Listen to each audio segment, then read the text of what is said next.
Chapter 62, Approaching Motherhood, Chapter 57. Chapter Text. Marya had been in my service just over a year and I had to say, I was beyond impressed with what she'd done in that time. I could even forgive her ongoing one-sided romance with Helena's sworn sword because she'd taken my vague ideas of charity and created, well, the best way I could describe it was a sort of proto-social care. Clinics to help with family planning, several orphanages, soup kitchens, and food banks. There were even talks of expanding the clinics to deal with minor injuries and sicknesses. All in my name. No wonder the people of the capital loved me. The children of the Mother Isola House for Orphans lined up before me, the boys and girls all dressed as neatly as they could be and freshly bathed. It was sort of sweet the way they all gave their clearly hastily taught bows and obeisances, sloppy but enthusiastic. Even if the royal family lived in this city, an orphan from Flea Bottom was never likely to see a member in their lives. So polite and courteous, you have done well with these children. At my praise the two septas blushed and stammered their thanks. Until Marya and Felena had gotten involved, this orphanage had been run down and neglected, the bare minimum provided by the faith to ensure the children did not die of starvation or exposure. At 14, they'd leave whether they had homes or not, jobs or not, as like as not half would have been dead over the next year. King's Landing is not a nice place to be if you lack a home or income. A grim reminder of how fortunate I was to be a princess, even one that will face a succession war, than Joe peasant on the streets. In truth, it still wasn't that much better, but the building was well maintained, everyone had sturdy and clean clothes and 2 warm meals a day. We are very proud of the children here, said Septa Elaine. And we cannot thank your grace enough for the money and aid you have provided. I hardly deserve your thanks. Lady Stokeworth and Lady Wainwood are the architects. I believe we all should attempt to be more like them, I hastily assured the woman. Marya beamed and Felena smiled, but I was honest enough to feel a twist of guilt. I was only here on this tour because my appointment was this afternoon and I desperately needed something to take my mind off of the whole business. Your grace is truly too kind and modest too, Marya began. It was her actions that inspired my own. When I came into her service she was working towards this goal also. And now I feel really guilty. I am probably a bad person. And now we have 3 such orphanages, I said, and Septa Elaine nodded. Well, every little bit helps. I am always a believer in kindness to others. Would you like to hear the children sing you a hymn, Your Grace? Septa Elaine asked, and I surveyed the row of hopeful faces and put a practiced smile into place. Of course, I would be honored. I don't know if you've ever heard 50 children under the age of 14 trying their best to sing a hymn most only know by memory, but the result is not that great. I recognized the tune at least. A Hymn to the Mother. I suppressed the lurch of fear that bought and managed to smile throughout it. Afterwards I lavished praise on them all, gave them all a silver star each, and went to make my way back to the horses alongside Marya and Felena, both who looked more pleased than I have ever seen them. We're hoping to acquire another by next month. Sir Geoffrey has been endlessly helpful in that regard, Marya told me as we began moving. Sir Stefan Darklin and my men moving into position around us like silent but very well armed and armored shadows. Viserys had insisted he would not pry into what I did with Sir Stefan. That he was my white knight as Cole had once been, but I was still hesitant to let him in on everything. It helped that Joffrey thought he was honest for now. He may not remain so if Viserys changed his mind. Truly a worthy endeavor. I must ask though, surely the funding I donate does not pay for all of this? At my question, Felena snorted. In truth, your direct funding covers a quarter of the costs. Sir Joffrey gives us his excess budget, but we also get donations from your blacks and the faith. Felena is the one that covers our finances, if you couldn't tell, chuckled Marya. And here I thought the faith objected to everything I did these days, I observed, noting the 2 ladies immediately scowl. Eustace had been on the High Septon's business that day. Now the preachers whispered of unnatural potions and devices, of soulless women divorced from the faith. My attempts to expand the midwives beyond King's Landing and the narrow sea had foundered somewhat. What before had been a wildfire was now an uphill climb, and they had not stopped there. My association with the wisdoms, my charities, the accusations surrounding Lena's tastes, Lena being pregnant before marriage, nothing was sacred to the rumor-mongering idiots. It was Alicent's work, I was sure of it, but in this case I could believe she had started it off long before Lena had humbled her. It still did not make it any easier not to punch her teeth down her throat. Septon Eustace objected, Your Grace, but you will find more than a few members of the faith in this city who appreciate the work those women do. That we do, Felena told me, her voice hard. Even Marya's permanently cheery face had gone dark. Have I kicked over a wasp's nest? I asked, and Marya's laugh was actually bitter. If it weren't for Septon Patrek we wouldn't even have the funding we get now, she cried. I quirked an eyebrow up in interest. Septon Patrek. He leads the members of the faith that are willing to work with us. Something of a firebrand, Felena sniffed. Oh? Division in the ranks of the faith? Do tell me everything you know. It's nothing too serious, Your Grace. Septon Patriarch he is openly critical of the faith, but he holds a lot of sway in the city. He cares for its people in a way that most do not, Marya elaborated at my raised eyebrow, misunderstanding my concern. Then she added in a guilty tone. He preaches from Visanyas Hill. Critical. I mused. That he preached from Visanyas Hill was interesting. There was always someone up there trying to raise a great scandal, either against the nobility, foreigners, or the faith itself. They usually burned themselves out after a few months. That or got themselves killed or arrested. Or, I reminded myself sternly, managed to raise such a crowd that they successfully invade the dragon pit and end the lives of 5 adult dragons. It is, not quite respectable. But he believes in our cause, to feed and clothe the innocent. To ensure children can have a childhood and that women are not left to die. I blinked in surprise at the normally taciturn Philena's outburst. Perhaps I will meet with this Septon Patriarch, if he is willing, I said, in way of apology.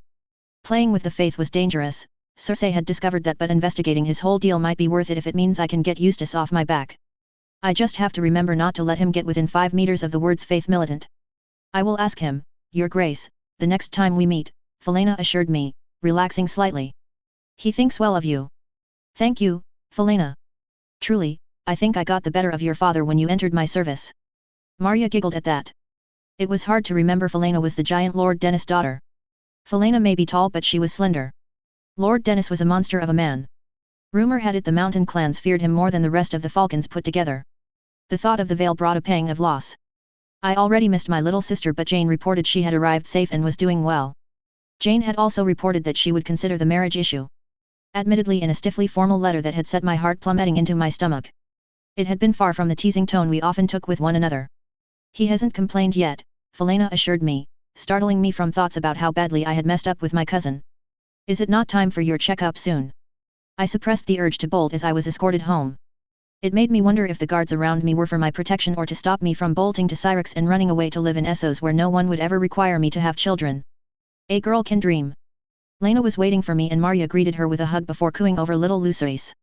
Philena was more reserved, but most of my ladies, even the sharp-tongued Maris Grafton, were enchanted by the little tyke. I honestly don't know why, all he did was sleep and eat. You know they've even stopped playing cards in their spare time? They just all moon over Luceris now. It's weird, okay? Once Marya and Philena had relinquished me into Lena's custody, they were bundled off for a nice meal at Vilarian expense, and I was all but frog-marched into my sometimes rooms and changed into the thin white gown that Alanis insisted I wear to every checkup. I tried not to resent the fact it felt tighter every time I put it on. May I? Asked Lena as I sat on the bed. May you what? She gestured to my stomach and gave a limp wave of her hand. I got the meaning though. Oh. If you want? Honestly, if even I haven't felt anything, I doubt you will. It is odd to think it's Lena's child, my niece, or nephew, in there, she murmured as her hand fell to my stomach. Rhaenyra, has he said anything to you about Luceris? No? Why? She was cut off as the door opened and Alanis stepped in. The maid who had escorted her bowed and then left. Your Grace, how are you feeling today? She asked as she dropped her bag down. How is the sickness? Straight to the point then. I could appreciate that. It is better but still not great, I sighed. She raised an eyebrow at my tone. And everything itches, I'm swelling up, putting on weight, hair is growing where it shouldn't, and I still can't be 5 minutes away from the privy at any given time. That's all quite common, pronounced but common, she said and began rummaging in her bag. Why does anyone even get pregnant? I groused. Alanis ignored me in favor of producing a leather-bound book with a flourish.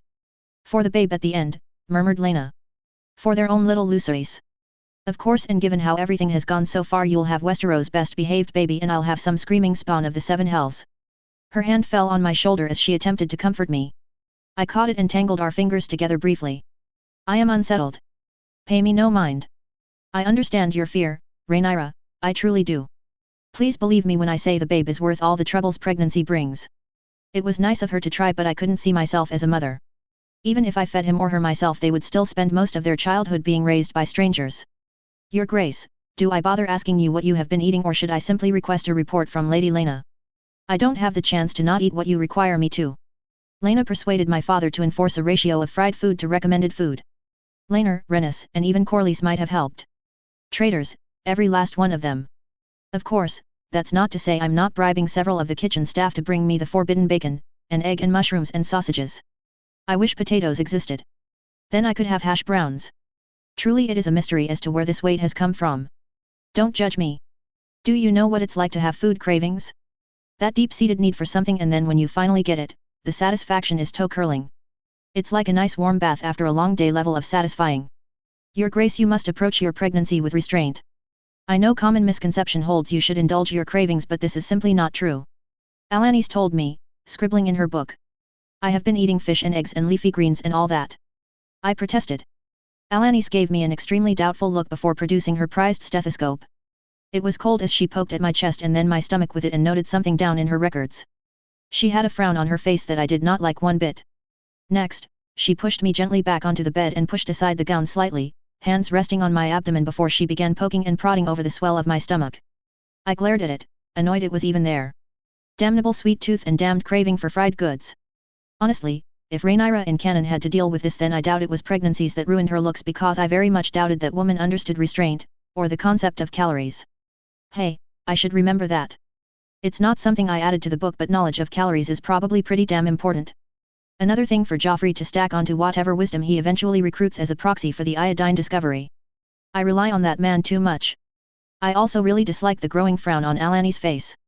Calories are not as distracting as I'd hoped they'd be. I jumped as Lena's hand slipped into mine and squeezed it reassuringly. She must have noticed me tensing as Alanis removed her hands and tugged the gown back into position.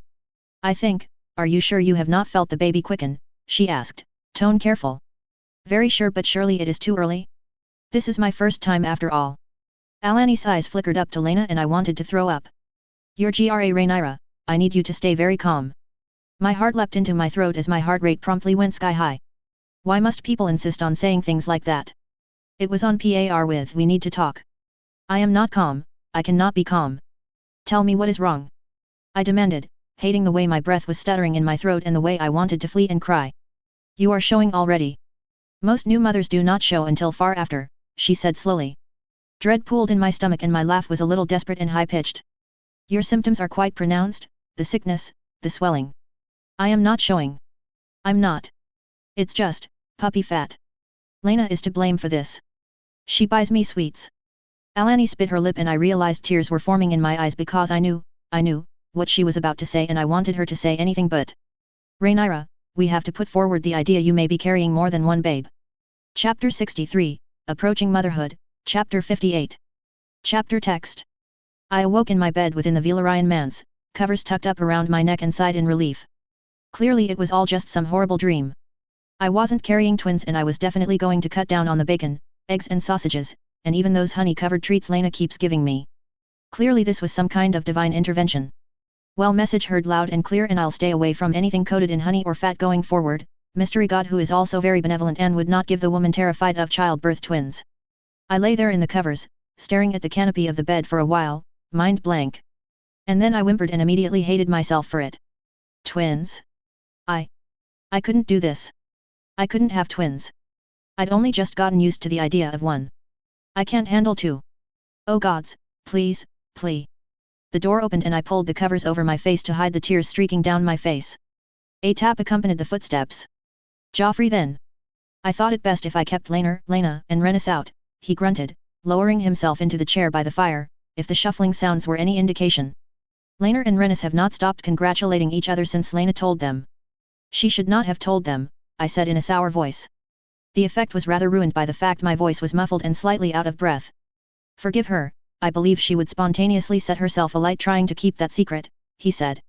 I heard the sound of paper being turned and a quill scribbling.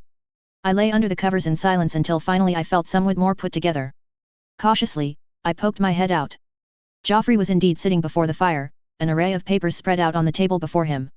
He was eyeing the one he was holding critically and facing away from me. Does anyone else know?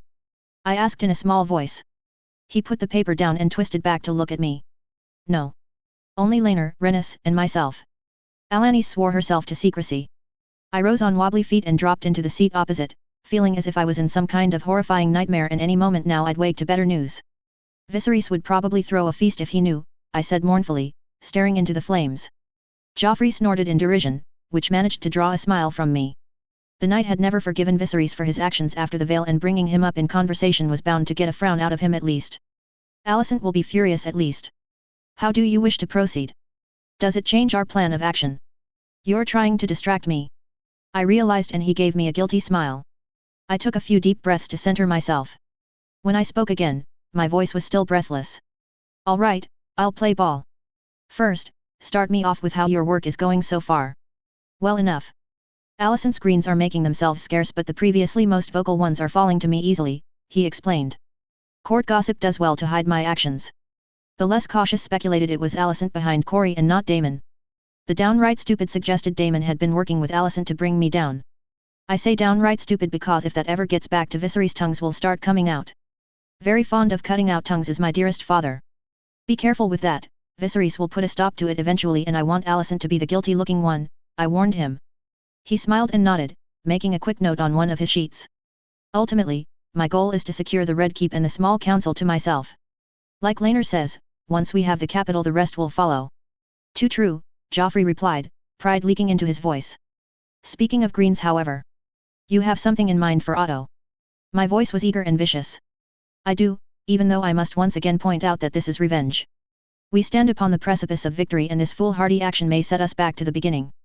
His tone was harder than usual and I flushed under his gaze but held it. She would have killed Laenor. She would have had my child declared a bastard.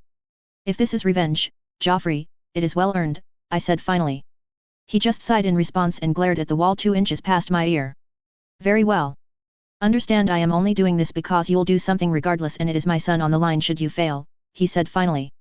I will require some action on your part. Go on. I need your father to hold a tourney. I frowned at him but nodded. Why he needed a tourney was beyond me and I sensed he'd delight in not telling me as revenge for making him do it. I would have to be careful to follow his advice in other areas most diligently to compensate for this. As for securing the small council, that will be more difficult. Melos will have to die for a new Grand Maester to be appointed and even then our ability to influence the choice of his replacement is non-existent. Criston Cole is on his last warning. Sir Darklyn tells me Viserys is looking for an excuse to remove his cloak from him but that relies on Viserys. The only one we can really attack right now is Jasper Wilde, Joffrey told me, leaning back and tenting his fingers. But the man is annoyingly clean.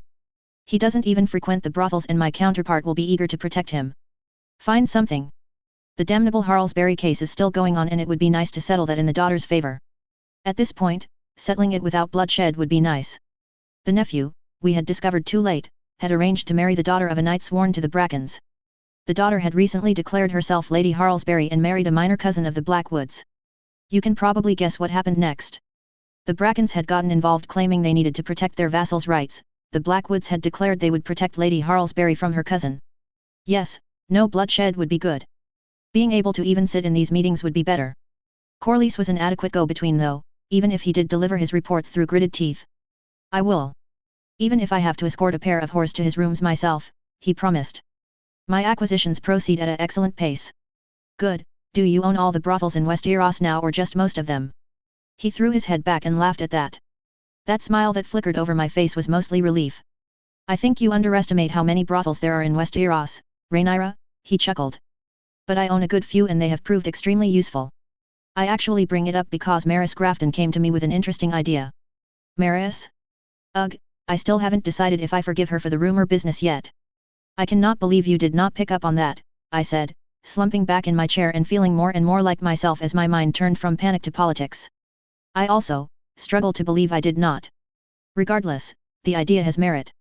Which was Joffrey, for it's a good idea and I want to do it, but you explode when not consulted about these things. Go ahead then, what is this idea? I asked. Gambling. Ah. Something tells me that if half of Joffrey's activities ever get made public I'll be the ruler blamed for all of King's Landing's future addiction problems. Taverns, brothels, and proto-casinos. The house always wins, I said before I could stop myself. At Joffrey's raised eyebrow, I snorted. The idea that when it comes to gambling, the only one who wins in the long run is the one running the whole show. Of course. The only people who make money gambling are those who never place a bet, after all. Joffrey said. But I'm not too interested in the money. I care about encouraging the bad habits of noblemen and learning their secrets. Surely not outright blackmail? I asked, suddenly worried, but he shook his head. Nothing so crass but noblemen in debt, seeking out a sympathetic ear. Point taken, Joffrey, I said. Do it then. Get Maris involved if she's passed your stringent tests. She has been lost since my ladies stopped playing cards. Poor Alice, Joffrey sighed. She's lost a lord's ransom in silver to Maris. I snickered. I was pretty sure both Strongs had lost a lot of money. So had Laena, actually. Marya and Felena less so because they didn't bet as much and were much more risk-averse. I worried less about Maris these days. Joffrey had turned her life inside out and all he'd found was a slightly worrying loyalty to Jainaran rather than me. The kind of loyalty that would see her take a trip out of the moon door than risk betraying her. Given that Jane had ended Grafton power in Gulltown, I did wonder where that came from, but Joffrey had assured me she was loyal to me as long as Jane was. How go the wisdoms? Jared has been silent for too long, I fear, I asked, dragging my thoughts from the Vale, Jane, and Helena. The crops have gone through their first rotation. Local farmers are reportedly impressed by the increase in yield and a few of the more adventurous ones are seeking to copy it. Only a small fraction though. The rest have adopted a wait-and-see stance. I nodded along. We had predicted this, so it wasn't too upsetting. The seaweed farm is still being set up, but the samples Laner had harvested from Driftmark have helped in their mission to perfect the glass. I waited for the but they are having issues with the quality at the current time. The glass shatters too easily. I sank down into my chair and glared at the fire. I had introduced the book over a year ago now and I still had nothing meaningful from it. Actually, no. I was overlooking my midwives and the germ theory, but damn it all, I had hoped for more. And the less said about the printing press the better, I said firmly, cutting off Joffrey as he was about to launch into his next topic. Gods, that was embarrassing. I'd been so concerned with my plan to print the 7-pointed star and win the faith I had neglected to look into supply. Specifically, paper and ink. More specifically, there wasn't enough of it. There weren't enough paper mills or ink makers to feed even one press. Not to mention that acquiring experts to set up our own supply was proving difficult. Guess where all the paper and ink makers lived? If you guessed the place where most paper and ink is consumed, right next to Westeros' biggest center of learning and repository of books, you guessed right. I really shouldn't need explain how the Chief Black was having a hard time extracting people and skills from the heart of Green territory. The marriage game then? Joffrey asked. Fear pooled in my stomach once more. The knowledge I was having twins at least. I took a deep breath. If they are boys, the first goes to Boros Baratheon, I started, voice shaky. The second? I am not sure of. I only planned for one. If they are girls? The Rains. I want that check on the Lannisters. I suppose it's too much to hope for a boy and a girl. I smiled in response. Then we are the luckiest people in Westeros, I chuckled, not really feeling all that mirthful. I'd spent a lot of the last month thinking on marriages. My firstborn daughter and firstborn son would set the tone for the rest of my children. It should revolt me to promise away children not even born yet, but if I did not play the game they would die. I had to tell myself that. I had to remember that. I could promise the Lannisters a queen or promise the Baratheons a queen. Alicent would take the one I did not in all likelihood. Maybe it was a book bias that made me gravitate toward the Baratheons and I was just rationalizing, but I didn't have a balance to the Baratheons in the Stormlands. I could check the Lannisters with the Rains. And also, now that I think on it, if I had the Stormlands, the Southern Crownlands would fall in line too. Interesting. Was all Joffrey had to say as he noted it down. I'll put forth the offer to both of them, quietly and discreetly. I wouldn't expect much back until you birth the children, then expect both to send answers. Because I've proved myself fertile. That came out more bitter than intended and Joffrey's eyes softened. It is distasteful, but it is expected. We can change the dance eventually, but for now we must follow the steps. His tone was sympathetic. That was very poetic, I teased, and he flushed slightly. Laner has been trying his hand at composing poems, he admitted. They're awful. I laughed until I cried. I couldn't help it. It was probably hysterics or a mental breakdown, but I really couldn't help it. A knock on the door sounded as I finally managed to get myself under control. Joff, is everything well? Came Laner's strained question. I heard laughter. I sighed and took a few more deep breaths, letting the warmth of the fire wash over me. I was having twins. Hopefully just twins. Laner knew. He was happy. Lena was happy. Rennis was probably at Invent Aerial Advertising and tell the whole of Westeros happy. The door cracked open a bit and Laner's face poked around the door, his eyes seeking Joffrey and then myself. Myself, who sat frozen in my chair, tears streaking down my cheeks once more. He moved so swiftly to my side that my brain almost didn't process his movements, taking my hand and tangling our fingers together. How are you? Lena says you were quite overwhelmed. Probably an understatement, I'd fainted in a panic. It will be okay. I will be with you every step of the way. Our babes will be perfect. You will be a fine mother. I let him hold me as the tears and the shaking came again. I really shouldn't keep doing this. He wasn't ever going to love me the way he loved Joffrey. He was making an effort, but I would never have his heart. Not truly, and yet I still clung to him, sobbing into his shoulder, because at least when he said it would be all right I could kind of believe him. Chapter 64, Approaching Motherhood, Chapter 59. Chapter text. Court was busy the next day. Viserys sat atop the Iron Throne and Alicent below him, still playing the good queen. Still on her best behavior. It should not be a surprise she was clutching Durin and Aemond close since Helena's departure for the Vale. Rumor had it that Aemond had grown even worse since he learned he was to squire with the Tullus. Not even the lure of friendship with a prince would see other children flocking to him anymore. Hopefully, a good few years with a family that prized family, duty, and honor above all else would straighten him out, turn him from the course of the monster he had been in canon and looked set to become now. Gods, he was only 5. We made our obeisances before the twisted monstrosity forged in Balrion's flames. Viserys greeted me loudly and proudly but frowned when I asked to speak with him in private. It certainly got the rest of the court muttering away to themselves. It seemed like everyone was holding their breath. Viserys had torn Alicent's children from her and the Greens had lost immense amounts of prestige as a result. The Blacks were triumphant, the only question for the court now was how I would deliver the killing blow. They would learn soon enough. We both followed Viserys as he led us into the empty small council chamber with a worried look on his round face. Sir Stefan and Sir Eric guarding the door as we made our way inside. According to Laenor, it had been Sir Stefan who had carried me to my rooms after I had received the news. Suddenly sick with nerves once more, I tried to focus on his rage-inducing mustache and not the news I had to deliver. It didn't quite work. "Daughter? Is everything well?" he asked, face shining with genuine concern as he lowered himself into a seat. I opened my mouth to speak but the words died momentarily and Laenor took my hand, kissing the back of it gently. "Take your time," he murmured. Viserys watched him with an odd expression before turning to me, eyes soft and an encouraging smile in place. "I had a checkup by a midwife yesterday," I managed. "Everything is well." "More than well. There is some news you need to hear though." "Suspected news?" At that Viserys looked reassured and leant back in his chair, attentive for any information about his future grandchildren. "Something tells me he's going to spoil them rotten." Hell, in canon, he had to have known the Strongs were bastards and he still spoiled them rotten. The midwife believes there is a possibility that I am carrying more than one babe. "Just a possibility though, we may yet be wrong." My voice was shakier than I wanted it to be and Laenor squeezed my hand again. I risked a glance at his face and tried not to smile at the pride and happiness I saw there. Something told me these kids wouldn't only be spoiled rotten by their grandfather. "Twins?" repeatedly Viserys faintly. I nodded and watched as his face went through a journey of emotions. Delight, happiness, fear. I tried not to feel satisfied at that last one. Finally though, he settled on joy and struggled from his seat. "Twins?" He picked me up and twirled me around, almost bear hugging me, sending my stomach churning in unhappiness. Then he advanced on Laenor, much to my husband's bewilderment and discomfort.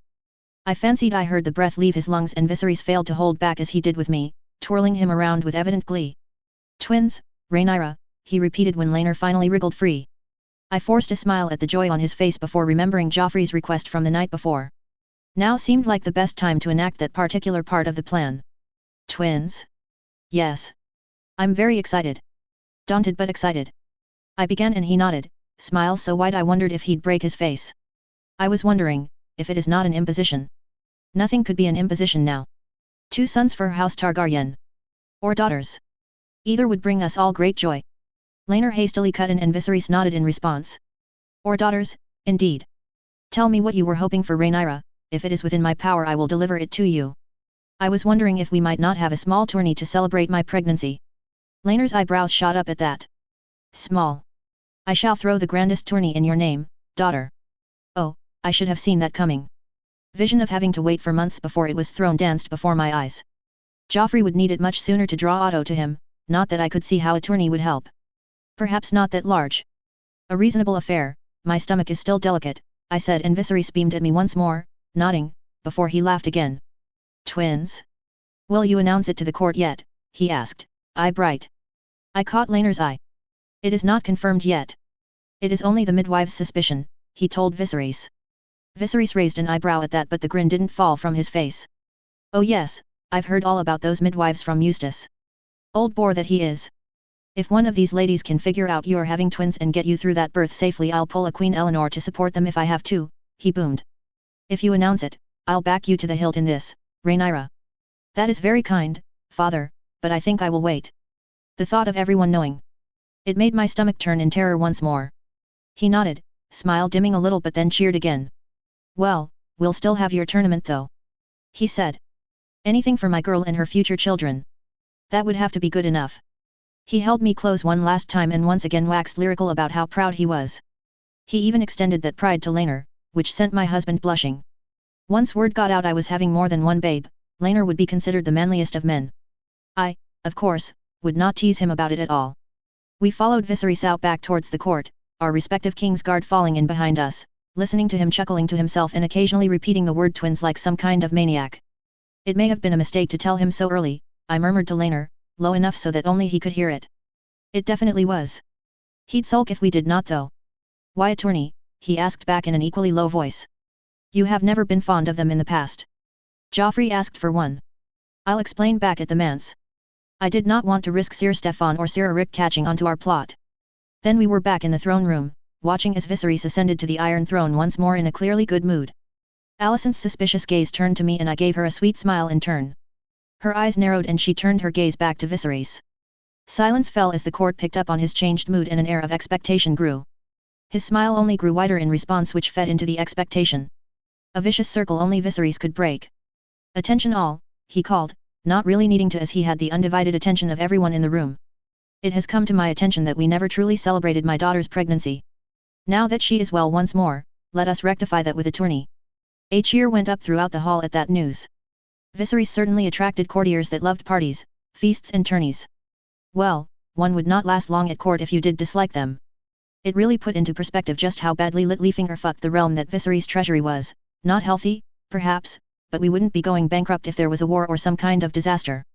We were certainly not 5 million dragons in debt, that was for certain. How nobody had sounded the alarm about that sheer mind-boggling number was bizarre. Lyman would have raised the alarm at 500,000 and not rested until the debt was wrestled down. Then again, Lyman Beesbury was a saint and he needed to be protected at all costs. Actually, I should probably make sure I have a successor to him. Even if I manage to avoid his death in the dance, he still might not live that long afterwards. Say it with me, something to put to Joffrey. I should probably get another Joffrey too. I should at least give him a push into expanding his full-time employees somewhat. If this plot against Otto is to go off without a hitch, he'll need all the help he can get. There is his friend to consider too, the one that plays with him. Maris may be a good start if she proves loyal enough with those gambling dens. She has a sharp mind. Off in your head again, came Alicent's voice. I turned to her with a smile, noting Laner was distracted with a group of doves all eager to congratulate him on the duel. A good sign, it meant the doves were looking for an in with us. A bad sign for Alicent though. A bad habit I've yet to break, I replied stiffly. Like your bad habit of associating with our mutual enemy's agents. That did crack her facade a little and she half turned away to avoid showing the court her little slip. I caught the rage in her stance though. As I suspected, it was the sting of being Daemon's pawn that hurt more than the failure. Probably not the punishment though, I reminded myself. You have claws today it seems, she said finally. And here I thought I would never miss the little girl who would follow me around, begging for attention. You were older, mature and impossibly clever. I wasn't lying.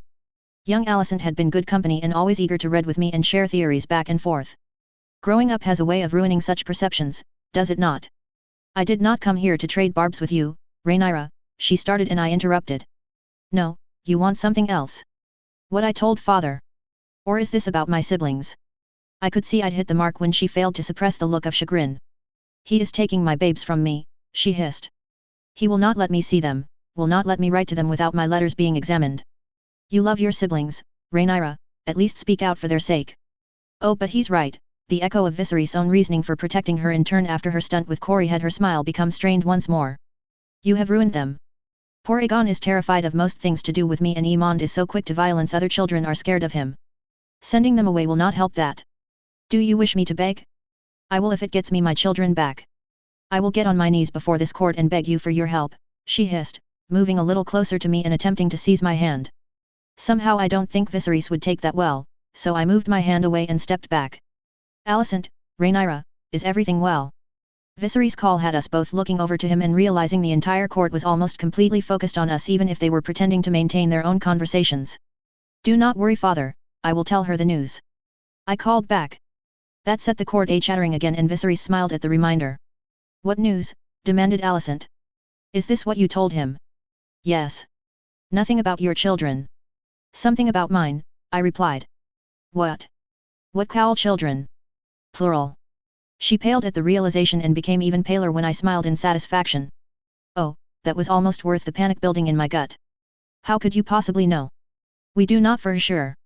My symptoms were more pronounced, I'm already showing about a month and bit early, if the pattern holds they will quicken sooner than most, I explained, doing my best to seem the pleased mother and not the terrified young woman. Twins, she said faintly. Indeed. Alanis is quite experienced in these matters. Honestly, I do not know why Septon Eustace would speak against her and her kind. In Alicent's shock, she failed to cover up the slight flinch at Septon Eustace's name. Well, if anything this conversation had been productive. I would definitely need to meet with Septon Patrick now because if I wasn't mistaken the pushback from the faith was pushback from the Hightowers. Well, Joffrey had said half the most devout were Reachmen. I couldn't recall if the High Septon had actual links to Old Town or whether he was just a puppet but well, the Hightowers had held the office so much in years gone by that it wouldn't surprise me if he was a Hightower cousin of some description. I really need a paw or something to keep track of this stuff. Still, if true it is joyous news. Laenor is over the moon, I blathered on, doing my best to look like I hadn't noticed Alicent's barely concealed look of horror. I was willing to bet she actually knew they were Laenors in truth and 2 true-born Targaryens to bring to bear against her own 2 sons? One of which may well be my future heir? One of which may be Laenor's? That was worth more than a second son and a third son on the marriage market and she damn well knew it. I wonder if she had been relying on those marriages to some degree? Given that panic I would bet the contents of my jewelry box she had. And to think, that wasn't my only surprise. Chapter 65, Approaching Motherhood, Chapter 60. Chapter Text. When Felena had called Septon Patrick a firebrand, I had assumed him the type of preacher that could set his audience alight with religious fervor. One who preached the 7-pointed star and actually believed the words he was saying, believed them with such an intensity, you wanted to believe them too. Perhaps those words would be slightly provocative, railing against the corruption of faith. And to be fair to Felena, that's exactly what he was. But slightly provocative to the faith was the understatement of the century. How had the two even got involved with the man that stood before me? He was a man of contradictions, dressed in a Septon's vestments that were closer to rags yet clearly kept clean and well maintained. His hair was a vivid red, but clipped short and neat, to match his beard. Happily for my peace of mind, he at least wore shoes. People of King's Landing. I stand before you as an unworthy follower of the 7 who are one. Will you, good people, lend your ears to me and listen to what I have to preach? Around me the crowd roared its affirmative, setting me shivering. The crowd reacted to his every movement, pressing in closer as he raised his arms as if to embrace someone. My guards, Sir Stefan in particular, had not liked my idea to visit the Septon in disguise but I'd pushed the issue. Alicent had the faith her last true redoubt that I could not influence. Now that her greens were on the back foot, she'd be relying on the Septons and Septas preaching against me more than ever. I owed it to those who followed me and to my unborn children to at least investigate the possibility of pushback in that quarter. Marya and Felena had dutifully reported that Septon Patrick was very interested in meeting me, that my charity work had caught his interest long ago, which did not mean I was about to be as blind as Cersei. The moment he said the words faith militant I was out and having a word with Viserys about the whole matter to boot. And so I was cloaked and cowled amongst a crowd of small folk, looking up at the latest rabble-rouser to preach to his followers on Visenya Hill. Next to me, Sir Stefan was dressed in leather and mail, clutching at his sword and eyeing the crowd suspiciously. More of Joffrey's men were dispersed at points, ready to swing into action if something should go wrong. I think holy men playing at politics disturbed Sir Stefan. He was a rare breed of knight that took his vow seriously and the idea that his faith could be bought and sold was not pleasant to him. I come to speak to you good people today about justice. He called, commanding the attention of the crowd once more and allowing his hands to fall to his sides. What is justice? For I say to you good people that I have never seen it. That I have spent 44 years upon this earth and I have seen not one shred of justice. The crowd murmured amongst themselves after that and he let them, surveying them all with stern eyes. Clearly not as mad the man that would arise on Rennes Hill a decade and a half into the future. He knew damn well how to play a crowd too. If he was not a blind fanatic, as I suspected, he would be useful beyond measure. Is it justice that the common man should pay for his sin in silver whilst the Septon who judges him debauches himself, shames himself in the eyes of the 7? Is it justice that the man who is supposed to guide the faith sits in the starry September growing fat off of the gold of evil men who seek divine approval for their actions? Is it justice that there are those of us who starve whilst the faith give us the scraps off of their richly laid tables? His face showed clear fury and anger. The crowd hissed and booed along with his words as I began sorting through plans in my head. He let them mutter and growl as he paced up and down. Are those cloaked and crowned fools in the starry September truly worshippers of the 7 who are one? When they sell what little is left of their souls for comfort? For power? For hedonism, he bellowed. And their rot only spreads. It spreads down through the faith poisoning those beneath them. It poisons the Septons and the Septas. It poisons the nobles that lend their ear to them. It poisons the common folk that follow them. I'm honestly surprised that this guy has not had his head hacked off by the faith yet. This is heavy stuff. I might not be overly attached to any particular religion, but even part of me wants to gasp in shock. And Sir Stefan is gripping his sword so tightly I fear he means to draw it and start hacking through the crowd. I think I'll be having stern words with Marya and Felena about this. Something of a firebrand my arse. Did they agree with him? They were quiet and devout ladies, always there. Reliable and dependable. Had they gotten caught up in his rhetoric, or were they dancing with him for his money? Good people, we must reject the creature in the starry September. We must reject the impious and corrupt most devout. We must reject the debauched septons and disgraced septas. We must embrace our own love for the seven who are one. We must embrace the teachings of the seven-pointed star. We must embrace our own faith once more. The crowd let out a bellowing cheer and the applause was raucous. I joined in, mostly to not stand out. Next to me, Sir Stefan followed my lead, staring up at Septon Patrek with an expression I could not identify. Said Septon was drinking in the adulation of the crowd, raising his arms and beaming at them all like a proud father. I wanted this man on my side. Waiting afterwards felt like agony as he made his way through the endless sea of people that wanted to speak to him. Some sought blessings, others sought advice, and others still sought aid. Across the entire square begging brothers rattled their bowls, earning a copper or two from those leaving. Even a copper or two was enough for me to wonder at how much he must take with every sermon. This was how he was helping Marya and Felena pay for their charities, I would assume. I was still having a hard time reconciling this wild septon that raised such hell against the faith and the two devout ladies. I waited until most had gone before approaching him. I had to hand to him, I'd be exhausted if I'd had to deal with half the people he had, yet when I approached he looked completely unaffected. His blue eyes were bright with enthusiasm as he beamed at me like I was his own child. "And how might I help you, child of the seven?" he asked, his smile warm and benevolent. I twitched my hand so that he could the ring I wore, and I knew he'd understood when he drew a sharp breath and his smile wavered for a moment. "I find your views on the corruption of the faith very interesting. Might we discuss it further, Septon?" I asked, hiding my hand once more. "My friends have told me oh so much about you." He let out an explosive breath and peered at my face under my hood before nodding. "For you? We may discuss it as long as you wish." We followed along as he led us away from the main square and towards the less ostentatious but still solidly built manses. The dwelling he did lead us to was clearly the basis for his own faith. A large yet austere manse on the very edge of what would be considered the good part of King's Landing. The manse boasted dormitories for his septas and septons, a large meeting hall for him to preach in, and from what I could see, quite a few areas for storage. He led us into what I would assume to be an office of some type. Sir Stefan explored the office thoroughly, poking through every corner with a grim expression. Septon Patrek endured his suspicion with an equally grim look but did not comment until my white cloak took up his post outside the room and we both settled into the slightly uncomfortable wooden chairs. I shook my cloak off, revealing my face in truth. "I dared not believe," he murmured. "Felena and Marya are nice girls, dedicated, but I dared not believe they told the truth about the heir to the Iron Throne interested in poor old Septon Patrek." "Poor old Septon Patrek? That does sound like the description of a man who delivered a thundering denouncement of the faith," I observed, and he smiled widely. "You have me there, Your Grace. I see so much injustice in this world, it feels impossible for me not to speak out about it," he replied. His voice wasn't even hoarse, and I had to admit I was quite impressed. "Might I congratulate you on your pregnancy, Your Grace?" "I accept those congratulations gratefully, Septon Patrek," I replied, hand finding my stomach almost unconsciously. 15 weeks in. It seemed time flew by now, but I couldn't think about that. Right now I had to focus. I thought back to his speech. Manipulating the faith, or trying to, could make or break a ruler. Jaehaerys had managed it with aplomb, even before he was out of his regency. Cersei had been less so. I wanted to be Jaehaerys in this situation, if it wasn't obvious. I see similar injustices. It is my fervent hope that my reign as queen will help the poorest in Westeros, I said, and found I was being honest about that least. I have begun work to that goal already. You charity or your alchemy? I confess Marya and Felena have been quite tight-lipped on the subject, Patrek said, leaning forward. I restrained a smile at that. My ladies kept my secrets then, even when in the presence of their ally. Both feed into one another, Septon, but I will set your mind at ease. Alchemy is the study of magic using the scientific method. There is no magic involved in what my wisdom study, I said, and he nodded. First hurdle negotiated.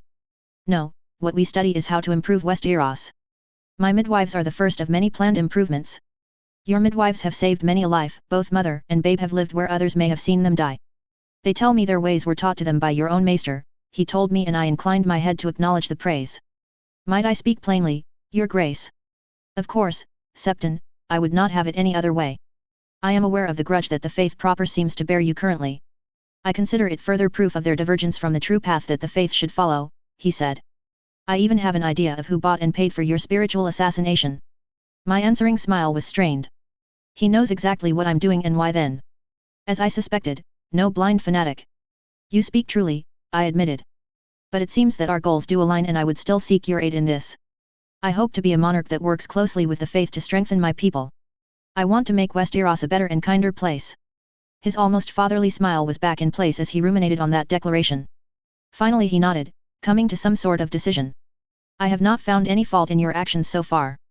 The faith as it is now is a rotting bloated thing. If we can put it to rights together, you shall have my endless loyalty, your grace, he promised. I restrained my sigh of relief and gave him a more genuine smile. Still, there was one more thorny issue I needed answers on before I could conclude this an entirely successful meeting. But how to bring it up without offending the man? It occurs to me, Septon Patriarch, that your sermons atop Visanyas Hill may attract unwanted attention soon enough, I prompted and he gave me a pained look in turn. In truth, your grace, they already have. The city watch endlessly harass my people, knights in the service of some unknown lord frequently threaten violence. His face was troubled and I nodded along. It would only be a matter of time before someone killed him. Perhaps I could arrange for some sort of guard. A way to start our relationship, with the heir to the throne protecting the heir to this dying faith. His answering smile was sharp. I have no swords in my service and do not intend on raising any. The faith's time of violence and war is long past. If you would protect me and mine, your grace, I would be happy for it. Oh, thank the seven. To the future and an ever closer relationship then. I offered, extending my hand. Indeed, your grace, indeed, he affirmed, taking my hand in turn and shaking it. Hopefully, he wouldn't lead an armed rebellion, finish off my dragons and then take half my city to boot. Chapter 66, Approaching Motherhood, Chapter 61. Security is heavy today, I remarked. My companion made a disinterested hum, too busy scanning the crowd around us. For what, I did not know. The tourney grounds were already heaving with spectators, peddlers, and the usual crowds that the prospect of seeing men knock each other into the dirt would bring. Even trailed by a white cloak and several guards didn't garner us any particular attention. They had not come to see me or even the king, they had come to see knights from all over the Seven Kingdoms and the sheer spectacle of the court on full display. Speaking of chivalry, according to Joffrey, Criston Cole was on his last legs in Viserys' favor. He'd earned so much from his defense of me in the face of Daemon, I would have thought that after that particular incident he could have killed a man in open court and Viserys would have overlooked it. Even publicly switching sides to Alicent had done little to dent the esteem Viserys had held him in. Yet since my return and Viserys' little awakening, Criston Cole had become less and less secure at court. If Laenor had lost that duel to Corey, I do not think he would have enjoyed the consequences. He'd made it apparent his loyalty was not to the king when he'd given Corey to Alicent and not the confessors as ordered but getting my husband killed or setting forth a chain of events that would see my child a bastard. I do believe Viserys would have torn him apart. It probably explained why he'd been on his best behavior recently. A loyal Lord Commander was a massive boon to the Greens. Cannon told me it would ensure Alicent's control of King's Landing just after Viserys' death and end in poor Lyman Beesbury being executed for his loyalty to me. I owed the old man enough to at least get rid of his future murderer. Probably because of the recent robberies, Joffrey replied finally, nodding as he evidently found what he was looking for. I would have responded but we'd reached our destination. Joffrey had probably timed his answer on purpose to annoy me. Viserys was already present in the royal box, sipping wine alongside Alicent, who was relaxed and smiling, the first time I'd seen her as such since Corey's duel. I did not believe her little act for a second. She had to be panicking, her greens were fragmenting around her. I had her on the ropes and yet here she was, smiling at a tourney to celebrate the death knell of her little attempted coup? Aemond was unhappy to see me but then Aemond was always unhappy to be reminded I existed these days. He was only just out of confinement, having thrown a tantrum a week ago during which he had apparently bitten Viserys and kicked Sir Eric Cargyle hard enough to bruise him. Good morning, daughter. Sir Velaryon. Joffrey bowed low in response as I made my greetings in turn. Might Joffrey sit with us today? Lady Rhaenys has taken her children in hand and we are both mere refugees, hiding from her gaze. Joffrey had come by to collect me that morning with Laena and Laenor conspicuous by their absence. At my questioning of why they were missing, he hadn't managed to hide his annoyance. According to him, the Velaryon siblings had started a row with each other whilst preparing to meet me this morning. Laenor had let on his true feelings towards his nephew, Laena had responded predictably and Rhaenys had been forced to come down on her children like the wrath of an angry god when they'd started talking about an aerial duel. Laenor's feelings towards Lucerys had taken me entirely by surprise and I was somewhat worried I had managed to miss what was obvious in retrospect. No doubt I'd be dragged into it at some point. At my heavily edited explanation, Viserys looked a little put out but motioned for us both to sit down, ignoring Alicent's brief sour expression. Annoyingly, the first thing he did was drop his hand onto my stomach and give me a wide smile. "How are they this fine morning?" he asked. "Well." The quickening was earlier than Alanis expected. "I do believe if it's not twins she may quit the midwife business for good." Viserys chuckled at that, broad grin lighting up his face. They had quickened a week ago. I had laid in bed, contemplating having another hour or so when a fluttering had begun in my belly. I had thought it nerves at first, butterflies in my belly, and spent an age trying to think about what I could be nervous about. At least until the answer had hit me like a freight train. To say I had mixed feelings was an understatement. Alice had to coax me through 2 panic attacks, 1 storm of tears and hysterical giggles. The fact she does not think me a mad woman is probably a miracle. The fact she did it without joking or attempting to cheer me up is nothing short of divine intervention. I would have to give her something nice in thanks. I was saved from the need to speak further about the subject by the start of what seemed like an endless crowd of lords, all eager to get to Viserys through me. Even being away from the throne room did little to dampen their enthusiasm for pushing their various pet projects. I even got a few gifts out of the whole thing. Not that it was a bad haul. Plenty of expensive trinkets and such. Materials for dresses, a beautifully crafted bow, a collection of books I fully intended to devour, and rare and expensive alcohols I had no use for since I'd stopped drinking the moment I'd realized I was pregnant. A fact, I should note, everyone at court had already remarked on, so why I was getting bottles upon bottles was mind-boggling. All of this alongside the usual gifts a babe might receive, much in the same vein as the ones I'd bought Durin over a year ago. Gods, it felt so much longer, like an age had passed since I'd returned to King's Landing that first time. The me back then would be horrified by the fact I hadn't waited until my 20s like she had wanted to.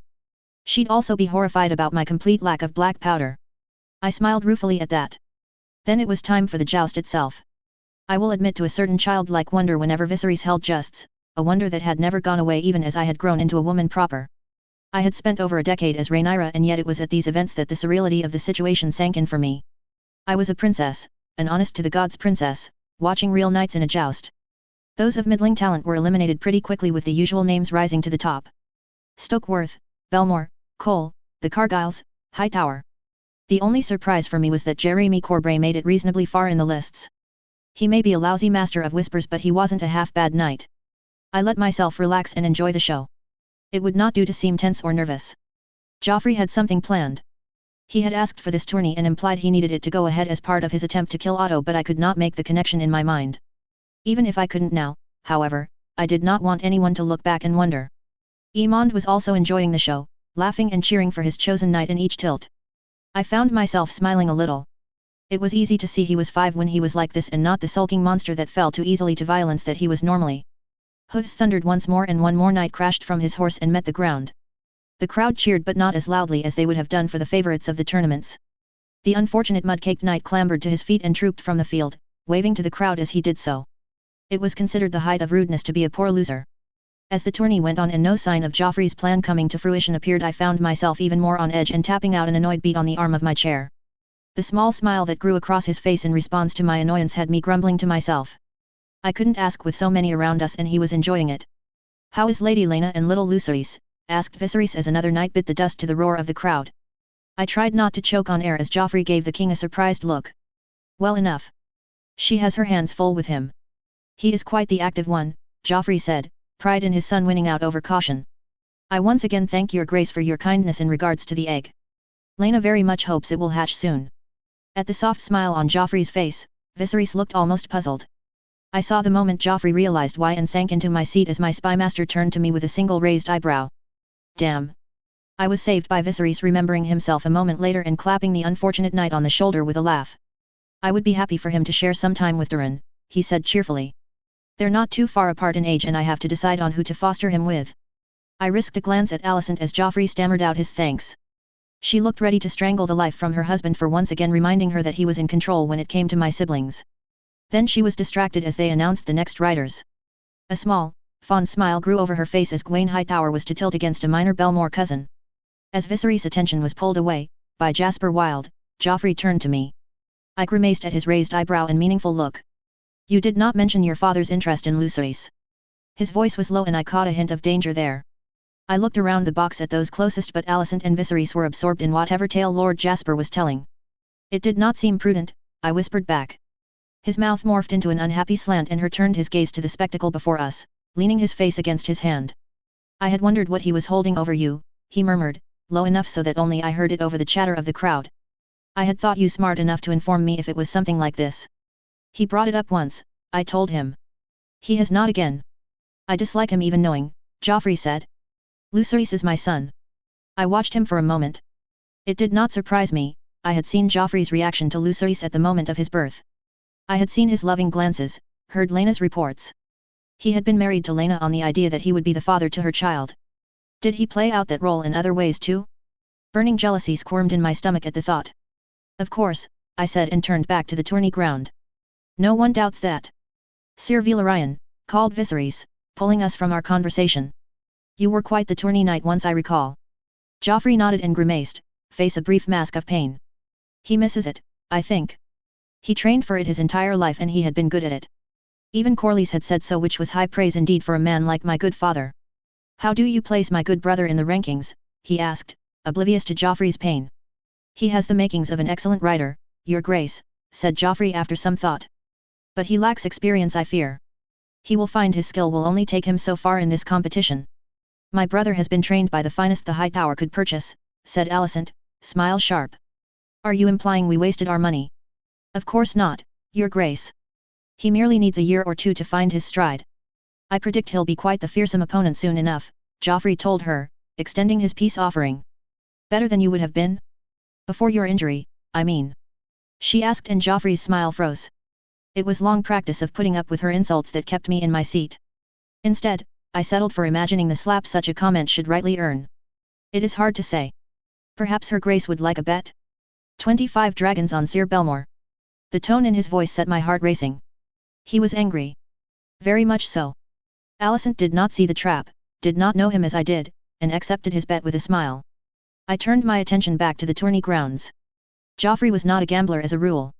If he was making a bet then he knew something. I wanted to drag him off and question him until he folded, but Sir Gawain and his opponent were gearing up for the first tilt. I should not have done that, he murmured a moment later, and I turned towards him to ask him why when I was interrupted. Alicent screamed as Gawain was sent flying from his horse, a spray of blood following him down. Chapter 67, Approaching Motherhood, Chapter 62. Chapter text. Ha! That'll bring Otto scurrying back. Well done, lad, crooned Rhaenys, after we'd finished our explanation of why we had returned from the tourney much earlier than expected. He'd explained just why Gawain Hightower had to be horrifically injured in a joust before we'd arrived at the manse because I'd been very vocal about wanting to know. Alicent's storm of grief as Gawain was borne from the field almost, made me rethink my plan. I had spent the entire trip back alternating from guilt-stricken and ready to end it all to hardened determination to see Alicent pay. I'm blaming the hormones again. Still, I had been moved enough to offer Gerardi's aid. The seven know that Melos does not even come near my maester's skill even if he was leagues ahead of that idiot Runsiter. I was also glad for Joffrey's earlier warning regarding Velaryon family drama once more. Laena and Laenor might not be screaming anymore, but they were still occasionally casting suspicious glances at the other, and Laena was clutching her son to her chest as if she feared someone might appear to take him away. Joffrey and I had taken the safe option of sitting next to Rhaenys to avoid seeming like we were supporting one against the other. You caused Sir Gawain's accident? Asked Laena from the corner. Joffrey turned to her and nodded. You know why, Laena? Should Alicent win and crown Aegon, it won't just be Rhaenyra's children that are quietly removed, he told her, crossing to her and lifting Lucerys out of her arms. Lucerys fussed momentarily before settling again, and Joffrey watched him like he'd hung the moon. I winced as our agreement of neutrality was shattered almost instantly. Laenor scowled and I shot him a look. He had the good decency to flush in response. And killing Gawain helps? Bringing Otto Hightower here helps? Laena asked, gazing at him as he cradled their son, as if desperate for some kind of explanation. Now I haven't been let in on this plot of yours, but I'd assume Otto being here is the point, Rhaenys said. The Hightower might as well be painted green. There would be no touching Otto on Battle Isle. Rhaenys wasn't fond of the cloak and dagger schemes, but that did not mean she was not adept at them. She was every inch Corlys' equal in politics and most other things. That she'd guessed Joffrey's scheme did not surprise me. Well, we will have to see if Otto takes the bait now, said Joffrey, rocking Lucerys back and forth as the child let out a stream of babble. An errant leg kicked his stick away and Laena bent down to retrieve it. When she came back up, she had controlled her expression somewhat. I cannot keep up with you all at times, she sighed. Rhaenyra is off playing with the faith, Joffrey is arranging murders, and Laenor is fighting duels for his honor. Hardly by choice, said Joffrey, tartly, and I sighed in annoyance. We have been over THI. And I am committed. My princess has ordered me and I have obeyed, he said, cutting me off. Rhaenys made a small sound of amusement before leaning forward and clapping her hands on her thighs. We all jumped and turned to face her. There was a nasty smile in place and I was reminded that Otto had done as much to sabotage her as he had Corlys during his reign as Hand. So, she said, and I could see where her children got their occasional predatory grins from. What is the plan? Sir Gawain is badly injured. He shouldn't die, especially not now that Rhaenyra has offered Gerardis aid, but it will give Alicent an opportunity, he began. We all stared at him, intent on his explanation. His little sulk about being forced to plan it over or vanished in the face of his terrifying mother-in-law. Viserys is likely to give in to Alicent's request to have Otto return if only to attend to his son. That was a nasty accident you arranged, I said for the benefit of those who hadn't seen it. I would have thought him dead from the sight of it alone. Indeed. I could not tell you beforehand, I wanted your reaction to be real, yet I allowed Alicent to bait me. It was ill done, the bet will stand out in her mind. She will be paying attention to me now, if only for a while, he said. I will not collect on the bet, of course. That would be rather crass and would only draw more of her ire. I bit back the response that he should, just to rub it in. Once Otto is back I expect him to be on his best behavior. He won't want to risk Viserys' wrath again. His goal will be worming his way back into politics and likely, seizing control of the Greens from his daughter. This is when I will launch the second part of my plan, Joffrey continued to his enraptured audience. Laena was staring at him with her mouth open, Rhaenys looked suitably impressed and Laenor, nope, still looking like a kicked puppy. It better be good. Alicent will be all over any suspicion that her father died on Rhaenyra's orders, Laenor interjected, tone sulky.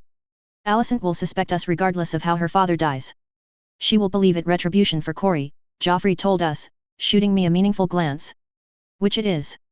I have gone over my reasons. Regardless, he said, cutting me off again. We need Viserys to believe it wasn't us. We need Lionel Strong to believe it wasn't us. That is what I am planning for. I see, I said. It made sense. What did you have in mind? I'm afraid I won't be laying out my master plan, he said, much to everyone's annoyance. At our reactions, he frowned. Like Rhaenyra today, I need you all to react in a consistent manner. The more you know, the more weight you will give certain events. Viserys will be looking at you all when Otto dies. I dislike not knowing, but your reasoning makes sense. I'll abide by it, grumbled Rhaenys.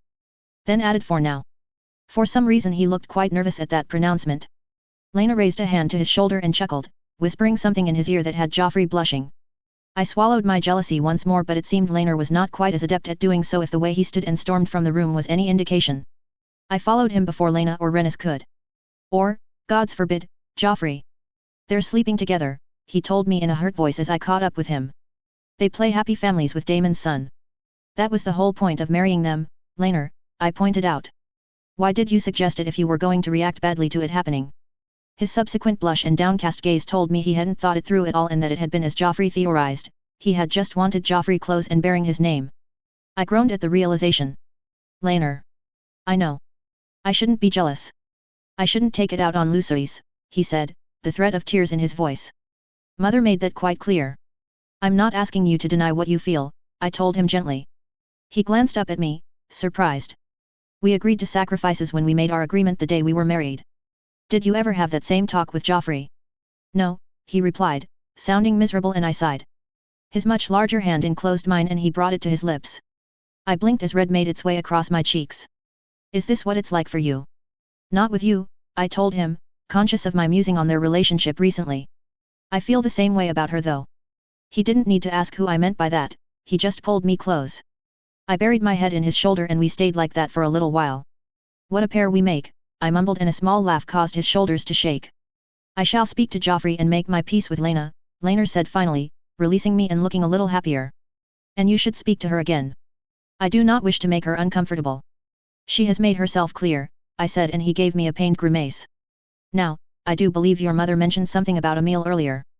Corlys arrived to eat with us and gave us an updated report about the goings-on within the keep. Gawain was out of immediate danger thanks to Gerardis and Melos.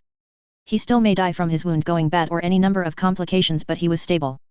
Alicent was not taking it well. She'd reportedly grabbed Durin and Iman, then sealed herself in her room so that the court would not witness her grief. I felt guilt churn in my gut once more, as much as I hated it. Gawain was decent sort of guy. I got the feeling he was always slightly exasperated with his sister's scheming, he was just happy she was queen and his nieces and nephews royalty in turn. Then I felt bad for feeling guilty. I did not know how Gawain died in canon, but I very much doubt it was when he supported Rhaenyra instead of Alicent. Gawain's reluctant sword would take my life as surely as any enthusiastic Green's blade. And anything was worth finally getting rid of that snake, Otto. After the meal, Renus and Corlys retired together and Lucerys was handed over to the maids to be dressed and readied for bed. It left the four of us alone and suddenly I couldn't tell if the kids had gone absolutely wild or if I was very nervous. I'm lying, I'm pretty sure it isn't the kids. Well, said Joffrey. Today has been eventful. We need to I apologize, said Laenor, interrupting whatever Joffrey had been about to say, eyes on his sister. I lashed out. I should not have done. We've all said things we regret to one another recently, said Joffrey, his eyes softening in response to Laenor's apology. But I wanted to. I do not regret them, Laena cut in, causing Joffrey to clench his jaw. I have spoken only the truth. You told me that I was spending too much time betting Joffrey. Laenor cried. Laena opened her mouth to respond and promptly got interrupted by Joffrey before they could start bickering once more. Enough, cried Joffrey. I am not your nursemaid. I do not exist to be pulled between you every time you argue over something. Both of them flinched at that and directed guilty looks his way. I grimaced as he glared at them both until each looked away and then turned his gaze on me. We have a bigger problem than whose bed I sleep in as it happens, he said finally, and I did my best to sink into the furniture once more. Viserys is well aware of the true father of Lucerys. You jest, said Laena weakly. Her face was pale and her hands were shaking. Joffrey, if he knows Alicent does. No, I croaked and she turned her attention to me. I begged him not to reveal it.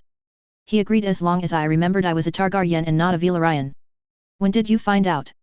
Laenor asked, eyebrows furrowed. I would warrant she's known since we returned, opined Joffrey, and I nodded, grudgingly admitting he was right. By the 7, Laena murmured, her breath coming fast. By the 7. What are his intentions? Laenor asked, and I was gratified to hear some worry in his voice for all that he claimed his disliked Lucerys. Does he wish access to Luke? Does he intend to expose him? He's using it as blackmail so that I am on my best behavior. No running off into wars or openly fighting with Alicent, I told him. But he doesn't have anything to blackmail you with. Laena burst out, eyes on me. He has a truth that would destroy me. Right, drawled Laenor, suddenly amused. And as we have all established, she doesn't care about you in the slightest. And what is that supposed to mean? She demanded. I opened my mouth to cut them off only to close it again when Joffrey caught my eye and gave me a solemn shake of his head. She has told you what that means herself. Laenor bellowed. Curiously, in response to that, Laena turned to look at Joffrey like a lost puppy instead of responding. We have spoken about this, Laena, he said. I will not lie to you. I'm lost, I said, wanting some semblance of control when it came to this conversation. We are referring to my interest in Laena, correct? We are, replied Joffrey, focusing on Laena. It would be so much easier if she would spend time with you when I was with Joffrey, groused Laenor, and even I choked on that a little. What? Even Joffrey said the symmetry was pleasing. I suspect both Laena and I were the same color right now. I dropped my face into my hands, despairing and embarrassed that we'd even managed to get to this topic from an argument about Viserys. Would you agree to such an arrangement, Rhaenyra? Asked Joffrey, frustration in his voice evident. I almost didn't want to reply. It was too mortifying to admit that I would, but a small hope this wouldn't blow up in my face forced me to nod. Then I flinched as Laena let out an explosive breath. Truly? She asked in a small voice. I had thought I destroyed all possibility. When she called you a whore and kinslayer, Laenor helpfully informed me. Happily for him, the murderous look Laena threw him was one of annoyance at an interfering sibling and not an actual promise of murder. Yes, truly, I said and managed a rueful kind of smile. It seems I am quite taken with you still. Despite the insults. The smile I got at that inspired a broad, happy one of my own as my heart sped in my chest at the possibilities it brought. Excellent, we have finally arrived at a solution for our personal lives. Now perhaps we can finally discuss a way to negotiate the fallout from Viserys revealing what he knows about our son, growled Joffrey. Chapter 68, Approaching Motherhood, Chapter 63. Chapter Text. Court was afire with whispers as Otto Hightower made his way through the hall. He'd aged considerably, I noted, in the decade he'd spent banished from court. Once dark hair streaked with silver and much less of the talented knight he had been once in his frame now. His green eyes, the eyes of his daughter, were still as keen as ever though. It was not his sword I needed to fear but his mind. That mind had made him the de facto ruler of the 7 kingdoms for nearly 6 years after all. Not bad for a second son, even one born to House Hightower. It still made me bitter in the extreme to think of it. Jaehaerys' steady decline had started soon after he'd given my grandfather to the flames of his pyre and the old king been all too happy to start handing more and more power to his hand. As the illnesses and mental fog each took their due from him, only Viserys could have matched Otto for influence over both the capital and the small council. Viserys had done nothing of the sort, of course. He was still in hysterics that he would take the throne ahead of Rhaenys. Joffrey wasn't the only one she low-key terrified, and in those early days, Viserys had been convinced Corlys or Rhaenys would raise some kind of rebellion in turn. The fact that Corlys had raised his fleet during the council itself was not reassuring in the slightest. Even less reassuring was that the only dragon Baelin's line had at that point was Caraxes, which meant Viserys was relying on Daemon defending him. Honestly, I'd be terrified too if my last line of defense against a fiery death was Daemon Targaryen. When Viserys had ascended to king, things had continued as they had done under Jaehaerys' twilight years. Otto took most of the important decisions and Viserys went along with whatever he decided, much in the way I imagine Robert did with Jon Arryn in that future that would not happen. In fact, the only one fighting Otto had been Daemon. Daemon, who considered himself his brother's heir and responsible for smacking down uppity hands. Or perhaps Otto merely insulted his haircut at one point, it was hard to tell with Daemon. Otto must have been on top of the world after Daemon had been banished and Alicent had married Viserys. His daughter the Queen, his most hated enemy, cut off from what he desired most, and most importantly, high tower influence ascendant in the face of an all but banished Valyrian family. And then it had all gone wrong for him in the space of a year. Aegon born and Viserys keeping me as heir. That had to have stung. I was only heir in the first place because Otto had pushed for it. Then Corlys and Daemon had allied and forged their conquest of the Stepstones. A victory there would push the Valyrians to yet new heights of power and give Corlys a hell of a lot of control over shipping in the Narrow Sea to boot. Shipping House Hightower relied on greatly. It would have ravaged Otto's pride to pay Corlys tolls. He'd reacted by preventing any meaningful aid reaching Daemon and Corlys and by making it his goal in life to discredit me. Viserys had not cared about the former, but Otto's attitude to me revealed by some well-timed theatrics on my behalf. Viserys had banished him so fast he'd barely had time to collect his belongings.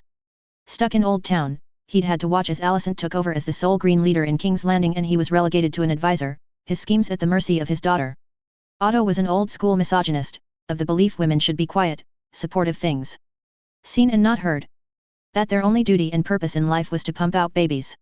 I cannot imagine how much it hurt that his daughter led the Greens and not him.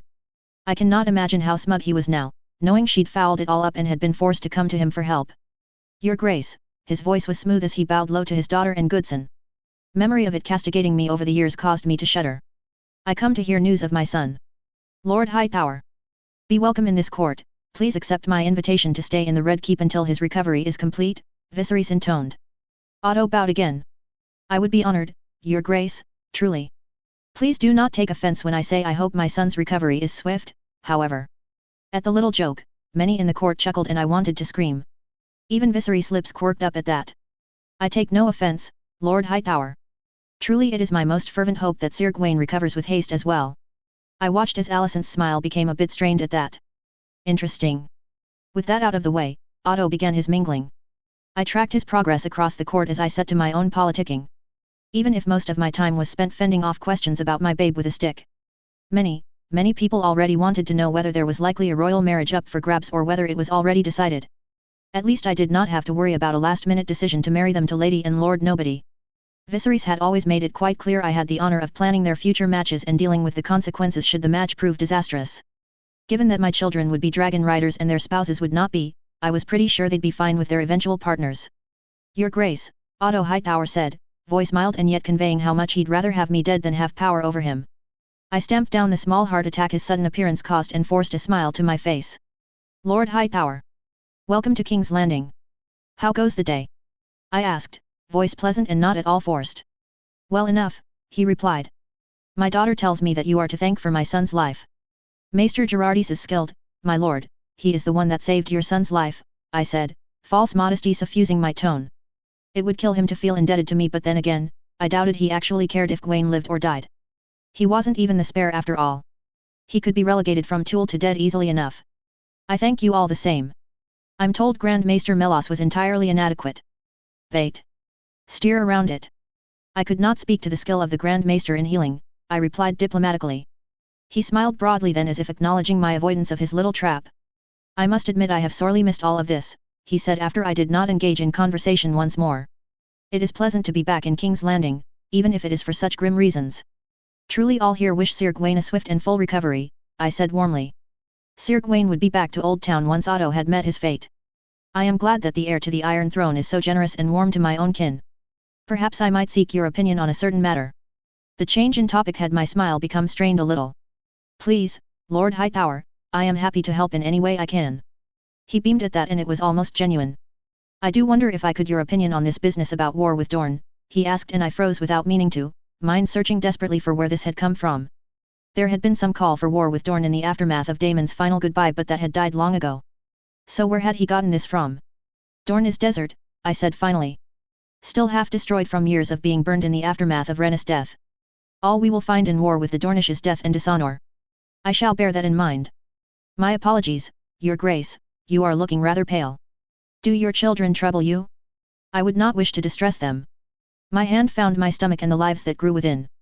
If Alanis was right, and I did believe she was, I was fast closing in on the halfway point of my pregnancy. Still smack bang in the middle of the second trimester and suffering from pronounced symptoms that usually were a good indicator of twins even if I could stomach food without the threat of meeting it again now.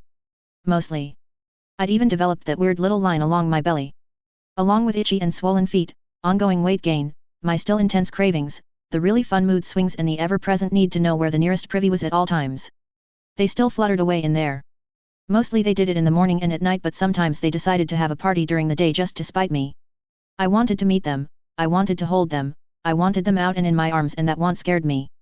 My children are better than well, I replied, tone harder than I intended.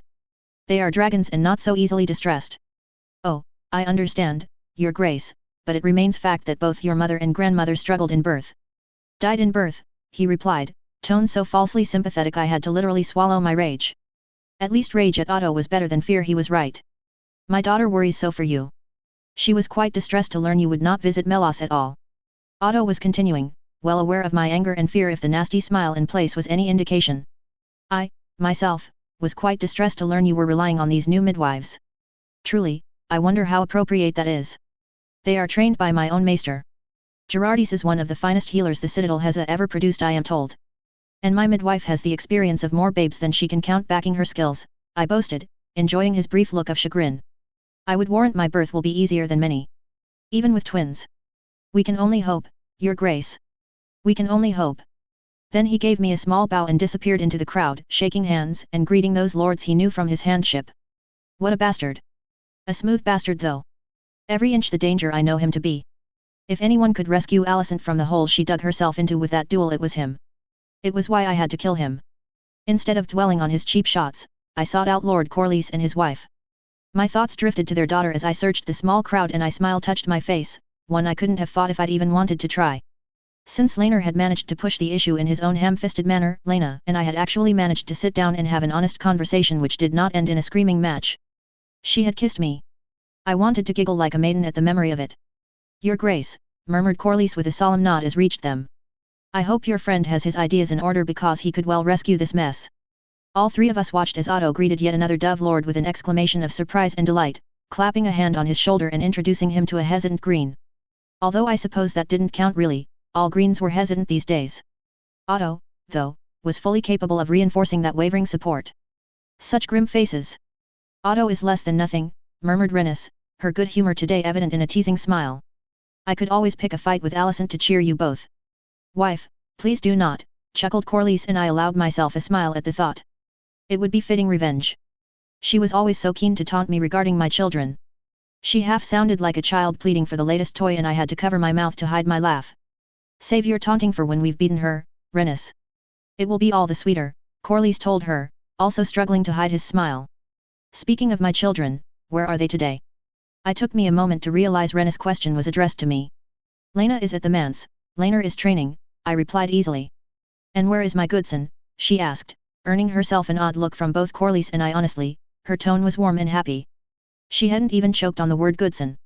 Given that he had been the subject of Laenor and Laena bellowing at one another just a week or so ago, I was extremely surprised. He's a clever man. A good man, she said defensively when I continued to look baffled. Have you seen him with Lucerys? He dotes on him, I said, smiling at that. Now that Joffrey had made his stance on his wife and lover clear and the two had managed to work out a pseudo-custody arrangement of him, Laenor had softened to little Luke by a startling amount. The babe spent a lot more time with his father and uncle these days. I would be lying if a little bit of jealousy did not burn in me whenever Laena and Joffrey were together, just as Laenor still felt the same. It would take time to ease those feelings, to feel secure in this new paradigm. She did not love him, she had told me, she did not even desire him. She had not bedded him since the ceremony. He was kind to her, he played the father to her son so well she half wished he was the boy's true father at times. They would lay abed together and talk. She liked that she could say anything to him and he would not judge her, she had insisted. Velaryon family politics made my head hurt at times. Still, at least it wasn't Targaryen family politics. Those ended up in continent-spanning barbecues and tears. Chapter 69, Approaching Motherhood, Chapter 64.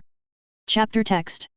You seem to be in fine mood recently, Your Grace, said Alice Strong as I sat down at the table where Maris was dealing cards. At the reminder, I struggled not to smile again, struggled not to turn to Lena and see if she had reacted as well. Maris was perceptive enough to spot such a red flag, Felena too. I was less sure about Marya and the Strongs, but I did not know their stances on lovers. Especially lovers of the wrong body type, so to speak, and as such I was keen to keep them from figuring it out. So I dropped my hand to my stomach where the babes were, thankfully, silent for the moment. They were most active in the morning just after I'd awoken or just before I was to sleep. Honestly, if I were a modern mother I'd be taking that as a bad sign. Still, it was nice to lay there for a while and just feel them moving about. It also gave whatever lady slept by my side a little more sleep. I'd been informed by Lena that the truckle bed was extremely uncomfortable and sleep never came easy on it. I'd invited her to sleep next to me and she'd blushed such a deep and fierce red I'd been genuinely afraid she might actually burst a blood vessel or something. I enjoyed her blush, especially when she was genuinely flustered and not feeling guilty that she was. Perhaps I am becoming my accustomed to the idea of pregnancy, I said, somewhat truthfully, and Marya beamed at me. I would warrant it wouldn't be long before she asked my leave to marry. 2 pregnancies in the same time frame had her eyeing one of her own. Now that they are moving, I am more excited for the babes. Lucery's sudden fussing gave me an opportunity to glance at her. She had her head bent low, silver ringlets hiding her face from everyone. The tips of her ears gave her away though. She knew precisely why I had been so happy lately.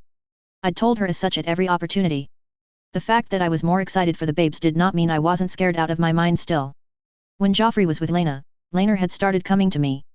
He'd curl around me and listen to all my thoughts and fears and soothe them away with murmured reassurances. He'd brush his hands through my hair or wipe away my tears when they fell. And I'd had at least one groveling apology for him acting like an arse when it came to dividing his time between Joffrey and I.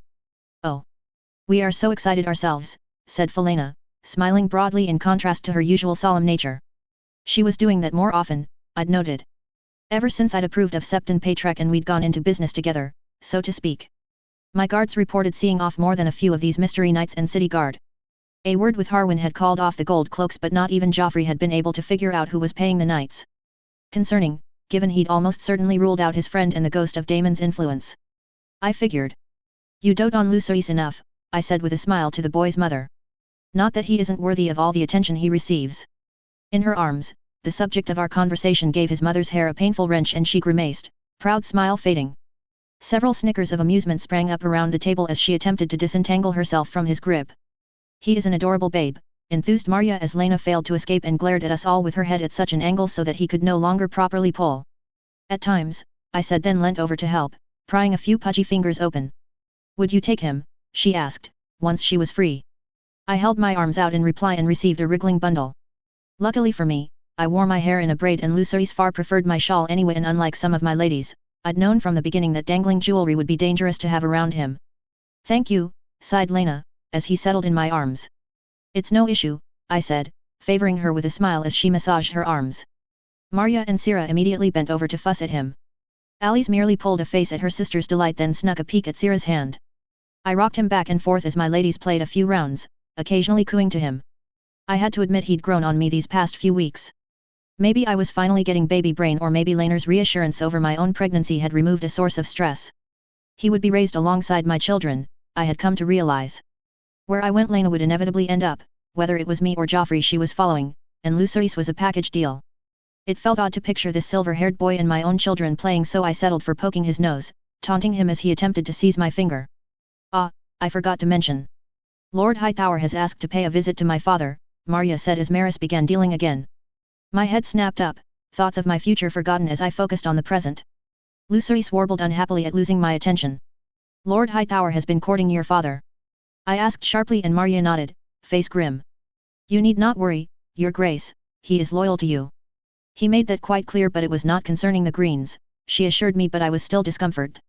I shifted my hold on Lucerys and he began making attempts to pull my mantle off. Did your father tell you what it was regarding? I asked.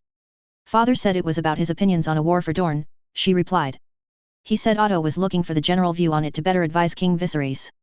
Bullshit, this is part of his play to save the Greens. There was no call for war in Dorne. Why was he so obsessed with something that the Blacks, Greens, and Doves had no desire for? The Warhawks were too small a part for him to be courting Shirley? Gwaine is no longer in danger, said Lena sourly. He should be gone already. She knew, of course, that he would not leave willingly and that we wanted him to stay long enough to engineer his death.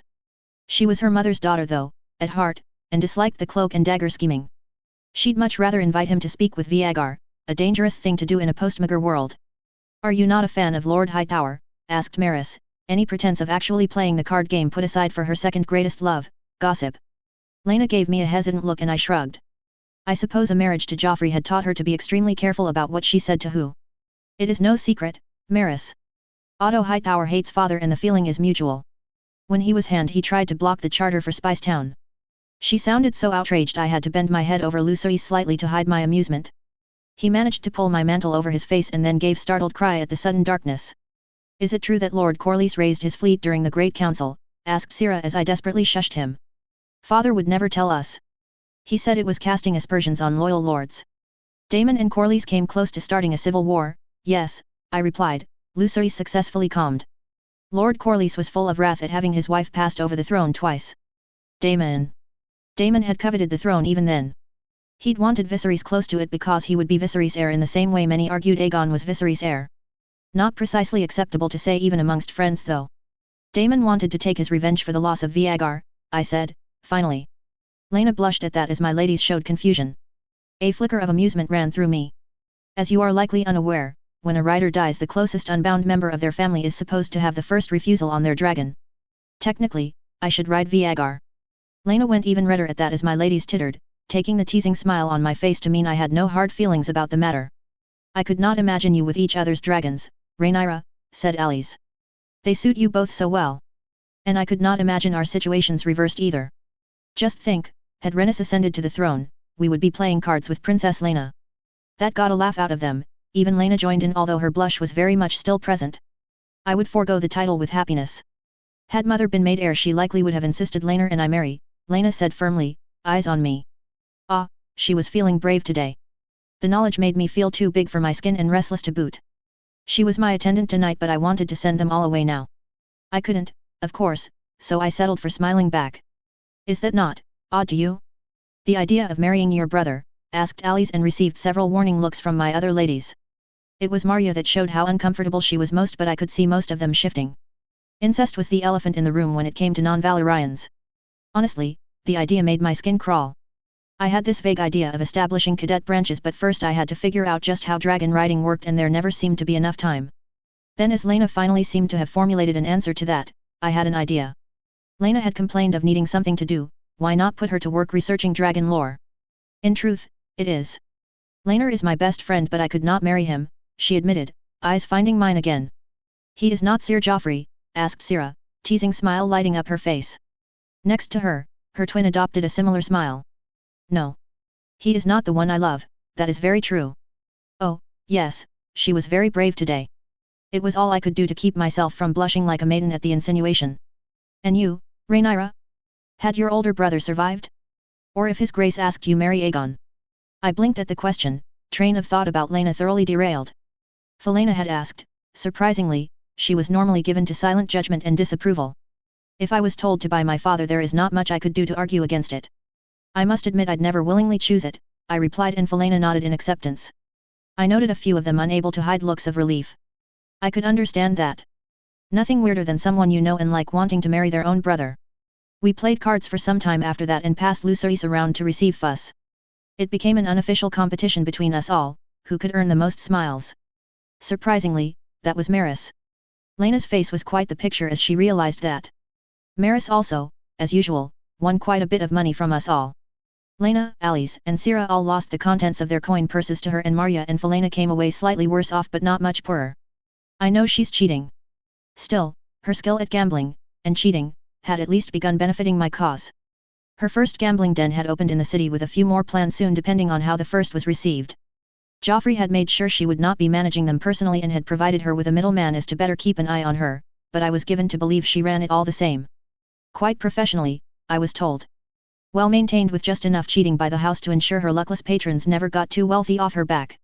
Regardless of her work for Joffrey, the point I'm trying to make is that nobody should ever play cards with her because she cheats. One day, my ladies might just realize this. I'd solidly resisted all of Maris' attempts to draw me in with a Lucerys-based excuse. She knew I knew. It felt like an age before Joffrey came by and collected his son, leaving Lena free for tonight. Soon after my ladies trailed away as the evening began drawing in. Lena and I were left alone with the usual card-based detritus Maris tended to leave behind. Are you still intent on sleeping in the truckle bed? I asked. She blushed a deep red in response, earning a chuckle of delight from me. Must you? She asked plaintively as we made our way to my bedroom. You only do it to see me blush. I do. Do you wish me to stop? At that question her blush deepened and she busied herself with finding a nightgown for me. My chuckle became an outright laugh and she shot me a look that promised vengeance, much to my delight. I do not want you to stop, she said finally as I clambered into bed, careful to avoid toppling myself over as I had done frequently in the past. Or pulling a muscle, another thing pregnant women apparently did frequently. Then I shall not, I said in reply, shooting her what I hoped was a cheeky smile. Her answering smile was cheeky in turn and I was about to ask her what had her so amused when she crawled into bed alongside me and my question turned into an odd choking sound at her bravery. I slept like a baby that night with her hand resting on my stomach and her breath warm in my ear. Chapter 70, Approaching Motherhood, Chapter 65. Chapter Text. The next morning, I awoke to an empty bed and the babes fluttering away in my belly. I was about to start panicking that Lena had gone somewhere to brood, that I had pushed too hard when I was proved wrong. She entered, still in her nightgown and carrying a tray that wafted a heavenly smell through the room. I pushed myself into a sitting position and eyed the bacon, sausage, and eggs that she'd bought me with a sudden hunger. A smile twitched across her face at my immediate reaction. When I was pregnant with Lucerys the thing I wanted most in the world were Dornish oranges. Mother was of the opinion that they weren't good for the babe but Alanis disagreed so I got my oranges, she said, placing the tray down on the bedside table. I wouldn't have traded them for all the gold in Casterly Rock. Oranges would probably be a healthier thing to crave, I mumbled, sleep still making my voice raspy, before snagging some bacon and sighing in pleasure at the satisfaction it brought. Thank you. I want to be useful, Rhaenyra.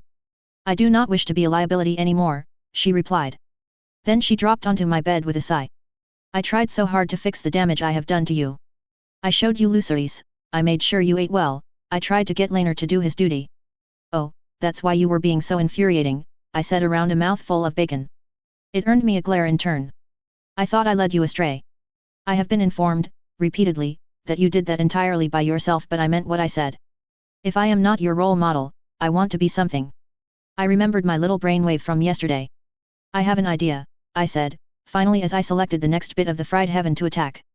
Leading on from my lady's absolute horror at the idea of brother husbands. Lena snorted at that. If mother heard them she'd park Malays atop the Red Keep as a reminder of their places, she said. Rhaenys is a big believer in traditional Targaryen values. Pure blood, dragon ascendancy, and all that, I mused. But it did make me wonder something. Why do we marry to keep the blood pure? Lena stared at me as if I had gone slightly mad. Rhaenyra, it would be disaster if we lost control over our dragons, she cried before lowering her voice. You know as well as I that our power comes from our mounts. And politically it keeps claims within the family, I added and she rolled her eyes. But here's the thing, Aegon can ride a dragon. He tamed Frost. So can Helena because she tamed Morgul. Lena nodded, looking puzzled, and then her eyes cleared. Oh. You're wondering how much blood is needed. Both of them are half-Andal, she exclaimed. I'm half-Andal, I informed her dryly. But that is the point I'm getting at. You have dragon blood on both sides but far less on your father's. If we threw Corlys to a dragon would he be able to tame it? Or do you get your ability to command Viagar solely from Rhaenys? Well. I'm not sure, actually, she said, tapping a finger on her face. You aren't half-Andal though, your mother was half-Andal. You're a quarter Andal. How dare you? My mother was every inch Theorin, I laughed, munching on eggy bread. Lena leant past me and stole a sausage, ignoring my look of complete betrayal. You ride Syrax and Laenor rides Seasmoke. So I'm not sure if it matters, she said. What does this have to do with me though? I want to know how much Valyrian blood you need to control a dragon. If I can move our family away from the more egregious incest it would work well towards putting a lot of minds at ease in both the nobility and the faith. I believe Jaehaerys made a mistake when he attempted to justify it so badly, I told her. But also dragons are the source of our power. We lost much in the Doom and we were not that powerful amongst the 40 families to start with. If we are to survive in Westeros we must know everything about the dragons, everything. Oh, she said finally, frowning. I have a confession to make. I tried not to feel dread at that admission. Given that Lena merely looked abashed and not overly guilty or scared, I was somewhat reassured. I may already be doing something similar, she admitted after I raised an eyebrow in questioning. It was supposed to be a gift of sorts. For my nieces and nephews. Really? I asked, recalling her trips to Dragonstone and the material I'd liberated from her for Aegon's going away present. That is very thoughtful of you.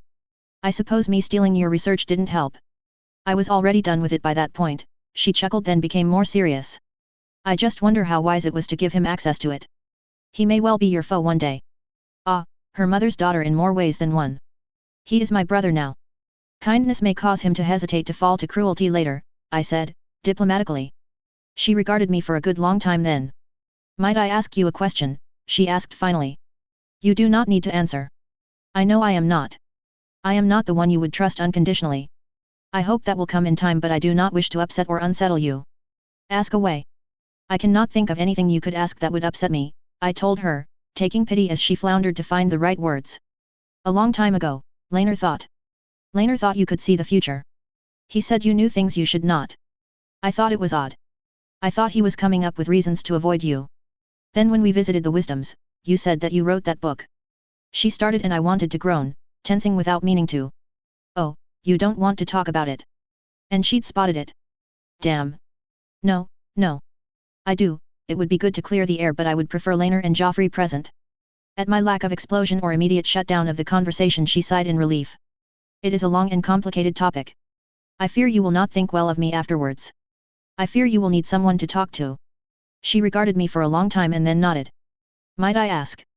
If you could see the future, if Laner were right, might you have seen something in mine had I gone with Daemon? She asked, tone careful. I might have, I replied, and her eyes went wide before narrowing. I might have seen children. Happiness for a while. And then death. A cruel one. I see, she said finally, after mulling that over for a while. We sat in silence for a while as I ate. The kids were active that morning, fluttering away. Truly, I was dreading the home stretch, so to speak. When they would be large enough to distinctly kick and punch. I had been told that it could hurt, and Lena's experiences only seemed to back that up. Eventually my eyes drifted closed, almost against my will. I will work on your dragon lore, Rhaenyra, said Lena, interrupting my half-doze. I forced my eyes open to stare at her in surprise, and she smiled, placing a hand on my stomach. I'll make sure the little ones know everything they need to know about dragons. I'll be the second coming of Septon Barth should you need me to be. Thank you. If you need any permissions for the library in Dragonstone, Aeon forced me to cut that sentence off. Don't hesitate to ask. With that problem out of the way, we laid together for a little while longer.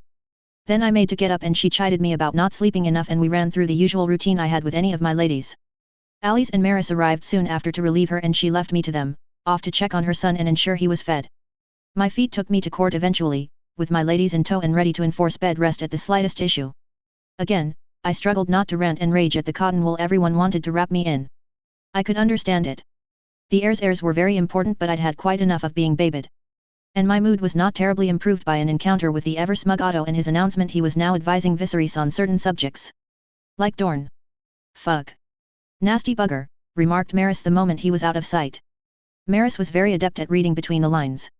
We'll be well rid of him. Father dislikes him. He says he should collect his son and go back to Old Town, Alice added, fidgeting with her dress. Lionel enjoyed his neutrality, so I was more surprised she'd actually told us than the fact she'd kept silent yesterday. He says he is upsetting the court more than the Blacks and the Greens do. He won't leave. Gwaine is not even his spare, he cares little for him beyond the inn it gives to Viserys' inner circles once again, I retorted as we began our way back to the throne room where Viserys was hearing petitions. Could the man truly be so cold? Asked Alice. You are too innocent. A man cares about his standing in life above all else, snorted Maris, probably remembering her own father's manipulations and the following attempted sacrifice of Roland to get out of the consequences. I can't believe that. My father certainly doesn't. He has given Sira and I leave to do as we wish. To remain at Rhaenyra's side or seek a marriage, Alice argued. Maris raised an eyebrow at that. He has given the same leave to Harwin and Larys. Our hand is a better man than most, Maris admitted grudgingly. Were my father hand, he'd have been worse than Lord Otto. Truly, Jane insulted the Black brothers when she sent him to them. I winced. Alice didn't have anything to say to that, and so we made it to the throne room with no further interruptions or debates on Westerosi morality. I was starting to dislike coming here without Laner in tow, mostly because the moment Viserys was finished prodding at my belly, I was swarmed by lords. Annoyingly, I could now clearly see that there was a will for war with Dorne. As I might have predicted had I been paying attention, it was the Stormlanders and Reachmen, but some of the Crownlanders, Westermen, and even Rivermen were keen on it. My own loyal lords wanted direction and I found myself at a loss. I hadn't lied to Otto. Dorne was a mess, anti-Targaryen sentiment at an all-time high and dancing on the precipice of a civil war between the painfully young daughter of a popular prince and a proven warrior in said prince's youngest brother. So I stuck to my non-committal answers. Viserys would not allow war with Dorne, surely? It risked the dragon riders most of all. We would be expected to siege castles, to drive back armies, and the Dornish had slain a dragon once before. Joffrey caught me by the arm as I was reassuring Lord Windwater and steered me away, making his apologies. I was more than a little annoyed but swallowed my anger at the excitement in his shuffling gait. I have a lead, he told me, the moment we had a little privacy. When he saw my confusion, he elaborated. On Mushroom's murder. That definitely got my attention. Tell me everything, I demanded. I finally located the professional that carried out the murder. Or rather, I found what was left of him. He was known enough to the Gold Cloaks that his disappearance raised some alarm. Well known, in fact. I had a brief word with our favorite Strong about him. I doubt any words with Harwin can be brief, but keep going, I said, unable to resist the barb. Well, the assassin was thug by all accounts. A star for 6 in Flea Bottom, but 2 things set him above the others, a certain low cunning and the fact he'd do anything if the price was right. Harwin says his men reported him spending big money after the murder, boasting of a new business opportunity and a lucrative future. His men tried to discover who was paying him, but obviously they did not suspect he was even capable of gaining entry to the keep. They did point me in the direction of one of his associates though. One who was also reportedly flush with cash after the fact as well. I nodded along. Surprise, surprise, after his associate's death he went to ground. In one of my brothels as luck would have it. He used to be one of your father's grooms here in the keep. He agreed to tell me everything in return for a ship to the Free Cities and a bag of gold. He was hired to make sure the assassin reached one of the outer towers. Joffrey was slightly breathless now. Rhaenyra, they were hired by my friend. That's impossible, I breathed. That would mean Alicent was the one who killed Mushroom. Chapter 71, Approaching Motherhood, Chapter 66. Chapter text. The idea that Alicent had killed Mushroom for some unknown reason taunted me for quite some time. It couldn't be over some rude joke or mocking nickname. Mushroom had always avoided angering her, which is the second biggest reason anyone would risk killing Mushroom. I'd briefly dwelled on the idea he'd seen something, overheard some plot, but whatever it was it would have to be big to risk killing him in the Red Keep itself. So I'd set Joffrey to tearing apart his life in response, desperate for some reason Alicent would possibly want him dead, and we'd come up with precisely one surprise. Mushroom had been Alicent's creature, spreading her rumors about the court and feeding her every overheard conversation. While that had some chilling implications for Canon Rhaenyra, I'd never interacted with him that much and I had never truly trusted the foul-mouthed little demon. He certainly hadn't been privy to anything I hadn't wanted him to be. The discovery of his true allegiance just further muddied the waters. He had been the perfect spy, none suspected him, and for all intents and purposes, he gave her some of her most useful information. Even Joffrey and I had not suspected his involvement with her. Why would she kill her own most effective operative? I suppose he could have been getting ready to jump ship, but no, that did not make sense. Her greens had started abandoning her after the duel. Mushroom's murder had led to the duel when Cole had been alerted to Corey's existence. I swear the idea that it was Alicent of all people just makes this mystery more infuriating. Despite that ongoing question, the year ended anticlimactically in defiance of all the plots that swirled around the court of King Viserys the Idle. Otto remained moving ever closer to establishing himself as a full-time player in King's Landing once more with his advisory position on the small council. I remained in a holding pattern, making sure my loyal lords felt appreciated in addition to looking for new ones to forge alliances with. And yet despite all that, the Greens and Blacks were hemorrhaging members. Oh, don't get me wrong, they were still loyal to their factions, just not as eager to play the game anymore. They had a new game to play, one more violent than court posturing. The clamor for war with Dorne had not died as time had gone on, instead it had grown to a fever pitch as more and more lords nominally joined the Warhawk faction. Viserys was even losing doves. Those that had been focused on Alicent and I's struggle for power were now much more interested in justifying a decisive strike, wishing to complete what Aegon had started. It was so serious that Viserys had even broken his keep Rhaenyra out of government rule to invite me to the small council meeting on the matter. Father, I said by way of greeting as I arrived to the chamber. Otto was already there, beating even Lyman, brown-noser that he was. Rhaenyra. His face lit up and he made to hug me, unusually gentle and mindful of my swollen stomach. I kind of missed his bone-crushing hugs actually, even if I would never ever say that out loud. Otto gave me a bland smile as I noted he'd stolen my usual seat. Not that it bothered me, I was not about to bicker over a seat. I wasn't that petty. Okay, I totally was, but the kids were raising hell and my feet were swollen and I just wanted to sit down. Apparently Viserys was petty enough and turfed Otto from his seat a moment later, indicating I should retake my usual position by his side. That was reassuring. I had feared he would fall into old and comfortable patterns, letting Otto puppet him so he did not have to think about the consequences of his actions. It seemed my father's spine was here to stay. Viserys took my hand as I settled next to him and I gave him a smile and thanks.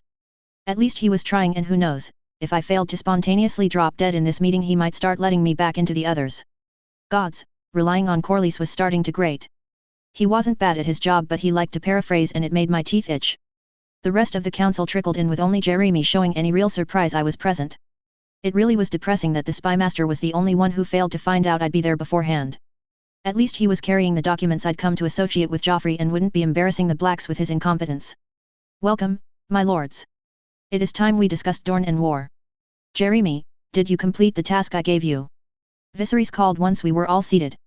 Yes, Your Grace, Jeremy replied, and it was the work of the moment not to giggle when I realized he was imitating Joffrey's calm and stoic demeanor as best he could. He began handing out sheets of paper, reports on Dornish troops and politics. Excellent work. Then Viserys turned to us all, serious expression sliding into place. My lords, I have received petition after petition for an attack on Dorne. Something has to be done, a decision has to be made. I have a report on the potential for the civil war we were hoping for, Jeremy told us. Well, get on with it, barked Otto, eyeing him with disgust. Now, Otto, I know this is a personal issue for you but do treat the councillors with respect. You are not the hand now, you are an advisor, drawled Corlys. Otto went red with rage and prepared to retort. Enough. Jeremy, the report. Viserys barked, cutting short the entertainment. Yes, Your Grace. As you all know, the current ruler of Dorne is Princess Aelyandra, only 2 years of age. For a while we had hoped that a civil war would see her struggle with her uncle, Prince Garin, but it seems he has declined to press his suite. Lord Aron Dane remains Aelyandra's regent and is in good standing with most of Dorne. Garin had been the youngest of the late Corran's brothers, barely out of childhood himself. In response to this, Garin has chosen exile. Or rather, had exile chosen for him by Lord Dane. He has all but fled overseas to the disputed lands with a complement of second sons, bastards, and Dornish troops. They have raised a mercenary company named the Sons Pairs. Lord Dane was on Bloodstone, was he not? I asked, ignoring the bit about Garin. Mercenary companies came and went like the seasons in the disputed lands. I cared about the man who held Dorne for a toddler. Surprised eyes turned to me. No doubt Viserys was wondering how I knew. I would warrant I'd known before he had given Joffrey was the one who fed Jeremy his carefully curated reports. He was, Your Grace. He escaped with minor injuries along with Lord Tristan Aguilar. He beat out the new Lord Walter Will for the regency, Jeremy informed us. It would seem Lord Will holds us responsible for Daemon Targaryen's actions and Lord Dane disagrees with him. Lord Will was a supporter of Prince Garin and reportedly, only just escaped being asked to leave with him. A Will is no easy enemy to have, said Jasper Wilde, face grim. There wasn't anyone in this room who would forget the deeds of Will. The widow lover. This Lord Dane may not last long. I have a mind to hope he does. Lord Dane is eager for peace, said Viserys. He has sent a few missives so far. He has offered us Aelyandra's hand in marriage for any of my sons or grandsons and her dowry includes a sizable amount of gold and gems. I swallowed down bile. A son as prince consort of Dorne or a Dornish princess as queen of the Seven Kingdoms. No, as attractive the idea of drawing Dorne into the Seven Kingdoms peacefully was, it would likely destroy the Blacks' chances for alliances in the Stormlands and the Reach. I think I'll turn down that generous offer, I said dryly. I would be better off marrying my future son to a viper, I think. The rest of the table chuckled merrily but Otto merely scowled. If your father decides it appropriate, you will do as he says, he snapped. Corlys clenched his fist and got ready to let insults fly. You will mind your tongue, Lord Hightower, Viserys said coldly. My daughter gets first say on who her children marry, just as Alicent decides for hers. I apologize, Your Grace, Otto said quickly, bowing his head. Dorne is in pieces. Corran did much to buoy its economy but the infrastructure it uses to export its goods has only just begun recovering from the Dornish conquests, I pointed out. It would be ruinous to attack it, difficult to impossible to hold it and would take even more money in investments to make it profitable. Her Grace speaks truly, Lyman agreed. I'm only using estimates, you understand, but Dorne has never truly recovered from Queen Visenya and King Aegon's reprisal for the death of Queen Rhaenys. Its income is massively reduced. Further war will only eat into what is left. If we destroy too much we may cause some sort of famine. They've also got a knack for disappearing into those deserts of theirs, observed Corlys with the tone of a man who'd heard of deserts and wanted nothing to do with them. Or caves in the mountains. Be that as it may, said Otto, finding his voice again. The fact remains that the lords of Westeros want this war. It will not be a popular move to block it. I have received multiple petitions myself. I have been receiving them since the day I arrived. Lord Hightower speaks truly, said Jasper. Lord Baratheon and Tyrell are eager for an invasion. Lord Lannister offers his fleet and the Ironborn offer theirs. I'm told there are river lords in Valamon eager for battle as well. The only ones who aren't are the Northmen, and nothing gets them out of that frozen hell they call home, sneered Otto. Lord Rickon is old and his son a mere babe. He was also a die-hard northern isolationist for all that his brother, Bernard, pushed for an involvement in southern politics. The Starks still stung over the new gift, over Walton Stark. Everything Alaric, Edric, Ellard and finally Rickon had done since had only reinforced that quiet anger, reinforced the separation from Westeros at large. If they must get involved they would do so as little as they could get away with, and they would complain about it the entire time. No wonder they'd been an afterthought in the original dance. Viserys let out an annoyed breath and massaged at his temples. Finally, he looked up. Can the Iron Throne afford this war, Lord Beesbury? He asked. Lyman pursed his lips. At present, no. At the aghast looks, he continued a little hastily. Winter swiftly comes. Spending always spikes during this period and income always falls. After winter then, asked Otto, leaning forward with an eager expression on his face. If we can reinforce the treasury, perhaps ask for some donations towards a war fund, we could invade once winter is over. If the will for war is still there, I said. It may well wither and die as the winds of winter blow. Damn it. Damn it all. If this war for Dorne kicks off it'll set us my blacks back years. My daughter speaks correctly, said Viserys, and my heart jumped in delight only to drop a few moments later. But so does Lord Otto. We all waited in silence as the king thought through the best responses. If he said yes, it would be the Black Dragons on the front line. Laena, Laenor and Rhaenys for certain. Yet if he said no, he would be leaving himself open to political turmoil in the form of the Marcher Lords going wild. Damn Otto for stirring this up. Should the will for war with Dorne still exist after winter has passed, we shall launch an invasion of Dorne, decreed the king, and my fingers gave a painful jolt as they curled into fists. There was a note of finality in his voice, his face grim. I could understand why. I did miss Otto's victorious smile. He had his promise of war, all he needed to do now was stoke the flames through winter. Moving his assassination forward would be unwise, and yet I wanted to. He was dangerous, he was running rings around me. Damn him. Viserys called for me to stay as the rest trooped out. I forced a smile. I needed to get to my people, needed to discuss how we would counter these calls for war. Yet when the king called, I had to answer. How goes your attempts to put together a household for the twins? Viserys asked once we were alone. I restrained a sigh at the question, but just barely. It was beyond frustrating. I was expected to find nursemaids, maids, stewards, knights, ladies and tutors all before they had even left my body. My own household numbered nearly 200, most of which were back at Dragonstone, and Viserys seemed to be under the impression that I would need half of that again to manage the twins. Not to mention the current argument going on between Viserys and Rhaenys about nursemaids in general. Rhaenys was still adamant I should feed them myself as she had and Laena had. Viserys argued otherwise. Emma hadn't, Alicent hadn't, Alyssa hadn't. Honestly, it was getting quite heated and I really couldn't tell who was in the right. I'd asked Laena to look into it for me, I'd written up a fancy proclamation she should be allowed access to any book on Dragonstone she so wished, and then pointed her at our ancestral home. I had been told by Joffrey she'd been gone a day and returned with every half-mangled dragon manual she had been able to find. Well, at least her High Valyrian is bound to improve. Despite the bickering over who was feeding the kids, the household was a delicate thing. A role serving the newborn babes would be considered an honor, no matter how small the babes were. I charitably overlooked the fact it would bring much prestige and opportunities with it. No one was going to be taking advantage of my kids, not unless they wanted to meet Syrinx up close and personal. Still, as much as I wanted to tear my hair out over the whole thing, I had to take it seriously. Well enough. I have a few mates being trained up by Alanis so they can respond to emergencies. I have some loyal Dragonstone men and women being shipped over. He frowned and I sighed. I have not decided on a noble compliment for them yet. You must consider it soon, be they boys or girls. His face softened when he saw my scowl and he drew me into another delicate hug. I'm proud of you, my girl. So proud. I let myself return the hug, pulling comfort from him in a way I never usually did when he started with the hugging. How is young Lucerys? He asked when we pulled apart. Well enough. A normal baby. He has quite the set of lungs on him, I reported. Viserys smiled sadly. I know I never did right by Daemon, but I can do right by Lucerys. If he ever needs anything, you tell Lady Laena to come to me. I winced. Yes, I will absolutely tell her, I said, being very careful not to tense up and then relax. Viserys gave me another sad smile. How is your young man? Oh, he's trying for fatherly again. Well enough. Quarreling with his sister at the moment over dragon formations.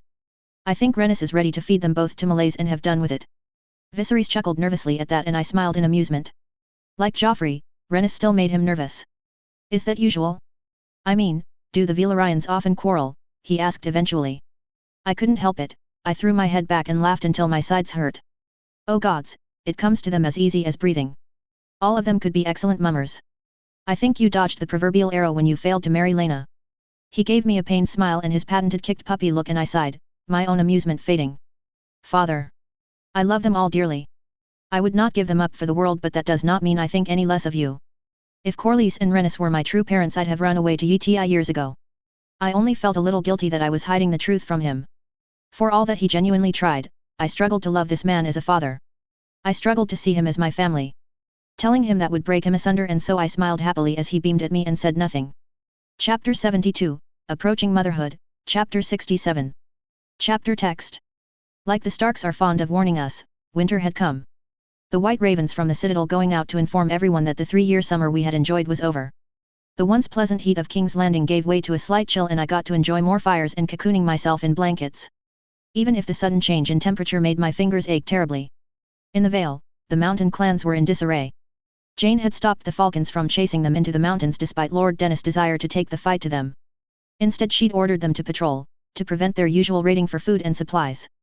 With winter bringing freezing winds and snows to the Vale now, the mountain clans looked to be in for a harsh time. I learned all of this after the fact, Rhea giving the report in an amused voice. She has forgiven you, but that does not mean she will not try and make you suffer for it, the Lady of Runestone told me as we relaxed by the fire. She wants revenge for my teasing about Maris, I said, well aware Maris was sitting within earshot. The Grafton snorted oddly and a glance told me she'd just inhaled her juice, much to Syrah's amusement. Then she gave me a look of warning. I smiled sweetly in turn and returned to my aunt. Speaking of marriages. I note a handsome young man has been paying court to you. My aunt, all of 33 years, blushed like a maiden. I threw my head back and laughed in delight at the sight. I should not be surprised you noted that, she muttered sourly, face still flushed after I'd calmed down. I am taking my time. I understand why, but Torrhen Manderley seems a charming man. The fact that he was young enough to be her son went unsaid, even if it was muttered about at court. The Manderleys wanted to make clear that they would not be rallying to the deposed Graftons, and they were doing so by literally courting Jane's principal bannerman. Not that Rhea did not want to be courted by the dashing second son. He had yet to gain the weight he would later on in life and was well-spoken and polite. He is charming, well-mannered, and clever besides, she admitted, a small smile growing on her face. I had worried about his suit initially, finding out if he had been serious regarding it had been Maris' first real assignment as a spy. He was, as far as we could tell. He was genuinely fond of Rhea despite her age, and whilst he was eager to call himself a lord, he was happy to do so as a Royce and not a Manderley. I hadn't told Rhea I'd had her love interest stalked, but it was nice to know for sure. She'd kill me if she thought I was worrying about her. I am happy for you. Regardless, has Jane spoke to you about marriage? For all that our correspondence has resumed normalcy this past month or so, she has not mentioned it. I was well aware pushing the issue with Jane would get me back in her bad books, but Rhea and Jane's relationship had grown into one of mutual fond exasperation. As a result, Jane was sometimes freer with information than she was with me. I do not bring up the topic. It is a sore one, Rhea told me. I fear it will just bring to mind old fears of hers. Old nightmares. The letter I sent on your behalf. I fear she will not be as quick to forgive me as she did you. Ah, Willem. Being asked about marriage by his sister must bring it all back. We lapsed into silence for a while, listening to the background chatter of Maris attempting to draw Syrah into a card game and Syrah showing good sense for once and refusing. Rhea smiled softly to herself and I found myself dozing in the peace that followed. It all seemed so domestic, so warm, that not even the fear of the children's coming could touch me. Not even fear of Otto, not even here a month for all that it seemed like he'd been here an age. He was still on his best behavior, but Joffrey had predicted that. Corlys had become more interested in Joffrey's work now. Something told me that if Maris was to be Joffrey's first partner in crime, Corlys would be his second. Not that Maris was involved in the scheming. She ran the rapidly multiplying gambling dens, her job being to filch as much information from her patrons as humanly possible. That Joffrey was thinking of handing her the brothels spoke well of her. I trusted his judgment of people. It would also free up a lot of Joffrey's time and give him a break from sifting through the proverbial crap for the odd diamond. She seems fond of your sister, Ria said finally, and I forced my eyes open with a yawn in response. Jane, that is. She says Helena is a delight but something of a handful. Jane had written something similar to me in her letters. Helena wrote of missing home and missing her siblings and parents. She liked the sights though, and Morgul liked the mountains. The fact that Jane allowed her to keep practicing her bow was another bonus. That girl was going to be a terror with a bow when she actually reached an age to have a proper one. Helena could win anyone's heart, I said, blinking sleep from my eyes. Had I actually dozed off? Another yawn caused my jaw to crack. She does complain frequently of housing Morgul though. I smiled. If the area had not been built for dragons, then the Gate of the Moon were even worse. Morgul was still small enough to fit in the courtyards, but that presented a whole different set of problems. She would only continue to get larger with the whole of the Vale to traverse and no pit to keep her in. Jane was already fielding complaining shepherds and goat herders. Viserys had promised a royal allowance to both the Vale and the Westerlands to pay for dragon-related incidents. Speaking of which, Aegon had actually written to me directly. Not just a few lines in his usual letters to Viserys and Alicent, but to me. If he was to be believed, Frost had undergone a similar growth spurt to Morgul, and he was curious about why. I doubt my reply had even reached him yet, but combined with Alicent's declining greens and Otto's upcoming death, well, the dance was looking less and less likely. Dragons are certainly not easy mounts to train and control, I said diplomatically. I'm given to believe you barely house your own in the pit anymore. Ria said, although it was more a question than statement. It was not strictly true. As my pregnancy developed, Syrinx was rapidly becoming my refuge, as everyone and their mother crowded me day and night, attempting to wrap me in more and more cotton wool. In the sky, I could escape everyone but Rhaenys and her children. Rhaenys approved of the practice I was getting in. Laena and Laenor had both tried to object, worried about the twins, and I had gleefully thrown Laena's own late pregnancy riding right back at them. With Rhaenys backing me up, they had no choice but to let me fly. Not that it stopped them arranging a schedule as to who would be following me up and when. The increased time in the air had seen me claim a stretch of abandoned beach for Syrinx to nap on. Whilst the surrounding livestock farmers and fishers no doubt hated her, it was easier than the spectacle of the dragon pit over and over again. I pay for the food she hunts, I mumbled, feeling a little guilty. I actually paid above market price, it seemed appropriate. So you do, murmured Ria, smiling. I will depart, niece. I have lords to corral and you can barely keep your eyes open. You do not need to. I protested as she rose and I struggled out of my chair to follow her. I am quite able to remain awake. She drew me into a hug. She'd become much better at giving them recently, considerably less elbow than the first few I had received from her. Go to sleep. I do remember lecturing you about invincibility. I do not need a repeat of Runestone, especially when you are pregnant. Then she swept off and I dropped back into my seat and sighed, trying to shake off the exhaustion I felt. Are you feeling well, Rhaenyra? Asked Sira, moving around the chair so I could see her. If you are tired or feeling ill, no one would criticize you if you took to bed now. I can cancel your meal with the Velarayons for you. Yet it would bring judgment regardless, I said and stood up once more, Sira standing by to help. I may well rule one day whilst pregnant. I cannot be useless for 9 months if such a thing should happen. And tonight was the night I would tell Laena everything. She had not asked again or pushed the matter since, but oh, how I wanted to tell her, to have no secrets between us. Don't be so boneheaded. Cancel the meal and sleep, Maris said hotly. Else I shall tell Sir Joffrey and he shall set Lady Laena on you. Lady Laena does not scare me, I declared, visions of enforced trout dancing across my mind's eye. If Laena thought I was dodging needed sleep, she'd chain me to the bed. Perhaps a compromise and we can have the meal here. Does she not? Normally threats such as that work. After all, Jane is terribly susceptible to that same threat in regards to Jessamine Redford. I felt the blood drain from my face at that, hand finding the back of the chair. Oh gods, how long had she known? Sira, could you go and inform Sir Laenor, Sir Joffrey, and Lady Laena to attend on her grace here tonight? The strong bustled off, looking worriedly at my pale face. I waited until she was long gone before turning back to Maris. How long I started, but she cut me off with a wave of her hand. Oh, since you two started, I'd warrant. I didn't care when it was Jane and certainly do not care when it's you. I think it goes without saying that others would not be so forgiving though. Breath came a little easier at that and she guided me into my seat and brought me some juice to sip it. You need not fret so much. Sir Joffrey has already taken me to task on it. Is that so? I asked, dazed, as she pushed the cup towards my mouth. Marya and Felena are the ones you want to watch out for, Maris said after a while. To caught up in their faith, they'll expose you in a heartbeat regardless of the goodwill you have built with them. I'm not sure about the Strongs, they're harder to get a read on. I nodded and continued sipping my juice, heart still pounding in my chest. I'll run interference for you, of course. Jane would sulk if I failed to help along such a love story.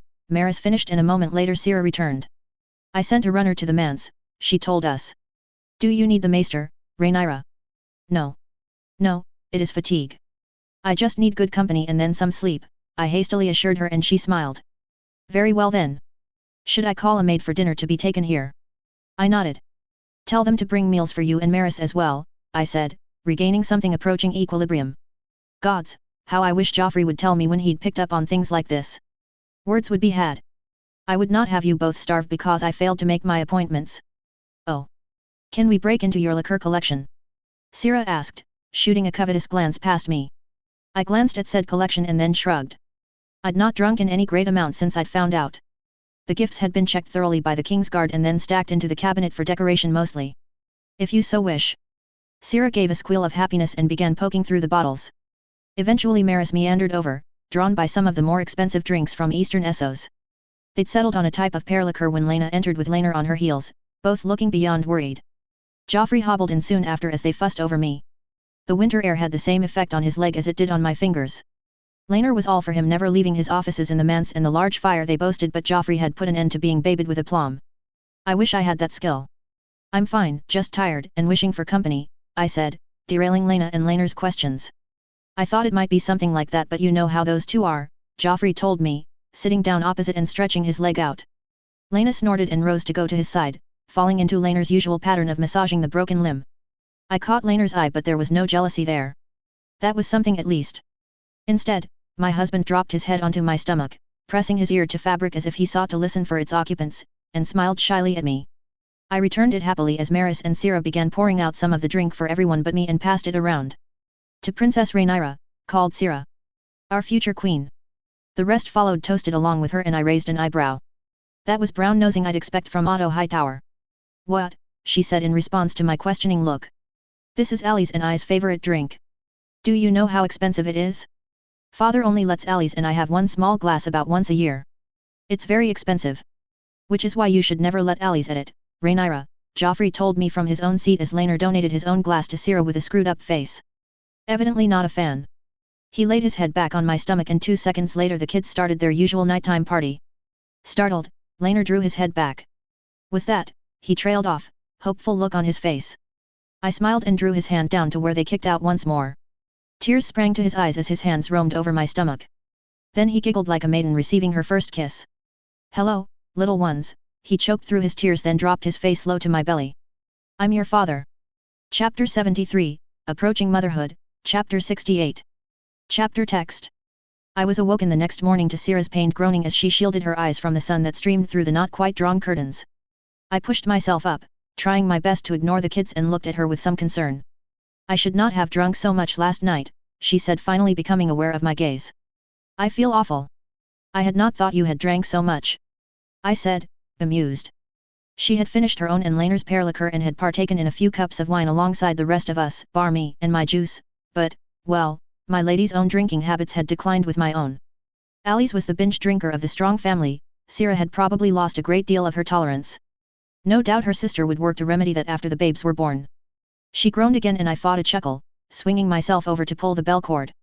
A maid appeared a moment later and was dispatched to retrieve a volunteer replacement for Sira.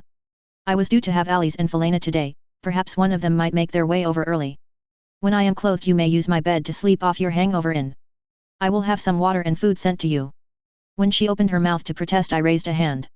Sleep, Sira. Thank you, Rhaenyra. Truly you are the mother reborn, she whimpered, hands covering her eyes again. I smiled and leant back into the pillows, enjoying the feeling of the twins moving about as they were wont to do in the hours after I awoke. Laenor had finally felt them. That left me smiling widely for some reason I couldn't quite put my finger on. The usual chill of fear the morning brought seemed so distant as I lay cocooned in my blankets, stroking my stomach. Felena turned up a moment later, covering the ground from my lady's room to mine so fast I wondered if she had access to Littlefinger's teleporter. She tugged in disapproval at the groaning Sira but helped me dress with only a few acidic comments. Then, without my prompting, helped the strong girl into my bed without complaint. We left my old friend the chamber pot nearby as well as the water and bread we had requested and she thanked us profusely for it. Sots, the both of them, Felena growled as I seated myself for my own breakfast. Allie's was drunk herself last night. What she does in her off hours is no business of mine, Felena. Besides, Sierra's predicament is my fault. Felena said nothing in response to that but gave me her usual raised eyebrow of silent disapproval. How goes Septon Patrek's work with the charity? Her demeanor changed in an instant and she beamed. Oh, very well. Your excess food from the test farms have worked excellently in supplying some of our worst supplied food banks and kitchens. Septon Patrek cannot stop singing your praises, she said. I know you still have your reservations, but allow me to assure you he only cares for fighting the corrupt faith. Surprisingly, that reassurance meant something to me. Felena was an astute judge of character in the way only Lena was amongst my ladies. Marya was too inclined to fall for a sob story, Maris to cynical and the Strongs to naive. It is very easy to turn that to criticisms of the nobility. Might I remind you there are as many corrupt nobles, eager to exploit the small folk, as there are corrupt Septons. I said, and Felena nodded. I have brought similar worries to the Septon myself, although about those who do not follow the seven. Lord Redford is a great ally and friend of my father, and yet the Redford boasts a God's wood, she explained. I would not see the faith attack him for that, nor would I see them cause issues elsewhere in West Eros. And what did the Septon say to your worries? I asked, taking a bite of the little fishes wrapped in bacon. He said that the seven must be spread through learning, understanding, and love for our fellow man, for we are all children of the seven, she said proudly. I smiled without really feeling it. It seemed too good to be true, a Septon whose ideals aligned with mine perfectly, who did not desire the faith militant or political power. He said that having blades at its back only encouraged the High Septon to act as a king would. He thinks King Jaehaerys did not go far enough when he banned the warriors' sons and the poor fellows, Felena continued. He thinks he should have rebuilt the faith, changed it from the High Septon downward. He has been working on his manifesto. Septon Patrek was a fanatic but a clever one. The best I could hope for is that he would use me, I would use him, and our goals would never wildly diverge. Still, the men I had posted to him agreed with Felena so far. It did not mean he was not hiding his desire for power, but it spoke well of him. I would wait and watch him. When I knew what made him tick, what he truly wanted, then I would sleep easier at night. Perhaps a lighter topic to eat breakfast over, I suggested, and Felena nodded in turn. My sister's name day approaches and I have yet to find her an acceptable gift. Something archery related is bound to impress her, drawled Felena, amused. But there are other options she may enjoy. When she was at Dragonstone with us she seemed fond of tales about adventures. Helena did like stories. And I do have a good father who knows an adventure story or two, I murmured in thought. Not that Corlys hadn't storied Helena's ear off about his adventures already, but hiring a scribe and artist to set them to paper with illustrations might be nice gift, and if I ever managed to get paper and ink manufacturing up and running it might prove a popular book to sell. Yes, I think I shall bother Lord Corlys for his stories once more, I said with a nod at my lady. Lord Corlys does not need bothering much to launch into a recount of his brave adventures. The true comedy occurs when Lady Rena seeks to correct him, Felena chuckled and my smile grew to match hers. A maid entered and bowed low before announcing the arrival of Laenor, still glad in his training gear. A part of my brain was drooling at the sight of him.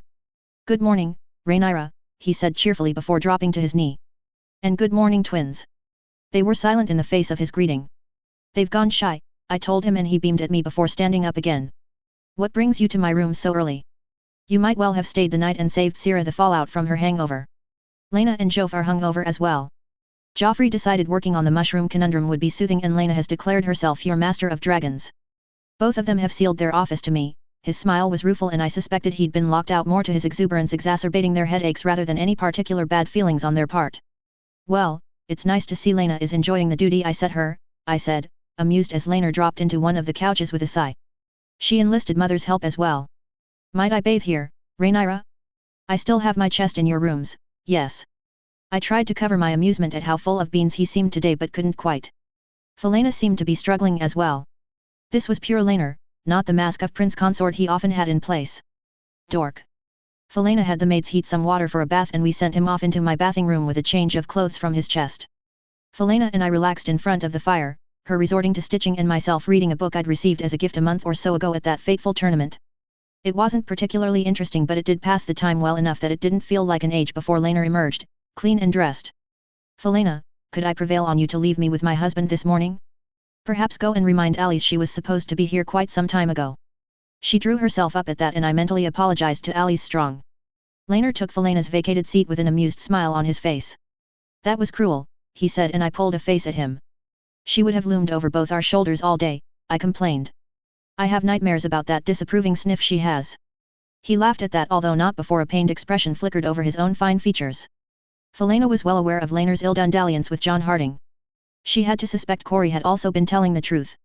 The duel had proved before the eyes of the seven that Laener was not in the wrong, but I suspected her grudging silence had more to do with the horrendous double standard between men and women in Westeros than any particular loyalty to him. "How goes Joffrey's search for our mysterious friend?" I asked after we'd finished chuckling. Laener pulled a face in response. "I haven't said this to him because it seems to me to be a bit unsettling, but," he seemed to struggle with his words for a moment. "It seems to me this friend is, well, courting him." "Courting him?" I repeated, disbelief entering my tone. Laener squirmed in his seat before shrugging. "His friend comes up with some scheme, forcing him to respond. Then he prepares some other scheme in reprisal and his friend effortlessly avoids it. Until recently they never actually damaged one another in this game, they would simply come close, acknowledge the damage they might have done and let it drop." He scratched at his chin, embarrassed. "It seems to me it's more about ensuring Joff sees him than a battle for control of King's Landing." "So you think Alicent's factor is trying to get Joffrey's attention? Would this not imply he thinks Joffrey knows who he is? That he would know who Joffrey is?" I asked. As oddly as Laener phrased it, it did contain a smidgen of sense. "I do not know. If Alicent knew who Joffrey was, she'd want him dead, whether he held the esteem of her own spymaster or not. I have warned him about such several times," Laener said sourly. "I worry for him. Mysaria's influence has left the city, but this friend of his was able to snatch as much of her people as he was." "Joffrey is well capable of holding his own," I said, and he nodded, miserable. "But, you might be on to something there." Whatever had begun niggling at me the moment Laener had finished his theory danced annoyingly out of reach, and yet I felt it was just on the tip of my tongue, that one more bridge of logic would take me to a realization that would help Joffrey in his dance with Alicent's man. "That he is danger," said Laener. I closed my eyes and shook my head. "No," I murmured. "No, something you said has my thoughts racing, but they refuse to tell me what has them in such a state." Laener hummed in thought, and the creak of the chair told me he'd settled back himself. I pored over what Laener had said. Alicent's spymaster had seemed to flirt with Joffrey. It may not actually imply he knew who he was, just that he had seen his effects on the city. Joffrey had said it started after he'd purchased more than a few brothels and knocked out a few low-hanging greens. So our friend had seen that and liked his style, bringing his own spy ring to bear in response. Which implies that up until that point he didn't have it, or if he did he was not so invested in it. So had Alicent found him as he'd played with Joffrey? Or had he found Alicent when he realized Joffrey had me? Which would explain. "Oh," I breathed, eyes snapping open. Understanding flowed through me like a freight train. "Laener, get me some paper, I need to write this down." He hastened to obey, and soon we were both bent low over it as I put ink to paper. "I think our friend started his own spying before Joffrey, but not, as we thought, as Alicent's agent. I think he found Joffrey later, initiated this game as a way to impress him, to spur him on." I started. "I think Alicent came later after he realized Joffrey was my factor. I don't think he actually knows who Joffrey really is, I think he just likes his style. I don't even know if our friend would tell Alicent because I don't think he's hers." "You think they are merely allies?" Laener said, picking up, and I nodded. "Allies, and uneasy ones to boot. I don't think Alicent killed Mushroom, Laener. I think our friend was creating his own job opening. He kills Mushroom, makes himself Joffrey's counterpart in the Greens. He is courting him," said Laener, frowning. "Which means soon enough, I think he'll reveal himself whether we unmask him or not." Chapter 74, Approaching Motherhood, Chapter 69. Chapter text. That realization had Joffrey scrambling for the information he'd collected on Mushroom once more. He was determined not be blindsided if our theory proved correct. It was also somewhat hilarious to see Laener's outright offense that someone would court the man he loved when they would have to know the truth regarding the two men. Although, given the ongoing power struggle between Otto and Alicent, I had to wonder if Joffrey's friend would remain Alicent's for much longer. A spymaster with that kind of skill and resources at Otto's beck and call would be a dangerous thing indeed. I was starting to suspect Joffrey was right, that bringing Otto to court where there was enough political upheaval for him to take advantage of was a horrendous idea. Okay, I know Joffrey was right. I was wrong and Joffrey was right. But now that Otto was here, he had to die before he managed to salvage the Greens entirely. No doubt this war for Dorne was his grand plan. Already he was revealing his hand with the plans he was drawing up for the invasion and its aftermath. He was advising Viserys to appoint several Stormlanders and Reachmen as governors to prevent further rebellion. I was no expert on Dorne, as he was fond of repeating to all and sundry, but that seemed like a bad idea to me. He'd picked marcher lords like the Peaks and the Swans, lords with grudges who would be happy to avenge 1,000 years of raiding and skirmishes on the innocent and vulnerable. If he had his way, Dorne would be bathed in blood for generations. "Take him away, Laena. He is making too much noise," I hissed into my pillow, twisting the covers over my head as the sound of Lucerys rolling his egg about drove spikes of pain through my skull. Time marched on despite my renewed desperation that it should not. The third trimester loomed large and my sickness returned with a vengeance, intent on punishing me for getting comfortable. My weight gain continued its steady siege on my good looks despite both Laner and Lena assuring me I was still the realm's delight. It was hard to feel that way when I had gained the start of a second chin. If the sickness ruined my day, the twins ruined my night. If they did quiet down, sleep was slow to come and not especially restful. I frequently awoke in the morning drained and empty.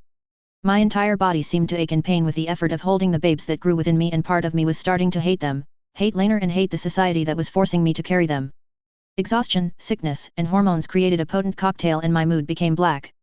In one moment I would snap vicious insults at my ladies, my husband, or my good family, and in others the guilt would bring storms of tears and self-hatred. Otto and Alicent capitalized on it with glee, spreading rumors of my rages and my difficulties.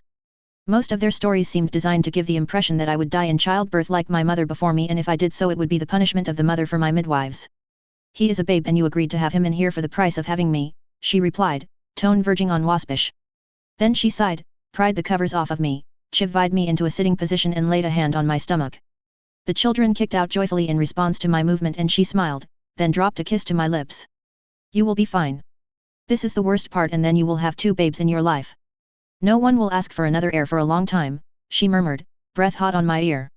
Then she retrieved Lucerys and his egg from the floor and settled him between us, curling around him and into my side with a satisfied smile. 2 years.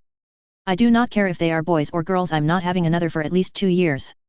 Longer if I can manage it, I groused as Lucerys slapped at his egg happily and then drooled on it.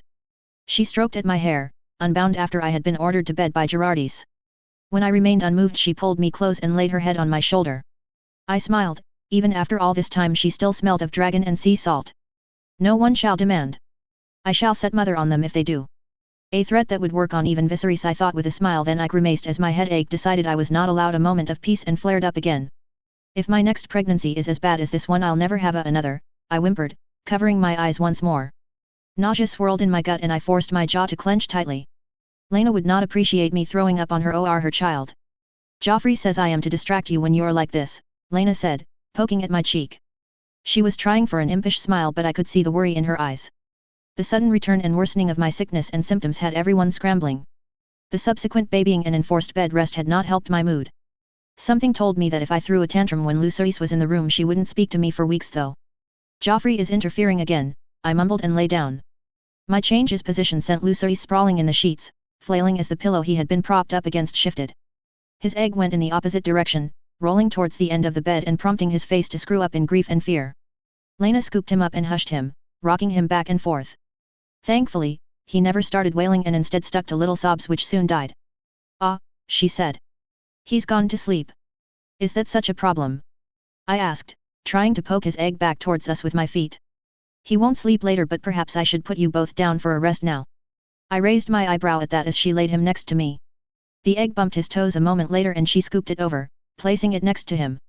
His small pudgy hand came to rest on it and I sighed, rolling onto my back. My stomach was aflutter with fear again and I brought my hands to rest on it, chewing my lip without meaning to. "Go to sleep," Lena said finally. "I will be here when you awaken. Perhaps, I shall even secure you some treats." "That's bribery," I muttered, mind going to the potential treats she could get me. Nothing too sweet or anything with a powerful taste which ruled out my usual fare, but she had persuaded the owner of the bakery near the manse to experiment a little to produce things I liked. "I am quite confident it will work," she said, dropping her head to kiss my temple. I smiled in response and let my eyes flutter closed. "You have been brave recently." "I like it," I told her and she laughed in response. "I have kissed you and the world has not ended." "You have not sent me away," she whispered. "And Joffrey has a way of getting through your thick head," I mumbled and she scoffed in mock offense before her hands found my hair. I will admit to enduring more than a few of his lectures even before I decided to be brave as you put it. A yawn was her answer as I snuggled deeper into the sheets and she huffed in laughter again. When I awoke, she was gone.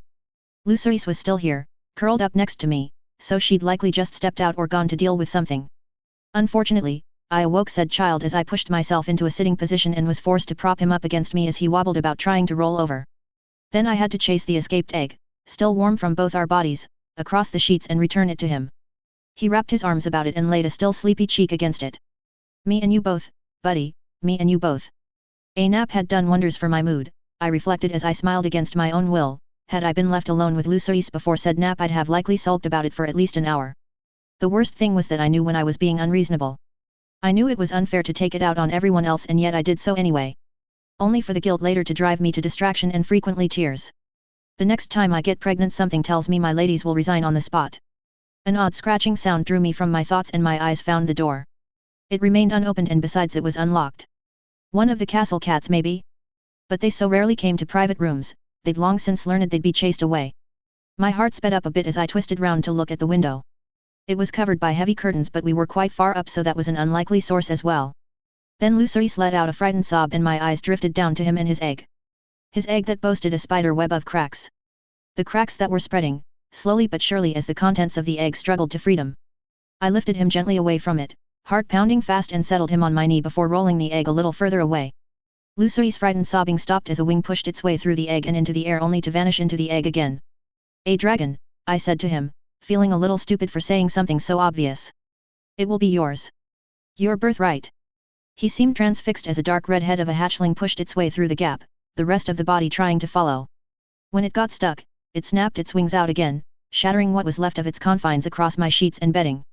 Much to my annoyance, a great deal of egg goop followed. The hatchling let out that strange gargling screech I'd come to associate with younger dragons and crawled forward, smearing the unnamed goop around it. It was pretty enough for a dragon. Dark red, verging on burgundy in color. Its horns and eyes were darker still, almost black yet I could just make out the red tint to it in the light of the flames that lit my room. Its eyes and head bobbed about and fixed upon the babe in my lap. Luceris reached out with his pudgy hands and the tiny dragon's tongue darted out across his knuckles at the before rearing back from the excited flailing with another surprised gargle. Luceris laughed and slapped his hands together and the dragon settled on nibbling on Luceris' foot, much to my own heart-stopping terror. My heart ceased trying to beat its way from my chest somewhat when it failed to draw blood and Luceris did not indicate pain. "Lena is going to kill me when she realizes she missed this," I told Luceris as his happy giggling rose in pitch again. This was early for an egg to hatch. She likely hadn't even given thought that it might when she'd nipped off to run whatever errand she'd gone on. Normally, they hatched between 6 months and a year. A year and a half would be the absolute cutoff, the deadline for removing the egg from the child. There seemed to be no rhyme or reason as to which egg would hatch for who. Lena's egg, once belonging to Renus, had hatched giving him his beloved sea smoke yet Lena's had not and she had later tamed the mighty Viagar. Renus had tried oh so hard to hatch the egg her son had, using every method she could lay her hands on apparently, refusing to give it up until she had exhausted every avenue only then had she given up and mounted malaise. Iman, her father, had hatched Caraxes and spent many years shying from it yet it had remained true only to him despite his rejections.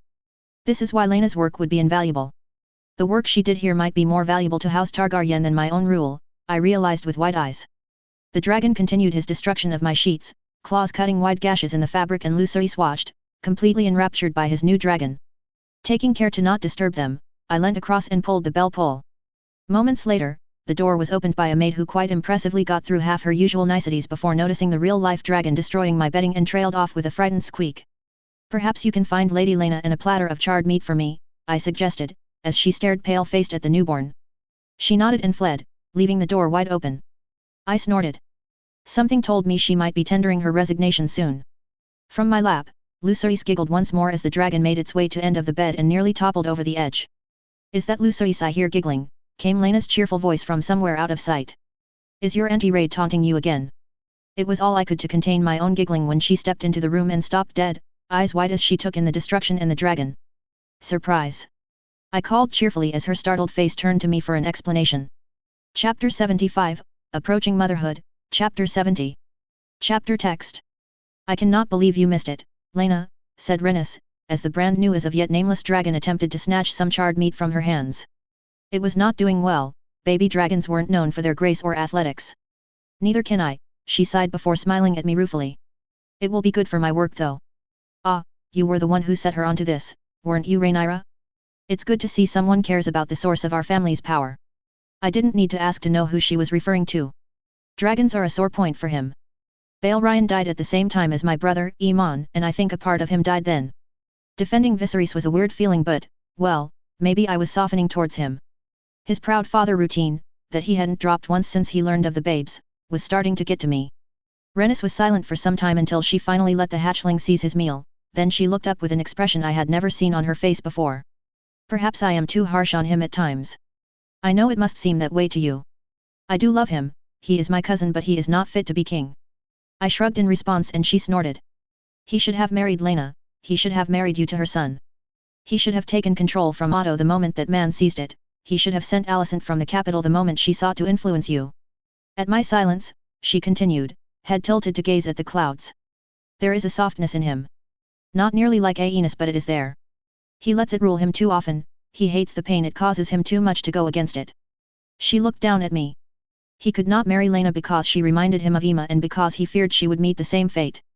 And because he feared having you as a good mother, I pointed out, not wanting to start an argument over whether Rennis feared the same fate for Lena. Rennis snorted in amusement, lips quirking up at the thought. I am glad I did not marry him, mother, Lena said, her ears red as Lucerys gurgled happily from her lap. You would have been queen, Rennis pointed out, but there was no real heat in her tone. I got the sudden sense they'd had this conversation before. Bah, I know what you will say. I am happy enough to see Laenor by Rhaenyra's side. Happy enough to see the lords of Westeros bow to a woman. Lena smiled at that and Rennis hummed before procuring another cube of charcoal meat for the dragon. Lucerys laughed as it once again began its back and forth scrabbling for the treat Rennis dangled in front of it. I let my thoughts wander. Alicent and Otto had been up in arms about another Valyrian dragon. It was one thing to let Rennis' children have dragons, but their children too? It meant that for at least 3 generations the Valyrians would have access to power no other house but the Targaryens did. It was establishing them as a cadet branch. The optics were not great for House Hightower. Viserys had defended Lucerys though, and he'd managed it without making any referral to Daemon, which I considered impressive. Annoyingly, the birth of a new dragon so soon after the decision to go to war with Dorne once winter was at an end was being viewed as some sort of blessing by those who cared about that sort of thing. I would have to be careful of that, or I may just end up getting sucked into a war I did not want.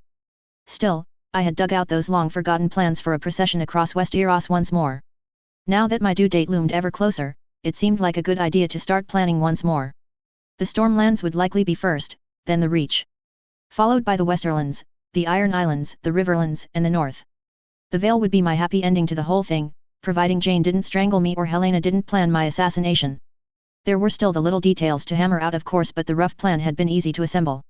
Mother, could you look over some of my research tonight? Asked Lena, breaking the awkward silence.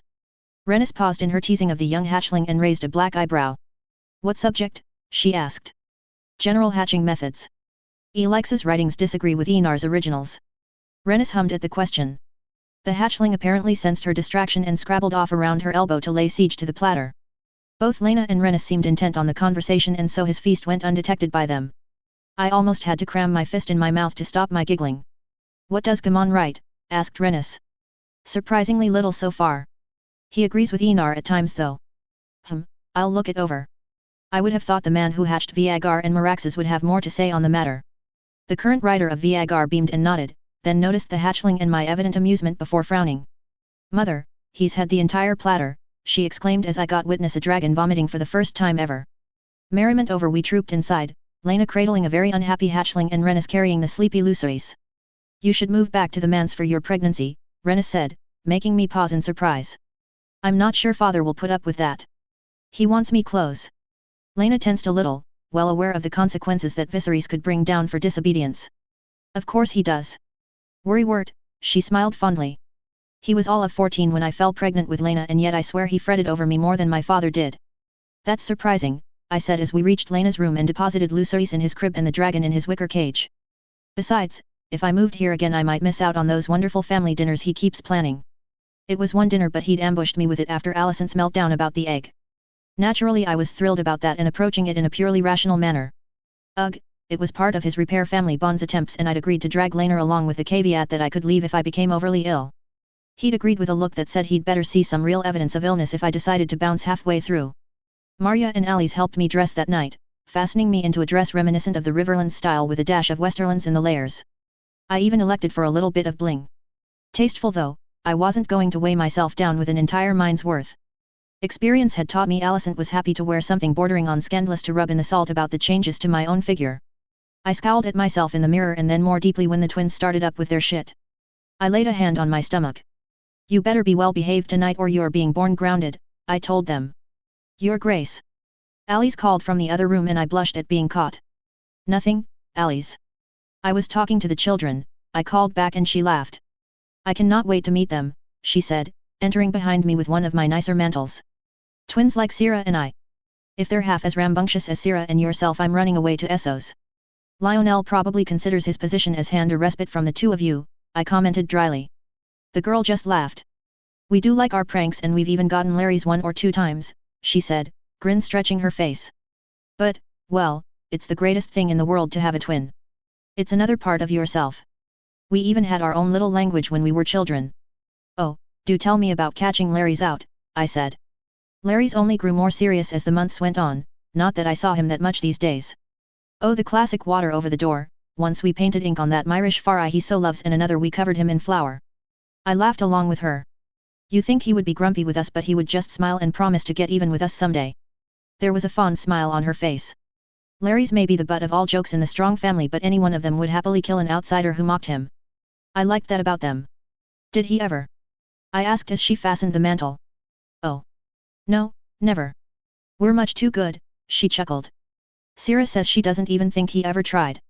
Well, you shall have to invite him for a meal after I have had the children. He is a friend and we haven't spoken in so long, I said finally as she straightened the mantle to sit properly on my shoulders and stepped back. I'm sure he'd like that, Alice said with a smile. Who would like what? Asked Laner, stepping into the room and looking as handsome as ever. He'd had a haircut recently, I noted, his silver hair had been cut to shoulder length and he was in the process of tying it back. He had people to do that, of course, but his insistence on staying at the manse meant they weren't here. Inviting Larry's for a meal, I said, coming over to help him with his hair. Oh, he seemed quite nice. Quiet fellow though. Thank you, Rhaenyra, he mumbled and let his hands drop. Oh how I wish we did not have to attend this tonight. You and I both, husband, I said. But when father calls we must answer. We can always set mother on him, he suggested and I laughed. Rhaenys had become a go-to threat for her children in recent months. That would be cruel. Your mother is a force of nature. That made him cackle. There is a reason that father married her. He says every time he is with her he is reminded of sailing through a storm. That was positively romantic from Lord Corlys. Well, I know what drew your father to your mother but honestly I don't understand what her stake is, I said and Laner smiled, eyes gleaming with mischief, stepping away from me as I finished his hair. Then he laid his hands on my hips and planted a kiss on my lips. And here I thought Valyrian men were irresistible for you Targaryen women, he teased and I realized I was blushing a deep and vibrant red. Oh, he's back to playing that ridiculous game of his. Not so irresistible that I will not slap you if we are late, I mumbled back, placing my hands on his cheeks. I let him initiate another kiss only to pull back as Marya and Alice got the giggles at our display of romance. Or rather, Laner's display of teasing me. It was, I'd come to realize, something he took immense pride in beyond the obvious alibi it gave us. My blushes were a source of ongoing amusement for him. Joffrey and Laena too. I could understand his position. Blushes won from those 3 on my part were always satisfying too. Admittedly, I won them from Joffrey and Laena in the privacy of the manse lest Alicent decide to concoct another little story for the court. Not that her control of rumors should be so complete these days, I mused as we began our journey arm in arm. We now knew that Mushroom had been the progenitor and purveyor of many of her more damaging rumors. Without him at hand, well, court gossip was hard to control. Mushroom had a talent that I doubted many others had. Our friend had struck a massive blow to her and still managed to forge an alliance. I wonder if he lied to her? Told her some story about Mushroom betraying her to justify his actions. I had not heard any blacks speaking of Mushroom or any kind of mole so I doubted he had actually been planning those things. It could be our friend killed him to create a job opening or Mushroom made a joke about it. We'd answered a few questions and yet were just as in the dark as when we started. Brooding? Asked Laner. No, thinking about Joffrey's friend. Laner laughed at that. Joffrey will have him soon enough. Do not doubt his skill, he assured me. There are too many mysteries in this world at the moment, Laner. Can you blame me for tackling the one that I have a chance of solving? I asked as my mind went to the foundations of Runestone, Joffrey's friend, the reason black powder did not work on Westeros and everything that ever came out of Wisdom Juret's mouth regarding magic and alchemy. We came to halt in front of the doors that led to another fun family dinner and paused to compose ourselves before one of Viserys' men pulled the door open and we were announced. Greetings were called as were shown to our seats and we'd barely sat down before another 2 guests arrived. Ah, great! Viserys has invited Otto and his son. Chapter 76, Approaching Motherhood, Chapter 71. Chapter Text. We started off with a small bowl of pumpkin soup and fresh bread. The pungent aroma set my stomach rolling the moment it was placed before me and that, combined with the initial distinct lack of alcoholic drinks, tipped me off as to who was likely involved in choosing the menu. I sighed, resigned myself to an unpleasant night, and forced a few spoonfuls down before Durin's fussing gave me an escape I seized with both hands. It does not seem like it has been a year since I first saw him, I said, attracting the table's attention. He has grown so much and already walking.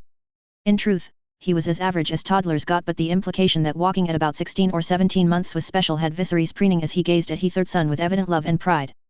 Alicent merely gave me a tight smile. Otto looked constipated and Gwaine took the opportunity to drop his spoon with relief. I frowned at that.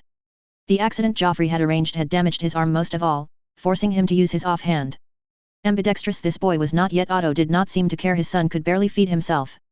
He will be a fine addition to House Targaryen, said Otto after a moment of evaluating what I could possibly mean by my phrase. There were a small crowd of nobles black and green both that figured I couldn't possibly love my siblings. Otto was evidently a member. He cries too much, groused the only sibling I've ever given an actual thought to physically harming. Aemond was taking this whole dinner as well as Durin, which was impressive given the almost 4-year difference in age between the two. The time of Aemond's fostering was looming ever closer and his behavior continued to degenerate. I had to wonder if Alicent was egging him on.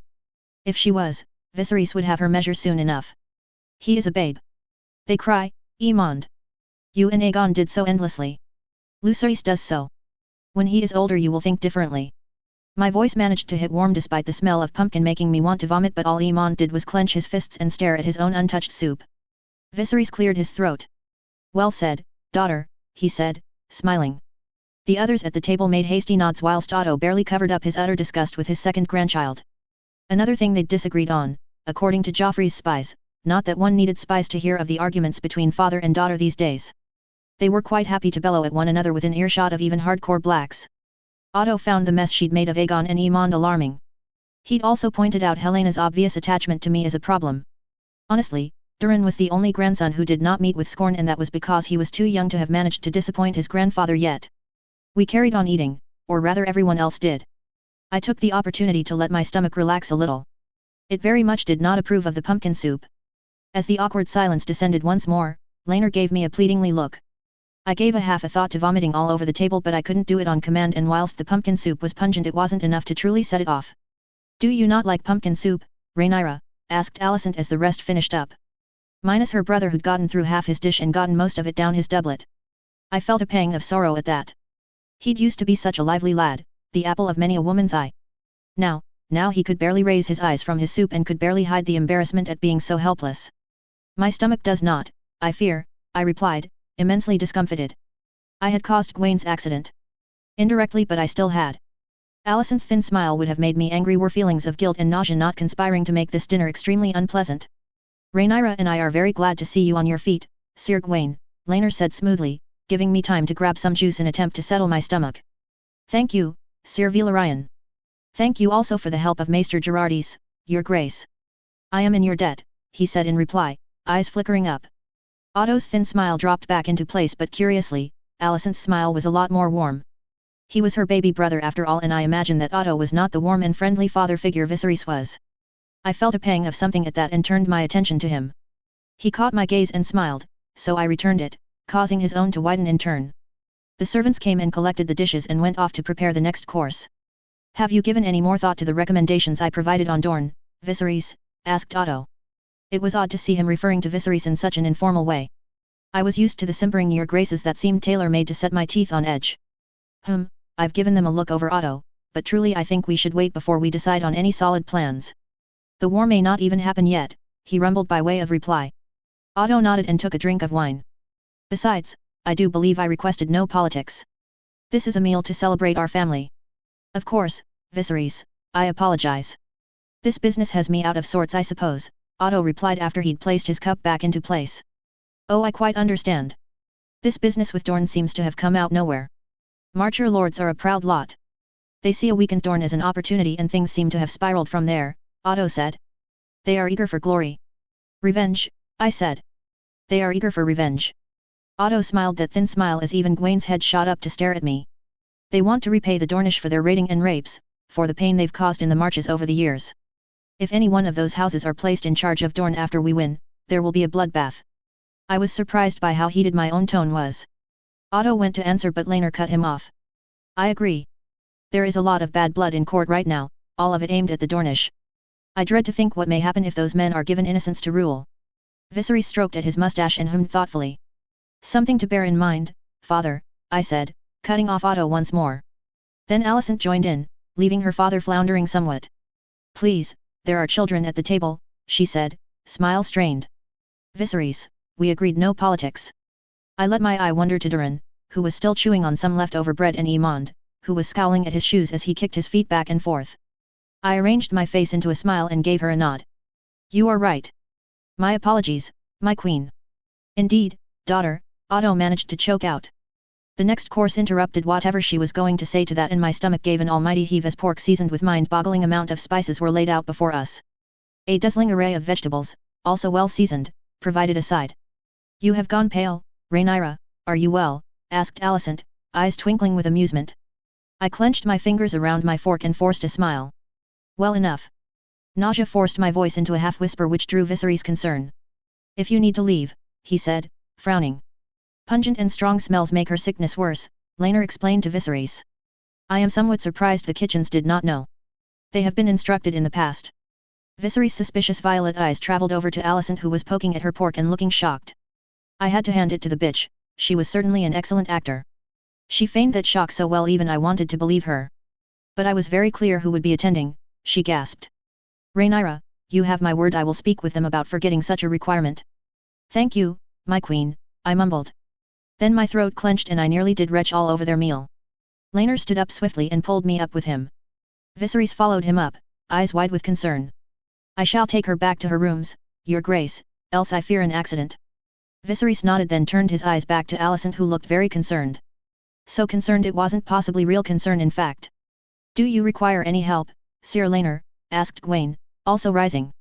Laenor took pity on him and Gwaine joined me a moment later, both men almost hauling me along in a way I wanted to protest I did not need, and yet doing so would see me throw up on them. When we were safely away and by a window, I was allowed to lean my head out for a while. King's Landing was not fragrant by any stretch of the imagination, but it beat Alicent's idea of a hearty family meal. You may escape, Sir Gwaine, Laenor was saying. Thank you for your aid. I should thank you, Sir Laenor. I have no idea why father dragged me to that dinner, but it was quite excruciating. Truly, the confessors must weep to have never devised a torture so painful, he retorted. I laughed and then groaned before pulling my head back in. Sweat was prickling across my forehead and the little pumpkin soup I had forced was suddenly sitting very uneasily in my stomach. We need to go, I gasped out, and Laenor's widened with alarm before he scooped me into his arms, called a goodbye to Sir Gwaine and took off at full speed down the hallways. If I weren't so damn sick that might just have induced a case of the vapors.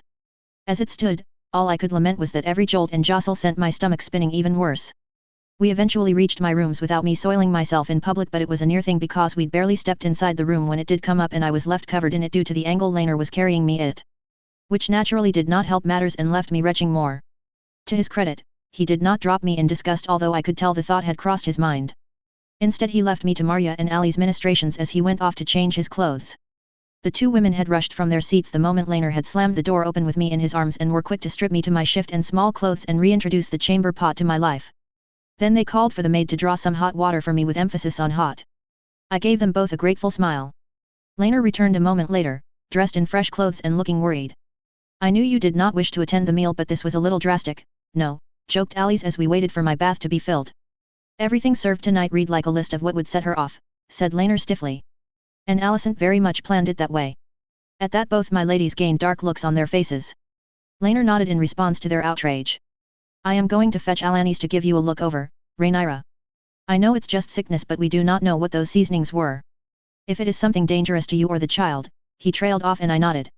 I suspected it was the smell, tailor-made to send my stomach spinning by Alicent because she was a vengeful cow that couldn't let things go even when it would be healthier for her too. We will keep a close eye on her, Sir Laenor, promised Marya. He bid them both goodbye and disappeared out the door. We waited in silence, and as time went on, my stomach slowly settled. I'll kill that woman one day, I vowed as I settled into a low couch with Ali's help. Then at Marya's stricken expression, I elaborated. I jest. I would not kill her, but when she is as petty as this it is hard to remember the seven and their teachings of forgiveness and compassion. An awkward silence descended and Ali's strong rode to my aid. Well, generosity is part of worship, and a certain sister of mine tells me you have a certain bottle in your collection, she said, eyeing said bottle, and I laughed. Alice, that is completely inappropriate, Marya gasped, thoroughly distracted from my momentary slip by how goddamn rude she was for asking. You may have some, Alice, as long as you understand that if you drink it all your sister will gut you, I told her, remembering the storms of panic and tears she'd coaxed me through in recent months. She could rate that alcohol all she liked for the friendship she'd given me. Oh, don't worry, she replied. I'll definitely leave her some. Half a glass should be fine, right? I was saved from replying by Marya helping me to my feet as a maid announced the bath ready. Alice tipped her glass to me and took a gulp as the door shut. I was helped into the warm water and sighed at how heavenly it was. You better keep an eye on her, I murmured finally. Someone needs to keep an eye on you, said Marya, and I could picture her worried frown. I will shout should I require aid. Truly, if you do not watch her she will have the entire bottle and half the cabinet to boot. Marya groaned, no doubt remembering the morning Alice had been found half-conscious in the stables at Dragonstone. Very well, Rhaenyra, but you are not to climb out of that bath without aid, she told me, eyes serious. You will hurt yourself. 7 Help me if you fall. Go, I chuckled. You have my oath that I will call for you should I need to get out of the bath. She went and I sighed happily, settling myself in for a long soak. Then I would be due a poking, a visit by Alanis that would no doubt result in her chiding me about fried goods. Ah well, I could deal with that. At least I was out of that awful dinner. And then I heard Marya scream. Chapter 77, Approaching Motherhood, Chapter 72. Chapter text. The fear the scream brought drove me upright and sent water splashing over the sides of the bath, drenching my surroundings. My heart beat like a drum in my chest as I listened for any indication what had happened. There was nothing but silence, no sound of metal on metal, no sound of any fighting. Marya. I called, wondering if Alice had decided to play some cruel prank on the woman, yet Alice was not given to doing so if she was on duty. Marya. Alice. I am getting out of the bath. A crash of the door to my room slamming open and Sir Stefan's shout to raise the alarm was my only answer. I climbed to my feet before my mind caught up with what a stupid idea that was. By the time I realized how fucked I was, it was too late. The world seemed to move beneath me and like the queen of all idiots, I toppled backwards over the rim of the bath. I saw stars for a moment as the back of my head bounced off the floor.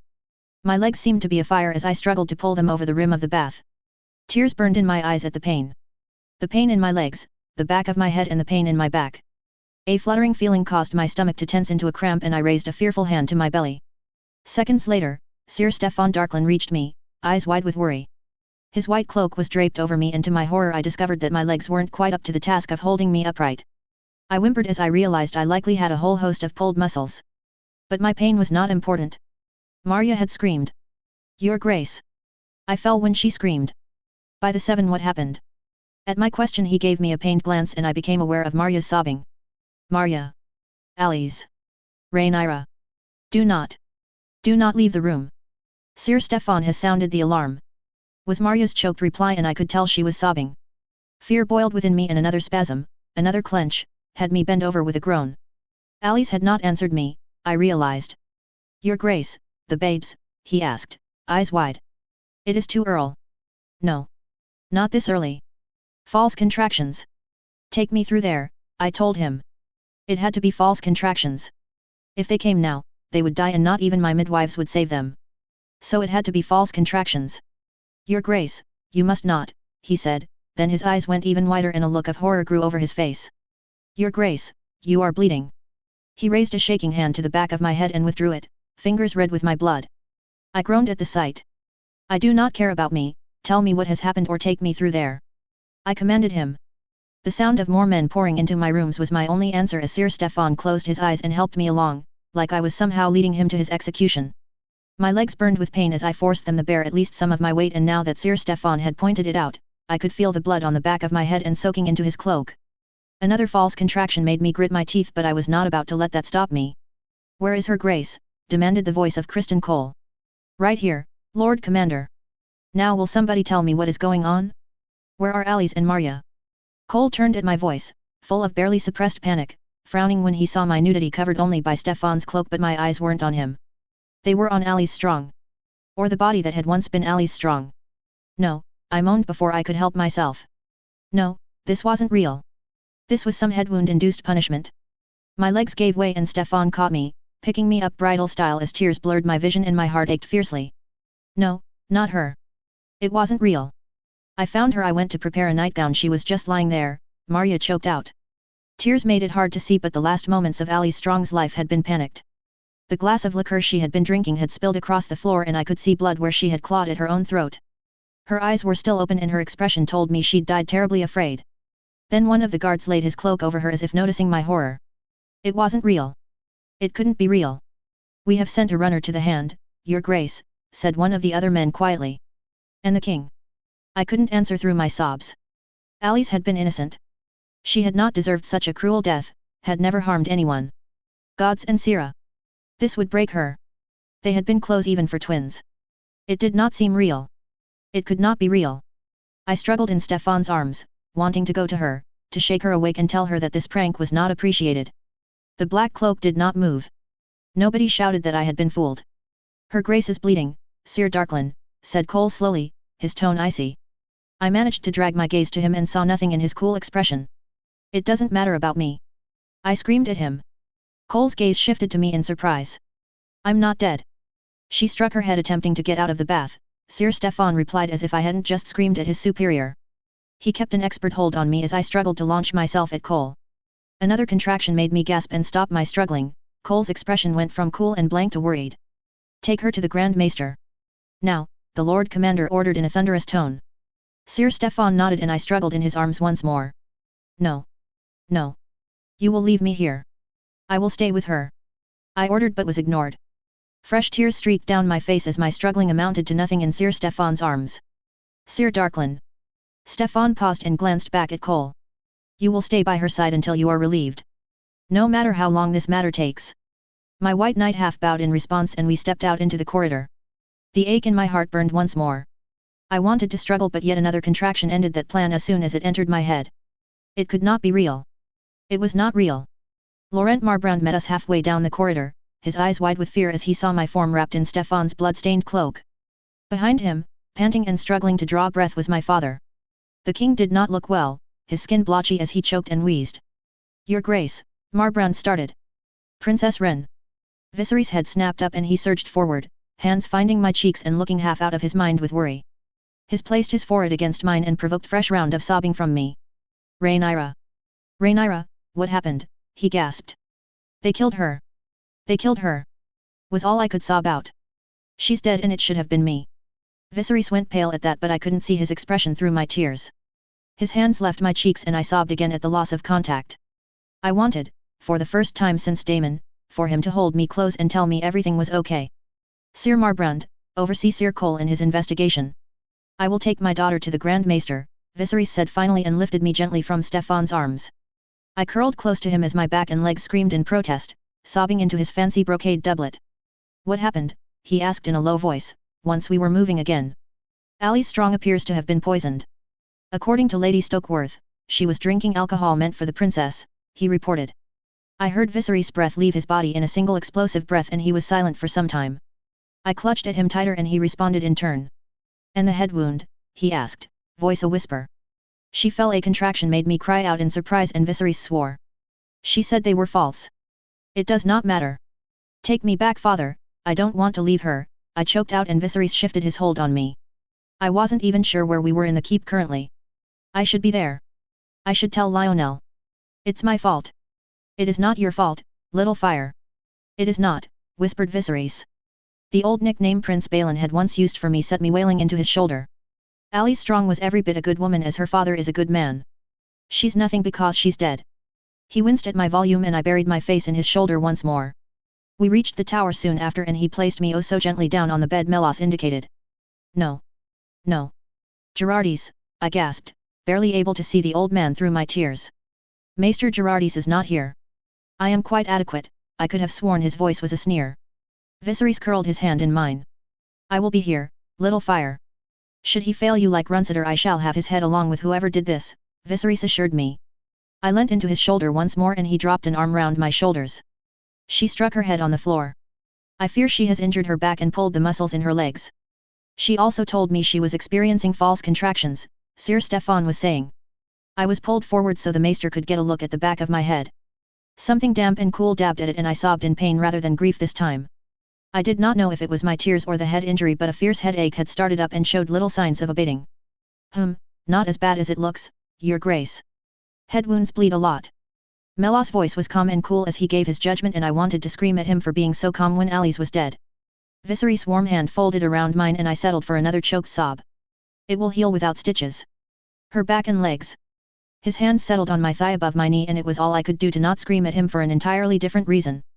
Ali's had once said he had the eyes of a pervert and that thought had me struggling from him and my crying renewed. The blurry figure of Melos raised his hands in defense at Viserys and Stefan's unseen reaction. I cannot examine her if she struggles, he whined. Then we will wait for her maester to arrive, said Viserys coolly. I suppose she does not wish a cervical examination, he sulked, and if I had not been unable to move I would have flung myself at him. As it was, both Viserys and I were prevented from doing such a thing by Sir Stefan seizing the grey rat by the front of his robes and frog marching him out of the room. She must rest, but do not let her sleep. If she vomits, call me back in. And keep an eye out for behavior changes, he shouted through the door. I should have prevented this. I should have ensured the bottles were double-checked. I will submit to whatever punishment you deem fit, Your Grace, Sir Stefan said as his blurry form crashed to a halt at the end of the bed. Viserys' hand rubbed a comforting circles on my shoulder, then it stilled. I caught his fingers with my hand and he dropped a kiss to my forehead. Who was responsible for checking them the first time around, Sir Darklyn? From the dangerous tone in his voice he already knew and merely wanted the confirmation. I should feel sorry for him. Viserys was likely to kill him or worse, and Joffrey had brought in people to check those bottles after he had and had found nothing amiss. Ali Strong was dead. Sir Criston Cole, said Sir Stefan. He had them checked after the tourney. I see, he moved from my side and I whimpered at the loss even as he dropped another kiss to my forehead. Little fire, I shall find who did this. I'll find who tried to kill you and I shall see justice done.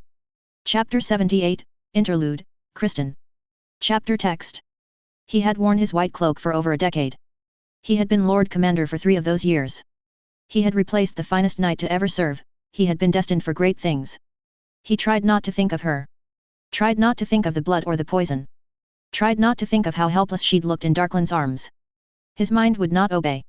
It taunted him, bringing her broken form across his mind's eye again and again.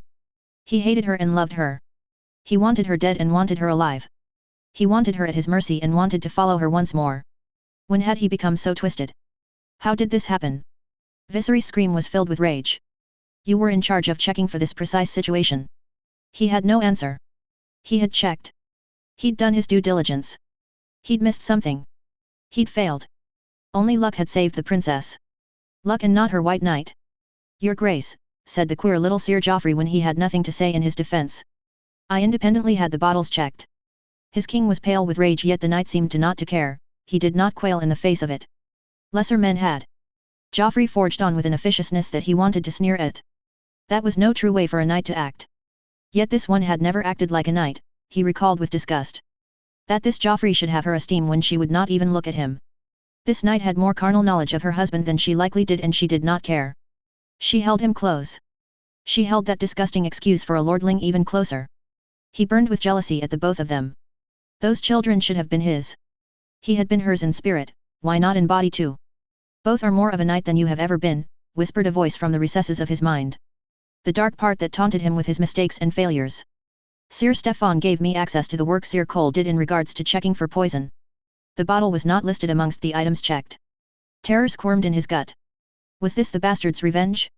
Was this how he would get even for the blow that had crippled him? I compared it to my own lists. Curiously, the bottle was not listed there, either. Confusion replaced the fear and then shame. This Joffrey no, Velaryon, wanted only to protect her.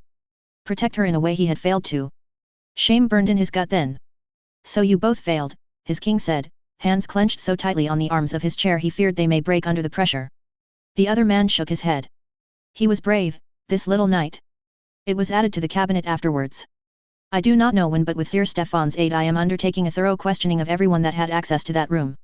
You are my daughter's creature, Sir Velaryon, said the king, his knuckles white with the effort of restraining himself. It is the only thing that has saved you from punishment for this failure. She will punish you herself, I have no doubt about that. The king paused as Joffrey seemed to realize the danger he was currently in. He tried not to feel satisfied at the fear he saw there for a brief moment. Then anger coursed through him. She would not punish her husband's lover. He would not share his fate. You were both in charge of keeping her safe, he yelled. Do either of you have any idea as to who did this? He felt his heart speed up at that and hoped the king could not see his fear. Alicent had been unworried recently, happy even. She'd been so sure Rhaenyra would no longer be threat. He'd assumed it was her father, that even if the two quarreled, Otto was good enough to ensure Rhaenyra never laid a finger on the throne. It should be her throne, came the traitorous whisper, you swore to win it for her once. Your Grace, I have not had Tim. The king's hoarse yell prevented him from speaking further. I don't want your arse licking.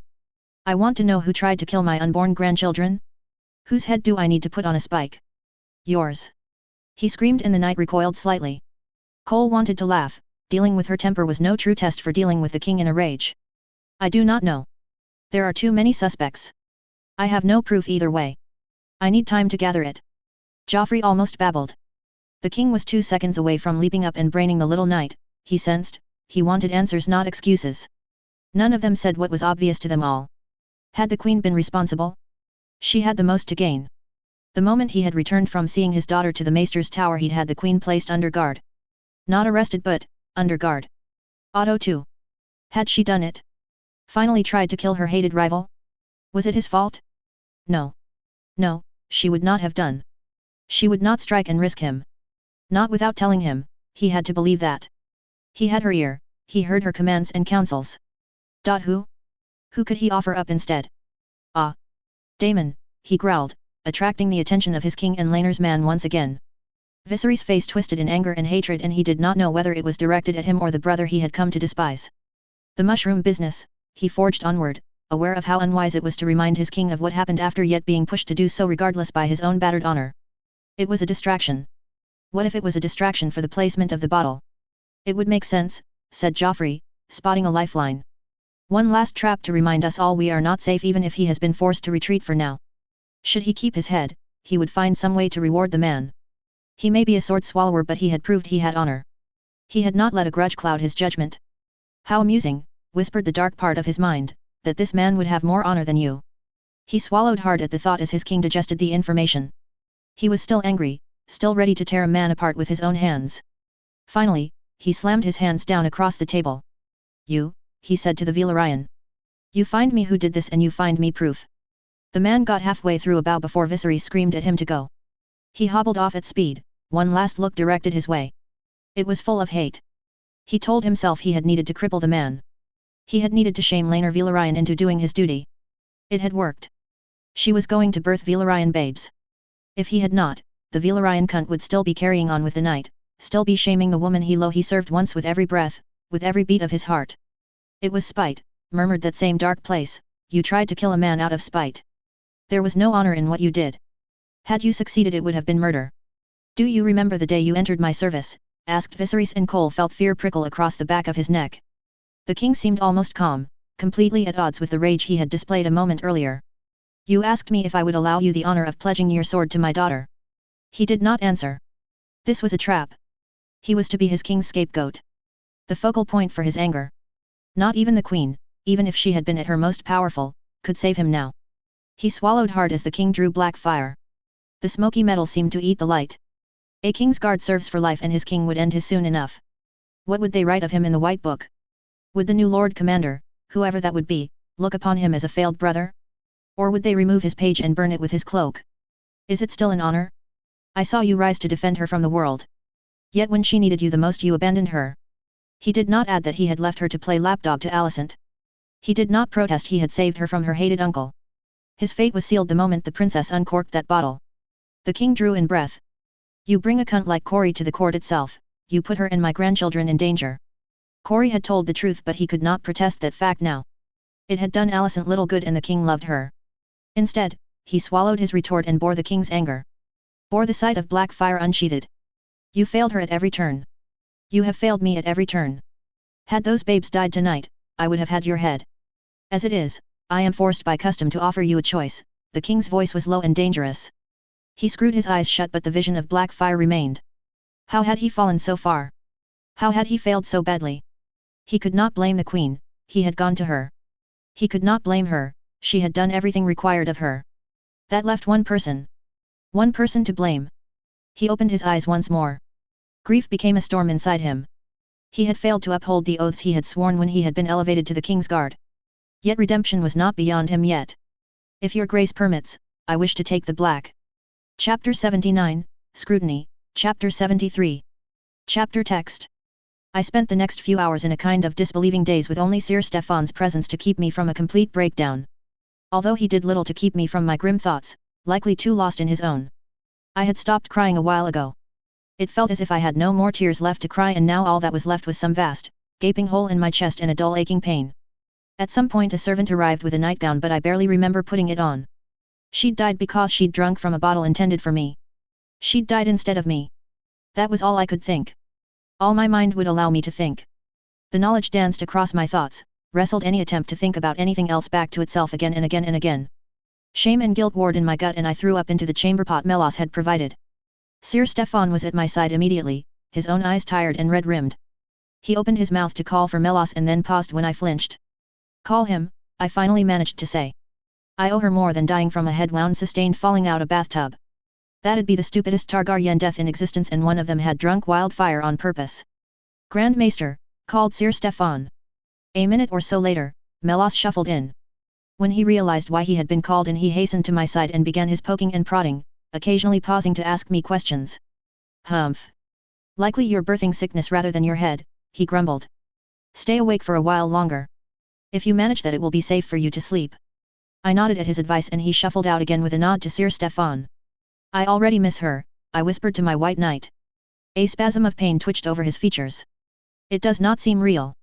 She and her sister were the highlight of my day, he admitted. Did you know they once dyed Cole's cloaks pink?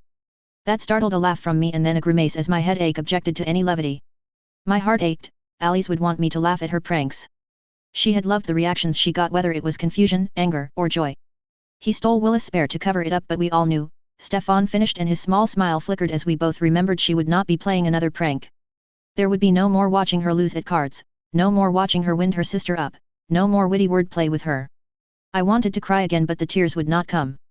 After a while of waiting, my face pressed into my knees as I tried to make myself weep for her once more. Stefan brought me some water. It was teeth-achingly cold and I drank it gratefully. The headache did not ease but I felt somewhat better. I was about to settle back down in my vigil of misery when the door was practically knocked off its hinges. Sir Stefan was between it and I in a second with his sword drawn but he needn't have bothered because it was Laner in the doorway. When I saw his panicked face, I let out a low moan as my tears finally came again. Stefan backed off without needing to be told as my husband threw himself forward and engulfed me in a tight hug. I clutched at him and buried my head in his chest. They said there had been an assassination. They said you were injured. That the babes were coming or lost, he babbled, terror in his voice. They barred us from the keep. By order of the king. Sir Velaryon, Lady Velaryon, Sir Stefan started. There was an attempt on her life tonight but it did not take her. I pulled my head back in surprise and found Lena hovering in the doorway, her face pale and looking as if she wanted to embrace me as Laner was doing. A brief glance at Sir Stefan told me why she would not. I reached out my hand and she moved over and took it as Laner shifted to give her room. I heaved another sob. Did she know? Alice and her had been friends, united in their attempts to beat Maris at her own game. How? Asked Laner, voice cold and angry. The pair drink, I mumbled. Oh gods, she's dead. She's dead, Lena. Who? Asked Lena, pale once more. Rhaenyra, who is dead. Alice, I told her and she recoiled as if I had just physically struck out at her.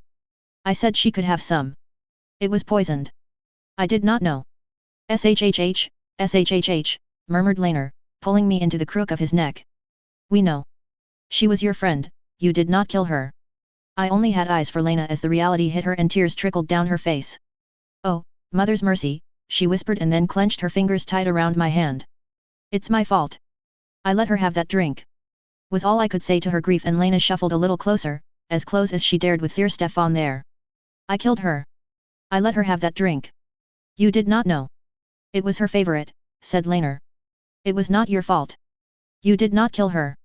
Why did this happen? Why did this have to happen?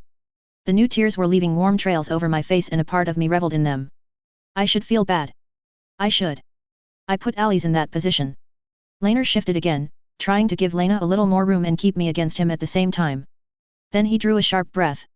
Her head is bleeding, came his alarmed voice. I fell. Like an idiot I fell.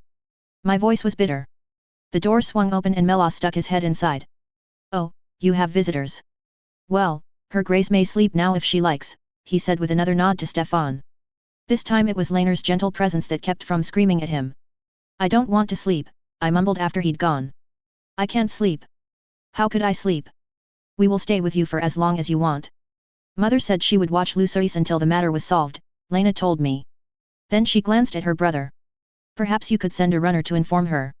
I didn't want him to move and tightened my grip on his arm. He blinked at me in surprise then turned to his sister with a helpless shrug. She sighed and reached over, attempting to get me relinquish my grasp. Please, I whispered and she paused. I can send the runner, said Sir Stefan, making them both jump. Yes, thank you, Sir Stefan, Lainer said, repositioning himself on the bed so I was laid against him. I whimpered as my back and legs reminded me of the damage I had to them. What hurts? Your head, asked Lena. She was not crying anymore, but I could tell she wanted to. I could tell she was holding back for my sake. Back and legs, I mumbled and buried my face into Lainer's side as her hands probed my back, causing me to flinch. Fell out of the bathtub when Marya screamed. I laid there for a while, bouts of weeping interspersed with the numbness of disbelief.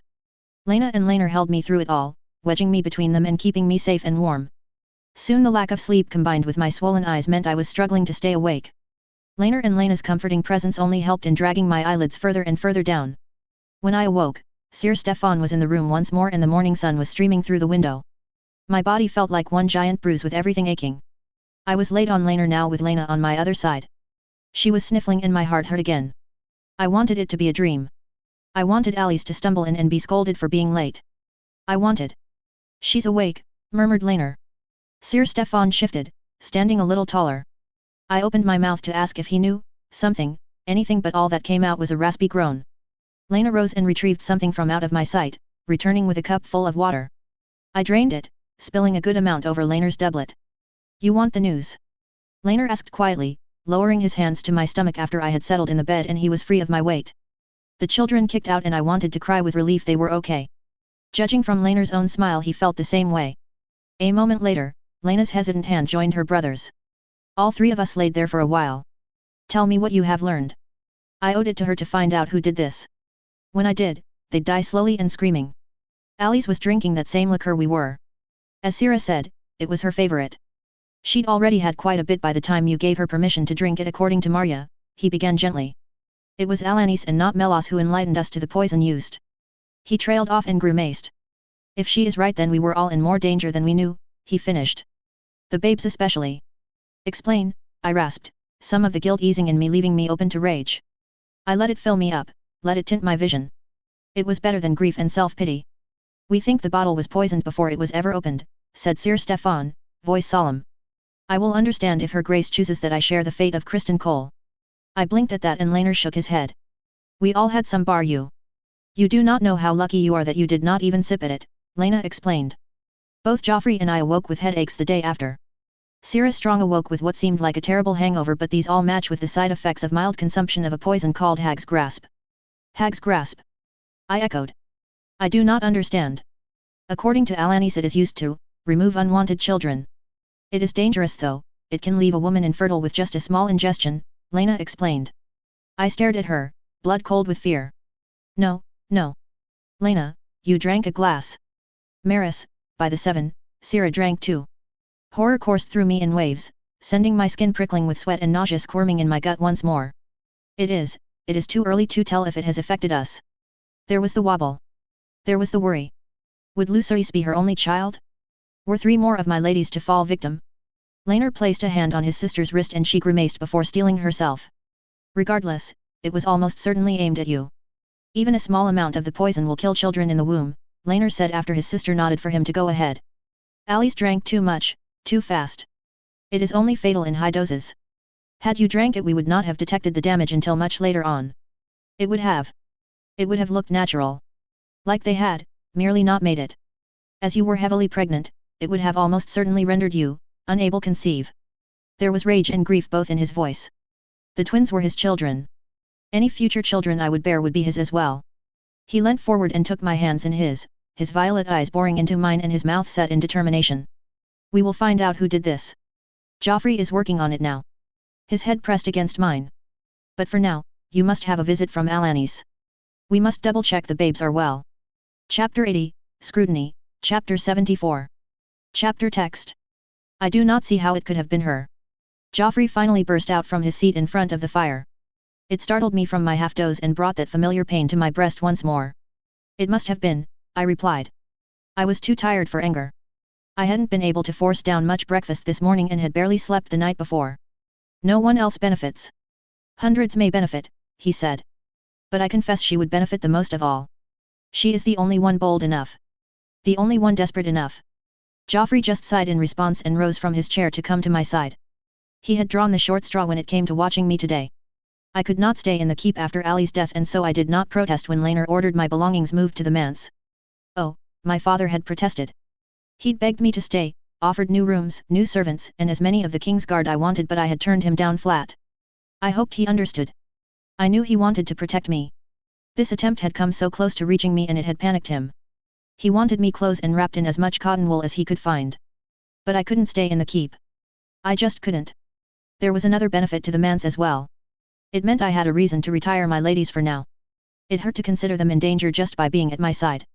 So they were currently furloughed and I had no intention of bringing them back into service. A nice payment to their dowries should buy off their fathers well enough, and no doubt they would all be happy to be away from my moods. And the danger I had put them in. And yet I cannot get over the fact she knew.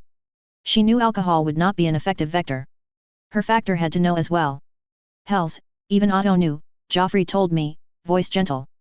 Alanis said it would have only required half a glass or so, I pointed out. It is not unlikely I might have a glass to calm my nerves after a stressful day. Like the one I had because of that dinner. I take your point. Why that bottle though? You have not been able to stomach pear since the babes were conceived. Might I also point out that Alicent also knows you've always favored Arbor Reds? Why not poison a particularly nice vintage from the Reach? No, it had to be someone who knew enough to know of your love for pear but not enough to know of the details of your pregnancy, he reasoned. It made sense, a twisted type of sense. Alicent knew much about me and my tastes, that much was inevitable from sheer proximity over the years. Do you believe Kristen's theory that it was Daemon? I asked, and Joffrey sighed once more. Cole had raised Daemon as a potential perpetrator, and it was currently accepted he had been the most likely candidate, with the murder of Mushroom being his cover. He had no reason to lie, he had known his service as Lord Commander of the King's Guard was coming to an end. By all accounts, he had chosen the black on his own terms. I tried to ignore the pang of sorrow that brought. I hated it. He had betrayed me for his own selfish reasons, and yet he had been by my side for nearly a decade. I missed the Cole that was just as much as I hated the man Cole became. He was my failure. No. I do not believe Cole, I do not think I have to explain why, he told me. I understood. There was no denying Cole's theory about Daemon sounded right if viewed superficially. Daemon hated me. He had proved he access to the keep via the tunnels. The poison used was found most commonly in Dorne and the stepstones. Yet the holes rapidly became apparent if you had any knowledge of the man Daemon was. Poison was not how Daemon operated. He was big, loud, in your face. He'd want the physicality of a violent death, spectacle of a princess being brazenly murdered in daylight. He was proud too, he'd have already claimed the crime if it was him, although, well, no one had seen him since his flight from the stepstones. Mysaria's presence was no longer felt in the city, indeed, Joffrey and his friend had cannibalized much of her network for themselves. One of their more infamous duels, or dates. Could Daemon really have contented himself with leaving that bottle there knowing I might never drink it? Could he be content knowing that if I did he would have brought about the deaths of my children in another way than a dagger through their hearts? You know we cannot kill Otto now, Joffrey said, finally breaking the silence. Disappointment twisted in my gut, something akin to loss rocked me, and I closed my eyes to prevent tears. I should not weep at the idea I could not kill a man. I know, I said finally. The timing is too suspicious. I know. He nodded, seemingly suspicious at my agreement, but I understood his logic. If Otto died now it would look like retaliation. It did not matter how accidental his death looked, it did not matter who killed him, we would be blamed. I want who did this, I told him, numb emptiness giving way to a brief burn of anger. They killed Alice. They could have killed the twins. I cradled my stomach, but the babes were silent. I squashed the momentary panic that bought. To think I'd once cursed their frequent activity. Now every time I did not feel them I panicked that my would-be poisoner had succeeded despite Ali's sacrifice. I did not know how much longer I would have to wait to meet them. 10 weeks had been Alani's guess, but twins were frequently born early. That would be the most dangerous part. I had insisted they prepare the incubators in case they were far too early. Lena had offered to play wet nurse should anything go wrong. She had been unable to find any basis in text for her mother's insistence that I should feed my own babes, yet I still fretted. I had decided to do so out of some belief I was missing something, some belief I would condemn them in some way. They did not. They will not. Not here, said Joffrey. He'd gone through everything I had brought with me to the manse with a fine-toothed comb after Ali's death. My dresses, my books, everything I owned. No more poison, no more danger, had been found. I cradled my arm around my stomach again and willed them to move, to give me some sign they were alive and well. Gods, I felt fit to burst already.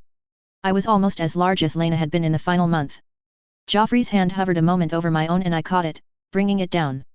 I will find who tried to kill them and I will make sure no one ever tries again, he said quietly. I came so close to failure. It was not your fault, I told him, then used the headboard to pull myself upright, grimacing as it sent spasms of pain through my back. I feel so helpless. I know. I am sorry. I will find who did this. I swear to you. Thank you, but I was thinking more about my current inability to walk, I said, smile somewhat sheepish. Joffrey was not given to overt displays of emotions, even during his days as the Knight of Kisses. I was touched. Girardi's orders, I'm afraid. You are to rest and recuperate, else you risk making your legs worse. I smiled at him and he gave me the best approximation of a smile he could give back before standing to return to his reports. I must get back to work or else your father shall have my head. You've read them 1,000 times. Maybe you could read them to me, perhaps I shall spot something you have not. I suggested, mostly wanting the company, not wanting to fall back into the numb haze. He shrugged and soon he was stretched out next to me on the bed, reading about the goings-on of the court since the attempted assassination and the death of Alice Strong. Most of it was court scrambling and the upset caused by Viserys' investigation into the poison. He'd hit a dead end and everyone was feeling his wrath. More than a few servants and underlings had faced pointed questions, yet nothing had been thrown up so far.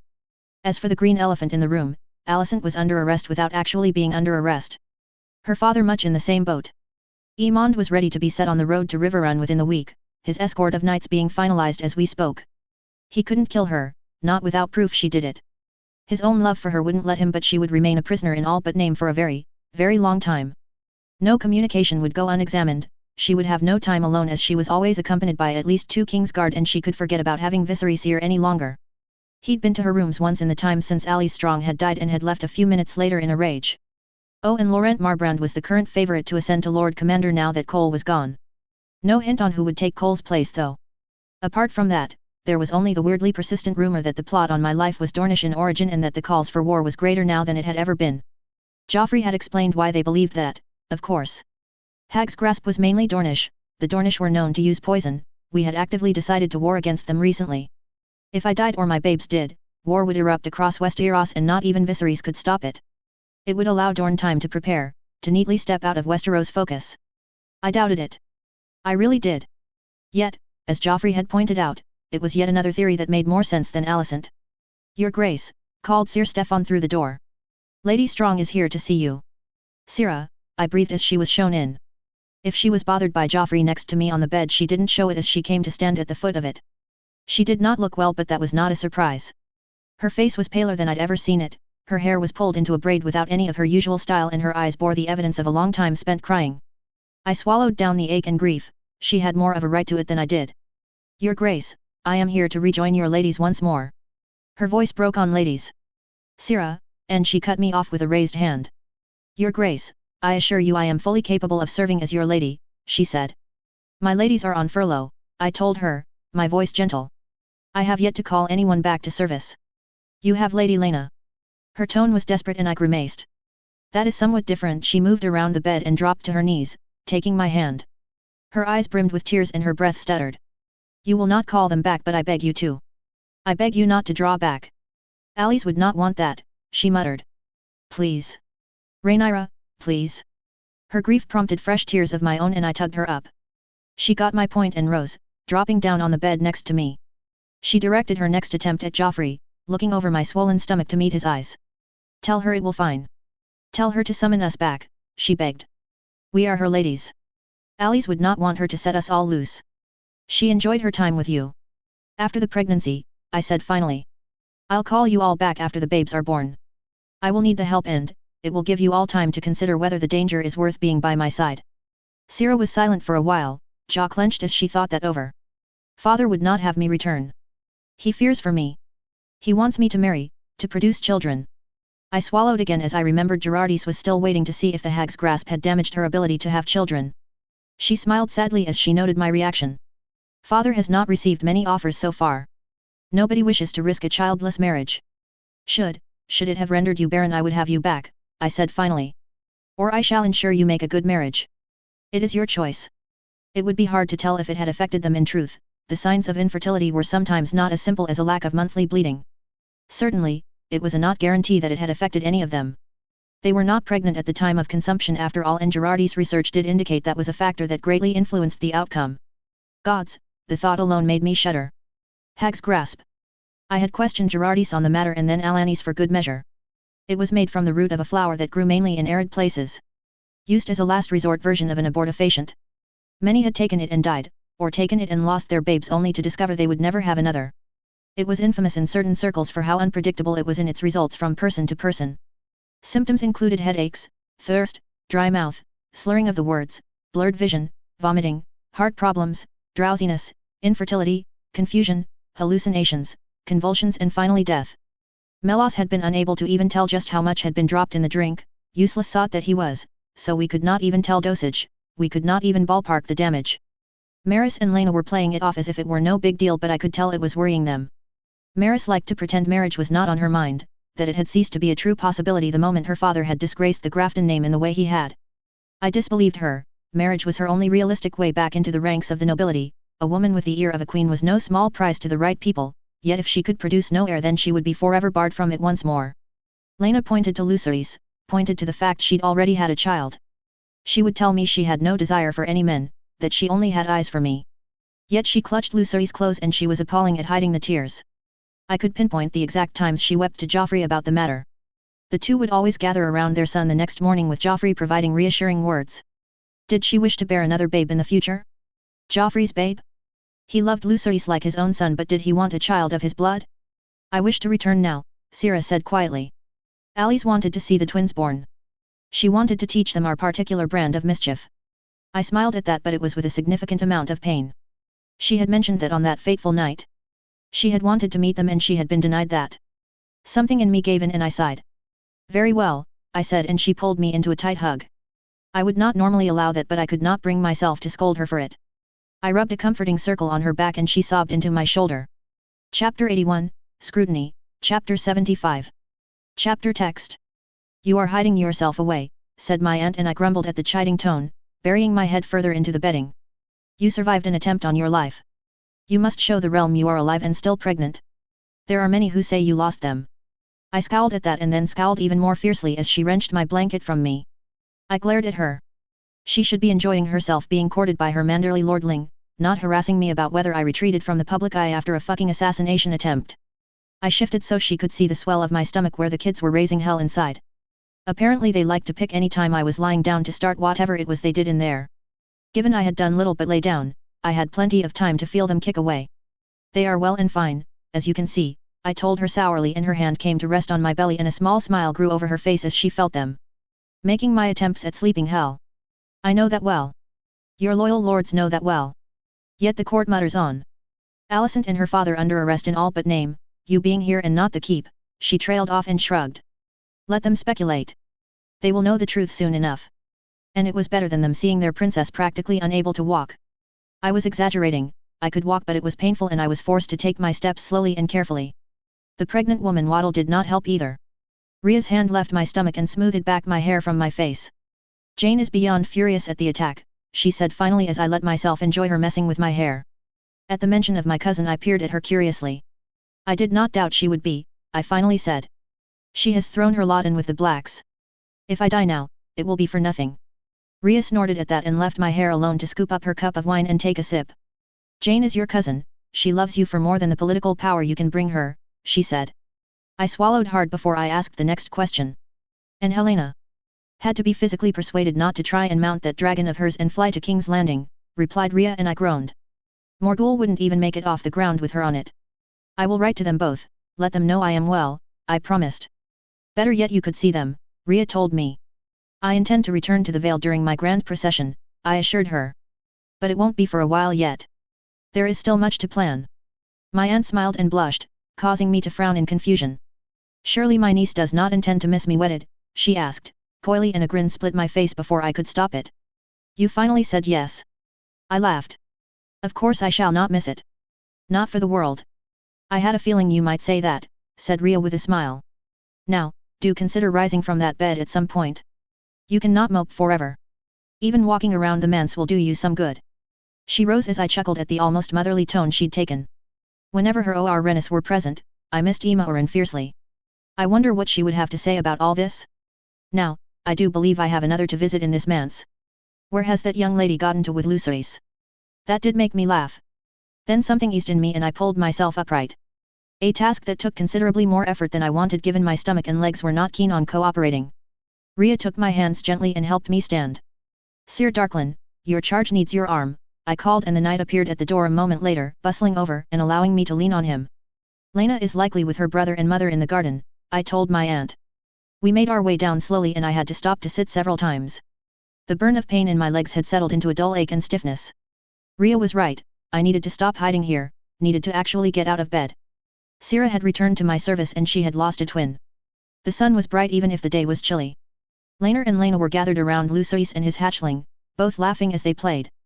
Rennis was seated on a bench nearby, watching her children with a smile on her face even if she had a distant look in her eye.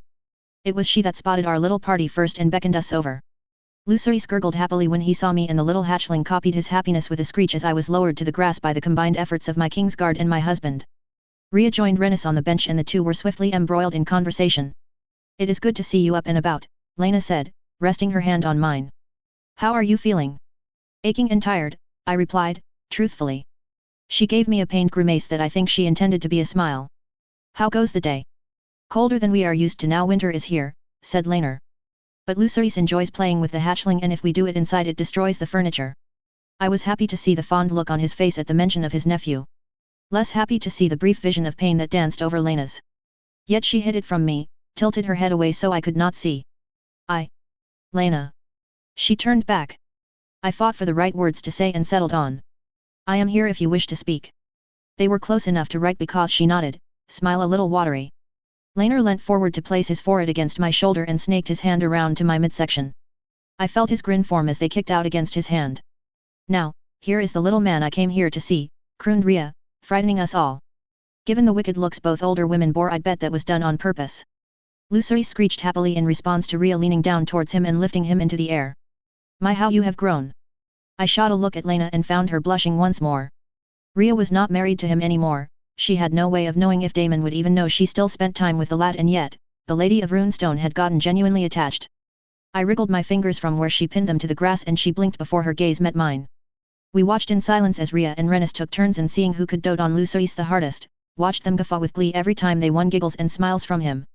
Eventually, it got a bit too cold to keep Lucerys outside, even swaddled as he was, and we were forced to retreat back to the manse. Rennis took custody of the hatchling and the maids whisked Lucerys away, leaving us alone after Ria bid us goodbye. We ended up in the drawing room and the siblings set to building me a large fire and ensuring I was swaddled in blankets. Have you thought on names? Asked Lena, after we'd all settled. Laner caught my eye at that. We hadn't talked about names, I doubted any of us had even sat down and thought about it individually. Taking the sudden guilty looks on our faces as her answer, she laughed. You must think on them soon. Father will have his own ideas and he will be insistent. A good point. In canon, he had named Jacaris and Lucerys. No doubt he would have ideas of what would constitute a good name now as well. A Targaryen name will be necessary for the firstborn, I said finally. But I want it to reflect Laner's Targaryen heritage as well. Perhaps Aemon, for a boy? Laner's grandfather and my brother. Mother would love that, said Laner. But what if they are both boys? Balin. Balin had been the name of my younger brother. He'd lived for all of a day. They hadn't even let me see him before they'd taken the body to be burned on the pyre. I shook my head mutely at that, shocked by how much the memory had upset me. Aemon was a distant tale, but Balin was too caught up in the loss of Aemon. Jaehaerys? Asked Lena, interrupting Laner's deer in the headlights look. Ugh, no. Was my answer to that, and I received two sets of raised eyebrows. Then I felt the need to defend my position. He once walked in on grandfather reading a letter to me and told him that he should stop encouraging me. They sighed at that, likely remembering why their own mother had been passed over despite being the legal heir by Andal succession at the time. Joffrey? Asked Laner with a grin, and Lena groaned and I smiled. Mother would kill you, she said. A part of me wanted to. Joffrey was the reason I hadn't fallen flat on my face by now, he was the reason Lena was still a black, the reason Corlys was mine in truth. Yet others would not see it that way. As much as I want to, I have to agree with Lena, I said, and Laner shrugged. Unlike in canon, he still had Joffrey this time around. There was no pressing need to honor a dead lover. Viserys, suggested Lena and caught my look before dissolving into giggles. Well, Aegon, Aenys and Maegor are right out. She was right. I thought ahead, to kings that would come after in the canon timeline. Who stood out? Not many, not called Aegon, Durin, or Viserys. Damn it. Aerys I and II had ruined the name thoroughly, Rhaegal had been mad. Maekar? No, Too close to Magar and too close to said king's reign. Baylor. I asked finally. Close to enough to Balin to honor both my brother and grandfather, close enough to remind people he came from both lines of Jahari's sons. Laner wrinkled his nose, likely remembering Baylor the Blessed in my tale. I had been thinking of Baylor Breakspear though.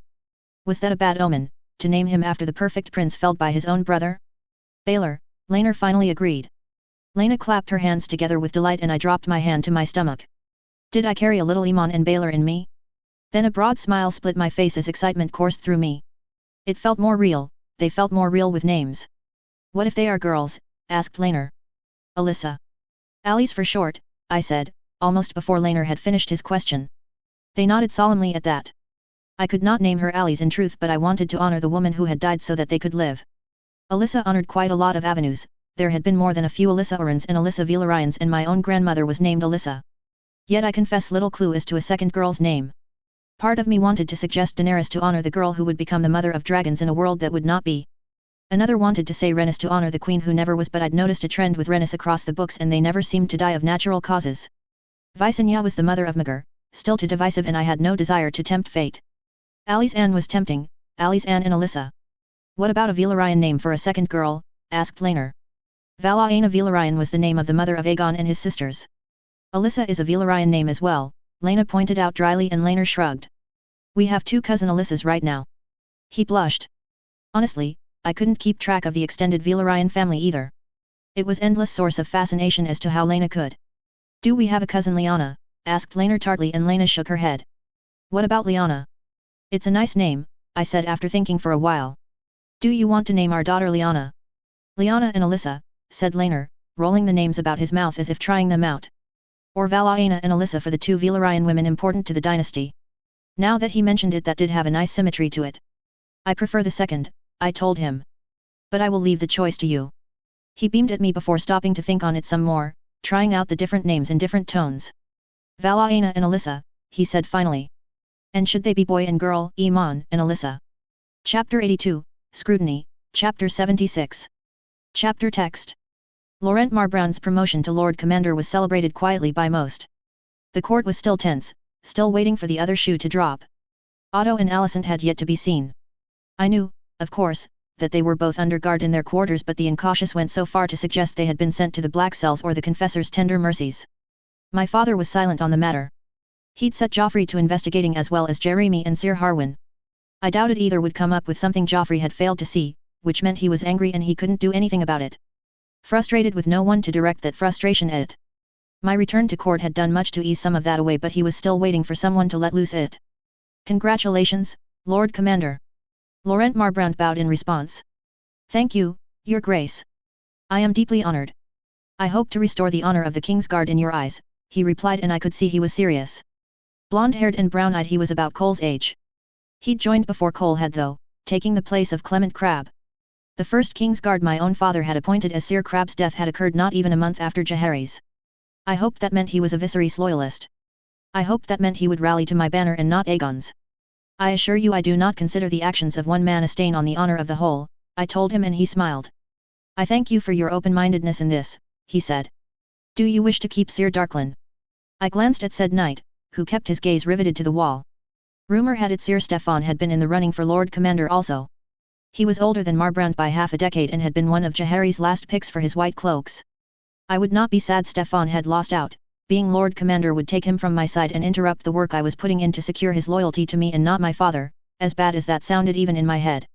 I have found him to be a great balm to my troubled mind since Alice died, I told him, choking slightly.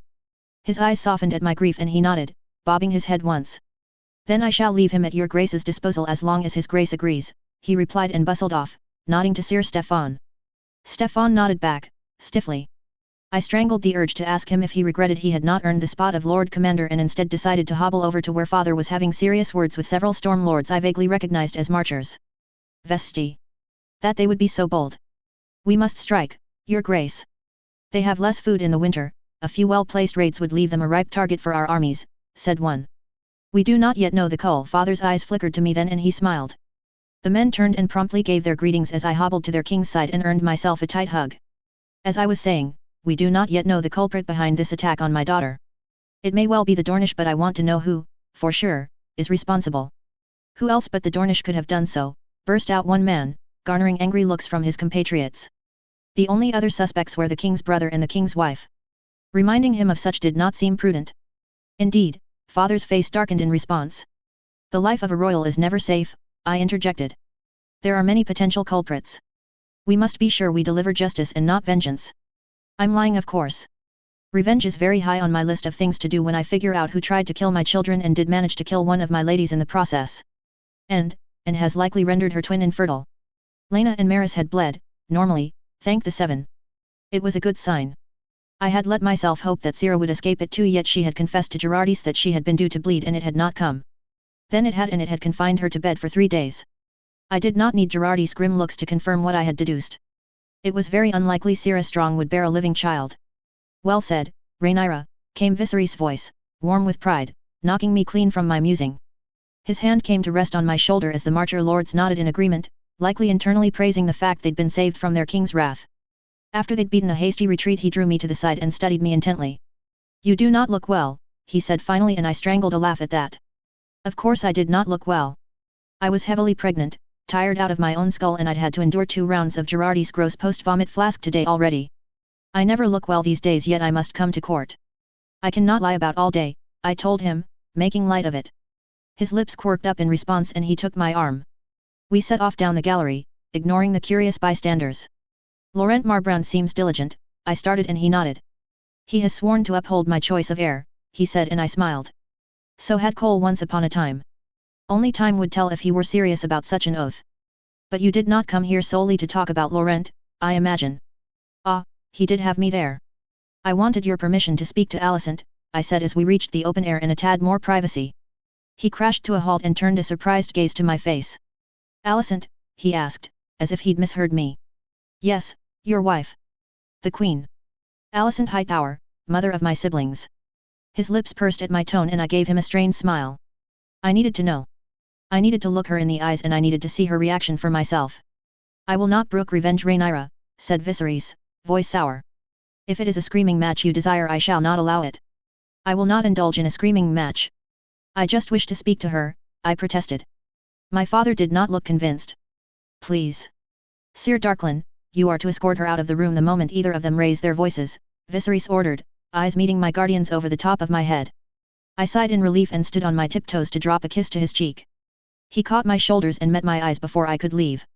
I mean it. You will keep the peace. We will pursue justice together. I just wish to know the truth, I told him quietly, and he nodded, jerking his head in dismissal. And where will the Queen be at this time? I asked Sir Stefan as we left him to his meandering about the balcony. Likely with the prince in the nursery, he replied, voice even and calm. She was indeed, watching him toddle unsteadily from toy to toy with a look of utter delight on her face. I paused in the doorway, fighting the urge to be sick. Had she really tried to kill my babes? Had she killed Alice and rendered Cira infertile in the process? My gut says it was her, and yet nothing about the assassination makes sense if she was the culprit. Sir Rick and Sir Eric stood as her guard, and when they both reacted to my presence, she glanced up. Then her face went pale as she met my gaze. A quick conference between the 3 knights saw me admitted to take another of the plushly upholstered chairs. At my presence, Durin paused in his playing. Ma, was his curious inquiry, his violet eyes turning towards his mother in confusion. I felt a flicker of guilt, quickly squashed. I had not visited Durin during my time in King's Landing, and I only ever saw him on special occasions. I should change that, he should know me as well as his siblings do. I am Rhaenyra, your sister, I told him, and he was quick to scuttle into his mother's skirts. She gave me a rueful smile and sat him upon her knee, where he curled closer to her and watched me with wide eyes. It takes him a while with those he does not know well, she said. He does this with my father as well. Her green eyes met mine and I sensed she was desperate I not take offense to that. Any negative report from me now could have dire consequences, especially if Viserys decided he did not need proof it was her that had laced that bottle with Hag's grasp. It is no issue. Children will be children. It was a platitude, but I hadn't come here to discuss Durin, and she knew it. Our eyes met again and she took a deep breath. I did not do it, Rhaenyra. Please believe me about this. I did not order that bottle placed in the cabinet. Please believe me, she almost whispered, and there was a desperate look in her eyes. When my face remained impassive, she changed tact. Surely you must credit me more intelligence than such an easily botched attempt. Well, the fact that it was so badly botched is the only thing stopping me from outright accusing her in open court. I just could not understand how she could so badly mess it up. Damn her, I could not tell if she was lying or not. If she was telling the truth, I did not doubt she had some other scheme in the making. I am sorry for what happened to Alice Strong. Truly, I am. Should there be anything you need my help with, be it investigation or she paused and her eyes flickered to the king's guard not so subtly listening. Or petitioning the king to see justice done, I will aid you. Subtle, Alicent, very subtle. No doubt that'll get relayed to my father within the hour. A more suspicious part of me was happy to point out that was probably her plan. Then she could point to Viserys' increased vigilance as a reason she could not help. She was always good at leaving herself a way out, wasn't she? I was silent for a while, churning the meeting over in my mind. She was desperate to convince me she hadn't been behind the plot that had killed Alice Strong, the plot that had been aimed squarely at my babes and only at my babes. Yet she was the one my gut says was behind this. You were behind Corey. You would have my children labeled bastards, I said bitterly. That was the logical conclusion of that plan. What is to say you would not stoop to killing them? Corey I will admit to. Cole brought him to me, he told me he was Laener's ex-lover. That you had gotten rid of him. Corey swore he would make the accusations if I provided him with payment afterwards. He asked for land, she said, keeping her voice level. But you, Viserys and I both know Corey told the truth. There is a difference between exposing the truth and murder. I could feel Sir Stefan's gaze boring into the back of my head. No doubt he was waiting for the explosion that would have prompted had my father not made himself excruciatingly clear on what would happen should I explode. I set my thoughts in order and drew in a deep breath. I had more to get out of her yet. If you are truly not involved, what of that dinner? You expect me to believe that was not all crafted to stress me? Her eyes flickered from my face to the floor. It was petty, petty and wrong. I wanted to make you sick, I had heard from the kitchens as to what would make the sickness worse. It was done to make you uncomfortable and maybe see you put on bed rest once more. Durin struggled in her grasp as she pulled him tight against her. Then her eyes rose and she met my gaze with a defiance that only years of knowing her told me was false. Joffrey and Laenor. I had information that your good brother meets him sometimes after he is finished in the practice yard. I was in the process of selecting a few amenable men and women to catch them in the act. My fingers ached as I clenched them hard. Then I forced myself to release them. Her information was faulty. Joffrey rarely met Laenor in public, alone, without a very good reason. It was also rare to find him anywhere near the practice yard. The memories were still painful for him. Viserys could not hide what they are doing if there were that many witnesses. I remained silent processing that. She had been plotting against me in truth as well as lowering herself to such petty actions like that dinner. When Aegon is king I will see that you are well treated, she almost babbled when I did not break the silence, prompting Sir Eric to shift in surprise. You could not remain in Westeros but I would arrange for an allowance to be paid through the Iron Bank to you wherever you decide to settle. Laenor and Joffrey Velaryon would have to be sent to the wall but I would imagine that a relief by now. You are an excellent mummer when it comes to him, Rhaenyra, but it must be grating.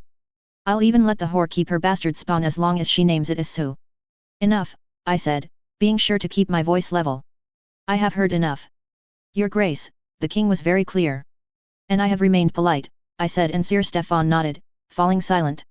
Aegon will not take the throne. You know why. As for my husband, I love him.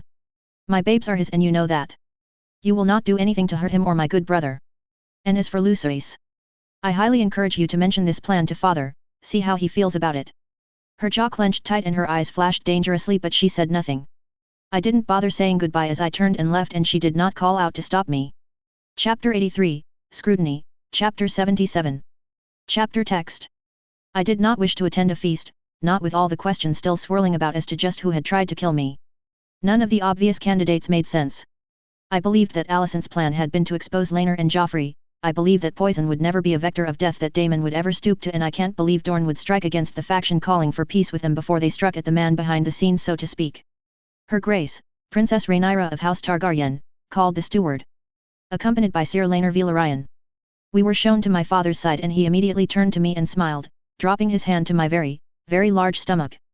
I clenched my jaw and bore it. It was not a habit he seemed keen on letting go anytime soon. Thankfully, the twins did not do their best to batter my insides in response and I fancied he looked just a tad disappointed at the fact. Just past his shoulder, Alicent peered at me. She was pale and drawn, the makeup she wore doing little to hide the strain of the 3 weeks since Alice Strong had died. I gave her a nod in greeting that she returned, not hiding her surprise. I had made my decision though. I would have peace with her for now. I would focus on finding my potential poisoner and if she played nicely, I might even let her have a turn on the rack with him. Then I would deal with her petty, twisted, delusional self. Viserys smiled, but it was strained. I still think he suspects her. After our little talk, I had gone to father and laid out what she had intended with the dinner and with her discovery of Joffrey and Laenor. He had sulked about my husband once more, but that sulkiness had been quickly driven away by his anger that she was unable to leave the whole matter alone. It helped that the 3 knights had backed up everything I had said. He only had Durin left to hold over her head now, and he had sworn that he would allow me to decide if and who Durin would go to. Then he had told me he would give Alicent this information and make sure the point was finally rammed home. I was not convinced it would prevent her pettiness. Alicent was a mistress of it after all, but I did think the threat of losing her final child would stop any larger schemes. Regardless though, it was an advantage I could hold overhead. Stick to the carrot of finding out who had set her up as the obvious candidate to a poisoning. It was only how badly they had fouled it up that had saved her from the consequences. After all, had she not been acquitted in Joffrey's eyes and mine, I would be pushing father for punishment right now. Had I succeeded, she would have lost her head. Not even father's love for his second wife would have protected her. Gods, the dance would be back on in truth then. In a twisted kind of way, I was thankful it was not Alicent. Aegon and Aemond would blame me, I was certain of that. The initial blame would only be reinforced by the lords that had been in her confidences, all of which would have known she was not responsible. They would paint it as a lie on my part, capitalizing on my own friend's death to murder their mother. To them I would be a heartless bitch who'd proved herself intent on killing them. Helena would be grief-stricken. She loved her mother and she loved me, and the knowledge that one had died because of the other would kill her inside. It hurt to think she might have looked at me with hatred or seen me as a constant reminder of the loss of her mother. A prisoner in all but name, and Aemond being shuffled off early was the only blow back so far. Aegon and Helena had not seen it, but Aemond had to know. His goodbye had reminded me he was still a boy for all that he was angry and quick to violence. He had broken down into tears. He had begged his father not to make him leave. He had begged his mother not to send him away. He had even begged me to help him. He had wrapped his arms around Sir Thorne's leg, and it had taken Sir Stefan and father working in tandem to remove him without hurting him. I felt like a monster. Putting aside my feelings of crippling guilt over Aemond, ruling out Alicent had left us with a dearth of suspects. It would be nice if I had the first clue as to where else we could look, but I did not. Joffrey had even gone as far as to look into my more far-fetched fanon-based suspects like the Maesters or Bravos and their faceless men. Certainly nothing on those fronts so far. We were stuck combing through every rumor and report for the one little hint, the one tiny overlooked clue, that could give us a breakthrough or something to aim at. "How goes the day, Sir Velaryon?" asked Viserys with false cheer, as if trying to distract himself from his thoughts. Laenor smiled warmly in response. "Well enough, Your Grace. We have both been looking forward to Rhaenyra's name-day feast for quite some time," he enthused and also lied through his teeth. Both of us had been dreading it. The poisoner was still out there, for all father had ramped up security to a truly frightening level. Honestly, I half suspected he'd be setting up checkpoints next, searching the poor staff for suspicious objects. We made tense small talk for a while longer as the guest began to arrive. Then we were forced to sit through the endless line of lords who were eager to give their gifts to be searched twice for anything suspicious and definitely no consumable goods, congratulate me on reaching 9 and 10 years before gratefully shuffling away from the suspicious glances they were all receiving. Even Alicent appeared to be studying the guests with an intensity I rarely saw from her. In a small window of peace, Laenor leant over to me. "I was unaware Alicent would be here," he murmured. I smiled as if he had just told me an amusing joke and leant over to whisper back. "So was I, but I believe she desires peace between us for now. She wants to know who left her to take the fall for this poisoning. She may even hold our cloaks as we put them to the rack," I told him, and he nodded, eyes going serious. "Joffrey has never believed it to be her. Did she so convince you with her words? You have not told me what she said." I thought about that. Before I had her confession from her, Joffrey and I had disagreed on Alicent. He believed that she and her factor had been planning something far less destructive than a brazen poisoning in the center of the keep. Yet I had argued her to be desperate, backed into a corner and willing to do anything as she was confronted with the prospect of becoming nothing more than her father's puppet, and less than that should Aegon take the throne in a regency. He had been right, annoyingly. She had a different nasty plan in mind. Not nearly as fatal either, although had she pulled it off, Joffrey and yourself would be a little chilly for a while. He nodded along, looking unsure. "As weird as it sounds, I do believe her." "And Otto," he whispered. "She said nothing on that front. In fact, she did not mention him at all. At this point I would count them as two separate entities. Our only question is which way Joffrey's friend has gone." "I dislike this," he groaned, a little too loudly, and attracted Viserys' attention. He flushed at the raised eyebrow like a child caught doing something wrong. "Is the food not to your liking, Sir Velaryon?" he asked in an icy voice. "I apologize, Your Grace," he said. Those violet eyes remained on him for a little longer, and then he turned away and began shoveling food into his mouth at a rate that made me feel quite nauseous. Or maybe that was the babes, who knew these days. I was so ready to give birth and have my little Iman and Baylor or Valaina and Alyssa out of me already. I never thought I'd say that, let me tell you. Something tells me your father still dislikes me, Laner mumbled, looking like a chastised boy. I grimaced at the plate. He believes I am forcing myself to be with you for the good of House Targaryen. He will realize in time. Probably right around the time the twins are born, I mumbled back. Almost as if they had sensed their mention, the twins began kicking and I winced. Calm your children before they bruise me. He placed his hands on my stomach and grinned like a complete dork when he felt them moving and kicking, even through the relatively thick velvet I was wearing. Then he frowned. Is this a new dress? He asked. It's different from your old ones. I glanced down in the black and red velvet, surprised he'd even noticed my change in style. Somewhat new. The old ones were not exactly accommodating to my pregnancy, and this style hid my figure much better. I wasn't going to try and show off what I did not have anymore, only grief lay down that road. Amused, he took his hands off my stomach and began eating again, occasionally shooting me thoughtful glances.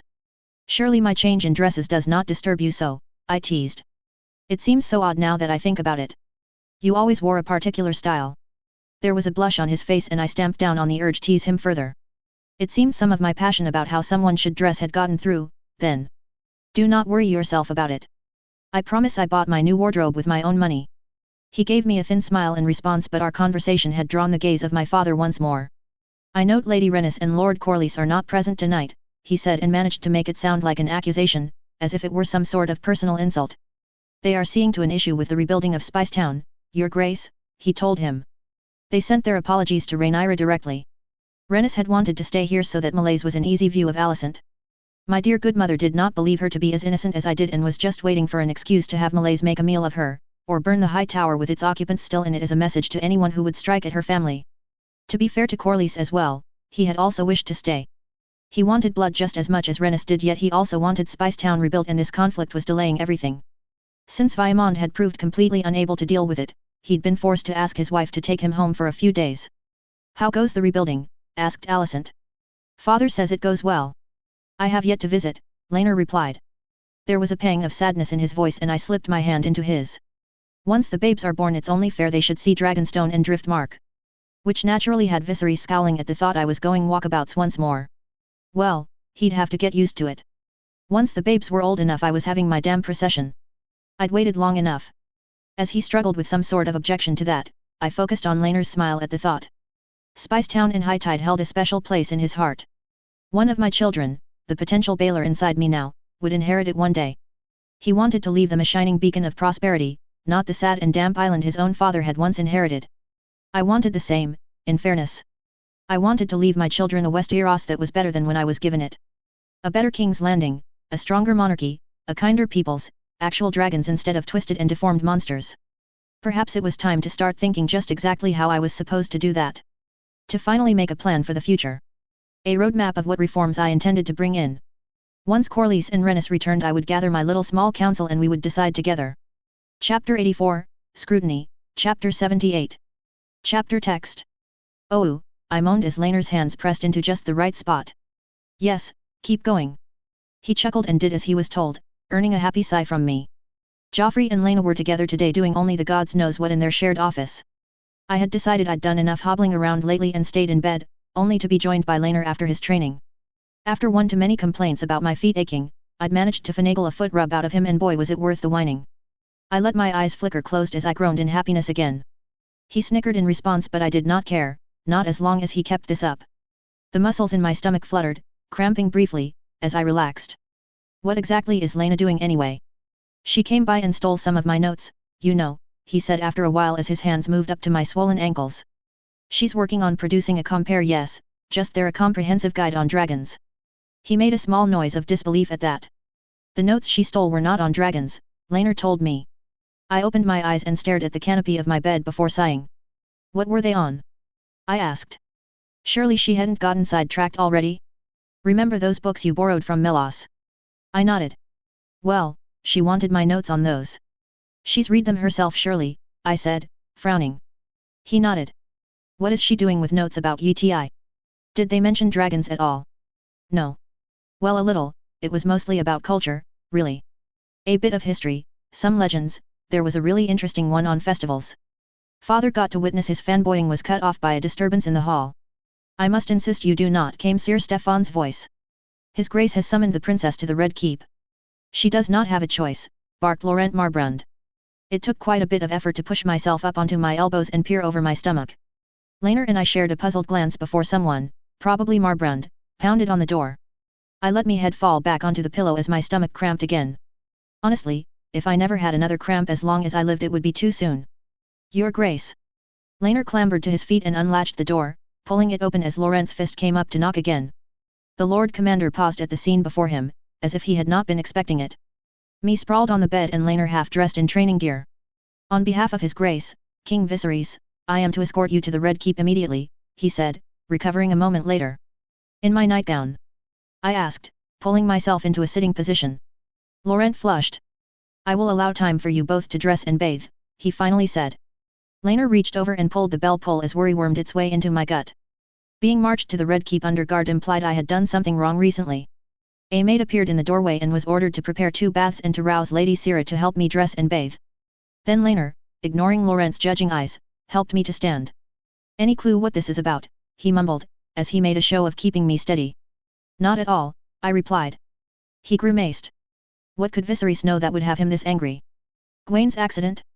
That had been months ago. Joffrey had long since cleaned up evidence of that plot. It couldn't be about the poisoning because he was angry at me, not whoever had carried it out. Syrah appeared soon after, provoking the usual surge of guilt when I saw the pain spasm over her face at my swollen belly. Sir Stefan remained with me and Sir Laurent left to keep an eye on Laner as he prepared himself. What is happening? Asked Syrah, when he'd disappeared. Is it regarding Alice? When a glance to Sir Stefan elicited a genuine shrug, I rubbed at my temples with a sigh and shook my head. I do not know. I doubt it is about Alice though. The king is angry. With me, specifically. He has sent guards enough for Sir Joffrey and Lady Laena too, Sir Stefan said after a moment's hesitation and my stomach plummeted down to somewhere by my knees. That Viserys had figured out enough to know Joffrey was more important than I let on was a given, to drag him along with Laena to the keep. Gods, had he figured out our arrangement? Was this to be a public humiliation? What could he do to me in that situation? Strip me of my title for sure. It was not against the law, per se, to have a lover of the same sex, but that would not save me. Not from Viserys or the court. I did not stay in the bath for long, worry and the occasional cramp or jolt of pain making the whole process less fun than usual.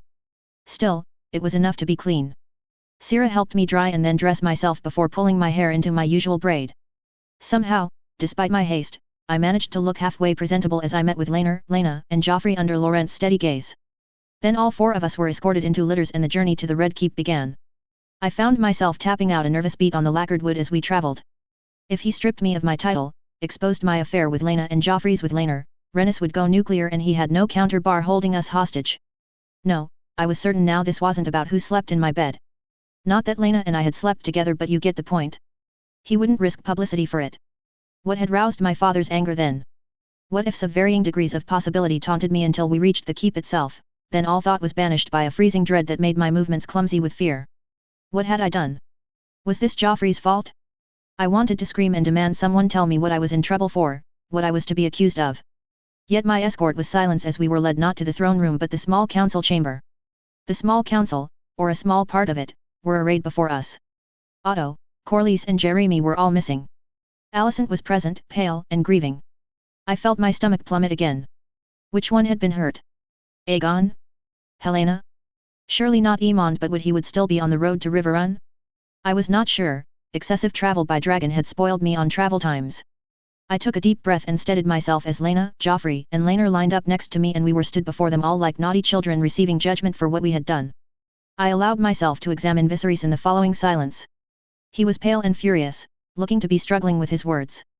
Lionel stood next to him, his eyes impossible to decipher. Just looking at the hand made my heart ache, so I allowed my gaze to travel on.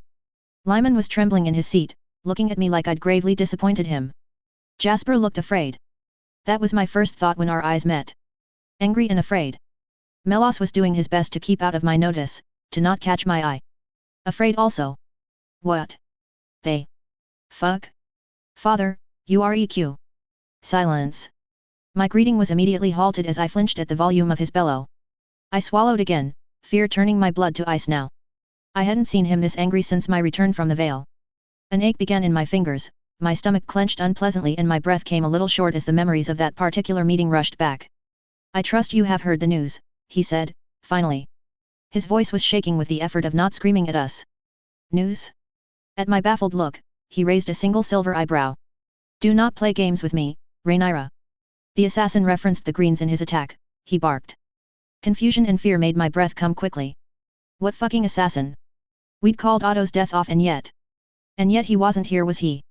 I'd assumed he was still under guard, but if Alicent was here and grieving like that, it was because someone close to her had died. Not her children, her father. Oh fuck. I truly do know. Viserys cut me off again. Last night, he began slowly. Otto Hightower was permitted a walk in the gardens. Several men, disguised as servants, ambushed him. At the acknowledgement I'd been right in my guess, I swallowed hard again. Otto dead and I was the only real suspect. Just like Alicent had been the only suspect for my attempted poisoning. Was someone trying to set us against one another? And these fucking cramps. Could I get a break for 5 fucking minutes? I needed to think and they would not let me. They slew his guards and then turned their blades on him. They specifically referenced his association with the Green faction. They claimed to follow their queen, Viserys continued, heedless of my no doubt wide-eyed stare of fear. None of them were caught at the scene. The silence that followed was deep and terrible. I wanted to crane my head round, to look to Joffrey and just what the hell he was playing at. Some indication of whether this was some sort of sick joke. Had he gone ahead regardless? Well? Viserys demanded. I did not do this. Was my somewhat heated response. He glared at me. Do you expect me to believe this is not revenge? I swore I would find who was responsible for the poisoning. Yet you decide to ignore all of the evidence pointing elsewhere at strike at Otto, he bellowed. I did not think it was Otto. I believed Alicent when she said it wasn't her. I cast a desperate look at the queen. Her eyes were red-rimmed and she was staring at me in a way that took me by surprise.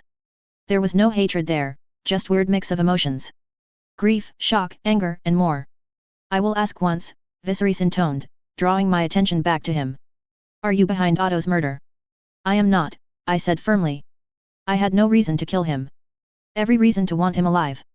At least acknowledge if it was me I would not have my assassins announce who hired them to all and sundry. Perhaps that was not the best defense I could have mustered. It did, after all, imply I had assassins. You will all remain in the keep. You will be given separate rooms. You will submit to my guard. I will examine your communications.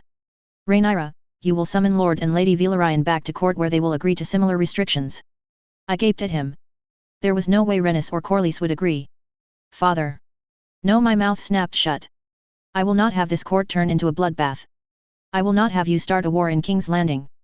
Husband, Alicent said in a soft voice. If you would still hear my counsel, I believe her. There was a surprised silence after that where both Melos and Jasper turned to gaze at her in surprise. Even Lionel looked momentarily startled. We normally only agreed when it came to Daemon and even then it was tenuous alliance at best. Viserys placed a hand over hers and nodded. Be that as it may, you will still. The door was thrown open and several gold cloaks marched in, Harwin strong at their head. His handsome face bore a fierce grin, one of triumph, despite the grim tidings he likely bought.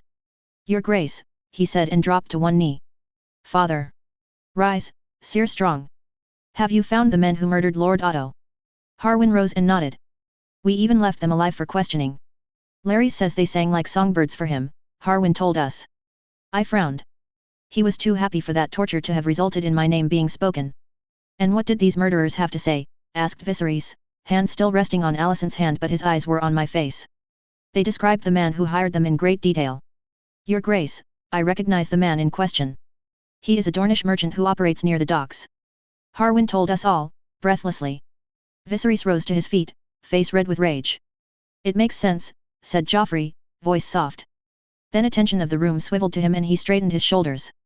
Viserys hasn't brought you here to hear you speak, I wanted to tell him, he brought you as a threat to me. The Dornish set the blacks and the greens fighting and we take our eyes from them. The man speaks sense, said Jasper. We must make war on the Dornish as soon as winter comes to an end. To avenge allies Strong and Otto Hightower. Oh, do not worry Lord Wilde. The Dornish will have their reckoning. Viserys' growl set chills down my spine, even as his distrusting eyes lingered on me. Chapter 85, Scrutiny, Chapter 79. Chapter Text. Do not worry, wife. We will teach them how they have erred here, Viserys assured the pale and tense Alicent as the rest of the councillors filtered away.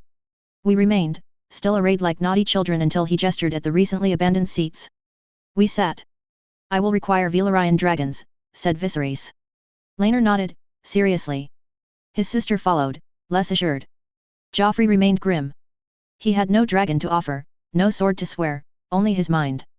Judging by his unhappy look, his mind was telling him war with Dorne was not the path we should be taking. Yet blaming the Dornish was the only thing we could do in this situation unless we wished to be blamed for it ourselves. You have Syrinx as well, father, I said. He studied me for a moment and then shook his head. No, I will not. You will remain in the capital. I goggled at him before rage hit me like a hammer blow. Another cramp hit me, but I was too angry at the thought of not going to let it show on my face. I will not be left behind. Much to my annoyance, I sounded more like a whining child than a queen. I will have given birth by the time the banners have mustered. I will be with you. No, said Viserys, his face grim. You will be here. You will have the babes to look after and I will need someone to be my voice in my absence. You would send those I love to Dorne. Dorne. I needed to draw back. I needed to be careful, but fear pushed me on. I glared at Laenor and his sister, willing them to say something to my father, to support my need to go. All I received were twin looks of concern from two sets of violet eyes. I felt helpless, if either of them died there. Gods, what would I do with myself? Laenor's death would see me forced to marry once more. To who, I do not know. Tywin Lannister was yet to find a bride, there were a few Velaryons free, Aegon was an eternal possibility. None of those options appealed to me, none failed to make my skin crawl at the thought. Laena's death. It would hurt me so deeply I doubted I could bring myself to find another. We were so early in our relationship and yet I knew that losing the only woman I'd managed to find that excited me would change me on a level I did not want. Just like losses of her loved ones had changed the original Rhaenyra. I would give you the capital.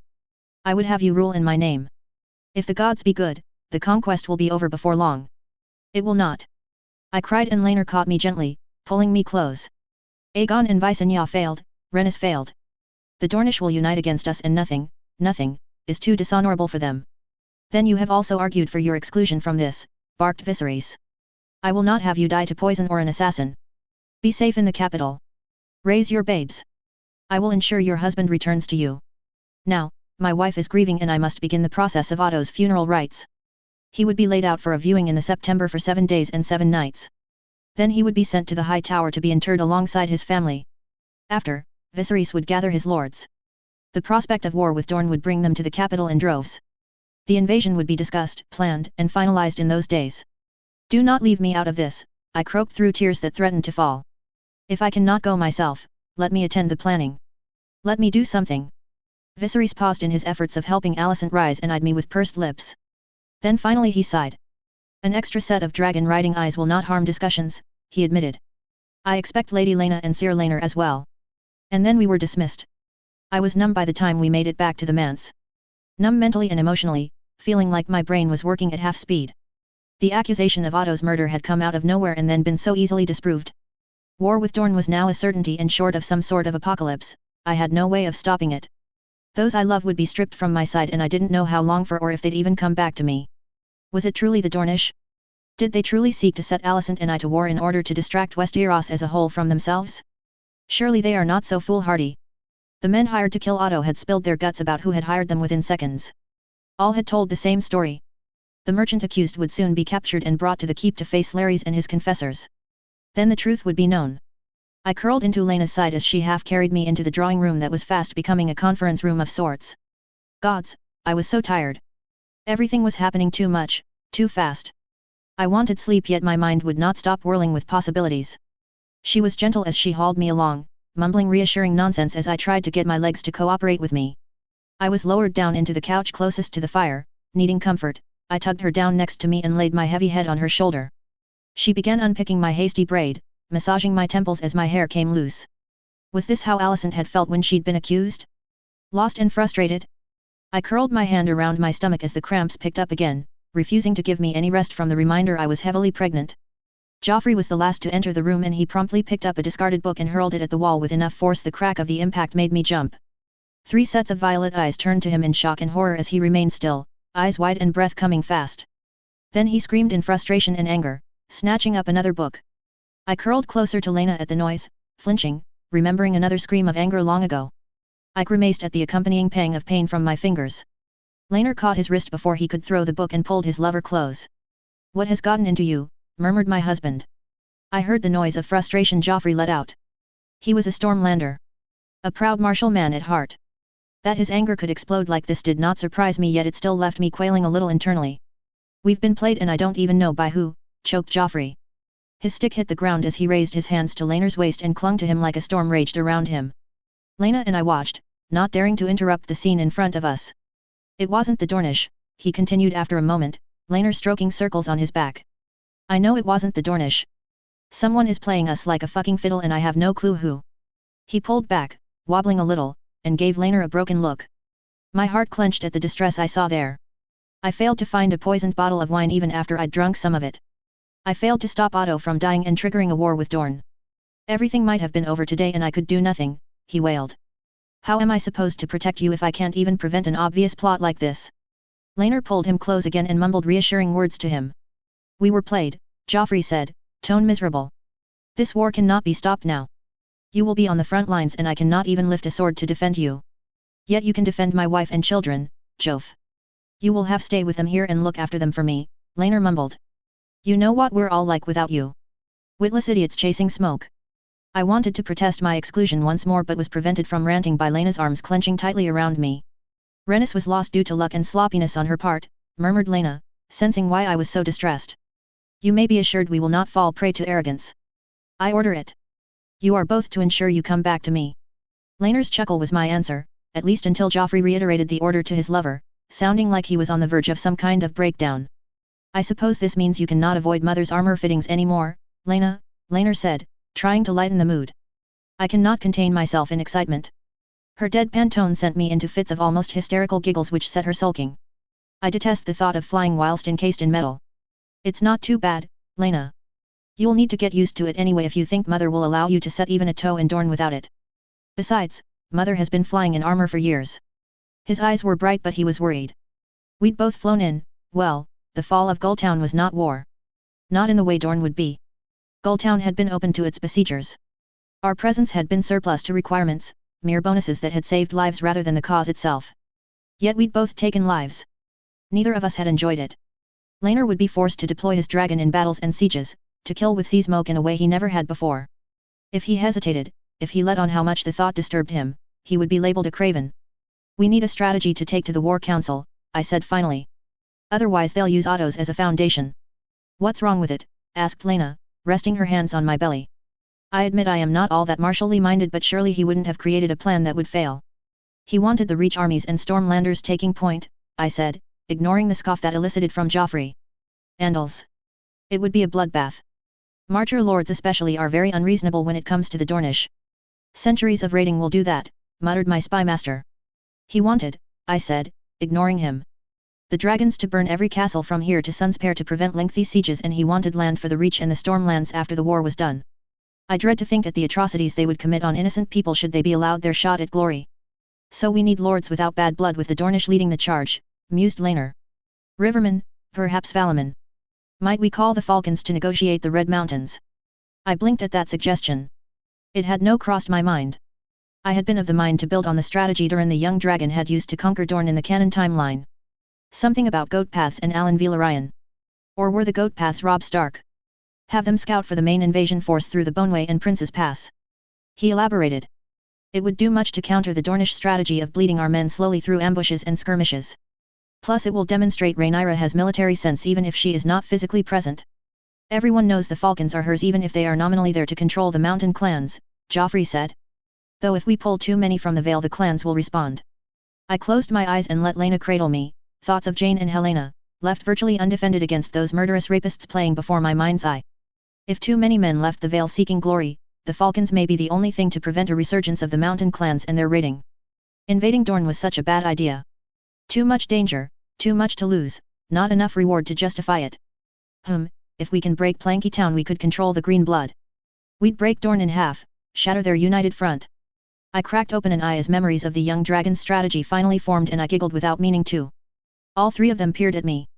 Alan came up with that same plan, I told Laenor and he promptly flushed a deep red. You can tell who you both learnt your trade from. Alan? But he is a babe. I stiffened in Laena's arms. I had never gotten to tell her that night. I had been too tired and after it never seemed to be a good time. A future thing, said Laenor, still red. Perhaps I should be told about that, she said dryly in response. I will give you the details later. Joffrey was quick to interrupt even as Laenor opened his mouth to tell her everything. She nodded in agreement and let the matter lie. I will see if I can't come up with some way to subdue Dorne.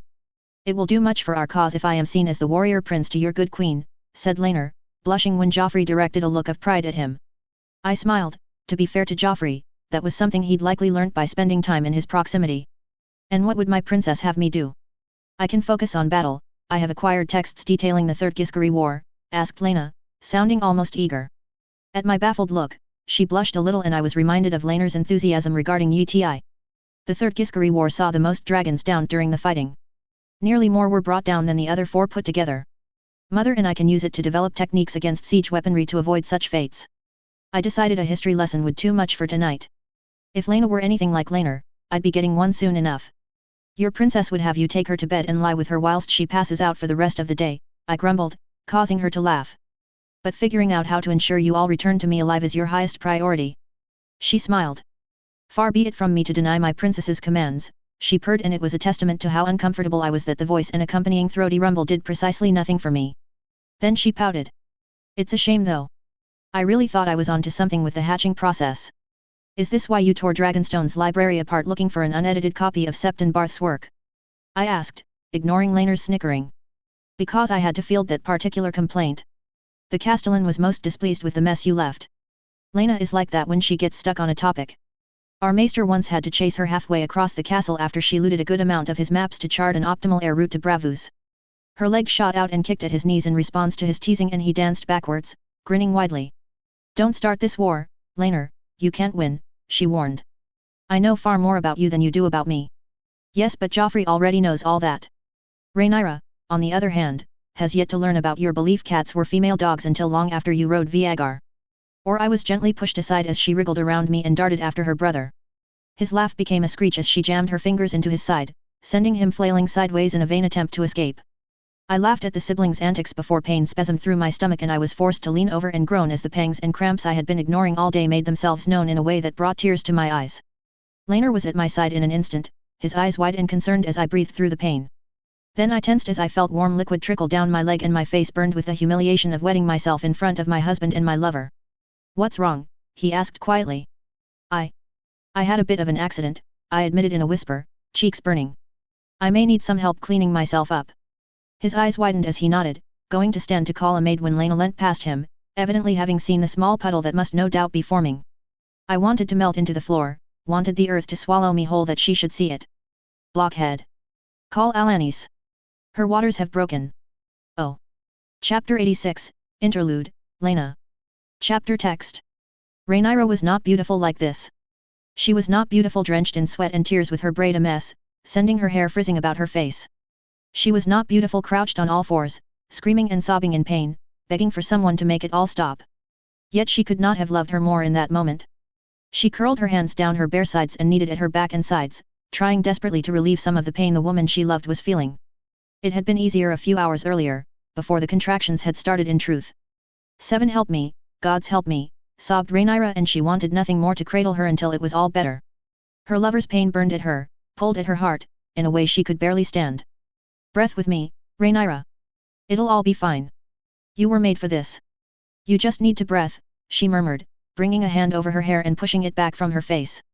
Rhaenyra's eyes flickered close for a brief moment and then she nodded with a grimace, attempting to follow the breathing that she laid out for her. They were supposed to teach her this in confinement. Yet the babes had come early. Too early, she feared. Rhaenyra was still over a week away from taking her chamber. "The baby is close to crowning, get her to do several smaller pushes," ordered Alanis from her position at the other end of the bed. Rhaenyra must have heard her because she gave a choked sob before wailing in pain. "It's too much. It's too much. I can't." No, she could not let her go down that path. She had to stop her, she had experienced this. "It's fine. Breathe with me. We'll breathe together, then you push when I say." Her breath stuttered when Rhaenyra's eyes met hers, a haze of pain in them. Yet also trust. Complete and utter trust. She would not betray that trust, not again. The urge to drop a kiss to her brow rose strong inside her and she quashed it. She could not do that in front of the midwives. "With me," she murmured into those trusting eyes. "Ready." The first babe came into the world 10 minutes later, a loud wail announcing their presence. "A girl," called Alanis, handing her off to a waiting midwife. She could not watch for long, Rhaenyra had yet more work. She knew it too, had realized it, because she was crying and begging once more. Invoking the names of gods that Lena had never heard of to spare her, to make it all end. Swearing in a manner she would not have expected from a highborn woman, swearing in a way that turned her pink despite the circumstances. "You can do this, Rhaenyra, you can. Are you going to prove Alicent right? That you will fail here? Will you let the one who sought to harm your babes win?" From the clenched jaw she received in turn, her comments had hit the mark as she braced once more, trying to recapture the rhythm they had established. Alanis gave her a nod of respect. The babes coming so soon had been a surprise. Rhea was not here, Mother was not here. Only she was here. Her hands kneaded at her back once more as Rhaenyra wailed and pushed. "You are doing so well," she told her, as the babe already born was attended to. Gods, she was so small. Lucerys had been a giant compared to this babe and yet she struggled against the midwife that was holding her, screaming up a storm. "A little more. A few more pushes. You will have 2 babes then. Little Alyssa is already here. Her sister or brother should join her soon." She doubted Rhaenyra was actually listening to what she said now, yet the sound of her voice brought those pained eyes back to her and her lover pushed her forward into her midsection, bringing her hands forward, under her skirts, to clench at her thighs. It drew a hiss of pain from her and she was certain that she would draw blood before the end. She would bear it. If it scarred her, she would bear the scars as well. She owed her that much. She had borne pain from someone she loved before. She could bear yet more from Rhaenyra. "Ah, shit," muttered Alanis and her eyes found the midwife in horror. Alanis, as a general rule, tried not to swear.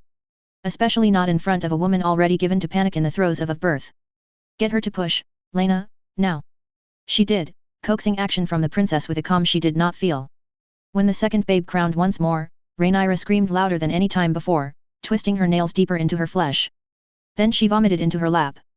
Bile rose to her throat yet Rhaenyra kept her pinned in position, the tearing feeling in her thighs growing worse.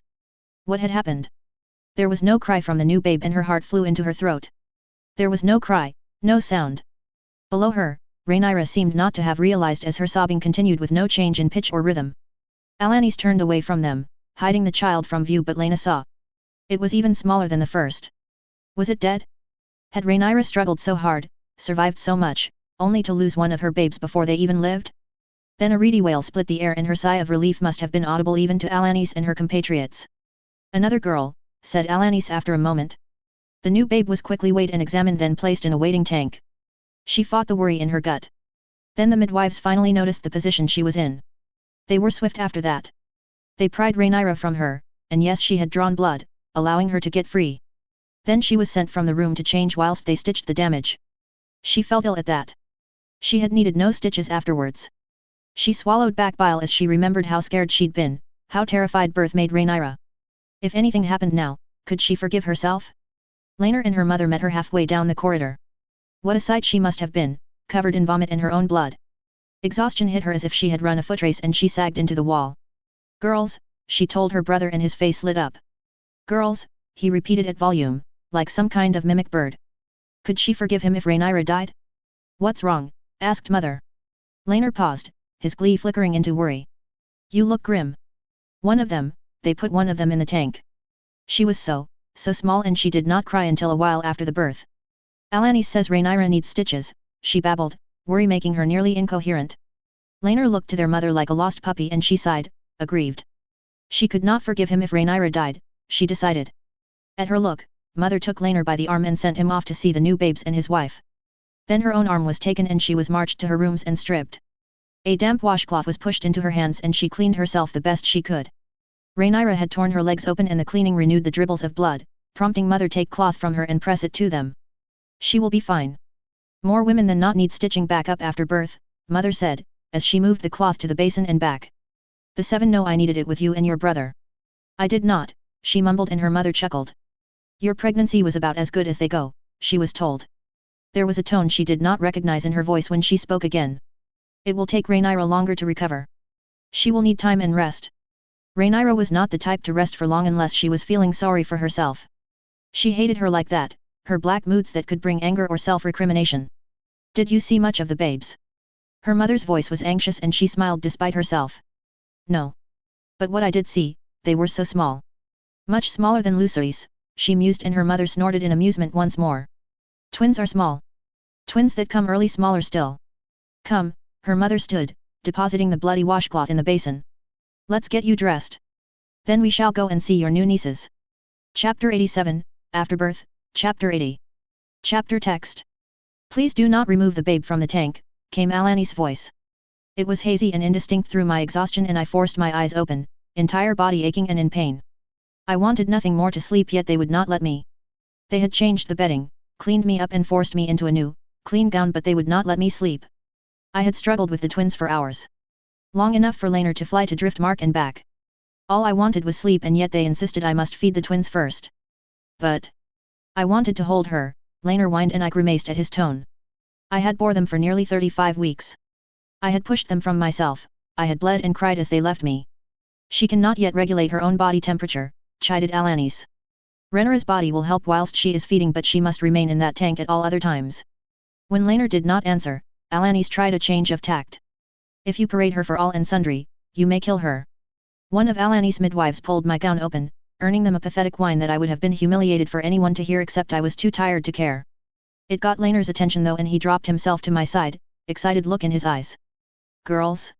Girls, Rhaenyra, he giggled, then dropped a few kisses across my brow as the midwife tried to pull me up into a sitting position. He earned a few sour looks from the woman I did not know the name of until he eventually helped, hooking his hands under my arms and hauling me up with a surprising gentleness. Although I think we may need to revisit names. Alarm flickered through me, pushing me a little more into wakefulness. Targaryens had a history of dodgy pregnancies, all dotted about the family tree. Canon Rhaenyra had given birth to a half-dragon monster just before the dance itself. What? Why? What is wrong? Realizing he had alarmed me, he raised his hands. They are fine. Fine babes. It's just he was interrupted as Alanis handed me the first babe, laying her across my chest. She was awake, unfocused violet eyes moving back and forth, seeing nothing. Unfocused violet eyes, under a head of wispy black hair. I swallowed. That would be the subject of some gossip if I knew Alicent. Hopefully she would grow to resemble Rhaenys.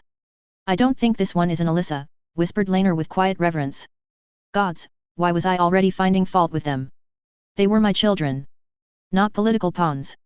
Then I felt guilty anew because one of them was already promised to Lord Rain's firstborn son. No. Stop. Don't think about that. Focus on the babes here and now. The Rains could and would wait. This is my firstborn. I asked and he nodded, causing a pang of sadness in my gut. I had wanted my firstborn to be Alyssa but I could agree with him. It did not feel right to name her after the grandmother on my side when she so clearly took after Laner's mother. Rhaenys then? Rhaenys the younger. I had a different idea, he said. Something that will have mother over the moon with joy. Go on, I said as she began to wiggle against me, seeking out a source of food. He was distracted for a while, watching as his firstborn child began her feeding with a look of wonder in his eyes and his fist crammed into his mouth, presumably so he didn't giggle like the absolute dork he was. Jocelyn, he finally said. We name her Jocelyn and the other Alyssa. She has our hair. Hello, Jocelyn, I said. She ignored us both in favor of her meal. You're right, your mother will be over the moon. Where is she now? I expected her to arrive with you. Oh. Cleaning Lena up. You made quite the mess. I didn't have any answer to that. She had been there through it all and yet I could barely remember her through the haze of pain and the feeling I was being torn open from the inside. I cradled Jocelyn close for a long time, long after she'd finished feeding. Both of us just watching her eyes open and close as she fought the need to sleep. Finally, she was taken from me to be placed in her cradle and Alyssa was handed to me. She was small. Heartbreakingly tiny. Smaller even than Jocelyn. Like Laner had said, she was violet-eyed and silver-haired and I wanted to clutch her close as if my will for her to live was all that was keeping her alive. I understood their unspoken worry now. Babes this small did not have a high chance of surviving to see their 6th month. It took some persuasion on my part to get her to latch on and when she finally took her first few swallows she coughed and sputtered, prompting a wailing cry. I soothed her as best as I could, coaxing her back to her meal as Laner fretted over us both. She did take her fill in the end and Alanis had her back in the tank with speed that spoke of practice. The tank was an incubator really, the first one ever to be used. It was too expensive to commission many yet, not before the glassworks was up and running. The design was based off of the one they had used for chickens since the Andals came to Westeros and brought it over with them. Yet no one in all those years had looked at the chicken incubator and gone, hey, we can use that for our babies too. It was a similar story on Earth, that such a simple idea could not be put into use until the 1800s. It was also very, very useful in the matter of premature babies. They could lower the chance of death by 1/3. That had been the statistic I had written down in my papers. I had to remember that, I had to believe that.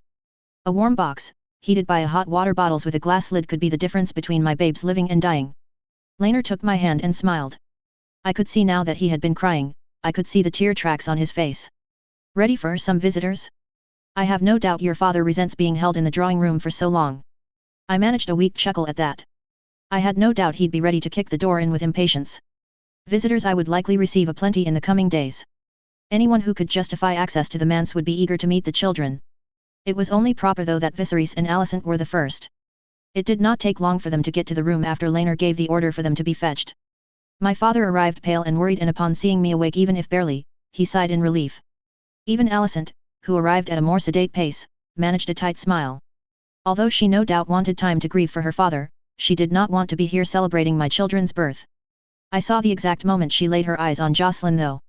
Her eyes lit up as if she had just been given some grand present completely unexpectedly. No doubt the black hair, let her try and capitalize on that. Rhaenys would feed anyone who dared imply her a bastard to Malaise. Black of hair, she asked, feigning a puzzled look and immediately bringing Viserys bustling over to examine her. Alicent's green eyes swept from Jocelyn to Alyssa, where they narrowed. Oh, but this one has the Targaryen look. I wished I had the strength to rise from this bed and kick her teeth in. Her father's body was not even cold and she was preparing for her next scheme. Viserys winced and Alicent realized her mistake a moment later as Laner frowned. She takes after her grandmother. I trust you do not intend to tell her she does not have the Targaryen look, he said, and Alicent was quick to backpedal. Not even her status as Viserys' wife would save her from getting drop-kicked into the Blackwater by an enraged Rhaenys. My mistake. It was merely something of a surprise. You both bear the classic Valyrian look, she said hastily. But the Baratheon coloring has proved persistent in the past. Have you decided on names? Asked Viserys, hopeful for any distraction from the sudden awkward turn the conversation had taken. Jocelyn, for my firstborn, I told him. He dropped a hand to the wooden rail of the crib and smiled down at his firstborn grandchild. Jocelyn, for Rhaenys' mother I presume, he asked, then turned to the tank and moved on without waiting for a reply. And the second? I gave him a broad smile, sensing his reaction to the next name might be slightly less restrained, even if it were not for the same reasons I had wanted my daughter named as such. Alyssa. He swallowed at my pronouncement and turned a teary stare on the smaller twin, still nestled in her box. You have named them after the great-grandmothers, I see, said Alicent as Viserys tried to recover himself, tried not to break down over the name of his grandchild. Laner nodded my answer for me, even if it had not been intentional, the symmetry was still as pleasing as Valaena and Alyssa. When they are bigger, I expect plenty of attention from their grandfather, I told him, and he laughed. The stranger himself could not stop me. Grandchildren. Look at them. My little dragons. I wish Emma could have met them.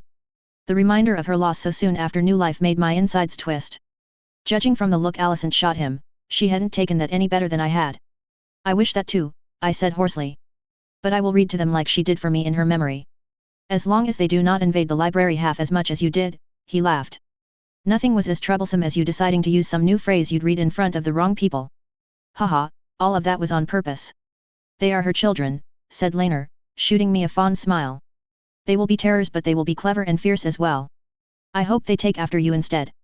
Giving me children just like I was seems too close to punishment. Viserys roared with laughter at that, and even Alicent's lips twitched into an unwanted smile.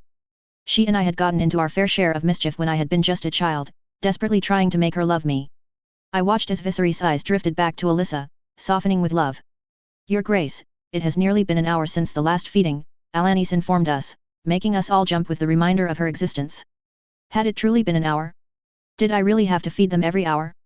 Of course, said Viserys before making his way over to me. He bundled me into a tight hug, burying his face into my hair. Be well, daughter. I shall visit as soon as I am able tomorrow. You focus on the children, focus on healing.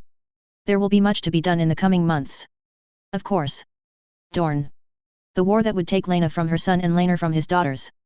The war that would take them from me. Of course, father. Laner saw them out with a bow before making his way back to my side. Alanis waylaid him with a bundle I could only assume was Jocelyn. I watched as he practically melted as he brought her over, violet eyes threatening tears. Alanis helped me with my gown and soon enough Jocelyn was back on my breast. You will only need to do this for the first few days. Then it will be every 3 to 4 hours, she told me, and I resisted the urge to groan. Why had I agreed to feed them myself? Oh yes, knicker wedding terror that I'd somehow kill them by giving them over to nursemaids. I examined the tiny child at my breast and couldn't quite suppress a smile as she wiggled against me. They're beautiful, said Laner. Of course they are, was my reply. They're ours. Chapter 88, Afterbirth, Chapter 81. Chapter text. Jocelyn, repeated Renus, faintly. Behind her, Corley's face lit up with a smile that he directed squarely at his wife's back. With shaking hands she leaned over and took the child from her son. Then she sniffled. Laner caught my eye and smiled as if he wasn't teary-eyed himself. As if I weren't teary-eyed myself. Hello Jocelyn, she murmured. A tiny fist was waved at her and the telltale sounds of Jocelyn about to let everyone know she was unhappy were the only sounds in the room. The queen who never was stared, entranced for a while, as Jocelyn continued to fight and struggle. And then she broke, cradling the babe close to her chest as she stared at us with tears running down her face. She's perfect, she managed to say after a moment. She's perfect. Gently and reluctantly she handed Jocelyn to Corlys, who took his first granddaughter and gazed at her with a smile. Renus stepped forward suddenly and flung her arms around her son, pulling him close until I heard the whoosh of breath out of his body. Then, after a moment where I thought he might actually start struggling against her, she released him. Her arms were around my shoulders next, a fierce hug but much gentler than the one Laner had been subject to. I let myself sink into it, missing my mother and remembering those days where Renus had been the only one I could trust in the face of a fate worse than death. When her love had not been conditional on what babes I pumped out. They're both perfect, she whispered before pulling back and giving me a watery smile. Let me give her an egg from Malaise. That caught me completely by surprise and I felt a pang of loss. I had wanted to give them eggs from Cyrix but looking at Renus' hopeful face, I couldn't say no. Besides, I could give Alice an egg from Cyrix when the time came. When they were both able to be placed in the crib. That would be wonderful, I said and a grin lit up Renus' face. I was saved from her overwhelming happiness by Lena stepping in. Rhaenyra. Oh, hello mother. She looked completely taken back at how emotional her mother was. Even more so when she too was swept into a bone-crushing hug. Rhaenyra, your ladies are here, she managed to say when she'd wriggled free of Renus, who was right back to cooing over Jocelyn with her husband and son. I swallowed thickly and my eyes met Laner's, who had evidently overheard Lena's information. He gave me a nod and then raised his hand to his mother's elbow, steering her and Jocelyn over to the crib. Corlys seemed to get his son's plan a moment later but it still took a few minutes for her to finish her gushing goodbye to both the babes. Not that Alice noticed. Alice was fast asleep. Then Laner herded them out, dropping one last kiss on my forehead as I rearranged the silk robe I wore over my nightgown. The one decorated with seahorses and silver because I'd stolen it gleefully from Laner. I'm sure I looked a fright. I'd managed a few hour-long naps, broken only by the need to feed the babes.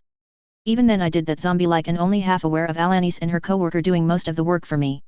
I would have to do something nice for Laner. It had been his brave and much appreciated sacrifice in the face of his mother that bought that time. Still, I was sure my ladies had seen me looking worse. Rhaenyra. Marya threw her arms about me as best she could. It startled a laugh from me.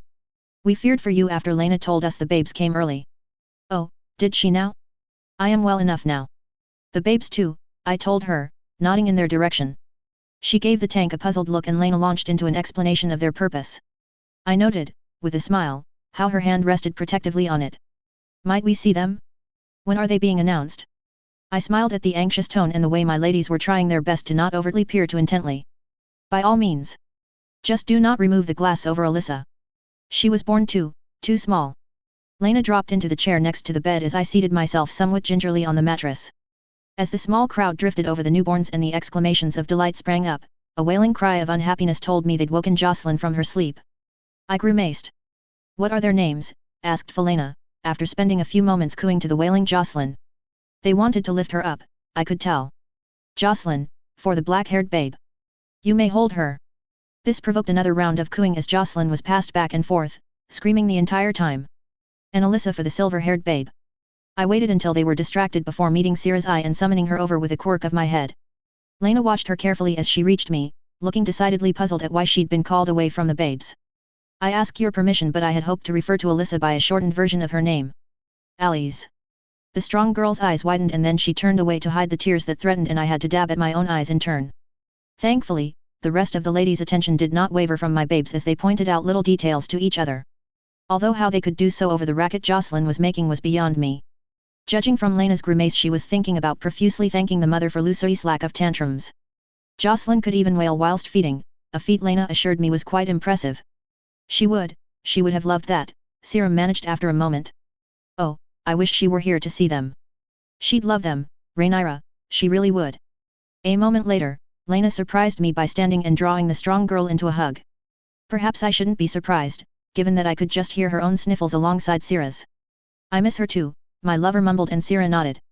Then they broke apart as Felena cleared her throat. Septon Patrack sends his regards, Rhaenyra. He says that he and his followers pray for you and the twins. They wish you a fast recovery, she said. I was willing to bet he did. The gold cloaks might no longer be an issue, but those knights had not ceased their harassment, and with Joffrey focused on Ali's killer, the mystery of who sent them was still unsolved. Enough of the religion, Fowl, said Maris, passing Jocelyn to her. We are here for the babes. Surprisingly, that did not provoke an argument between the two. Instead, Felena took Jocelyn and smiled at her, ear-splitting cries and all. My ladies stayed for a good long while, and I realized, much to my surprise, I'd missed them all fiercely. So when they left, I told them in my best commanding tone that I expected them to return to their roles as soon as they were able. From the reaction, I deduced they were quite happy at the prospect. I still missed Ali's. It felt wrong not having her there to teach the twins some diabolical trick I'd inevitably fall for, but, well, Syrah had been right. Ali's would not have wanted me to drive my ladies away. At least Jocelyn had gone back to sleep, lulled there by Maris singing veil lullabies until even I'd felt somewhat sleepy. I feared you would never call us back, said Lena, reminding me she was still there lest I spend the next hour lost in my own thoughts. How are you feeling? I am sore. Very sore, I told her, and she ran her hand down my arm as if she could drive away the pain. Your mother wants to give Jocelyn an egg from Malaise. Her lips quirked into an amused smile at that. She'll spoil Jocelyn rotten, she told me. I know. Still, father will spoil Ali's rotten, so I imagine it will all balance out. She laughed, and then her face went thoughtful as she gazed at me. What? Do I have something on my face?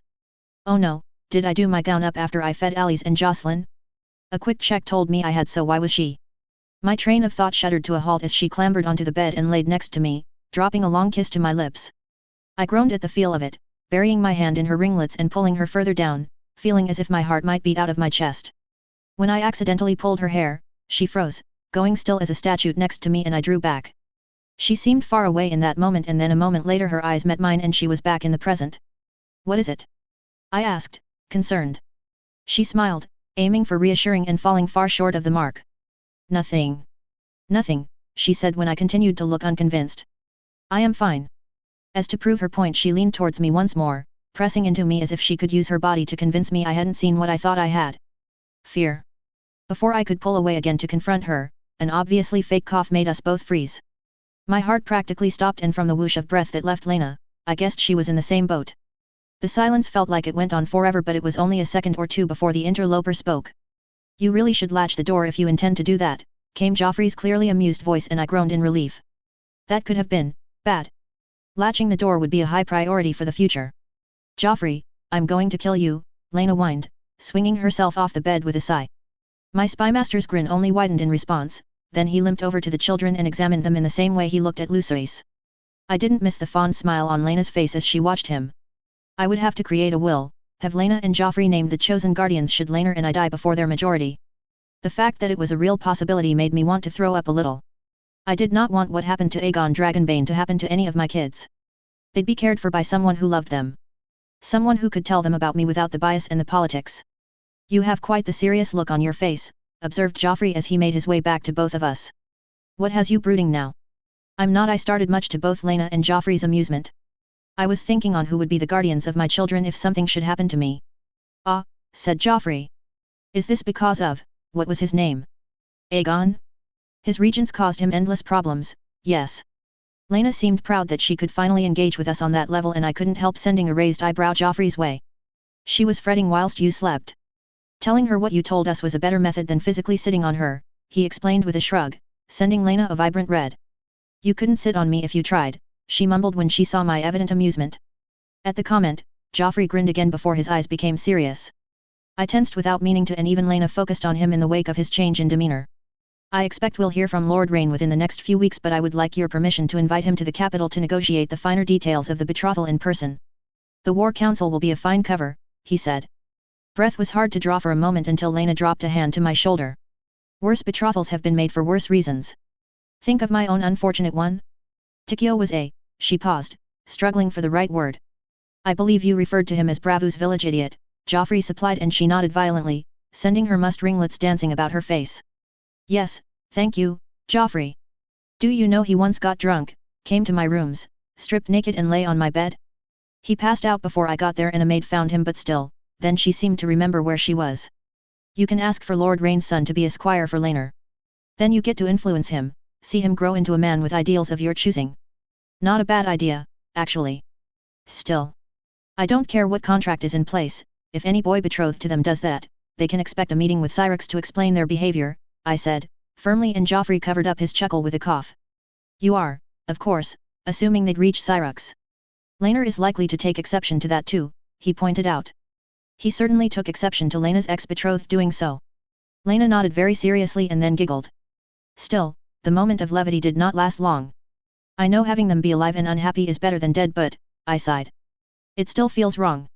You can be assured that should any young man or woman seeking to marry Lucerys, Jocelyn or Alyssa, or indeed any of our future children, not be suitable for them, they will not make it to the ceremony. Joffrey's tone was almost cold. I shouldn't find that reassuring, but I did. Our children. Oh Joffrey, you do want one of your own, don't you? I believe you, I said. Then I took a deep breath once more. Tell me, Joffrey, how old is Kermit Tully? Chapter 89, Afterbirth, Chapter 82. Chapter text. Jocelyn was crying. Again. Not that Lionel Strong seemed to care. Nor did his daughter. The hand had still not recovered from the loss of one of his daughters, that was as plain as the day to see. There were dark circles under his eyes, and where he'd always been clean-shaven and neat, he now boasted a ragged beard and his doublet showed at least one stain. He gazed down at the babes. I had little doubt that Sira had reported to him just how Alyssa would be referred to by everyone but Viserys. I knew this because he looked to be on the verge of weeping. I'd never really gotten to know Lionel all that well. He was my father's hand, promoted from Master of Laws after Otto's nun to gracious exit from King's Landing. Even as Master of Laws he'd been the quiet type, the get-on-with-your-job and on-to-rock-the-boat type. I knew he'd graded at Daemon's behavior just like knew he'd been all for executing him after his attack on me. He was Viserys' man. He'd sent his girls to me to tell me that. His friendship with Corlys came easily to him because he knew Corlys had a vested interest in following Viserys' wishes. Your Grace has been very kind to my family, he said, and his voice was rough with emotion. Then he cleared his throat and met my eyes. Like his son, he was a handsome man, although his looks were eroding under the steady tides of age by this point. Although I wasn't sure if I was allowed to be commenting on anyone's looks given my current style was a nightgown and only getting out of bed to use the privy. Healing from birth was a slow, painful, and sometimes slightly humiliating process. Soon little Alice will be big enough to survive outside of the incubator, enthused Sira from her seat next to me. At his daughter's happiness, he smiled, but it was quickly replaced with a look of pain. Sira would likely never bear children of her own. That she had insinuated herself as the babe's chief protector should not come as a surprise to me, yet it did. She was determined she would love them as she believed Alice would have done. As she would not be able to love her own children. The king can scarce contain himself, he pointed out. Although I suppose Harwin cannot either. I thought Sir Laenor would have to restrain him from how insistent he was at getting in here. Okay, what's Harwin up to now? He has to know there's no chance of an illicit romance by now, so what figures? I pushed the worry aside. There had been no note of accusation in Lionel's voice. I apologize, but the room is not so large as to hold Larry's, Harwin, Sira, and yourself all at once. It very much was, and I think Lionel knew that. The truth was I couldn't handle all four of the Strongs at once. I will send them up to you and then Sira can catch me up on how her day has been, said the hand. He cast one last look at the babes, bowed and left. Sira gave me a small grin as she followed her father out. He had barely interacted with the twins during their time as my ladies. Ali's death had spurred him to be a much more involved father, it seemed. I was not allowed time to muse over the hand, however, because moments later, Harwin and Larry's let themselves in. Harwin looked as well as his father did, handsome face ravaged by grief and loss. The twins and he had always been close, at least that is what I had gathered from Sira and Ali's many stories. Larry's looked as put together as ever, intelligent brown eyes taking in every detail of the room, myself and the incubator before coming once again to rest on me. Your Grace, Sira has told us of your intentions regarding young Alyssa, he said when Harwin was silent for a beat too long. I fancied he looked a bit unsure by that. Harwin was usually the boastful, loud brother. It was unlike Larry's to be allowed to take the lead in a conversation. It is one way of honoring her. It does not seem like enough, but it is a start, I said, and Harwin nodded, face spasming into a grimace. I hope that you will be able to see more of them both once she is out of the tank. Oh yes, indeed. We can visit them often, if your Grace wishes it, Harwin piped up, something of his old charm and enthusiasm returning to his features. Then they darkened once more. Alice would want us to. I apologize, Your Grace, Harwin has not taken the death of our sister well, said Larry's, and I watched as Harwin's fists clenched tight. And you seem to care not. Our sister died. I flinched as his voice rose. Our sister died because someone wanted to kill the princess. I care, he said quietly. I will find who killed her, Harwin. Humph, never got why they were so fond of you. You know they filled my boots with horse dung when they learned I'd called you limpy in front of her grace, muttered Harwin. Larry settled back into his chair looking as if someone had just physically punched him. Yet you seem not to care when Alice dies. I did not, he started, but Harwin had moved on. Your Grace. He declaration had me turning to him in surprise. I swear to you I'll find who did this. She died for you, I'll not waste that dedication. I'm your man from this day to the end of my days. That is very sweet of you, Harwin, I said. But the prevailing theory is that it was Dornish poison that took Ali's life. The merchant that hired Otto's killers was very clear he was the Dornish factor in the city, said Larry's, his voice hoarse. I questioned him myself. Maybe the Dornish did kill Otto, but I don't believe they tried to kill her grace, he grumbled, prompting a raised eyebrow from myself and a strange look from Larry's. Harwin was not given to his critical thinking skills. Had enough time in the city watch finally taught him a few tricks? Or had someone fed him that information? I admit the merchant was not forthcoming when it came to the poison, said Larry's, dragging himself back into present. But I hear an investigation is still underway. A few servants have left the keep's service since the tourney, and now Joffrey is hard at work tracking them down, I told him, and Larry's actually smiled even as Harwin snorted in derision. The lickspittle that follows Sir Laenor everywhere? Asked Harwin, and there was grudging respect in his voice when he mentioned Laenor. Evidently his duel had elevated him a little in Harwin's eyes. Gone were the days when he'd levy an insult at every opportunity. Sir Joffrey is Laena Valerian's husband. The princess's good brother, said Larry's, icily. He has come far in the past year or so, has he not? From second son to the husband of a dragon rider, father of a dragon rider, and in charge of much of our princess's household. He sounded almost pro-gods be good, surely not? His brown eyes met mine, and for a moment I saw a spark of surprise. Oh. I'd forgotten about that, mused Harwin, breaking up Larry's and I's staring contest. Mushroom told some really funny jokes about the wedding after we got news. This is the type of man my brother is, Your Grace, he gets his news from the court, fool, sneered Larry's, prompting Harwin to stiffen and his eyes to flash dangerously. Or used to. Mushroom was prone to adding details no decent man would find funny into his jokes, I said, and Larry's head whipped towards me. I must admit I did not hear his jokes about my good brother. Perhaps you would care to enlighten me, Harwin. Harwin flushed in embarrassment and squirmed in his seat, but it was Larry's I was watching. He looked almost angry, and I bet I was right as why. It would seem Laenor was right about the courting. No doubt he would be thrilled to be vindicated. He implied that the rumors Damon spread regarding you and Lady Laena were true. Anger hit me like a punch to the gut. Nobody had believed them, even Alicent hadn't bothered encouraging their spread to any real degree. I would warrant Mushroom pursued them because he was a nasty little shit too pleased by any kid of deviancy. Ah, his story went on to imply Sir Valerian an unknowing idiot, blind even to Sir Laenor's alleged proclivities. I can't imagine my father put up with that, I said, trying to stay calm. If Larry's had killed Mushroom, well, I clearly owed him some flowers at the least. The princess understands, like I do, that any right-thinking man would find Mushroom's stories disgusting, said Larry's. As it was, Mushroom was never eager to tell those particular jokes within the king's presence. It is ill done to speak badly of the dead, but I cannot find it within me to think well of Mushroom, I said. Harwin nodded thoughtfully. He was also telling everyone you slept with Sir Valerian after your return to the Vale. He told everyone that Sir Laenor would not bed you because you would not give him up. Or maybe it was because you stole him, said Harwin. Larry's clenched his jaw and nodded. No doubt he'd been on Alicent's orders when he'd come up with that particular comedy routine. God's damn Alicent Hightower's imagination. He thought that any man not fully whole was an acceptable target of ridicule, he said, making Harwin snort and my eyebrows shoot up. Did you kill him because he insulted you, Larry's, or was it because he insulted Joffrey? You're Alicent's man, I'm certain of it now. I have never seen even Laenor react that way at the mention of Joffrey's name. The question is, have I let on I know? Forgive me, Larry's, Harwin, but I tire. Birth has me fatigued more often than not. I thank you for your visit though, it is always pleasant to see friends. The two were quick to nod and make their apologies, seeing the dismissal for what it was. Larry's left with a thoughtful look on his face, but I could not tell, not truly, if he had made me or not. It was hard not to call for Joffrey straight away. I should be feeling victorious, triumphant, yet all I felt was a bone-deep worry. We'd often joked that Alicent's factor was Joffrey's friend yet Larry's had not been able to stop his reaction. If I was right, he'd killed Mushroom not to make himself Alicent's factor but because he'd insulted Joffrey one too many times. That spoke to obsession. So I waited, feigning a nap until I was certain that good manners would dictate the Strongs had left, and then I summoned Joffrey, Laena, and Laenor. They were quick to attend on me, Laenor almost tripping over his own feet as he arrived. "Are the babes well?" he asked, recovering from his near trip with a distinct lack of grace. "They are well, there is another issue I wished to discuss." He sighed in relief and dropped himself into a seat next to the bed. His sister and his lover arrived moments later, carrying a joyful Lucerys between them. The babe was placed into Joffrey's lap and Laena perched herself on the bed.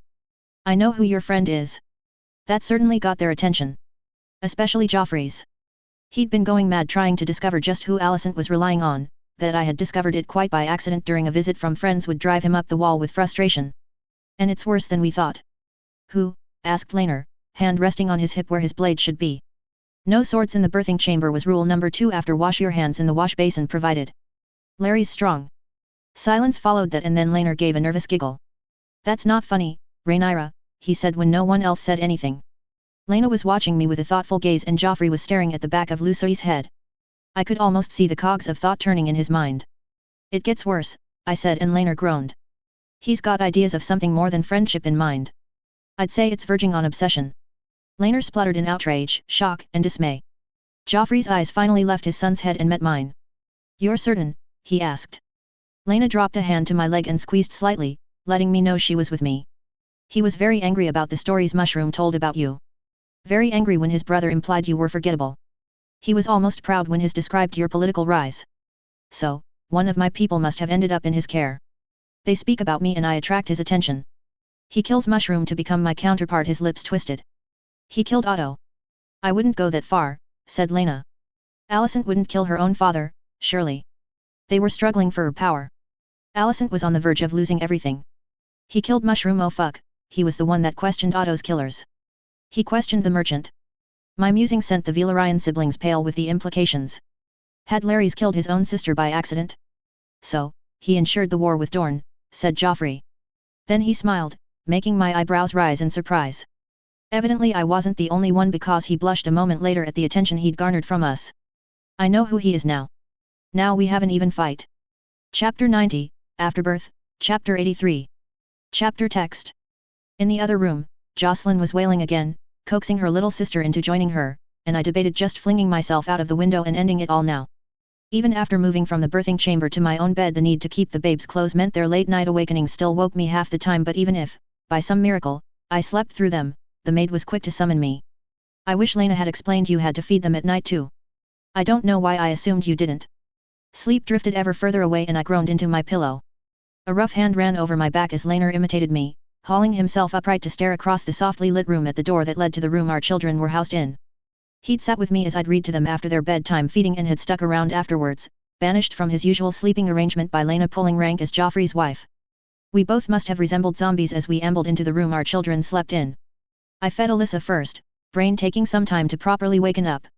By the time she had been safely enclosed back into her tank, I was wide awake. Even more awake when an angry Jocelyn was presented to me. "Shall we take her with us?" asked Laenor, still half asleep.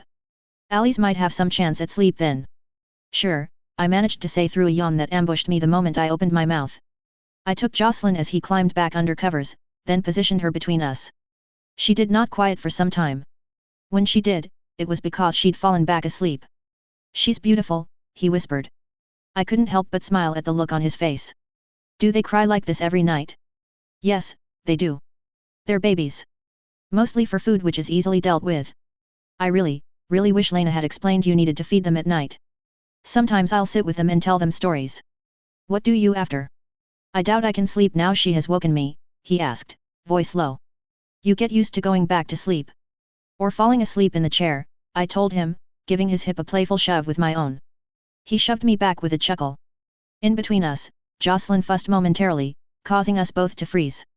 "I can take twin duty if you wish to spend time with Laena," he said finally after we'd relaxed. "It is only fair since I have had a lot of time with Joff lately." He did not mention that a lot of their time together had been spent with Lucerys or running errands for Joffrey's renewed determination to become omniscient or close to it. Knowing who his rival was had lit a fire under him as fierce as any dragon's breath. He was determined he would not be played in the manner Larry Strong had played him ever again. I cast those dark thoughts from my mind and burrowed myself into the pillow, trying to chase the sleep Jocelyn had awoken me from. I'm fine at the moment. I would be awoken anyway for their feedings. He laughed at that. When will you resume your duties? He asked after his chuckling had died away. When I have healed and dropped some of this weight. Alanis has said I should resume them one at a time and slowly, I told him. I ask because, well, did you wish to join me for riding Cyrix and Seasmoke? I suppose I could. The prospect was pleasing at least. I was still healing but Alanis had opined that I could resume light exercises with her usual pointed tone. Riding Cyrix once more, perhaps some brisk walks around the garden, along with cutting out the more unhealthy parts of my diet that being pregnant had allowed to make its way in. My first steps on the way back to fitness. It was with a brief pang of sadness I resolved to return to my usual fare of chilled fruit in the mornings. No more bacon, sausage, or eggs. And your marksmanship. Mother will be eager to start working on how it will translate to dragon back. I am barely skilled with the damn thing on the ground. I do not know what she expects from me atop Cyrix, I complained and he shrugged. War with Dorn puts us all in danger, he said quietly. I did not see the reason for swords for a very long time. Now I am thankful I started working towards improving my skill long before now. Swords and bows are all very good but how will you protect yourselves from the other dangers the Dornish represent? I asked, waspishly but genuinely worried. Joffrey is vetting servants, food tasters, and guards. Was the quick reply and I smiled. I should have known Joffrey was taking it as hard as I was in his own way. If any vipers or other desert wildlife tries to appear in my quarters you will find me and my men ready for them. At my unconvinced face, he chuckled once more. Have Gerardis prepare antidotes to everything he can, I said. And then have Joffrey teach your men how to use them. Of course, your grace. His mocking assent got him a raised eyebrow and a sour look. His amused look fell and became serious. Do not worry for us, Rhaenyra. We will be atop dragons. We will not die, not when we have been ordered to return whole and healthy by those we love, he murmured. Not even his assurances would ease the fear in me though. Now, let us try and sleep. Tomorrow we will ride. What had sounded like an excellent idea in the dark of night was less welcome at morn. I was tired and wished nothing more than to return to my bed. I had been roused once more in the night to feed the children and then once just after dawn. As such, I was less appreciative of Laener's relentless enthusiasm for our ride. He had even cancelled his training for it. It is showing all of King's Landing that their princess is hale and healthy after childbirth, said Rhaenys, who had caught us preparing and invited herself along. My answer was a sour look as I swung myself into the saddle of the horse. It took a little adjusting in how I sat to be comfortable but it was nearly as bad as I feared with the padding Alanis had suggested. Our early morning ride still attracted attention though. Evidently, I was still in the people of King's Landing's good graces as more than a few stopped to cheer and wave as we made our way out the city to where Cyrix, Seasmoke, and Malaise lay on their stretch of claimed beach. From how the sand had been churned and the fact her gear was missing from the barn that had been raised especially for its storage, Laena had gone on a fact-finding mission to Dragonstone. Her request to spend the night with Joffrey had come out of the blue, so to speak. She and I had spent our nights curled up together, simply enjoying the other's presence and warmth rather than anything sexual. I had asked if anything was wrong and she assured me there was not, that she simply wished for one of her talks with him. Given that she mainly enjoyed those because she could spill everything she was feeling and not feel judged, I was not assured. Cyrix taking to the air was enough to distract me from my worries at least and I let myself relish in it, pushing her to fly fast and high. We soared over the oceans, danced through the clouds and swooped low over the fields. I may have been laughing with delight for a good portion. I could already feel the burn in certain parts of my body that told me even my brief stay in bed had offended some of the muscles I was used to employing when riding. It was a good burn though. After I'd gotten that out of my system, we both took yet more delight in showing off our aerial maneuvers to Rhaenys and Malaise, attempting to nip at the older dragon's tail as a way of keeping score. Out of the many tries we both managed it once. I was quite proud of my Cyrix as she brought us in for landing, her usual graceful glide managing to keep the spray of sand and dirt to a minimum. Not that Malaise or Seasmoke had gotten the message, their landings tore gouges across the earth and I mentally apologized to whoever actually owned the field we were partially camping on. Continuing my mission of showing the world I was on my way to recovering from the birth of my children, we put in an appearance at the Red Keep. Not the keep proper though, the training yards. Rhaenys had something to show us there and from her barely contained excitement I did have to wonder just what it was exactly. Something that got Rhaenys this giddy had to be good. And I was not disappointed by her happiness because when we made our entrance, still garbed in our riding gear, there was my father. I wanted to laugh in delight at the sight of him, all dressed up in his padding and whacking away at Sir Marbrand with, what seemed to me, little grace or actual skill. I had not seen him pick up a blade and actually train since before grandfather had died. Even then it had been reluctant, a forced march to the training grounds every morning and then escape at the earliest possible opportunity. I had heard Balin go so far as to compare him to Viagon in those days. After Balin had died, well, Mother had tried but he was not to be persuaded often, and after Alicent had come on to the scene that was it for his waistline. This business with Dorn has one upside, murmured Rhaenys, a kind of fierce pride in her voice. It has awoken the dragon in him. I have not seen him with a blade in his hand in a long time, I told her. She smiled. After that attempt on the twins he carried black fire around for days. Word is he was ready to execute Cole with it before the man took the black. Again with that fierce pride. There is the rider of Bael Ryan. Daemon always mocked him, but I knew. That drew both our gazes from the king to her. She smiled at our interest. When he gets over that damnable softness he has, he is a true dragon. You have seen his rages? He mounted the Black Dread. I knew the moment he did Daemon was wrong about him, she told us. Hadn't she, not a few months ago, declared him not fit to be king? I was saved from the unwise notion to point this out by her sighing heavily. Do not worry, Rhaenyra. I will stay close to him when he marches. A dragon he may be, but he is a wingless one. I'll make sure no ill befalls him, she promised. Besides, it is high time he and I put an end to our differences. You're having differences, said Laenor. I winced and Rhaenys raised a single eyebrow at my reaction. He likes to blame Corlys for all the ills in the world. Likes to blame you and Laena for all Rhaenyra's ills. He sees our family as eager for power that is not rightly ours. Make no mistake, if those twins had not yet been conceived when Corey made his accusation, Viserys would have used it to remove you from Rhaenyra's side. He sees you as an extension of your father. I glanced around anxiously, but no one was close, no one could hear her. Laenor looked thoughtful, his eyes returning to the king as he practiced. He believes Corlys still seeks the throne, I admitted. It was his initial thought to use Lucerys to keep the Velaryons as a whole in line. Then he saw the little bugger and fell half in love with him. Typical Viserys, chuckled Rhaenys. Do not worry, son, I shall set him right. I was strong enough to master your father and Rhaenyra is strong enough to master you. He will see that soon enough. I fear it will not be so easy, I murmured. He's had Otto filling his head with nonsense from the moment he was elected heir. She set her jaw as if I had just leveled a challenge at her, her eyes flashing dangerously. And now he will have me setting things right. I gave in as he noticed us and called a halt to his practice before making his way over. I tried not to feel too guilty as his smile threatened to break his face. Still, better her haranguing him over something than me. Sorry Dad, I tried. Chapter 91, Afterbirth, Chapter 84. Chapter Text. Recovering from birth had saved me from the need to openly mourn Otto Hightower until long after his body had been sent home to be interred alongside the Hightowers of old. Yet from the moment I began my slow return to politics, I was forced to make a show of it. For all that his death was an inconvenience, I did not grieve for Otto's death. I only wished that I had not been so foolish and summoned him to King's Landing in the time frame I had. His death had sealed the fate of Dorne, but my foolishness had allowed him to set in motion the events that spelled its doom. My return to politics coincided with the lords eager for war beginning their mass arrivals in the city, and the first of the notable guests was Lord Boros Baratheon. Having finally proved myself fertile, he was eager to discuss putting the future betrothal between my firstborn son and his daughter. Although, he was happy to inform me, I could choose which daughter. A generous man to a fault, that one. I was not surprised Lady Elenda jabbed him in the ribs before asking after the children. Jocelyn, he said, and his voice was mild as if he were forcing what he truly felt from his tone. Cousin Rhaenys must be thrilled. Mother is in love with both her and Alice, said Laenor cheerfully.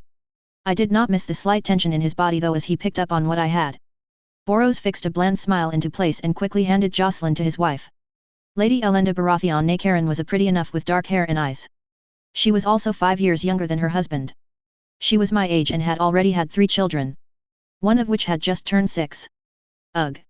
Princess Alyssa is quite the beautiful child, he said, with much more genuine warmth, as he moved to stand over her tank. I pray she is as beautiful as her mother one day. I have no doubt she will be the darling of the realm. His words were practiced and stilted. When he delivered them anyway, Lady Elenda favored him with an encouraging smile despite Jocelyn's anger and volume. Thank you, Lord Boros, I replied, getting ready to intervene should Jocelyn's tantrum become too much for Lady Elenda. She didn't seem to mind so far, she was cradling my screaming daughter with a look of pure amusement on her face. I can say with certainty that this one has far too much Baratheon in her, she finally said, handing her back over. Cassandra and her sisters were much the same. She only quiets for her grandmother, I replied, and Boros snorted. Besides me, Laenor bristled slightly, so I distracted him by handing him his daughter. She did not stop her crying, but at the sight of her father she calmed a little. If they are anything like my daughters. There was pride in his voice when he said that, that was surprising. Then she will be trial until your dying day. Yet she will be worth every headache and argument. That's incredibly sweet of you, Boros. I did not see that coming. Lady Elenda laid a hand on his leg and smiled, earning herself a look of puppy love in return. Perhaps our daughters should be friends in the coming years, I suggested. Boros turned to me and then his wife and then to me again. Friends are good, my girls will be fierce friends, but I would prefer your support for my Cassandra instead. That made me blink in surprise. At my surprise, he flushed and turned to his wife again. She gave him an exasperated look and then sighed. I must lay the blame for this squarely on yourself, Your Grace. For all that she was trying to make a joke of it, there was resentment in her tone. Oh hells, what had I done now? I do not recall making any inflammatory statements about the Stormlands or implying absolute primogeniture would be a thing. You have my sincerest apologies, Lady Elenda, but I confess myself unsure of my crime, I said quickly. Elenda pursed her lips. I was 3 and 10 when I gave birth to my Cassandra. I had difficulty conceiving until little Maris came along when I was 7 and 10. As you know, I have had Ellen most recently. I look forward to another. A son, I hope. Yet hearing of your midwives has convinced my great lummox of a husband that he has somehow hurt me. Damaged my ability to bear children. I'd be willing to bet he had. You have one more daughter to go and then it's going to be nothing until Oliver, born 7 days after Boros' death. Giving birth so young can damage a woman, yes, and my midwives do not recommend it, I said slowly. Boros looked downcast and Elenda's face twisted in annoyance. But surely your 2 daughters speak to that harm not being permanent in your case. See. I told you I was fine, hissed Elenda and Boros blushed before taking her hand. From next to me, Jocelyn's sobbing quieted completely and I didn't let out a sigh of relief, but it was a near thing. I love my wife, but it may be I only have daughters. Should that be the case, Cassandra is my right and lawful heir, he said softly. I would have you support her. There are numerous cousins to my line that would seek to seize it. There are still houses that quietly claim the Storm King's blood. I rode to my cousin's aid not because she was my cousin but because the law dictates she is the rightful head of House Aran and her father's lawful heir. You need not ask for support that is already given, Lord Boros, I assured him. He beamed at me and then turned that smile on his wife. Elenda sighed and gave her husband's hand a squeeze. I will give my husband a son, Your Grace, but it does hearten me that should the worst happen, Cassandra would have your support. You did not care much for your 4 storms in canon, Lady Elenda. In fact, I would warrant you were downright nasty in some cases. Mind you, you were playing damage control, I suppose. Aegon III had ascended the throne and you had to ingratiate yourself. He would not have looked kindly on those that condemned his older brother to death. Perhaps, Boros stopped as our eyes turned to him. Then he forged on. Perhaps we might retain the services of one of these midwives. Elenda's eyebrows nearly disappeared into her hairline and her lips pursed in disapproval. Boros ignored her in favor of directing pleading eyes at me. I have no issue with that. We seek to train more on Dragonstone soon enough. And soon Alanis would be leaving me to educate a further 30 women. Some to the faith, some to houses already interested. Thank you, Your Grace, he said and sat back, studiously ignoring his wife's outraged look. Then he eyed Laner, who had been silent throughout our little exchange, cradling the now sleeping Jocelyn. Heard you're putting together a strategy to Dornish. He spat the word Dornish as if it were some unforgivable curse. I expected Lady Elenda to shoot him that exasperated look once more at his demand, but she looked cautiously interested too. Indeed. I would see them brought to heel. They have had their way too long. He was lying, of course, but we had to be seen as in favor of the war now. Too many wanted it, fighting it would not be prudent. Boros nodded. Lord Hightower said you were not in favor of it, he growled, as if it were an accusation of treachery. It probably was in his mind. I was not in favor of fighting a burned, half-destroyed mess, I interjected. Laner was of a different opinion. Then they made things personal and the argument became moot. Dorne was at its weakest after they ran headfirst into the trap at Bloodstone, said Laner, a little lamely to my ear, but at least he'd picked up on my plan. Boros was certainly examining him with a little more interest now. I had an idea to break the green blood and split Dorne in 2. I have been forced to tweak my plan a little in recent months. Humph, said Boros. Lord Otto was keen to hear our advice on how best to tackle the Dornish. He also had the idea to send a fleet to break the green blood, said Elenda, and I did not miss the R she slipped in there. My lord husband approved of his plan. To send 2 armies into the Boneway and Prince's Pass, right where they are strongest, asked Laner. They would bleed us sorely. Luckily, we have something of a trump card up our sleeves. Oh, asked Elenda, completely forgetting her husband was supposed to be the one more eager for war with Dorne. Marchers, what could you do? The Falcons. The army raised and trained to deal with the mountain clansmen of the Vale. Very good with mountainous terrain, shockingly, Laner boasted. They could do well to disarm much of the traps the Dornish may lay for us.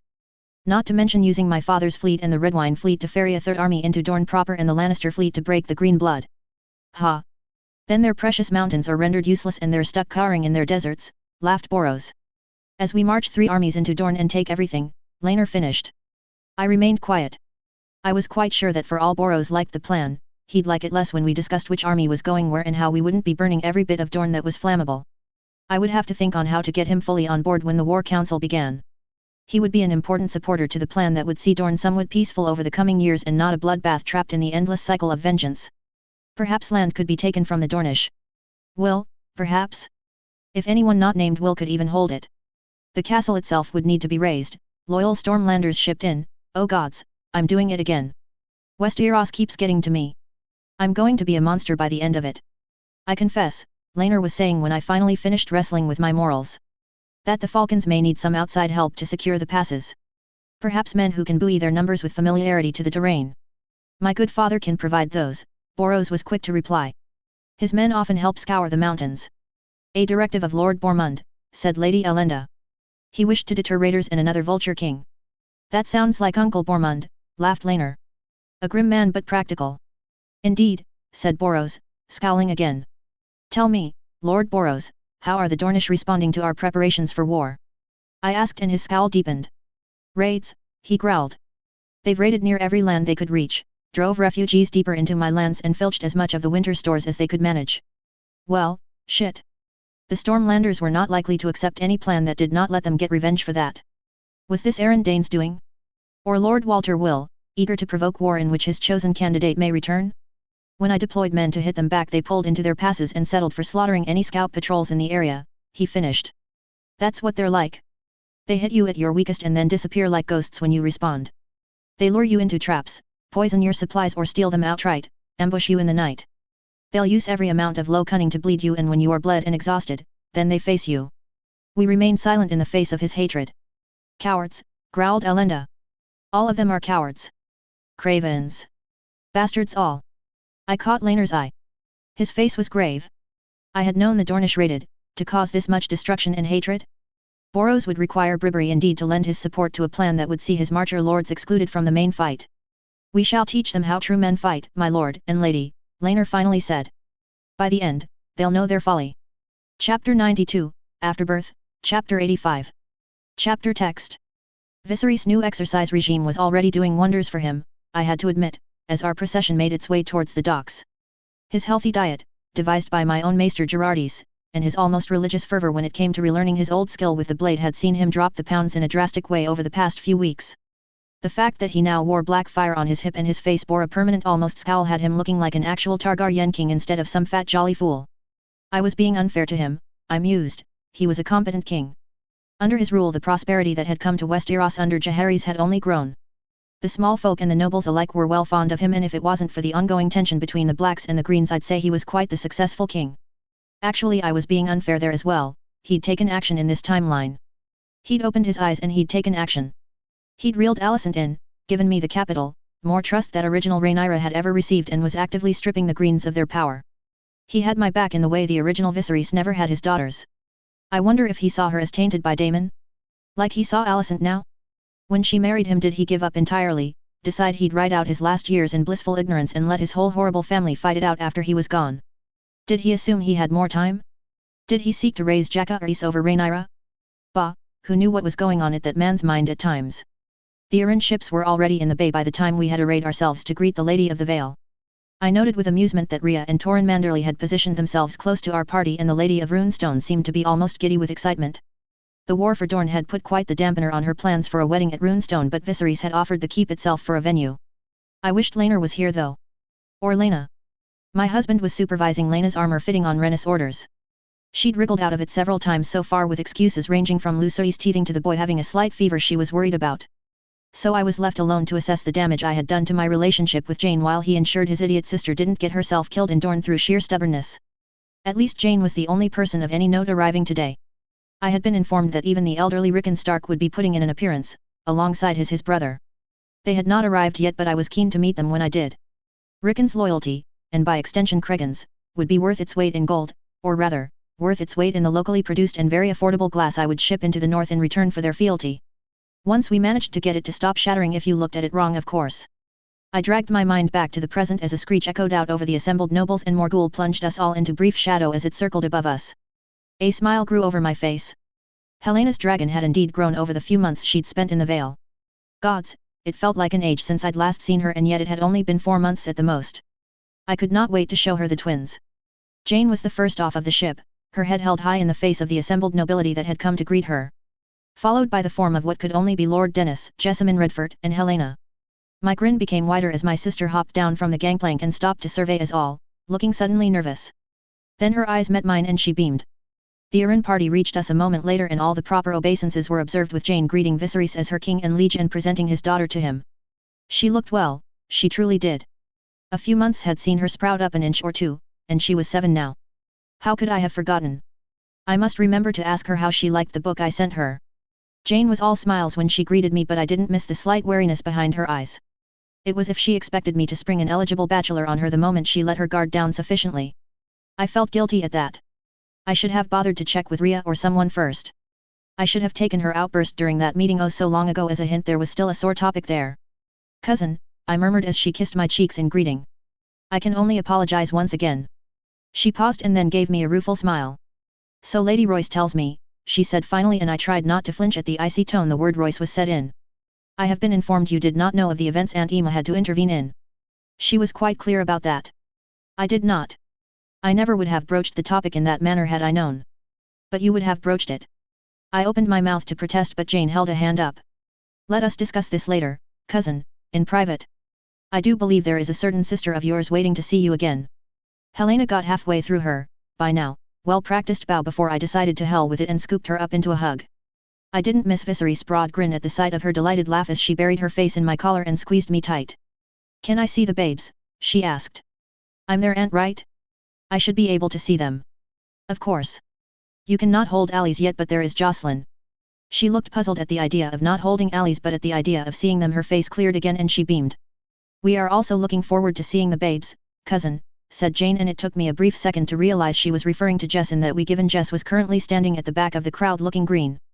You are welcome at the manse any time, cousin, I replied as Viserys evidently decided to involve himself in family time and came over to join his daughters. I see my own daughter does not wish to embrace her father. He called with fake grief on his features. Truly, what has this world come to? She wriggled from my grasp a moment later and ran at him, picking up quite a bit of speed. He caught her and hauled her into the air, prompting a scream of delight. I would speak with you tonight, Rhaenyra, murmured Jane. I have a tale to tell you. Well, that was reassuring. It played on my mind the entire day, lurking constantly in my thoughts as I settled the various Valaman into the Red Keep and took Helena to see the babes. My sister was somewhat put out that holding Alice was not on the table yet, but she had enjoyed chatting to both of them about her various adventures in the Vale and when she'd been on Dragonstone. Jocelyn even got through an hour of storytelling without loudly informing us all of her unhappiness when it came to, well, anything. They must be fond of you, little one. They did not cry at all during your visit, I told Helena as we mounted horses to bear us back to the keep under the watchful eye of Sir Willis Fell, Sir Stefan elsewhere today. She swelled with obvious pride at that and turned to her own sworn sword. Did you hear, Byron? I'm going to be the best aunt they have, she enthused. The Reachman smiled warmly at her, genuine fondness in his gaze. I have no doubt you will, princess, he said with a smile. Then he, shockingly, directed a smile my way. Hey, maybe the veil changed him? Now that I think about it, I hadn't detected a single sneer the entire time he had been in my presence. Sir Byron, I am glad to see you well, I said as we set off. Was there much trouble on your travels? Not at all, your grace. Your falcons have seen a drop in raids across the Vale, or so Lady Jane has informed me. Travel has become almost safe, he said, then indicated the sword he wore with a smile. I was rather looking forward to the practice, yet it seems my sword may become rusty yet. I'm told the finest knights come from the Vale, Sir Byron, perhaps you could find one to spar with. He took my jest in good humor, which was a relief. I have found a fair few willing to indulge me, your grace, he admitted. Sir Byron is a really good swordsman, said Helena, who had been watching our exchange with interest. He beats loads of people when he's practicing. Of course he is, little one, he is your sworn sword. Do you think we'd give you a terrible one? She giggled at that and Byron blushed. Have you kept up with your archery? Yes. Jane sent Sir Dennis to help me when he was at the Gates of the Moon. Lots of the falcons are very good archers as well, she told me, then launched into detailed explanation about what seemed like every bit of practice she'd engaged in. I listened to her speech with a grin on my face that did not fade until Jane met us at the keep and dispatched my talkative sister and her sword to prepare for tonight's feast. I, on the other hand, was invited on a walk around the gardens. Given that Jessamine Redford was hovering around in the background looking like she was ready to start a physical fight with me should I say the wrong thing, I was not thrilled with the development. Still the gardens were nice and I had promised myself I'd walk more in an effort to shift some of my baby weight. Do you wish for another apology? I asked when I was certain only Jess could hear us. Because I will give it freely. I was wrong to address the matter as brusquely as I did in a letter. Yet you think you were right to address the matter at all, she asked, voice sour. It is the succession of the Vale. Without an heir of your body, the moment you die, the Vale will go to war. Sir Arnold has children, there is Joffrey Arryn to consider and now the Gulltown Arryns as well, ennobled once more. At my reminder she scowled fiercely. Lady Royce said she enlightened you as to the incident your mother intervened in, her voice shook and I felt guilty. I was given the bare bones of the matter, I told her. That Willem had tried to force a marriage before any of the Vale lords could intervene and had arranged a secret marriage, all but bodily dragging a 6-year-old to the September. Bare bones, she muttered bitterly. I am surprised she would have the gall. And I am missing something once again, I said aloud. Jane paused and tried to control her expression, closing her eyes and swallowing hard at some memory or reminder. When she opened them again, there were unshed tears there and I winced at the upset I had caused. Yet no matter how much of an ongoing train wreck this was, it was a train wreck I needed to push. Jane needed an heir no one could challenge. I could not afford to be drawn into enforcing her will. Not if I had Dorne to think about these days as well. She was there, she hissed. Lady Royce was there in the September. She held me still when the Septon refused to marry us. I stared at my cousin in shock and surprise. Jane took a deep breath and I was reminded she was not even 19 yet. A young girl for all that she ruled a kingdom in all but name. I do not understand. Riacio operated with her father in his plot to have you married. At my shock Jane laughed bitterly and Jessamine placed a hand on her shoulder. She hated her father, she certainly was not fond of her brother, why would she? Leniency in her own marriage. At my look of incomprehension she sniffed and then took a deep breath. They wanted a babe from her. Damon did not wish to give it without extracting a high price in turn. She never said what it was but it was something she did not wish to do. Willem said he would speak to their father and win her some time if she helped him marry me. So she did. Horror made bile rise to my throat. At my silence, Jane rubbed at her shoulders and forged on. I used to have nightmares about her hands on my shoulders, she told me. Did she ever apologize? I asked. Jane shook her head. We always avoided the topic. I just wanted you to understand, that letter from her it. She means she's been having nightmares since she got it and I'm bloody furious with you. Jessamine finally burst out. I stared in surprise at the girl who always seemed to melt into the background. She met my eyes with a glare, ready to leap to Jane's defense. I opened my mouth but no sound came out. I have a man in mind, Rhaenyra, said Jane, finally. But I would extract a price from you first. Chapter 93, Afterbirth, Chapter 86. Chapter text. I stared down at my babes. Jocelyn was awake and wriggling about, looking as if she were still deciding on whether she wished to throw a tantrum or not. Alice, on the other hand, was fast asleep. Completely unaware of how special today was. A smile forced its way onto my features as I gazed at them. They'd grown so much in the last month since their birth, taking on the look of actual babies. Guilt rolled inside my guts then as I remembered Jane's request. Jocelyn had been sold to the Rains before her birth and now little Alice had her future planned for her as well. She would marry Jane's firstborn son and secure the Vale for another generation. She would give the Arryns what they had been deprived of in Dahlia, royal blood. And if Grover Tully wanted to get into a snit about the matter he could take a long walk off of a short pier. I had waited long enough for his reply to my inquiry about a betrothal. Laenor's hand found the small of my back as Alanis came forward and lifted the lid from Ali's tank. Which on are you taking? He asked. I didn't answer but bent over little Alice and scooped her into my arms. He laughed and retrieved Jocelyn. Happily, Jocelyn's threatened tantrum was due to a lack of attention because the moment she was picked up and held, her tears melted away. In my arms, Alice shifted in her sleep before her eyes opened. Look, said Laenor, breaking my moment of adoration.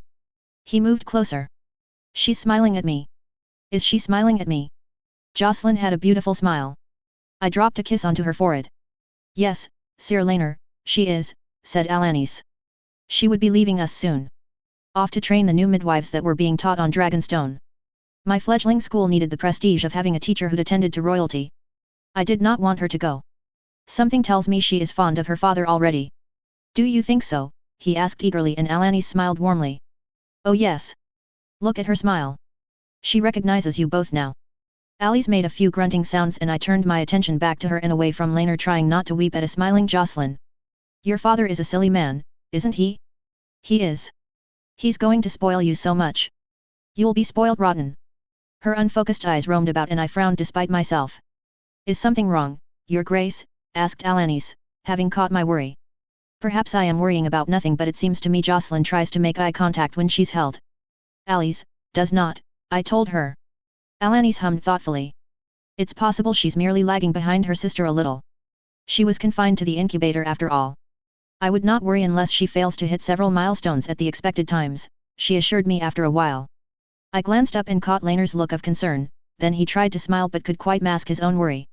Now we have her out and about she will catch up to her sister in no time, he assured me. Then was immediately distracted by a flailing Jocelyn. Something tells me they'll have you wrapped around their fingers before they can walk, I said dryly. In response, he wiggled his finger at her and she clutched at it. There was a knock at the door and Sir Stefan poked his head in, looking slightly worn out. Your Grace, your father is starting a riot with his impatience. I understand. Tell them we shall be down momentarily. He nodded then paused before leaving entirely. It should be noted, Your Grace, that Lady Rennis is ready to join him, he told me and I let out a chuckle. Of course. No wonder Sir Stefan looked as if he had been on duty for the past 3 days with no rest or respite. Shall we go and rescue our loyal knight, husband? I asked and Sir Stefan's look became one of pleading. Oh, it's the only honorable thing to do in this situation, he replied and Sir Stefan looked relieved. We followed him out and down the hallways of the manse to the drawing room, packed full of family and friends all eager to see the babes free from their tanks at last. Might we present Princess Jocelyn and Princess Alyssa of House Targaryen, said Laner, pride evident in his voice. Rennis was first up to her son, lifting Jocelyn from his arms. I didn't have time to analyze just how much she'd melted due to the proximity of a babe named after her mother because my father reached me a moment later, an expectant look on his face and I him take her. He was gentle, oh so gentle, holding her as if he had spent his entire life holding babes. Then again with 5 children, he'd had plenty of practice when it came to their care. She's beautiful, he said as she fussed in his arms and I realized he was close to tears once again. Little Alyssa. My mother would have been proud. Father would have been, he would have been proud too. Tears pricked at my eyes but I was saved from finding any kind of response to that statement by Rhea slamming to a halt beside me and peering intently at Ali's face before smiling widely at me. They're beautiful, niece. Behind her, Torrin Manderley hovered, looking distinctly out of place. Much like Jessamine Redford was currently doing from her place beside Jane. I caught my cousin's eye and motioned her over. She tensed slightly, then forced a smile onto her face and managed to make her drift over look natural. Might I introduce you to Alyssa? I said when she was within speaking distance. Viserys half turned to her and very reluctantly offered the babe. Jane took her, accepting some of his pointers of how to hold her and support her head properly and such. She knew that this babe was promised to her as of yet unborn and unconceived son. I could see her evaluating her, trying to figure out if risking my wrath were worth it. We were saved from any awkwardness that brought by Helena seeking us out, evidently not finding much luck when trying to get Jocelyn and loudly demanding to see the baby. I took Ali's back and bent down, letting Helena press forward for her first look at her niece not in her tank. She's small, she said, wonder filling her voice. Ali's fussed against me, little hands coming up to wave around, letting her displeasure be known. Did I upset her? Not at all. She is overwhelmed. This is her first time outside the tank and there are a lot of people, I told her softly. Do you wish to hold her? I regretted it the moment I said it of course but Helena was ever so gentle when she took Ali's from me, following all my instructions to the letter. I had feared that she would be jealous and that jealousy would drive her away from my children but judging from the smile on her face when she handed Ali's back, I had been wrong to fear that. I rose from my crouch and handed Ali's off to an impatient Rhea Royce, who was happy to coo over her to Torrin. Then she was retrieved by Rennis and swapped for Jocelyn. I managed to reclaim my firstborn eventually and I held her close, laughing quietly at her attempt to root through my clothing. Evidently someone was hungry. It had been a few hours since they had fed, I supposed. Unfortunately, when food was not forthcoming, Jocelyn decided to let us all know and raise quite the ruckus. The fact that Alice chose to copy her was just icing on the cake and did rather put a dampener on our little gathering. Still, it had served its purpose. Alice was out of her tank and everyone who was anyone in our little family had been given the chance to meet them and hold them, and hear them scream for food. If everything went well then in 5 months' time I would present them to the court officially. I curled Jocelyn close to me at the thought as she wailed unhappily. Well, we still had Ria's wedding to go, and boy did I have mixed feelings about my aunt at the moment, but new life was new life. After the wedding, the war council would begin in truth. The greatest assembly of lords since the Great Council, all squarely focused on kicking Dorne into the dirt. Lena helped me get into a position to feed the babes, smiling at my embarrassment as she did so. I do not understand why you are so flustered about it all. Did you forget I used to help you bathe? She chuckled. Look, just accept it's a complex, okay? I protested. That made her laugh even harder and then bring her hand to my cheek and her lips to mine. Okay, she said, slowly, as I realized I'd let an anachronism sneak into my words again. Yet I have still seen everything long before now. Come now, feed your babes before they rouse the whole of King's Landing with their cries. She passed Jocelyn over and worked on calming Alice as her twin fed. Thankfully, she kept her eyes mostly averted until it came to swapping twins. I do not understand what embarrassed me so much about the process, it certainly did not embarrass anyone else around me. How will you handle feeding them when you become regent? She asked, carefully avoiding the topic that she would not be there to help. They will be past 6 months then. Old enough for feeding morning, noon, and night with some mush to keep them going throughout the day, I told her. It had been one of the first things I'd worked out after their birth. I had to balance being taken seriously as a ruler and making sure the kids were okay. Alice detached and gave a contented gurgle, curling her little hand into her swaddling clothes. Come, let me help you dress again. Mother and Laner will be eager to present them with their gifts. There was a smirk in place as she took the twins from me and handed them off to Laner, who waited just outside. Then she helped me dress and I noted that she had improved greatly. A far cry from the woman who once managed to literally tie her hand to my back. When I said as much, she blushed such a vibrant red that it sent me into hysterics. They were already in their cribs when we reached the room. Rena stood by Jocelyn with her proffered egg in hand and I took the one I had selected for Alice from Cyrix's clutch. The one Renis cradled was beautiful. A scarlet-like malaise with bronze patterns across it. My own was a pleasing inversion. Forest green with swirls of gold. Together, almost reverentially, we placed the eggs at the girl's side. Jocelyn was quick to focus intently on the new thing she had been presented with, hand wobbling out to touch at it. Renis beamed with pride and pulled her son in for a hug that might have resulted in broken ribs if the air that whooshed from his body was any indication. She'd done something similar with Lena, I recalled. Here was a woman that was determined to be the world's best grandmother to these kids, not that she had any competition, mind you. That brought another pang of sadness and I missed Emma Oren fiercely all over again. Alice though, she barely seemed interested in her egg. Instead her head had flopped to the side to gaze at the window instead. I swallowed the worry that brought. Alanis had said she might be lagging, it was not a sign something was wrong with her. She was just small. She'd catch up eventually and then I'd likely regret wishing away the days when she was the calmer, quieter one. Laner pushed my mother's blanket into my arms and I let my head fall against his shoulder for a moment. What's wrong? He asked, attracting everyone else's attention to. I did not want to imply. If I was wrong. I gazed at Alice and her continued interest in the window. Did I do the right thing?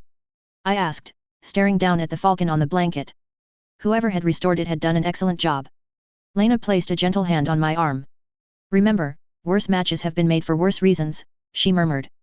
They will understand in time. Thank you, I replied and placed the blanket in with Alice, arranging it by her feet. Laner took his old wooden sword and propped it up against Jocelyn's crib much to his mother's amusement. That old thing, she cackled, then gazed at the twins in their cribs. They're both fighters, Rhaenyra. Do not worry about them so much. Chapter 94, Afterbirth, Chapter 87. Chapter text. I awoke that morning to Lena curled close around me, her soft snores causing my hair to twitch slightly. Honestly, if she was going to insist on sleeping by my side so often she was going to have to start keeping a chest of spare clothes in here. She could not keep sleeping in her dresses. As much as I wanted to let the moment drag on, stay in that warm embrace for as long as possible, duty called. At my first movement, her arms clenched slightly and I huffed with laughter before trying again. This time she let go and I was able to slip free. I got halfway to the door before she sat up, looking puzzled at my absence. I have to feed the twins, Lena, I reminded her. A part of me could not get over my children. Actual children. Twins. 2 girls that were mine. I carried them and birthed them and fed them and they were mine. My babies. Stay and sleep a little longer. She groaned and ignored me, swinging herself free over the bedding and padding after me, still looking half asleep. I need to attend to Lucerys as well, she mumbled. Since Alice was finally free of her tank, they'd been put into the same nursery Lucerys had been the sole occupant of until recently. Oh, father had made his hints about how Durin was oh so lonely at the keep but I couldn't trust it. I needed to know who had poisoned that bottle, who had killed Alice and killed Syrah's future children, before I could even think about moving something as precious as my babes into that place once more. Plus this nursery came equipped with one guard dragon. Lucery's hatchling should probably be in its wicker cage, yet when we entered we found it curled by his crib. Its red eyes rested on us for a moment before it dismissed us and went back to sleep. The room was silent as its 3-and-1 dragon occupants slumbered away, and I paused as I reached my 2, both half covered by the Aran blanket, their eggs laid next to them and their hands entwined. In the soft light of the early morning, my heart wanted to break open at the sight of them. I told you the babes were worth it, mumbled Lena, still unable to shake off the raspiness sleep brought to her voice. Her warm arms encircled my shoulders and she dropped a kiss to my cheek, resting her head on my shoulder. They're perfect. Of course they are, I replied, and she chuckled fondly before parting from me and waking Luceris. He didn't cry, instead he smiled sleepily at his mother and mumbled something that sounded vaguely like mama. I wiped the last of the seep from my eyes and retrieved Ali's, doing my best to calm her displeasure about being woken so abruptly. Admittedly, Ali's wasn't the one given to wailing at every little discomfort like Jocelyn was. She took her meal quietly enough, which was a relief. I wanted to discuss something with you, said Lena, breaking the silence that had fallen between us. I do not know if you will approve. What could be so bad that you fret about my reaction? I asked, and she blushed. Worry eased in my gut at that. Lena had a good head for what would have me raging or upset. If the matter was embarrassing to her, then it likely wasn't a huge problem, just personal. I lied to you when I said I did not want another babe, she admitted. I did not laugh in response, but it was a close thing. Instead I put Ali's back in her crib and rocked her back and forth for a while, encouraging the post-meal sleepiness to take her back to the land of Nod. I know that, I told her when it seemed she actually wanted a reply. But I figured you would talk to me in time, when you were ready. Jocelyn was even less happy at being awoken than Ali's was, and it took some persuasion to get her to settle down and actually feed. Lena took the time to marshal her thoughts and put Luceris back down. I have spoken to Joffrey about it and he has agreed. I froze and stared at her. You, what if? Will it be healthy for you two? I asked finally. I saw the brief look of pain that spasmed over her features at that. If your only objection is my health, I assure you, I intend to wait. Yet I wanted to let you know. I do want another babe. Joffrey has agreed to be the father. And I note you neatly sidestepped the issue of if you are even able. Evidently it was not something she wanted to think about at the moment. Laner will explode at this news, I told her dryly, and she smiled. Telling Laner is Joffrey's job, not mine. Is it not the wife's job to help share her husband's burdens? I teased, and she flushed. He's going to be as excitable as when the twins were born, she said with a dramatic shudder. Then her fond smile became a smirk. I'd much rather help my princess with her preparations for today. Ah yes. Today. The day my brothers arrived home. Red and gold banners, a veritable army of Lannisters and a very excitable pale blue dragon announced the arrival of my baby brother to the capital. Gods, they made for an awe-inspiring sight. Even their guards were armed and armored with eye-wateringly expensive equipment. Ostentatious did not even begin to describe it. And they had not come alone. Arriving with them in a significantly less impressive manner were the Tullys, red and blue trout banners fluttering in the brisk winter wind alongside the more resplendent Lannisters. Next to me, Helena was quivering with excitement, her eyes bright. She had missed her brothers. Even the horrid Aemond and Aran did not have the same appeal, I had been informed. I fought a smile as I was reminded of a different arrival. The royal visit the Dragonstone seemed an age ago now. I still had Aegon's picture. I'd ordered it placed in a glass frame to protect it and had it hung in the solar. Not that I got to see it often, but it still served as an adequate reminder that Aegon, no matter what he became later, had been a scared child once. And that I had cared for that scared child despite the threat he represented to me. Do you think he'll be happy to be home? Helena whispered as she watched the party wind its way towards us. The Tully contingent was half the size of the Lannister one, and I had to wonder if they hadn't taken anyone with even a vague claim to the name and golden hair with them for the whole shock and awe process. It might be worth chatting with Joffrey to see that no one is inexplicably left behind. Of course, he'll be happy. He gets to see his favorite sister again, I told her, and her face lit up into a smile. Oh, and you, I suppose. That got her giggling, and I distinctly heard Laner snort in amusement from where he was trying to pretend he wasn't eavesdropping. Viserys shot us a raised eyebrow, and I controlled my mirth. No doubt he would be thrilled to have all of his children in one place once more. As much as he had been firm in sending my siblings away, it had pained him, no matter what accusations Alicent threw his way. Although, speaking of which, she had been conspicuous in her lateness to this little gathering, and given the way she was looking slightly pale. Are you well, my queen? I asked in a low voice. She frowned, dark eyebrows forming an angry V over her eyes. Merely tired. My sleep has been uneasy of late. I thank you for your concern, she said finally. Viserys caught my eye as if trying to judge if offense had been carried in my words. You have seen Melos? Might I remind you there is still a poisoner on the loose? I would not wish to see you sick or worse. And I do not want the blame if you drop dead in the middle of court, and trust me, if you do I will get the blame. Rhaenyra, I am well enough, it is a mere reaction to the bad weather. Should these symptoms persist I will speak to Melos if that would please you, she snapped, and this time Viserys laid a hand on both our shoulders. My daughter is merely concerned for you, my love. She gave him a queasy smile but nodded and conceded the point. But truly Rhaenyra, it is not appropriate to push such a thing in public. I wanted to protest that it had been genuine worry, if only for my own hide, than a need to show Alicent up, but I was distracted by the party's final arrival and two excitable silver-haired and violet-eyed boys, each eager to greet their father. And he was eager to greet them. He scooped them both up at once, laughing at their delight. When they'd left, he'd struggled to bend and pick one of them up, so great was his waistline. The fact he was ignoring one great lord and one heir probably did not even occur to him. Although Lord Jason Lannister and Elmo Tully did not seem to mind. Instead they focused preparing their children to meet the king. Your Grace, Lord Jason said, when Viserys had finally dropped his two sons. Might I introduce my daughters to you? 5 blonde-haired girls ranging from the oldest, Jocasta, at 11 to the youngest, Cyrelle, who was only 3 and looking decidedly unsteady on her feet. Each gave a clearly practiced bow and Viserys exclaimed compliments regarding their beauty and grace. Their mother, a Westerling by birth I believe, seemed thrilled at the attention they had garnered from him. No doubt they still sought that elusive royal marriage the Lannisters had been denied again and again. From the swell of Lady Johanna's belly there would soon be another Lannister on their way. I'm sure in canon that she doesn't birth a son until later on, but it seemed Jason Lannister had even less luck with producing a son than Boros did. The Lannisters gave their thanks once again for their invitation to the table, so to speak, concerning the war with Dorne. They assured my father their armies would be ready and at our backs. Then they thanked Viserys once again for the royal fostering and ceded the spotlight to the Tullys. Elmo, the only son of the frequently ill Lord Grover Tully, was not what I expected when I thought of a Tully. His hair was a dark brown and his eyes were a similar shade. He wasn't particularly tall or short, in fact if it weren't for the fact he was in line to inherit the Riverlands he'd be completely unremarkable. Like Lord Jason, he'd brought his children with him. I'd wonder if he were seeking a royal match, but my own letters had been completely ignored. The oldest, Kermit, was standing by his father, looking bored and disinterested. The other, Oscar, was safely in the grasp of a nearby maid. Okay fine, you win. Every time I have to think about the Tullys I get the giggles.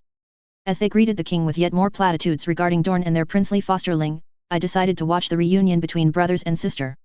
Aegon was quick to embrace Helena, pulling her in for a hug. Like his sister, he'd sprouted a few inches. He'd turned 9 a few weeks after Helena had turned 7 and I'd had a collection of figurines sent to him. Dragons, of course, they are all he would speak of in his letters. I noted, as Aegon detached from Helena and Aemon stepped forward to give his sister a fierce hug, that he wore the dagger I had gifted him so long ago. The one with the dragon hilt with emerald eyes. He caught my gaze and stepped closer. I was relieved to see less fear in his gait now, mostly he just seemed unsure, as if he expected rejection. Aegon. How has the West treated you? I asked, managing an easy warmth in my voice. He smiled at that. Well, sister, the rock is beautiful, he said, relaxing a tad until Helena escaped from Aemon long enough to hiss something into his ear. Aegon blinked and then blushed, stepping forward with his arms out. I swept him into a hug but he was still tense. So his improvement only went so far. It was a start, something I could build on. All I had to do was maintain a friendly demeanor, play the patient big sister and wait for the ice between us to thaw further. It was somewhat gratifying that whatever Alicent had intended by his squiring in the Westerlands, she had at least paved the way for him to grow from the scared child he had been. Although given the glare I'm getting from Aemond and the almost possessive way he's clutching at Helena, I'm going to say I've still got a long way to go with my second brother. Chapter 95, Afterbirth, Chapter 88. Chapter text. Dennis Corbray, I said. From opposite me, Jane nodded stiffly. She was still nervous, I could tell, and my attempts to distract her with gossip were not going well. How is he related to Gawain? His third son, she said. But it is not for his links with his father I chose him. Is it his dashing good looks? I asked, teasing before I had properly thought the action through. Thankfully she did not take offense, merely pulling a face. Whilst I am informed by those with an interest in such things he is quite handsome, I chose him for his friendship with John Harding, she said tartly. I scooped up my wine and took a sip as I digested that statement. John Harding had been Laener's veil fling. The two had exchanged letters for a few months after the fact, but even the friendship fizzled out after Joffrey's return to Laener's life. He knows about Jess? I asked and she nodded. He does not mind my lady and I do not mind his knight. He has assured me he is capable of producing heirs. I hope for a relationship similar to your own marriage, Jane said. When I almost choked on my wine, her eyes widened. I meant that we would be friends. I am not implying you to be attracted to women. I'd never told her about my interest in Lena. Would she feel betrayed I had not shared it with her? I took a deep breath and laid my glass down on the table opposite us. You would not be too far off though, I told her, blood rushing to my cheeks and heart pounding nervously. Her eyes widened and then she sat forward herself, her glass joining mine a moment later. For my lover is a woman. Love a woman, she breathed. For how long? Is this new? Relatively new. She is the only woman I have ever felt this way for. Jane studied me for a second then sat back. Well. I did not expect that, she said finally. Who? Lena, I replied. Lena's sister? That's convenient. Does she like women or just you? Asked Jane. I smiled, despite my flushed cheeks. She likes women, I confirmed and Jane's grin widened in response. But she is taken, cousin. By you. Jane giggled. I struggled not to smile like an idiot as Jane collapsed into giggles. Instead, I settled for sipping at my wine to hide my far too pleased expression. We fell into a companionable silence after that, friends once again, and rift between us closed. Even her demand of a royal marriage in return for her own marriage no longer rankled. The Vale was as fine a place as any, and any son of Jane's would at least be raised properly. Had I married her to Kermit Tully, or his brother, I fancy Alice would have spent most of her time preventing one disaster or another from setting her husband's lands on fire. What is this? Said my aunt as she stepped into the room. Beside me, Jane choked on the sir in surprise. I could feel the sudden tension radiating off her as her breathing picked up slightly. That she had even gone to Runestone after the siege of the Eyrie when I pushed her to was a miracle. A discussion, I said politely and gestured for Rhea to take a seat on the opposite side of the table.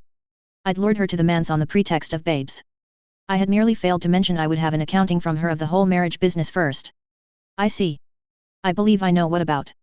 Jane told you about the September. Of course I did. Jane burst out, fists clenched on the table. Why did you not? Rhea sighed and dropped into the chair opposite us, looking pale and tired suddenly. Jane's anger seemed to stutter at the sight, but it did not die. She clenched her jaw and squared her shoulders, although I could see the start of tears forming in her eyes. You have to understand, she said finally. I had no other choice. Then perhaps you could explain your position, I said, reaching over and squeezing Jane's hand. She spared me a small smile, but it was brief and she still looked troubled after. Rhea massaged at her temples before taking a deep breath. It was not easy being married to Daemon Targaryen, she said finally. He was not a gentle man, or indeed, a kind man. I was not what he envisioned in a bride. He made it clear he'd wished for a Valyrian at the very least. He spoke of you being suitable even then, Rhaenyra. Indeed, he spoke of Lena being more suitable than I. That got my heart hammering. My father granted me a small estate to start my family on. It was poisoned gift, it was understood Daemon would be the lord and master of it, not I. He controlled the purse strings, the servants, everything. Including you, I did not say. But soon even the petty victories he won over me entertained him no more. He was beginning to petition his father to return to King's Landing. Father was furious that there was no heir on the way, he blamed me, of course. Next to me Jane shifted uneasily, her hands tangled in her skirts as she pulled nervously at them. When Prince Balin died, Daemon left anyway, no matter how much I bargained and begged, she continued after a moment of gathering herself. Father wanted me to follow him, he demanded I accompany him to the Great Council. But Daemon did not attend the Great Council, I said, slowly. He was confined to the capital and even then he managed to raise trouble. Yes, it rather put Father on the back foot, she chuckled, but it was bitter and dark. What happened then? Asked Jane. Nothing changed for 2 years and then suddenly, Daemon was brother of the king and, at the time, believed to be his heir. Father was over the moon, of course. Queen Aemma had not had living child since Rhaenyra. He was so sure, that Daemon would be king one day that he began to get greedy. Both Jane and I had scowls at that as she paused to swallow, as if the action were painful. He began to get greedy. That's when he began pushing the marriage with Willem. He dismissed my ladies then. Except you, said Jane in a small voice. I remember that. He should not have done. It tipped your aunt to something in the works. She had already been pushing for you to be fostered with her.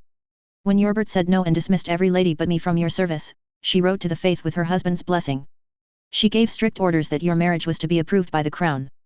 The High Septon commanded those in the Vale to refuse to marry you. According to the Septon, your mother had gone as far as to add threats to her missive. I could not imagine my mother, quiet and gentle, angry enough to write threats. To the High Septon no less. Mother had been as devout as the good queen. The first thing she had ever read to me was the 7-pointed star. Beside me, Jane was scrubbing at her face, trying to control her tears. Father did not realize what she had done, of course, until that day in the September, she told us. Willem was so angry. I don't care about any of that. Why did you agree? Demanded Jane, crying properly now. You were my last lady. You were supposed to be my friend.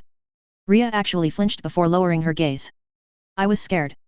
Father was on the verge of having me banished from the Vale, cutting me off entirely from any protection my name gave but for what Damon was willing to give me, she said quietly. Willem promised that would not happen. Bullshit. She was yelling now, on her feet. I wanted to reach out and calm her but it was not appropriate. I heard you. You said something about a high price. Damon's demands, muttered Rhea. He wanted me to play host to a mistress. To treat her as she were my lady. To play the servant in my own home. He knew not even father would countenance that. Jane dropped into the chair and glared at her, trembling slightly with the force of her rage. So you sacrificed me for your fucking pride, said Jane, bitterly. You could have borne the humiliation. Could you? He hurt me. He would. I wanted to vomit as the implications of her words sank in. Had I bowed to that demand, he never would have stopped. It would have always been one thing more. Nothing more than seeing me utterly broken for daring to stand in his way would have satisfied him. You didn't have to sacrifice me though, she sniffled. You could have gone to my aunt. She would have protected us both. You could have taken us there. I very much doubt she could have. Yorbert would have raised the veil for his meal ticket and Rhea, younger Rhea would have been as sheltered as any noble. Add in the mountain clans and it was like to be a disaster. You were not in danger, I swear. He would have done nothing, pleaded Rhea. Willem was not, he was brash, stupid and arrogant beyond measure but he was content with his whores. I still would have been stuck with him, she argued, voice raising in volume once again. A man who I did not love, who did not love me, he would have ruled me. The queen would have stepped in. You would have had Ren. And you are making excuses, Jane screamed. Rhea's teeth snapped shut so hard I heard them clack. You sold me to him to protect yourself. He would have kept me as Damon kept you. In that you are wrong, said Rhea. He would have been infinitely kinder than Damon. Then she caught my look and sighed, eyes closing once more. But you are right. I used the trust you had in me as your lady and led you into a trap you had little chance of escaping. I regretted it the moment I had done it. I told myself he would have done it anyway, that at least you would have me at your side. I told myself it was to save myself, that you would understand one day. I told myself many lies, but they were lies. She paused for a moment. Jane was breathing heavy, tears still trickling down her face. I was not much older than you and I was scared. I took the easy way out. I have well earned your hate. In truth, I was surprised we even reached the relationship we had before. Jane crossed her arms and glared out for the window for a while. I didn't dare break the silence, Jane needed to come to her own decision in this. I had already interfered more than was strictly proper. It was for the Vale's sake, she said finally. It was easier when you were not there. You are a good woman, Jane. Better than I ever could be. I will always be your woman. Be it swords, an ear, or advice, I shall give it freely, she said.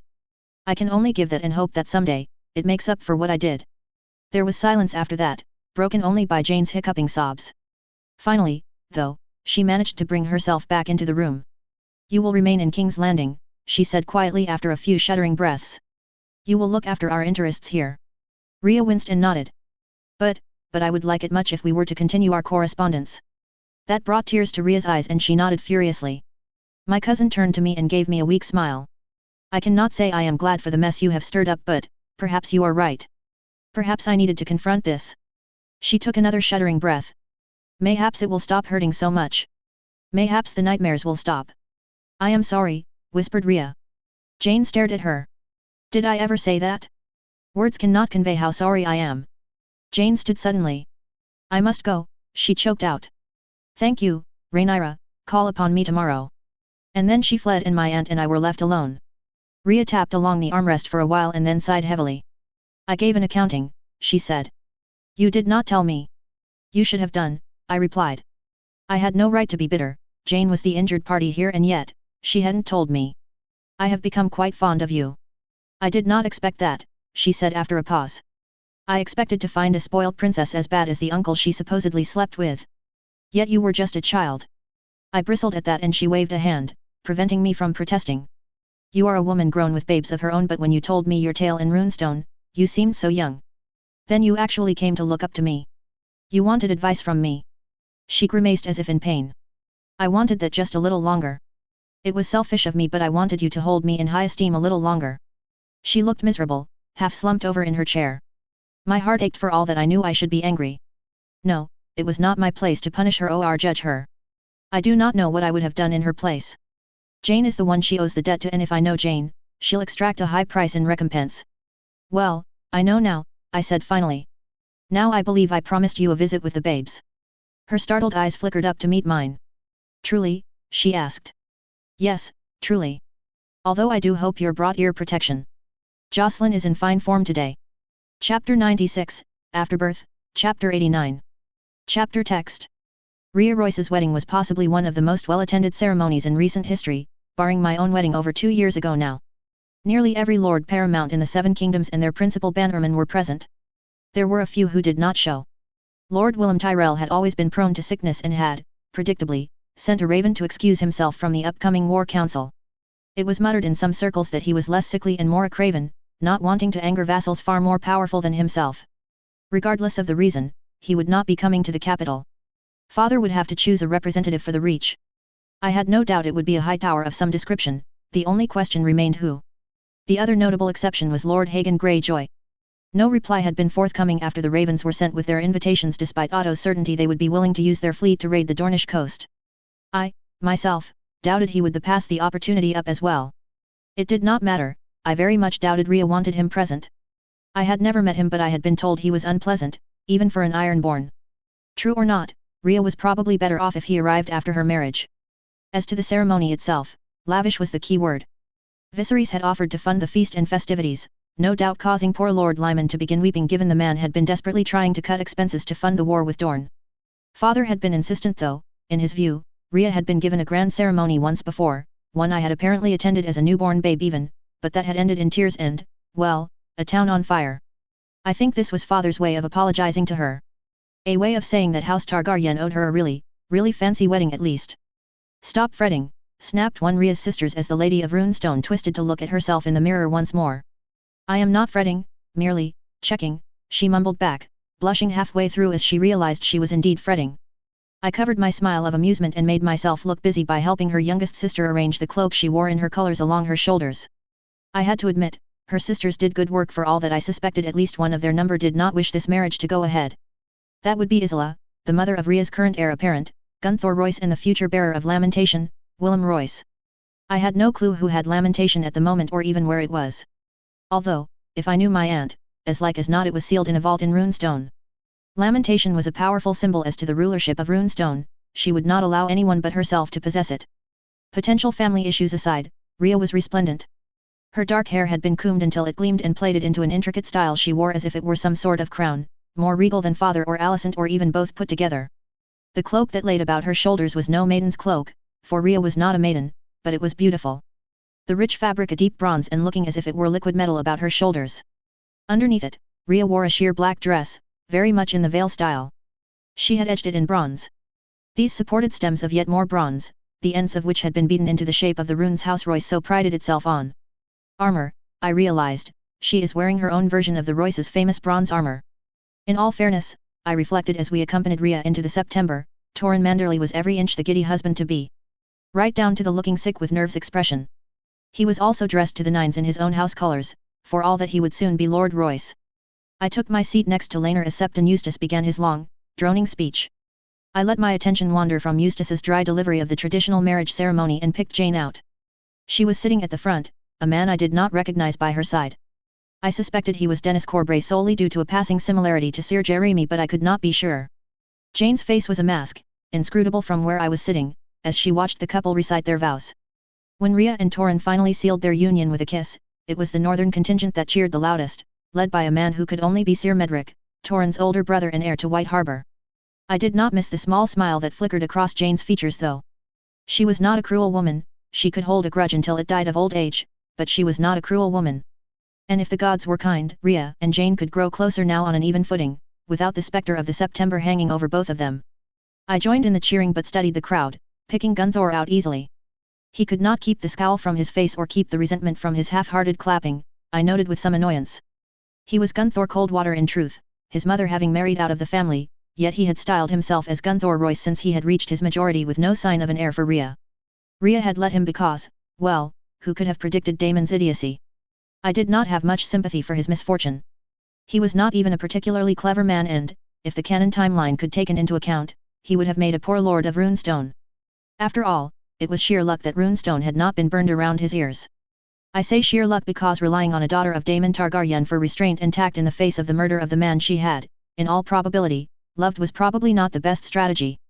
I was not worried he would manage to somehow usurp Rhea by himself, but he could be a potent force of disruption in the Vale if someone wished to weaken my allies. Perhaps he could be offered a position to prove himself in Dorne, far away from my aunt as she tried for her babe?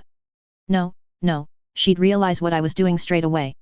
As much as it made my teeth itch, Gunthor was one problem I could not solve without making another one. Namely, Rhea going ballistic at me. I'd already pushed things by spying on Torrhen. After the ceremony came the feast. You look grim, Rhaenyra, said Laenor in a low voice as I scowled at the stuffed goose one too many times.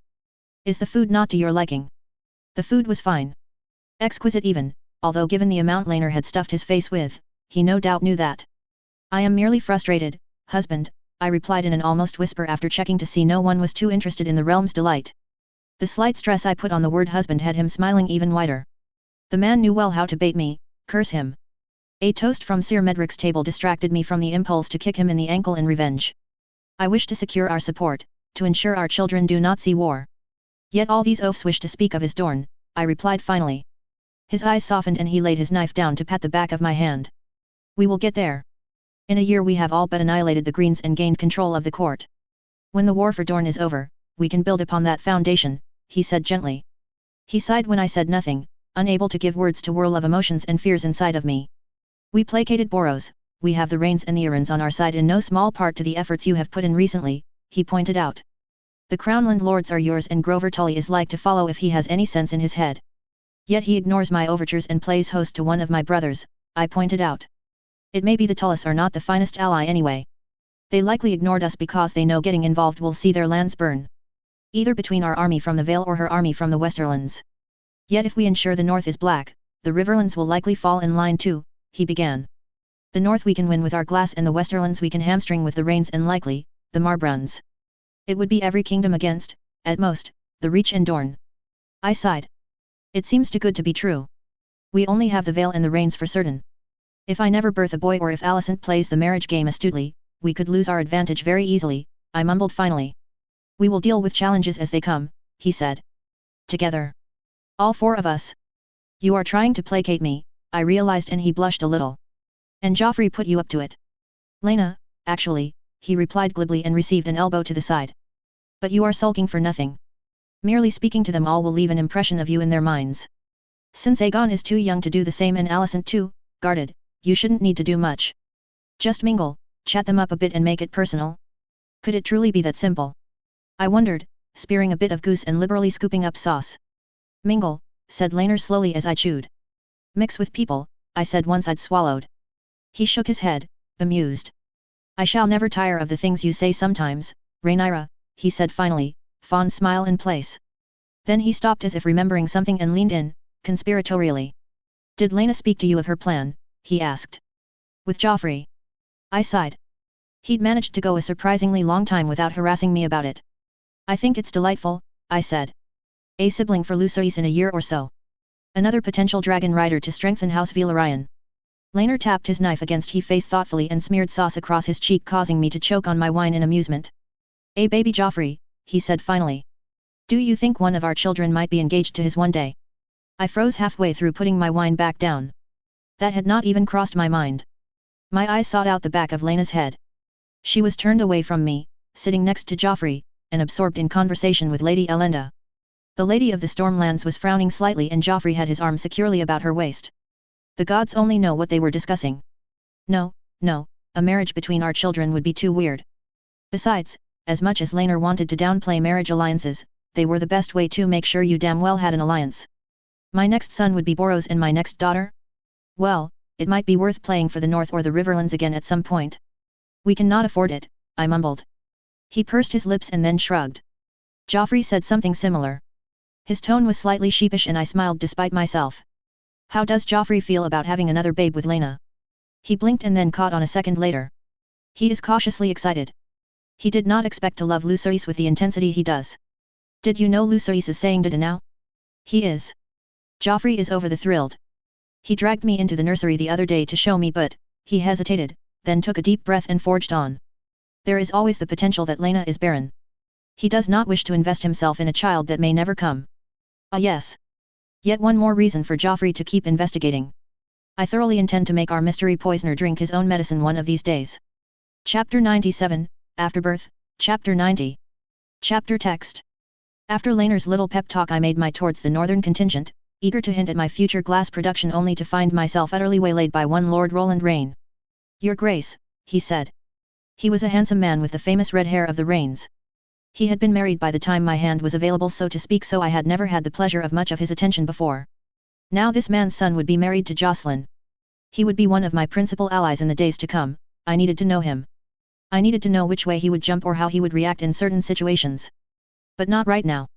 Right now I wanted to continue my push for more allies with Lord Rickon. Lord Rain was not a complete unknown to me, I reflected when he refused to take the hint. His son was called Rolf. The boy had just passed his first name day and had been left in the arms of his mother, a Marbrand by birth, as his father travelled to the capital to join his liege lord in discussion for the war and to, secretly, sign the betrothal that would see his house secure a royal marriage. Providing something disastrous did not happen, Jocelyn's betrothal would be announced alongside Ellie's on her 10th name day. When Rolf was old enough he would squire under Laener and Lord Roland would pay through his nose for the prestige both that and the marriage would bring his family in turn, if I had anything to do with it. I could not rely on only Valyrian gold to fund my efforts in the dance should Tywin Lannister make off with the entire treasury again. That had already been proved to me with the burning of Spicetown. Indeed, it was partially rebuilt and Corlys was still having to cut corners and take out loans. Lord Roland, how are you finding the feast? I asked, focusing on him. He gave me a wide smile. Well enough, I've found myself quite looking forward to weddings recently, he chuckled, and I tried not to twitch at the insinuation. Joyous occasions. I wish Lady Royce every happiness she can find. I'm sure she appreciates that, my lord, I replied, unsure of why he'd actually waylaid me. Gauging my reaction perhaps? Checking to see if the betrothal was still set to be agreed? Mind you, Lord Jason's been enthusiastic about marriage recently as well, his voice was nearly a growl at that, his cheer false and barely able to mask it. I paused, examining that phrase. You believe he expects one in the future? I asked, and the red-headed lord shrugged. You know as little as I do then, he asked, and realization smacked me in the face. Indeed. I would look to the Vale for future weddings. I'm told Lady Jane may finally announce she's picked a suitor she likes the look of, I told him, and he did not manage to mask his look of surprise. And here I thought she was betting every man in the Vale first, he sneered, and my smile became slightly fixed. I assure you my cousin is innocent of such accusations. She merely has particular tastes, namely men who will not try and rule her. Roland scowled. No man ought to let a woman rule him. Then his eyes widened as I frowned. In marriage, your grace. A woman with a title is the ruler of her lands, of course. Indeed, my tone was chilly and he suddenly looked very on edge. If this was a view he passed on to his son, Laener would be set to showing him differently from the moment he set foot on Dragonstone. Have I mentioned that my girls have been presented with dragon eggs? Jocelyn's is a gift from Lady Rhaenys. Truly, your grace?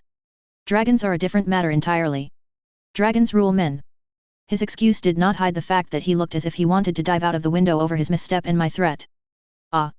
I do believe Cyril Laster is attempting to gain my attention. I watched as he retreated into a nearby crowd, unsure of who Cyril Laster was or if he were even in the room. Eyes would have to be kept on Roland and his son. I would not marry Jocelyn to a man who thought her beneath him like Lord Roland evidently viewed women. Then I made my way over to the northern contingent in time to see Bernard and Boros start up an arm wrestling match. Curious, last I had checked Boros was in a fine temper about the northern cowards refusing to send any real force south, citing issues at the wall and logistical problems brought about by winter. Lord Rickon, it is a pleasure to see you here. The elderly Lord of Winterfell dragged his eyes from his much younger brother's display and looked up at me, before giving me a barely respectful bow. I ignored the disrespect and seated myself next to him. Lord Rickon was not a big man in the way his brother was. He was slim and age had only eaten away at his build. He boasted a thick, wiry grey beard and longer hair tied back in a tail of a similar shade. Even his eyes seemed tired as he examined me in the same way I was doing to him. Your Grace, he grunted by way of greeting when he realized I was not going away. How may I serve you? Perhaps a conversation. I do believe we have never spoken in much depth. Humph, you don't want to speak with me, you want to gauge how loyal I am to you, he said. I had expected blunt from this man. He was famous for eschewing southern politics even in the face of his own brother's insistence that he should get involved and let the murder of Walton Stark go. There had been 5 different lords since then and all of them had been angry about the mutineers. Then I shall dispense with politeness also. I want your allegiance should anyone threaten my crown and I can provide boons in turn that will aid the North, I replied, surprised that I was so close to losing my temper with this impolite curmudgeon. What boons could a southern princess possibly provide? Will you magic away the winter? Promise to return what is rightfully ours? Or will you use the North as your dumping ground for the unwanted again? Send your criminals and traitors to the North and forget about them as they damage us in turn, he sneered. Or will you offer me the hand of one of your daughters for my son? So that you can throw northern lives onto the blades of those that rise up against you. There was a small bubble of silence spreading from us now, even Bernard and Boros had ceased their shenanigans to stare at the elderly lord of the North and his heated words. I am willing to offer more than vague promises, I said. I am willing to give glass for glass houses to the North, I am willing to give northern lords political appointments and I am willing to support the wall with food and gold. Ha! Glass houses? You would saddle every house in the North with enough debt to sink them and we do not require your political appointments. Leave, princess. If you and your brother wish to fight like children over a throne, the North will not involve itself. Angry and embarrassed I left, feeling like a child that had just been given a public dressing down in front of all their peers. I did not need to Northerners anyway. Perhaps I might have better luck with the Greyjoys, who had arrived recently and refused point blank to engage in any politics. Their entire contingent had taken up residence in one of Joffrey's brothels and refused to leave. I was assured they were making quite the nuisance of themselves there. I got halfway back to the high table when someone caught my arm and pulled me back. Angry, I turned to let them have it only to find myself face to face with Bernard Stark. I apologize for my brother, your grace. I insist you not come away with the impression that all Starks and Northerners are so impolite, he said. Just my brother, I'm afraid. I assure you I am not the old grump he is. My eyebrows rose at that and I had to wonder what could create 2 completely different people. He led me to the dancers, caught me about the waist and managed to lead me through a dance without stepping on my toes, admittedly he lacked the grace Laenor did. As we danced, none paid attention to us. Each were more caught up in their own conversations or partners but he still lowered his voice all the same. I am also not as ignorant as he is when it comes to the goings-on of southern politics and families. I have heard rumors that soon the Myrish may not be the only ones producing glass of a sufficient enough quality to be used in the construction of a glass house. He framed it as a question but I could tell it was more of a statement. And now that House Manderley has links with you through Lady Rhea Royce, a certain family may be willing to cut the price of such glass for your most loyal subjects. Generous discounts and, perhaps, rich gifts, I replied and his eyes almost sparkled with delight. I try to be a very good friend to those loyal, after all. We Northerners are fiercely loyal creatures, your grace.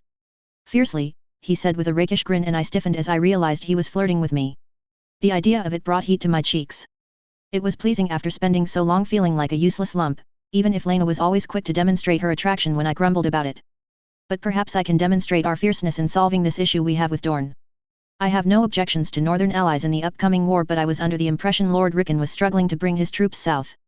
At the seemingly innocent question I did not miss his eyebrows draw together in anger. Not as much trouble as he makes out. I offered to take a few thousand men who wish to go to relieve the burden on their families this winter and my brother denied me the use of his ships, his gold, and his guard. I tried not to look surprised he was even admitting this. That came dangerously close to treason, after all. Lord Boros has offered to equip us should we join him but I still need gold and ships. I let my eyes flicker to the high table where Laenor was sipping at his wine and watching us both, eyes wary. I gave him a smile then tilted my head to the main doors. He caught my message and rose, disappearing from the hall a moment later. Ships I can probably manage. Gold is a dicier prospect. Come, let us speak with my husband.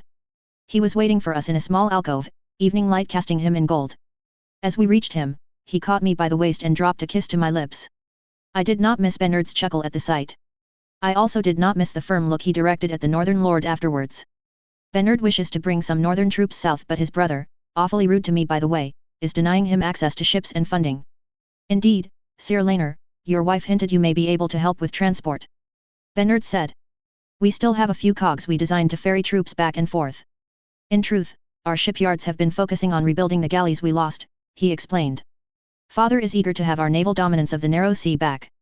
If I can get the gold, will you allow us use of the ships, he asked. Laenor studied him for a moment and then nodded. You will not be able to bring a huge amount of troops. A few thousand at most, he warned him. I have about 2,500 men that will follow me to Dorne. Do not worry, your grace, what we lack in numbers we make up for in skill and ferocity. There was no more flirting in his tone now that Laner had so obviously marked his territory. I have long held Northerners in high esteem, Bernard. I have no doubt you can impress even Lord Boros with your skill. If you can obtain the gold, Laner reminded him, hand possessively winding around my waist. I'll work on it, do not worry. With ships and equipment lined up I can get some of my brother's lords well interested, he told us. Then he smiled widely. Now, I believe I have to test that Stormlander bastard's arm once more. Good day, Your Grace, Sir Laner. Chapter 98, Afterbirth, Chapter 91. Chapter text. Laner insisted on dancing with me for the rest of the feast, something which quite honestly surprised me. He'd never shown a trace of jealousy over me before, not when the River Lords had competed for my hand or when Harwin Strong had all but slobbered over me in the same room as him. Yet for some reason Bernard Stark had him all but peeing on me to mark his territory. I knew it was Bernard specifically because every now and again, he would direct a glare over to the northern contingent. He knew where my heart lay, so why had this got him up in arms? When I asked him as such he looked extremely disgruntled. You were blushing, he finally muttered when I pushed. You only blush with Lena and I. So you had to beat your chest like a monkey from Sotheres to warn him off? I asked, more amused than offended. He flushed at the implication but I felt his hands tighten on my waist. As I recall this time a year and a half ago you were all for me making new friends. You found a friend in Lena, he whispered directly into my ear causing gooseflesh to rise across my arms. And you are the mother of my children. A year and a half ago, I did not think that possible. And now you are ready to leap to defend my honor, I teased. Be still my beating heart. You realize, of course, he was only doing it in the hopes I'd ply him with ships and gold. He shouldn't do it at all, Laner grumbled but let the matter lie for the rest of the night. Verbally, at least, but he left no man in the hall unaware that any rumors of my availability to other men were just that, rumors. As it turned out, he was not the only Velaryon sibling that had taken notice of Bernard Stark's flirting. Lord Stark's brother seemed quite taken with you, Lena observed after the feast. I paused in my attempts to clean myself, dropping the cloth into the basin. He was quite the charmer. Behind me, through the mirror, I saw her frown. But you may be assured Laner was quick to warn him off. You were blushing and giggling. My smile became a smirk as she met my eyes through the mirror. Many things make me blush, Lena. Frequently it is you. Are you worried, my love? At the implication she blushed but her frown did not leave her face. That was not a good sign. Worried? Not at all. Ah, said too firmly and too quickly. I rose and turned to face her. She watched me with wide violet eyes, tracking me as I sat down next to her and brought her fingers to my mouth, laying a kiss over the back of her fingers. You know I only have eyes for you. I love you. If you would prefer me not to flirt then I shall cease my flirting, I told. She looked at her knees and bit her lip. What is it? Nothing. Well, no, it's nothing. When I merely raised an eyebrow, she sighed. You aren't doing it to make me jealous, are you? What does this girl think of me? Of course not. I assure you that whilst I do find your jealousy somewhat pleasing, I would never do it on purpose. I am not given to mind games, I told her, giving her hand a squeeze. She sighed. I did not mean it as an insult. I did not take it as one, I said far too quickly. She gave me a grimace and I gave in. Very well. I did but I shall not hold it against you. Please understand, I thought Damon the dashing prince. I knew he could be thoughtless and, at times, vicious, she said and I tried my best to hide my surprise. Even with the appalling job I did, she did not notice. She was staring at the wall, a distant look in her eyes. But he could be spontaneous and romantic. He would quote poetry or tell funny stories. For all you warned me of what he was, I did not see it. He could charm the small clothes from a septa, I said and she smiled but there was no joy in it. I know you must not believe it but I do know what people are like. I know when people lie. When they are discomforted or afraid. I am aware that you are incredibly observant when you wish to be, I interrupted, feeling like I needed to point out I did pay attention to her. That I did not believe her to be entirely brainless. But I did not see it in him. I did not see his true nature. Had you asked me then if I believed he could burn Spicetown I would have laughed you from the room, she protested. I did not see it and I let him. She paused then, her violet eyes finding anything in the room but me. After Spicetown, after everything he said and everything I was told, I had reason to think over our romance. I remained silent. I did not think she wanted to hear my opinion on Damon once more. You knew him from when he was commander of the City Watch? From before the Queen's death. I did, I said slowly and she nodded. You spoke of my Saria like you knew her. That took me by surprise but I couldn't parse the look on her face and she would not face me. I knew of her. Mostly from Alicent. She grimaced at that. He truly, forgive me, I know you said he bedded her but, did he truly, she asked. She was taken with him the moment she saw him. Just as he was with her for a while. Yet he bored of her eventually. Just like he bored of many things back then. By the time he became commander their relationship was almost burnt out, I told her. That was when he met Mysaria, she said, and it was statement more than a question. I believe so. They called him Lord Fleabottom back then. Prince of the city if you were being polite.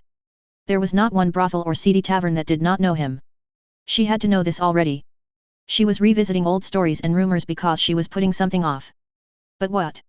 I admit father was keen I not hear too much of his exploits.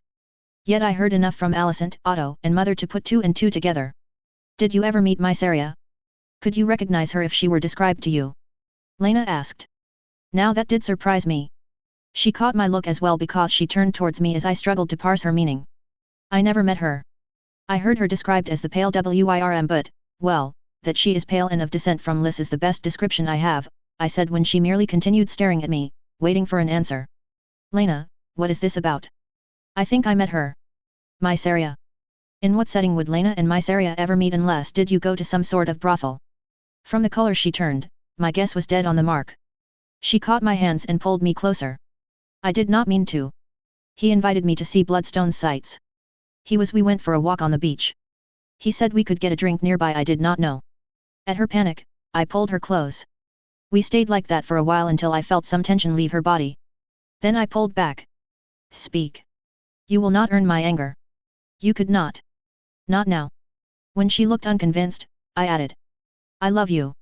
I went to Bloodstone. You know that. I was eager. I would see battle, it was new and exciting. I remembered your warnings though. And Laner's. Even Mother's. I was determined I would not be father's weapon against you. That I would not become Damon's tool, she started. But he was kind. Funny. Charming. He helped me adjust to Bloodstone, he took me flying, pointed out the nicer delicacies.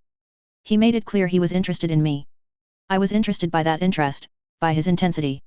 Because he was the first man you'd ever looked at and seen yourself with. I asked, trying to understand. She shrugged. I do not know. I know he is the only man I've ever liked, she admitted. But I was still determined. I was still determined I would not. I swore an oath to you and I told myself I would keep it, even if I could not see the monster you portrayed him as. That had to have changed somehow, I stated, trying to keep my voice level at the reminder of that broken oath. Gods, she was clearly trying to tell me something incredibly personal and here I was on the verge of raging again. We went to a tavern. It was not a tavern. Or maybe it was. She shook her head. There was a woman dancing there. Damon was, openly appreciative of her. She was, pale and Lysane. You think that could have been Mysaria? I was given the belief she stopped dancing the day Damon took her as a mistress, I mused. Mysaria was clever, dangerous, and ambitious. She did not dance a day longer than she'd needed to. Instead she'd ingratiated herself at Damon's side. Rumor had it his men even took orders from her on occasion. In retrospect, that was probably how Otto's men died. If they had believed Damon's men to be on their side the resulting fight would have ended badly for them. Like a certain future northern lord. But the description? Pale, Lysane, it could be her, she insisted. I will admit the point. It could be, I said, giving in. Lena nodded. We drank together, Damon and I. We talked of dragons and flying. Of travel, myths and legends. She paused and took a deep breath. He bought me dance from her. I think I was drunk enough. I must have been looking too intently. He said it was a jape. Anger stole my breath away and judging by the frightened look I got Lena had completely misinterpreted it. She forged onward as if she feared I were moments away from ejecting her from my room. He knew. He knew from the moment she approached. Rhaenyra, I think he knew from before we left on that walk.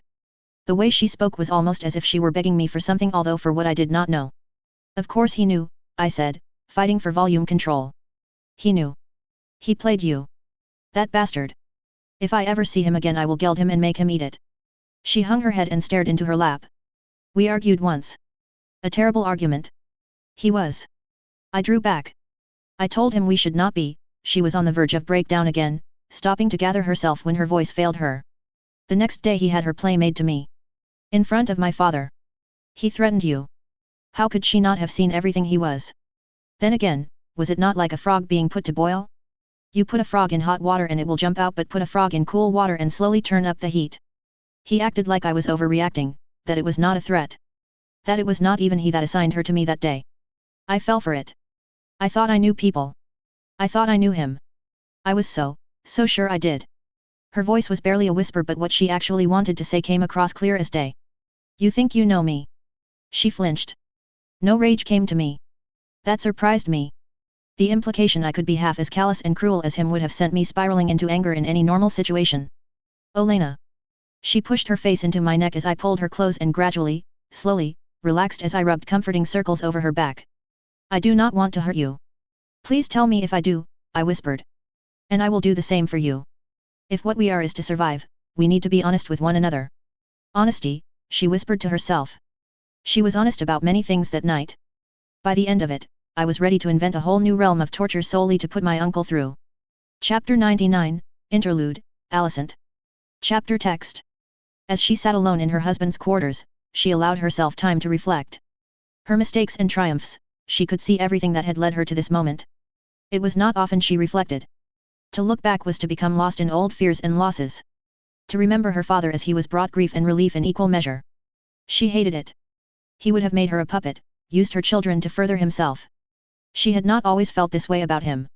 Once she had loved him as fiercely as any daughter should love her father. That had changed when he had brought her to the capital with him all those years ago. The old king, wise even at his advanced age, had feared the influence of Corlys Velaryon. That grasping snake had gotten so close to the throne, seducing a woman young enough to be his granddaughter in the process. Jaehaerys was more cunning by half though. His chosen heir was not the woman Corlys had despoiled but Viserys, son of Balon, and to make sure that point was hammered home to the sea snake, he'd invited father to ensure Viserys would have support beyond the Vale Lords. Even with 3 dragons to Viserys 1, Corlys would not be able to seize the throne with the might of the high tower at Viserys' back. Her father had bade her to get close to the king, to care for him in his dotage. She had, and in turn, Jaehaerys had cared for her. He'd asked how she was, asked after her hobbies and interests, and as he'd grown more addled by his illness, even mistaken her for his own daughter. That was how a father was supposed to be, she had realized then. They were supposed to see you as something more than a mere plaything. More than a tool to advance themselves. Closeness to the king had brought her into the Targaryen family itself. Hindsight told her that this was what her father had wanted above all. Her father had been so proud when she had gotten closer still, securing a new place after Jaehaerys had died by the princess's side as one of her ladies. Rhaenyra had been so small then. So eager to give love and desperate to be loved in return. She had been Emma's only child in a decade of marriage, and father had wanted her close enough to snare Viserys in the event of Emma's death even then. She unclenched her hands as her nails caused pain to bloom across her palms. How much would have changed if she had just done as father had asked? If she had not caught the eye of Daemon Targaryen? If she had not fallen under his sway? He had been like a dream then. A dashing prince interested in her. They had ridden together, hunted together, and hawked together. He had flattered her, read her poetry and told her the funniest tales. He had told her she looked almost Valyrian. That he was attracted to her because of that. He flattered her, told her she could almost be Rhaenyra's mother in truth with how similar they looked at times. He'd told her she could be Jaehaerys' daughter in truth when she had confessed her deepest desire to him. She had begged her father to pursue an annulment for him, begged to be married to him. Her father had been furious at Daemon's interference, doing all he could to see Daemon humbled. She had gotten angry with him. She had not understood then, not truly, what the prince was. She had been in love and she had wanted to force the matter. She had given herself to him. He had taken her maidenhead. Her most happiest moment. Her life a downward spiral since. She'd peaked at 5 and 10. The rest seemed like some sort of nightmare. Some sort of punishment. Experience told her he'd only wanted her for the potential annulment, and when that was not forthcoming, he'd become restless. His eye had wandered from her and found a Lysane whore. She, a daughter of the High Tower, usurped by a mere whore. After he'd killed the men she'd sent to remove the problem, he'd killed her childhood for good measure. He'd revealed it was all lies. He'd called her the plainest of Andals. He'd dismissed her as some empty-headed chit. He'd boasted about what he'd done to her father. Her father's fury could have put Viserys to shame. He'd been on the verge of sending her home when Queen Aemma had died. Then her shame did not matter because Daemon was gone and she could be made queen. All she had to do was make Viserys love her. Daemon had given her the tools to do so. She had taken every lesson he'd taught her and brought it to bear on his brother. It was to be her revenge. Daemon would hear of the marriage and know. It had been enough to calm her father's fury but not enough regain his trust or earn his pride once again. He'd told her to stay on her back and produce heirs. Nothing more. Nothing less. How angry he'd been when she had done all he asked, made herself the puppet he wanted, and Viserys had claimed Rhaenyra as his heir first and foremost despite the son she'd given him. Not as angry as she had been though. She had put aside everything she was, played the good and doting wife, and her son was still being denied his birthright. He would not have set aside a son that the Valyrian bitch had given him. That another Valyrian, another dragon, had given him. Her son, who should be king, was being set aside for his sister. As if she were a lesser wife than Aemma Oren. Aemma Oren who had looked as Andal as she had. As if her son was lesser than Rhaenyra. Hateful, arrogant Rhaenyra. Rhaenyra who would rather the girl barely 3 years her senior play at being her mother than the woman who had half raised her. Arrogant, ungrateful. She took a deep breath. Rhaenyra was all too happy to be placed before her sons. Oh, Viserys liked to protest she had pushed for Aegon to be made heir and Rhaenyra loved to play the proud older sister but she knew better. Rhaenyra wanted the throne. She would sooner die than give it up to its rightful occupant. She was a usurper in all but name and not even the Seven seemed to want to punish her. Everything seemed to favor her. Viserys was seemingly blind to the Valyrian whore and her bastard spawn. Rhaenyra had somehow persuaded her sword-swallower husband to get her with true-born children. Somehow getting him to give her twins. It was all so unfair. Unfair and wrong. And Viserys acted as if she were in the wrong? As if, by trying to protect her son's birthright, she was the villain? He'd locked her up. Like she was some kind of criminal. Guilt slithered through her veins at that and she fought to control herself once more. It had been Larry's that had saved everything. He had saved her life, her father's life, her brother's life and likely her children's too. The tears of Lys had been an expensive poison. Completely traceless. It would have been simple to ensure it ended up in Rhaenyra's juice, no one else drank it when wine was available, and Melos did not know enough to spot it. No one would have ever known. Just another girl dead in childbirth. She had forgotten about Rhaenyra's maester. Larry's had not. So he'd poured a king's ransom in gold down a drain and told her not to be so foolish. Rhaenyra's death would mean nothing if her own came on its heels. She knew he was right. Viserys would see Rhaenys and her children take the throne before Aegon should she be implicated in Rhaenyra's murder. He had been right. She did not know who had killed Ali Strong but when she found them, she would kill them slowly. Was it luck that saw the girl dead on the night she had picked for Rhaenyra to die or had the assassin been seeking to mask one murder with another? Who could have known her intentions beyond her own loyal greens? It did not matter. She would have the truth eventually. Larry's was a clever man. He would deliver the culprit to her. He said, and she agreed, that her father had been killed by the same conspirator. One eager for war and unwilling to go along with his plans. In the meantime, the rest of the court could wail about the Dornish. She alone would avenge her father. The slam of a door had her looking up. Her husband stood before her, smiling widely. She returned it with practiced ease. "My queen," he said by way of greeting. His happiness lit his entire face up. It was easier to play the loving wife now that he no longer resembled some fat fool in a mock crown. A shame that he insisted he would not grow a beard. Another testament to a dead woman she would always come second to. Queen Aemma had been well fond of that ridiculous mustache. "Alicent, are you well?" he asked, concern radiating from him when she did not answer straight away, tongue held still by memories of the past. She blinked the tears from her eyes. Her father was dead. The child she had so loved had become a hate-filled woman. Her children were all she had left. She would deliver them what was theirs by right. "I am fine, my love." Merely overwhelmed. She would honor her father's last advice to her. His sacrifice had given her the keys to save herself. She would stay by her husband's side. She would play the tamed and meek good queen. She would play nicely with Rhaenyra. And in the darkness, Larys and her would rebuild the Greens. They would destroy the Blacks. Time was on her side. Her father's final gift. Her second chance. She would not waste it. "I quite understand," her husband told her, smiling as he took her hand. "But another child? Truly we could not be more blessed." Chapter 100, Prelude to War, Chapter 92. Chapter text. "A babe. Good gods, she was pregnant again. I should have known making it through an entire meal without her usual sniping was an indication she had something up her sleeve.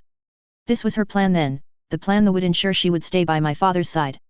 He would not send her away if she was once again expecting his child. A more selfish part of me was keen to point out that in the future the babe will be one more marriage to secure an alliance for the Greens." Father beamed at us all and it seemed my siblings were each digesting that news in their own way.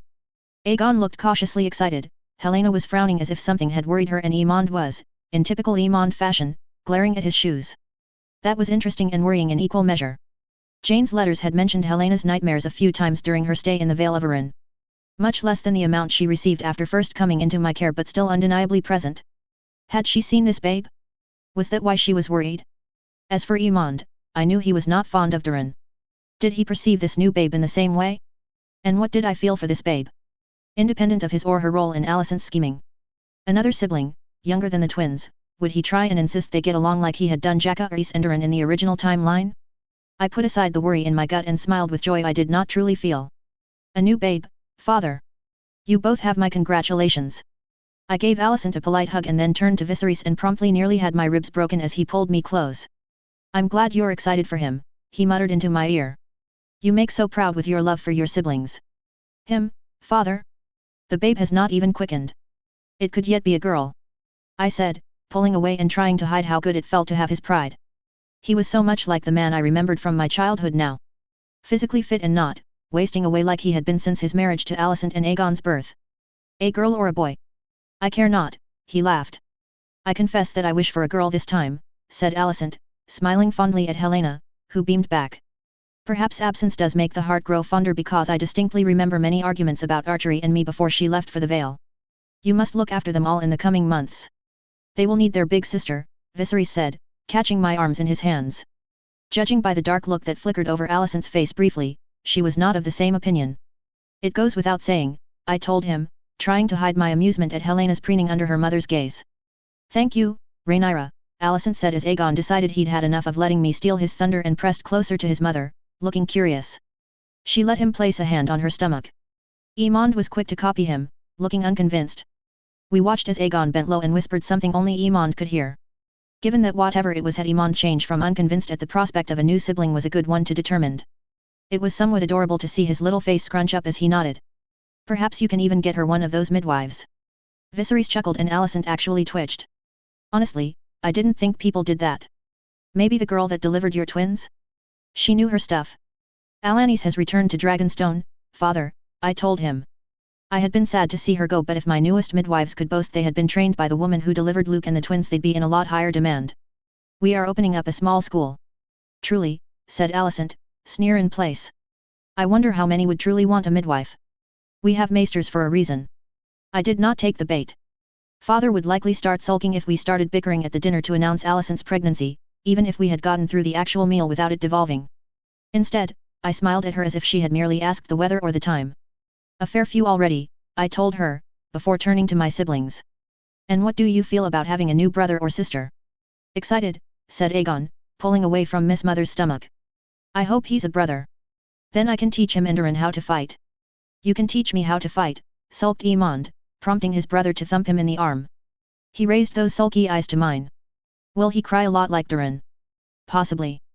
Hopefully not as much as Jocelyn. He tilted his head at that. Aegon and Aemond had yet to meet the twins after all. The prospect should not make me nervous, yet it did. They were children, they would not harm them. Jocelyn cries all the time, Helena informed her brothers. Except when I'm holding her. She doesn't even stop crying for Lady Lena. I tried my hardest to suppress the chuckle that prompted. Helena had not realized she was not the twins' only aunt until recently. Since that realization she was determined to be recognized as the better of the two. She turned those wide violet eyes to me and I rewarded her with a smile of pride. She grinned in response. She was missing a tooth. When had she lost that? But I want a sister. Then I can be like Rhaenyra to her. That was genuinely touching in a way. I scooped her close and she giggled as I rearranged her on my knee. Will he have to go away like us? Asked Aemond plaintively, and Alicent and I both froze at that. Or will he stay and Duran get sent away? We did not send you away, Aemond, said Viserys gently. It is a fostering. It is to help you learn and grow up. Do you not like Riverrun? I like Casterly Rock. Helena likes the Gates of the Moon. It seemed Aegon was becoming something of a peacekeeper. Although I really did not miss the nervous looks Alicent kept shooting Viserys' way. My bet was on Aemond's bad behavior being the result of Alicent winding him up. Still, with everything that had happened since, I truly couldn't see him blowing up at that if it did come out. There aren't any dragons at Riverrun. Of course that's his reason. Then he turned that sulking face to me. You said I could not have a dragon when I was 5. I am 6 now. Helena was 6 when she got Morgul. I said your mother said you could not have a dragon, I replied, grateful I'd reserved myself a get out all those months ago. A spasm of amusement crossed my father's face, but he hid it with a cough. Alicent did not bother to hide her look of annoyance. Can I have a dragon now? Aemond asked her. She looked to both of us for help and found none before she slumped in defeat and sighed. If you father or sister is willing to take you to the drag. I want a big one, he demanded, interrupting her. No, Alicent's reply was fast and final. Unfortunately, Iman had not got that message. Why? I want a big one like Viagar. I don't want a small one like Frost. He complained, actually stamping his foot. A big dragon would require you going to Dragonstone. It is incredibly dangerous. If you want a dragon, you will have settle for going to the pit and claiming one there, I told him, backing Alicent up. She shot me a grateful, if puzzled, look. She should honestly not be that puzzled. The biggest dragon on Dragonstone was Vermithor. I am not letting Aemon Targaryen, potential future war crime extraordinaire, get his hands on the Bronze Fury. But I am 6, he argued as if it were the most flawless argument in the world. Alicent raised her eyes to the ceiling and Viserys remembered he was the boy's father and that if he did not want a flambéed son, he'd better get involved. Your sister and mother are right, Aemond, he said gently. If you want a dragon now, you must have one from the pit. And if I want a big dragon, he asked, frown on his face. You must be 6 and 10. That's not fair, shouted Aemond, glaring at his father. Honestly, it was stroke of genius. There was no way he'd wait that long. He might say he would but give him enough time to see his siblings all mounting their own dragons and him stuck on the ground, I'll bet he'll change his tune. There is always Dreamfire, my love, said Alicent gently. No, cried Helena and we all turned to look at her. Her eyes flickered to me for a second and I frowned. Dreamfire is small. That did it, Aemon screwed his face up. Meanwhile, my mind churned. That had to be dream-related, right? She'd also looked at me. Was that because she knew I'd know it was dream-related or because the dream had something to do with me? Or did she just think the damn dragon was bad luck? Then I don't want Dreamfire, he decided. I'll wait until I'm 6 and 10 and then you have to let me have a big one. Alicent shot a smile at her husband for his genius idea. He beamed back and then nodded solemnly at his second son. Of course, son. If you wait until you are 6 and 10, I shall give you everything you need to traverse the Dragonmont, he said warmly and Aemond nodded. Don't worry Aemond, if you need to fly I'll take you, said Aegon. Generous for a 9-year-old whose dragon was yet to be able to fly. Maybe Rhaenyra can fly us about on Syrax, suggested Helena and hopeful stares turned towards me. Your sister will be far too busy in the coming weeks, warned Viserys. She will be taking the reins of the capital from me as the war council gets underway. Honestly, he makes it sound like he works his arse off every day just to keep the city running. He doesn't, I should point out. I know he doesn't because I followed him around for 4 years. I know how much work he does and I'm willing to bet he's offloaded even more of it in recent years directly onto poor Lionel's back. Still, it was a boon to my cause. Even if I was still refusing point blank to move back to the keep until I knew who had killed Ali Strong and tried to kill my twins. Oh, will you make people complain with forms? Asked Aegon and the question threw me for a loop. It made Viserys roar with laughter though, startling us all. She already does. I got her working on that before she had the twins, he laughed. Even Alicent smiled at that. Her hold on the administration had vanished with Joffrey's hard work but she was still nominally in charge of it and it did make her life easier on more occasions than not. Having decided that talking about bureaucracy was not for him, Aegon moved back to his mother and laid a hand on her belly once more.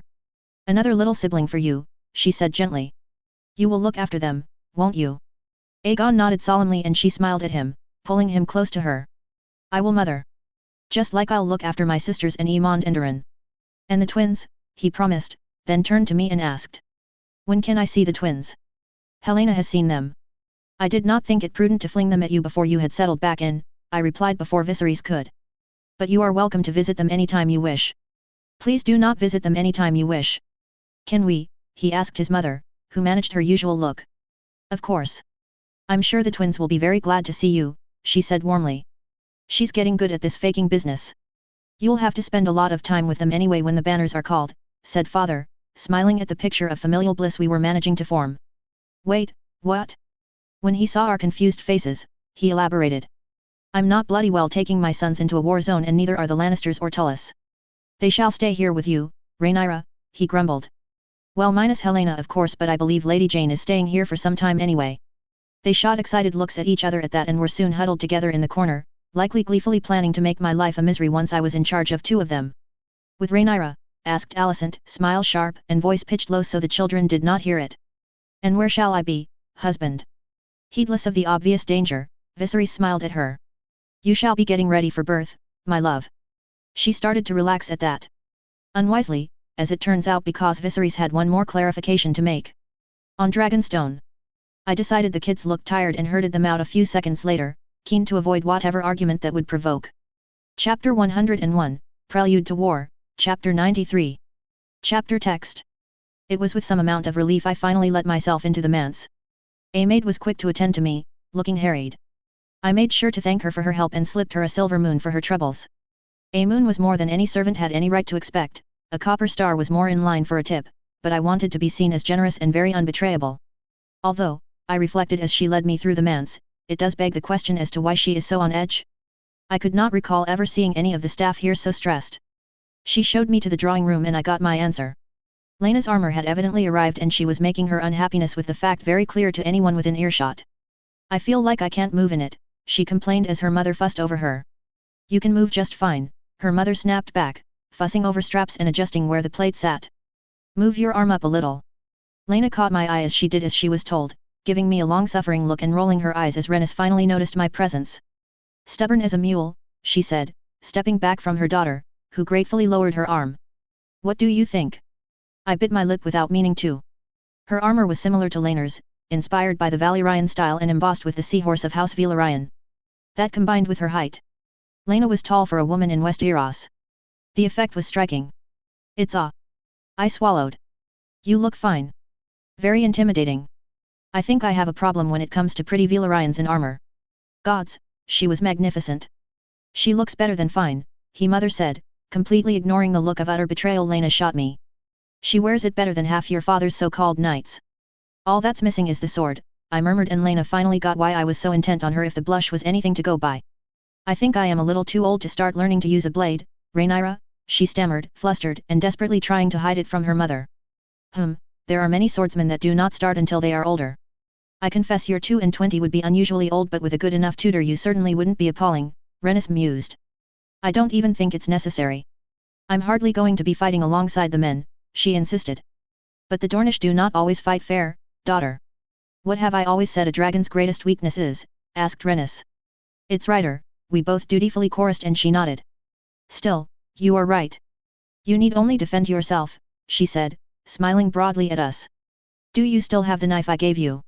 I sensed Lena did not roll her eyes through sheer force of habit, but I didn't miss the corners of her mouth twitching. Yes, mother, she mock-sighed, fighting a smile. Surprisingly enough, I still know how to use it as well. I shall be the judge of that. Lena's amused expression became one of worry at her mother's declaration. Alas, a mother's duty calls. Have fun, Lena. I laughed, not bothering to hide my own amusement with her predicament. If I stuck around for much longer, I'd probably get roped into those sessions too. I did not want to be awoken before dawn any more than I already was. Jocelyn was awake when I stepped into the nursery, babbling away to herself. When she saw me loom over her, she stopped in favor of giving me a broad smile instead. I ran my hands through her black hair and coaxed her into taking her meal after she'd decided she'd much rather attack my braid. After, I sat with her for a while in my arms, staring down at her face. She, for her part, seemed quite content to stare up at me, her hand stuffed into her mouth. Then her fist was removed and she smiled up at me, swiping at my face. That caused a smile so broad it hurt my face in response, and I caught her small fist in my hand. Predictably, she tried to drag my hand back to her mouth so she could chew on it. I love you so much, I told her. She didn't understand, but I had to say it or else it would swell up inside of me and burn its way out eventually. Reluctantly, I placed her back inside the crib and scooped up Alice. She did not smile, although she did let out a murmur of protest at being awoken. It did not surprise me she was asleep, and I stamped down on the usual worry. She reacted well enough when I read to them both in the evening. She was just tired right now. Hello. I said to her brightly. I'm sorry I woke you up. I know, it's terrible. You need to eat though. You do. I kept up the almost nonsensical babble as she fed and kept her for a little while longer, as I had done Jocelyn. Like I had spotted the day she came out of her tank, the mates also reported her being slow to, well, do the normal baby things. Slow to support her own head, slow to develop any upper body strength, the missed and delayed milestones stretched on and on. Lena was as worried as I was. What would I do if she hit a point where she no longer improved? No, I know what I would do. I would love her and care for her no matter what. What would Westeros do? I would sooner kill Alicent than see her use my own babe against me. I would feed any that mocked her to Syrax. My beautiful Alice. My perfect Alice. I sang as she fussed in my arms. Eventually sleep took her again. They always slept for a while after their feedings. In fact, they were close to making it through the night now. I certainly slept better in any circumstance. It was some time later that I left them dozing in the nursery and made my way back down to where the Velarians had gathered. All wearing armor in some form or another. I actually had to stop and do a double take. Corlys was lightest armored out of all of them. His usual almost flamboyant sailor's garb replaced with mail and a gambeson in his house colors. I might have stared a beat too long, gods, it was easy to see what Rhaenys saw in the man. Rhaenys herself was every inch the Targaryen princess in black enameled armor embossed with the three-headed dragon of our house. That did catch me by surprise. The last time I'd seen her resort to Targaryen colors her son had just told her he was gay, her daughter had revealed she was carrying a bastard and I had told her all about those lovely boys Corlys had been keeping in Hull. I should probably check in on Adam, Alan, and their mother at some point. I have no clue what they're doing. Well, I said as they turned in varying degrees of surprise. I feel underdressed. That turned surprise into annoyance from Laena, amusement from Corlys and Rhaenys and exasperation from Laenor. He was as handsome as ever in his armor. Okay, I really do have a problem. Don't worry, I'll have you some made up at some point, Rhaenys promised as I dropped down next to Laena. My lover was doing a remarkable job of appearing very uncomfortable and almost robot-like in her movements. A wicked kind of glee went through me and I decided to have some fun. You know, aren't these things made for comfort and maneuverability? I asked and was rewarded with her jaw clenching in annoyance. Valyrian style is, said Rhaenys, catching on to my game. Probably because of the smirk I was directing at Laena, who was steadfastly refusing to meet my gaze or acknowledge my presence. Laenor can do laps around the garden in it, I said, to no one in particular. My husband rolled his eyes and shot his sister a sympathetic look. I could just see a frown forming on her face at the angle I was at. Ha! When I was your age I could do acrobatics in it, boasted Rhaenys. It's awkward, Laena finally said, taking the bait. You'll see soon enough. I'm sure I will. Why are you all in armor anyway? I asked as Laena went back to looking vaguely disgruntled with the world. Laena here has never worn it in her life and needs to get used to it. My boy is putting his on in solidarity. Rhaenys told me. And I've been told in under no circumstances is my usual fare acceptable to take to war, grunted Corlys, fond smile on his face as he gazed at the back of his wife's head. And yourself, Rhaenys? I asked. She brought a hand up to the breastplate and tapped the dragon. New armor, she said cheerfully. I'm going to make sure the Dornish know a woman called Rhaenys Targaryen is responsible for their defeat. Mother has been giving her opinion on the strategy I have come up with, said Laenor as Rhaenys nodded. It's been quite helpful in regards to the dragons. I still say we should show them the same treatment the Conqueror gave them, she grumbled. Then she caught my look and smiled. But I understand your concerns well enough. It's still a work in progress but we have a rough outline of the strategy we will present to the king. 3 armies for 3 dragon riders. Mother will be staying with your father in the main army, he said. I'll be with the force that will push through the Boneway until the main force makes for Sunspear, then Laena will take my place after her forces push through Prince's Pass. I understood precisely 0 of that but Corlys and Rhaenys were beaming with pride so I smiled and nodded along. I think he picked up on my confusion though because he brought his hand over his mouth to fight his amusement. See? You need not chase us down on Syrinx and smear mercenaries all over the roads, teased Laena. No nausea troubled me at the memory of those men I'd killed and I felt guilty that I didn't feel guilty anymore. I had been shocked and horrified when I'd first done it and now, all I could see was how necessary the action was. Or playing courier and catching a fever, said Laenor dryly and realized his mistake a moment later, his eyes going wide. A fever? You caught a fever in the Vale, said Rhaenys, disbelieving. I shot Laenor a glare but he was too busy focusing intently on one of the wall hangings. You never told us of this? Was there a plague after all? It was a trifling thing. I was fine afterwards, I protested only for Rhaenys to rise from her seat and seize my shoulder. If we get fevers it's because they're dangerous. Or they were caused deliberately. Which one was it? She asked, not letting me evade eye contact. From just over her shoulder, Laena looked similarly intent. The maester says it was one of the worst he'd ever seen, I mumbled in defeat and Rhaenys let go of my shoulder to stalk about the room in some sort of rage. Not that I understood why. She had not been my biggest fan at that point in my life, even Viserys trying to strangle me had not provoked this reaction. And you have had no repeat since, she asked finally. None. I told her. I have been perfectly healthy except for the birthing sickness. And no one else got ill, she asked. I frowned at her method of questioning before I realized she was likely trying to convince me I had been poisoned. No one else was ill, I confirmed then cut her off before she could continue. But Lady Rhea questioned every member of her staff. There was no poisoning attempt. And how do you explain a fever able to take a Targaryen and only a Targaryen, she shouted and I recoiled back into my seat.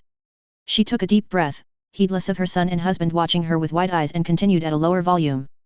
That doesn't happen, Rhaenyra. Not naturally. How are you so certain? Because it was me touching things I should not have been touching was the answer, but, well, maybe I could tell her that. Magic was hardly the unknown, it was in the canon timeline.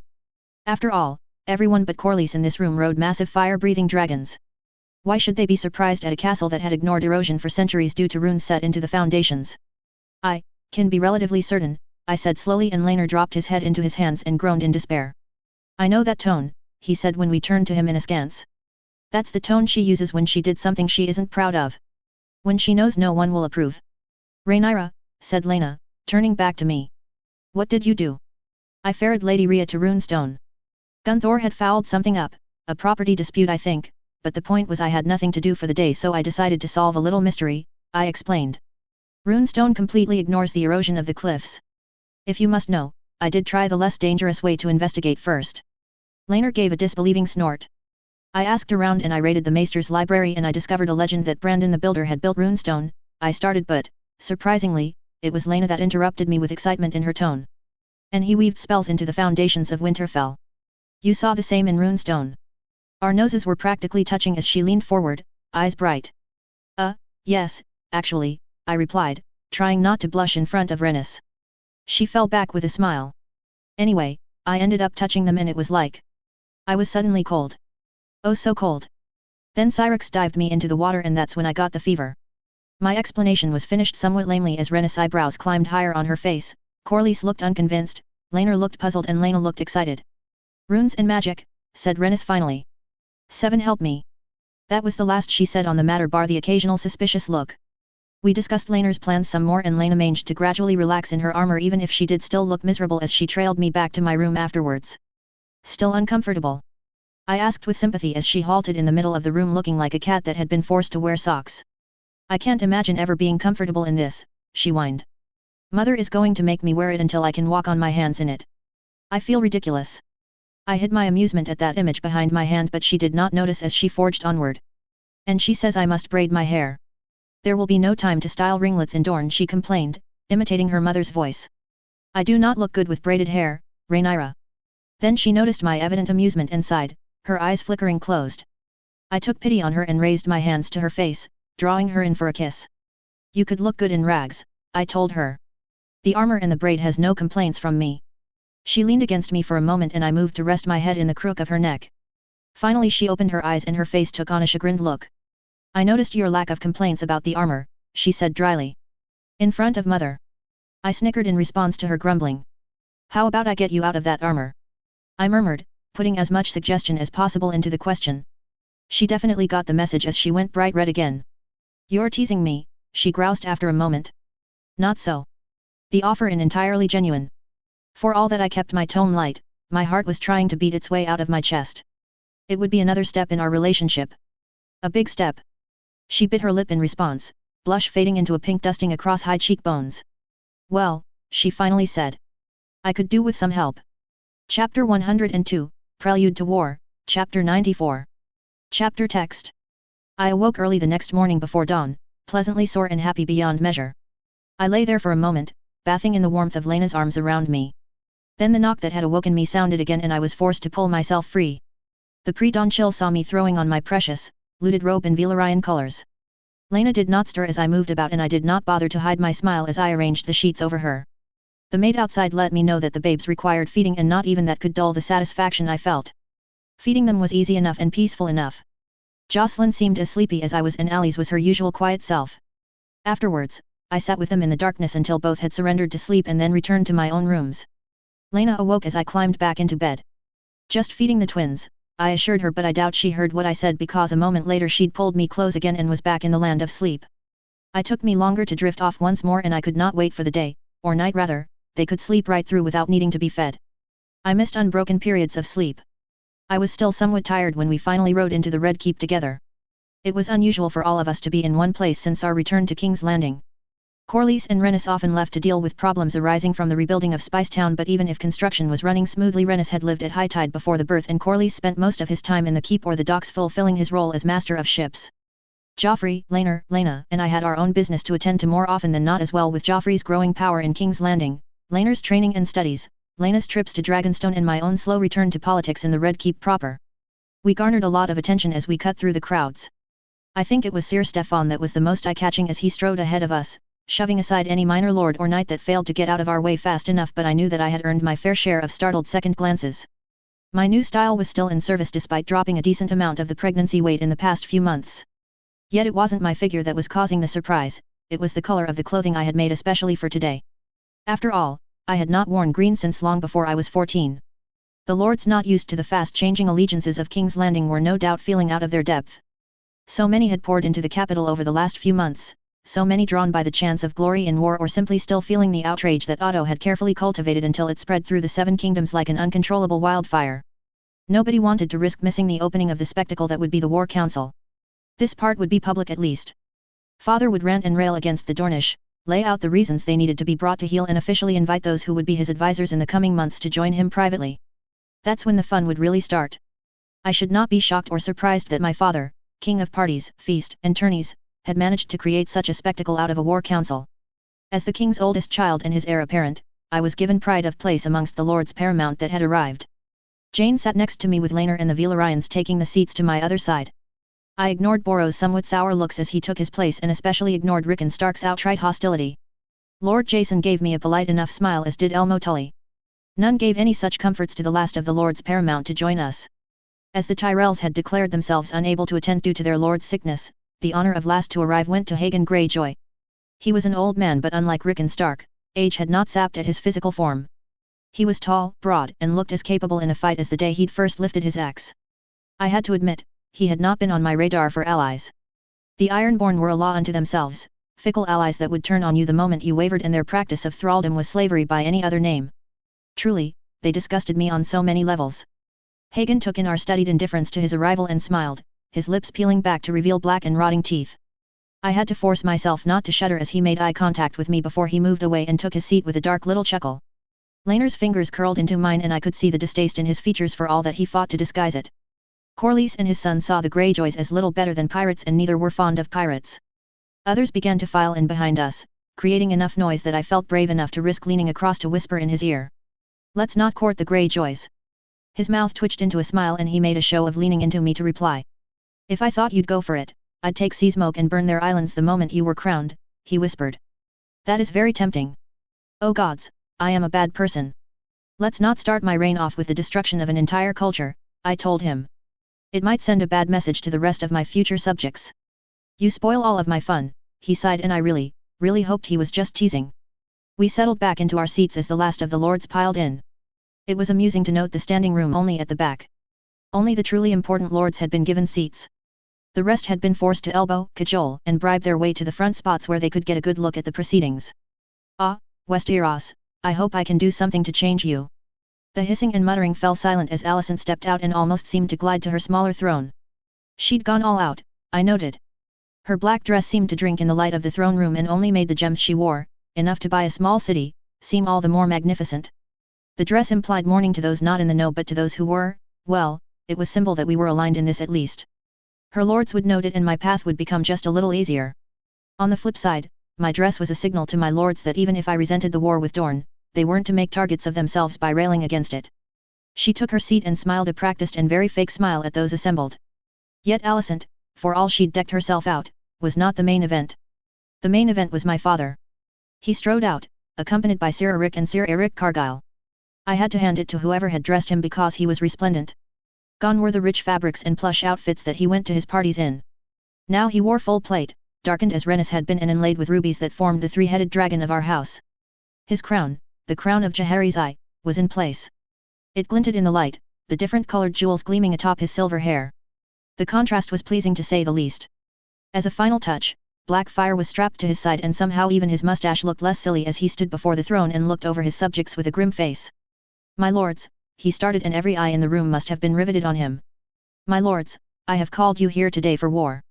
Angry muttering broke out at that. Everyone knew how the Dornish had slain allies strong in a failed poisoning and Otto Hightower in a craven ambush in order to send Westeros to war and save themselves. I had no doubt Otto's recent rabble-rousing had left the events of the Dornish conquests well in mind for most of those present. I caught plenty of mutterings of the words Will and Eula and even Martell. Poison was another favorite as well. "We did not choose this war," he shouted, and the room fell silent once more. We did not. We chose peace. We chose diplomacy. We chose forgiveness. Yet the Dornish threw our magnanimity back at us. Like all their gifts, their offers of friendship were poisoned. They sought to slay my granddaughters in the womb. They slew the daughter of our Lord Hand. They slew my good father as he walked peacefully in the gardens. That got boos and hisses aplenty as the lords fell under his sway. I had to admit I had only ever seen one other person with the kind of showmanship and gift for speaking, and that was Patrek. Enough, I say. It is time Dorne was brought to heel. Cheers of agreement rang out. It is time they were humbled. Will you be the ones to do it, my lords? Will you ride with me into the deserts of Dorne and finish what the conqueror started? The answering roar of assent caused a smile to twitch over his face, but he quickly hid it. My lords, I have called and you have answered. How could I fail with the might of you all at my back, he said, bringing the cheering to an end. I would ask for my lords paramount, my good brother Gwaine Hightower, my small council, and finally, my dragon riders to join me. Everyone else, please enjoy the hospitality of the Red Keep and King's Landing. I really want to know how to make these kinds of speeches and still retain my ability to speak clearly by the end. And he clearly still could speak. He welcomed us all to the small council chamber where the usual table had been switched out for one much larger. Once we were all sat and served wine, he began. I want plans. No politics. No blacks vs greens. I want Dorne delivered to me, he said, voice stern. To do this, we need to know everything about the current situation. I know you have already begun making your plans, but you will all benefit from the most current information we have. Sir Jeremy, please begin. The Vale Knight half bowed in his seat, shot a worried glance at Joffrey, and the forged onward with his usual slightly off impression of the man that fed him all his information. Dorne is currently the weakest it has been since Morian Martell's disastrous invasion of Westeros, he began. Despite Prince Garen's exile with his supporters, there are many houses that still support him quietly.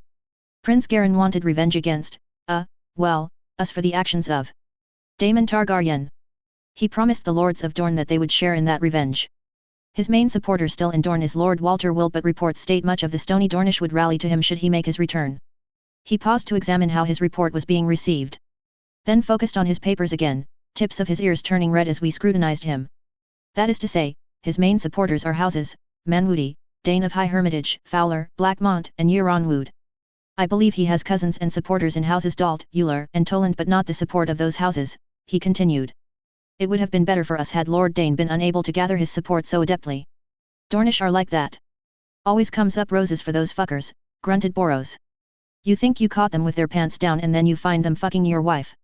There was silence as we processed that particular metaphor. Then father seemed to shake himself out of it and indicated for Jeremy to continue. Yes, The Princess Aelyandra is the only child of Prince Corran. The prince was very popular in Dorne as he invested heavily in repairing the damage that King Aegon did after Queen Rhaenys was murdered at the Hell Holt. Both Corran and his brother, Maron, as you know, died in the assault on Bloodstone along with about 1,000 men sworn to House Martell. He turned over a few sheets. Aelyandra enjoys the support of houses, Dane of Starfall, Wells, Vaith, Gargarlan, Dalt, Sant Agar, Toland, and Alyrian. The remaining houses have sworn their oaths freely but are cooler in their support.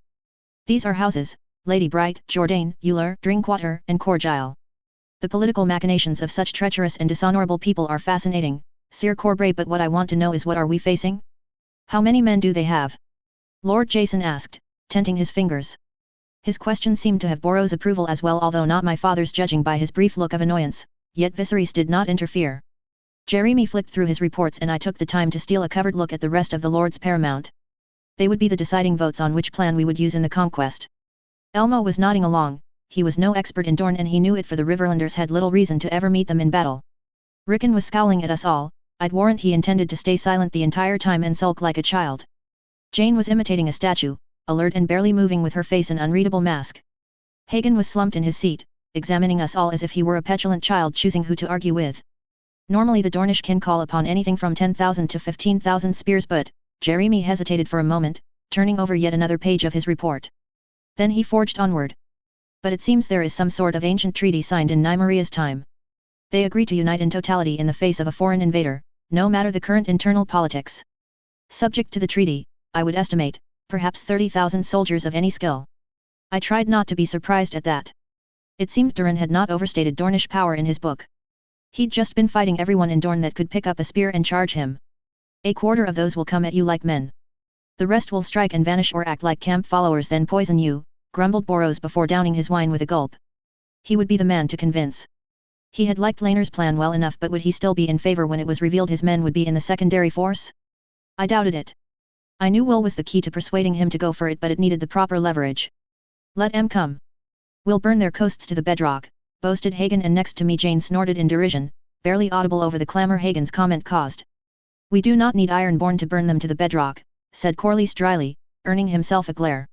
Nobody missed him taking his wife's hand then and the implication of his statement. Nor did anyone miss the nasty look on Renna's face as she studied Lord Greyjoy. It was somewhat reminiscent of a cat observing a particularly stupid mouse. Rennis disliked the Ironborn with an intensity that outstripped even her husband and son. Pirates were a sore point for her. It works especially well for fleets, as Morian Martell found out, she said sweetly. Hagen said nothing in response to that, but his mouth stretched into a leer he directed straight at the woman who had just threatened to burn his fleet, as if that were the sweetest pickup line in existence. Next to me, Laner shuddered, and I noted Lena had done similarly. It was also enough for father to finally step in. His hand slammed into the wood, sending most of us into shock. Enough, he growled. Sir Jeremy, continue. The next man to interrupt will lose his command position. And that was that.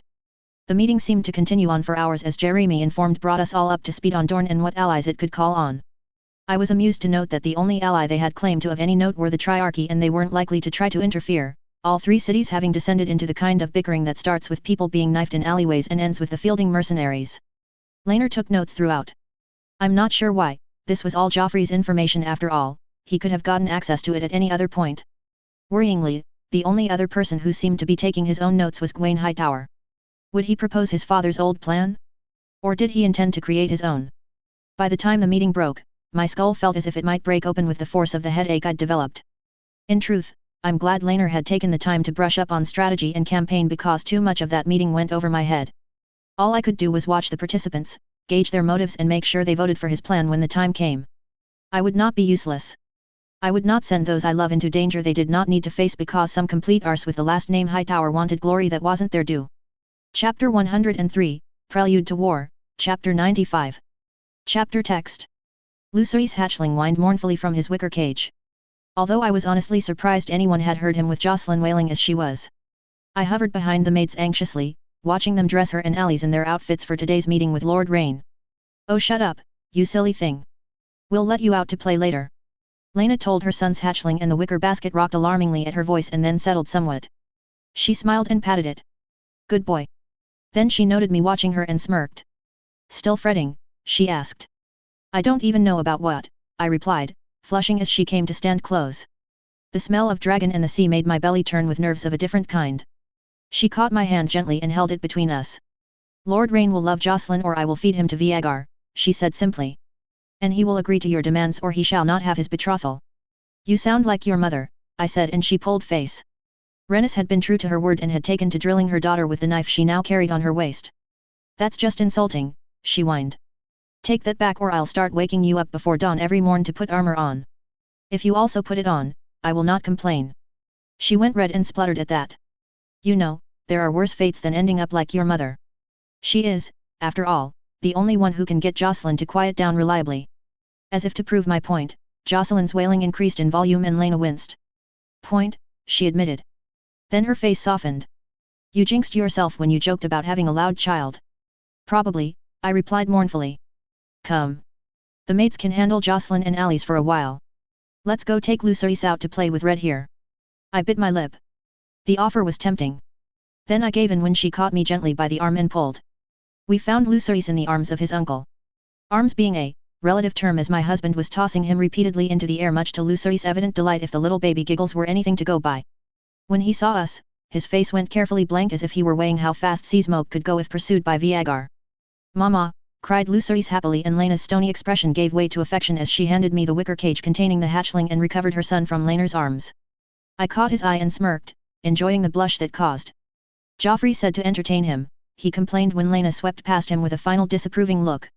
I adjusted my hold on the cage and gestured for him to follow me as I hurried to catch up with her. He did as told, taking the cage from me in the process. I was also asked to discover what you ordered from Mir and whether Joffrey needs to hide the expense. Why would he need to hide it? Anyway, you may inform him it is a gift for his name day and he is not to go intercepting it, I ordered, and Laner chuckled. From over Lena's shoulder, Lucerys waved at us and we dutifully waved back. A gift from the glassworks in Mir, what could it be, he wondered. A far eye. Close but no, I replied. Also I might point out his name day has been and gone. We bought him the new walking stick, remember, he said as the hatchling scented fresh air and began scrabbling around in its cage in excitement. I want to give one of my friends a gift. Must there be an excuse? He snorted at that but let it lie as we reached Lena arranging her son on the bench. She took the cage from her brother and quickly had the hatchling out.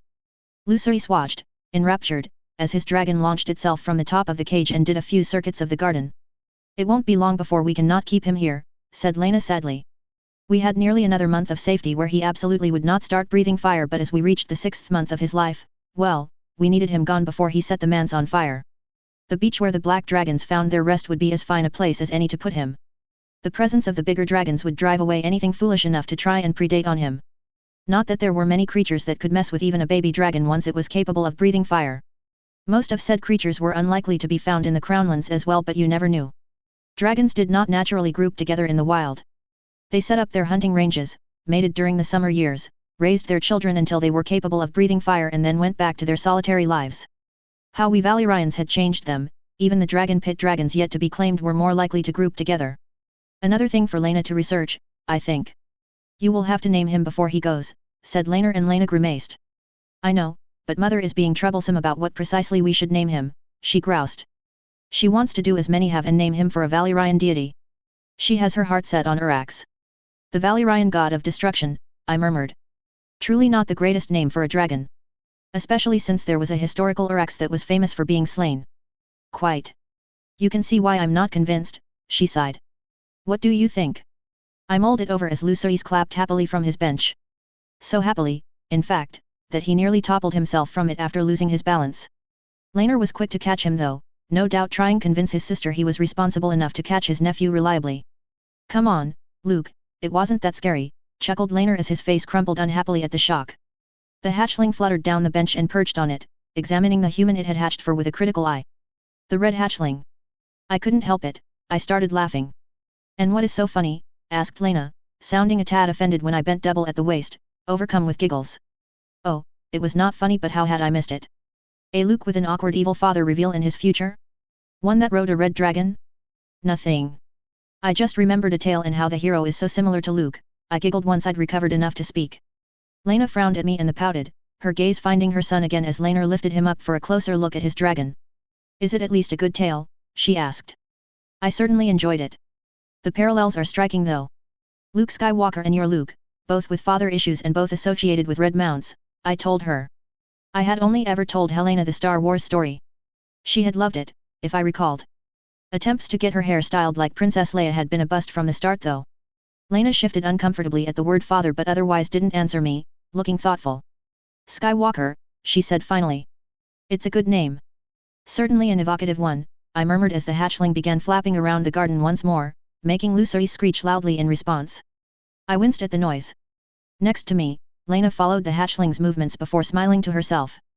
Skywalker. A better name than Urax, don't you think?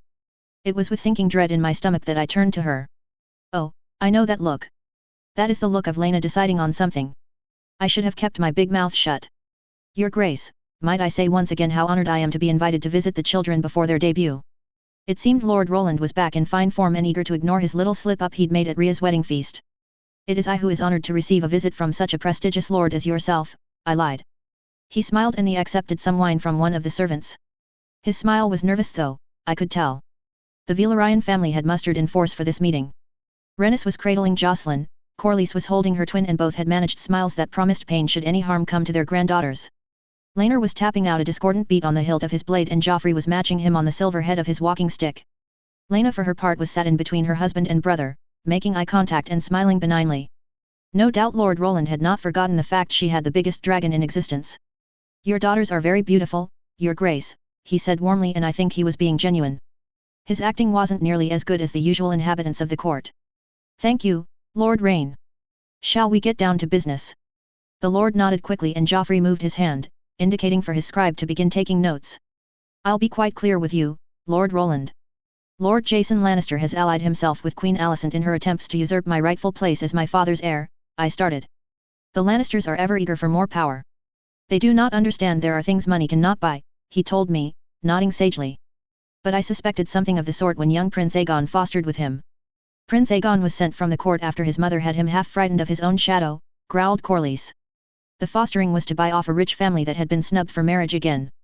And the marriage they're getting in turn, asked Lord Roland triumphantly. I knew it. I knew she'd marry Aegon to them, said Rhaenys, disturbing Jocelyn's sleep and making her grumble with unhappiness. Who is it? The Jocasta girl. Roland shook his head. My friend in the rock says it is not. He also says it isn't Aegon, for all that Lady Jocasta and he are friends. I caught Joffrey's eye and noted the almost imperceptible shrug of his shoulder in response. Evidently his work in Lanny Sport was limited to only Lanny Sport so far. Casterly Rock was likely a tough place to get spies into. Emond? I asked. No. There are rumors about that boy. No, it's Durin they seek to marry to Jason's get. Prince Durin to little Cyrell, he explained. Rhaenys snorted and went about calming the fussing Jocelyn. Concerning but not too unexpected, I said finally, after some thought. I require a check on their power, however. A way to remind them where their loyalties lie. And you turn to Lon's bastard line, said Roland with a smile. Your family have often been in opposition with the Lannisters. You are the second most powerful family in the Westerlands. Have I looked to the wrong people? His answering smile was fierce. Not at all. If Lord Jason cannot remember his oaths, then we Rains shall prove ourselves his betters, he boasted. What do you require? We require a pledge of your support to begin with. A guarantee it will me you support should Alicent attempt her usurpation. Lord Roland nodded along. I gathered myself for the next bit. It left a terrible taste in my mouth, but it had to be done. And, once I take the throne either in peace or war, I would require a loan of sorts. I have many projects planned and all will require gold. The Rains were not nearly as rich as Casterly Rock. Whilst the mines that had propelled them to the Lannisters' strongest bannermen had long since dried up, there were a dozen more minor mines, mostly of silver, to be found on their lands, and nearly all lords of Castamere had the financial acumen to turn that silver into gold. Wealthy enough to give me the money I needed, but not so wealthy that they could afford to write that debt off. If the dance kicked off, they'd have to throw themselves behind me or ruin their house immeasurably. He knew it as well. I could see him thinking it over, wondering suddenly if all this were worth it. Then he smiled. I would be happy to provide a loan to House Targaryen upon your ascension to the throne. With reasonable interest, of course, and a set repayment plan. Next to me, Laenor smiled. Sorting the amount, repayment, and interest would be his wheelhouse. I understand that such a request is daunting, I said. So I would offer your son a position of squire with my husband when he is of age. It would be nice if Jocelyn and Rolf could get to know each other as they grow up. Roland's eyes gleamed. A royal betrothal and a place as a squire for the future most powerful man in the Seven Kingdoms was no small prize. Yet the money would be the sticking point. Perhaps I could be as bold as to request another boon from your grace, he finally said. A place on the small council, perhaps. That could be done. Lord Rain was good with money. If no other position was available, he could be made master of coin. Should a financial genius come along, he could be given the title of advisor. I would have to make a show of actually listening to his opinions, but I could do that. That would be agree. And such a guarantee for my son when he becomes Lord of Castamere, as well. Less agreeable, but I needed that money. Behind me I heard Rhaenys snort, but she did not interrupt. No doubt she disapproved. Then again, she had wanted Jocelyn for my eventual son and Alice for Lucerys. And that was not happening. No way. Not in a million years. Of course. He would be my goodson. I would greatly value any advice he could give. Laenor's fingers wrapped around mine and gave a reassuring squeeze. Then let us speak more of this loan, your grace. Chapter 104, Prelude to War, Chapter 96. I am told your grace was a fierce supporter of my rights. The statement out of nowhere had me turning in surprise to find myself face to face with a woman I had never seen before. She was not pretty, and the Riverlander style she wore was ill-fitting and spoke of strained finances. I cannot thank you enough.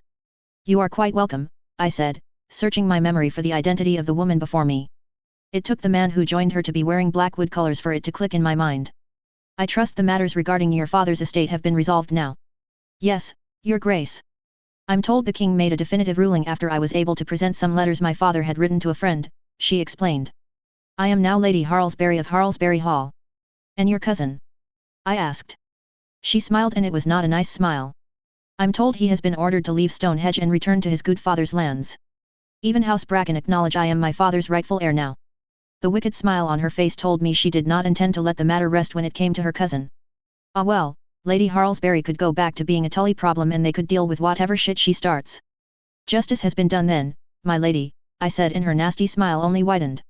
Indeed. Justice has been done, Your Grace. Her husband's smile came to match hers as he wound his arms about her shoulders. But I fear I sought you out with an ulterior motive. Oh? Do tell. She turned to her husband.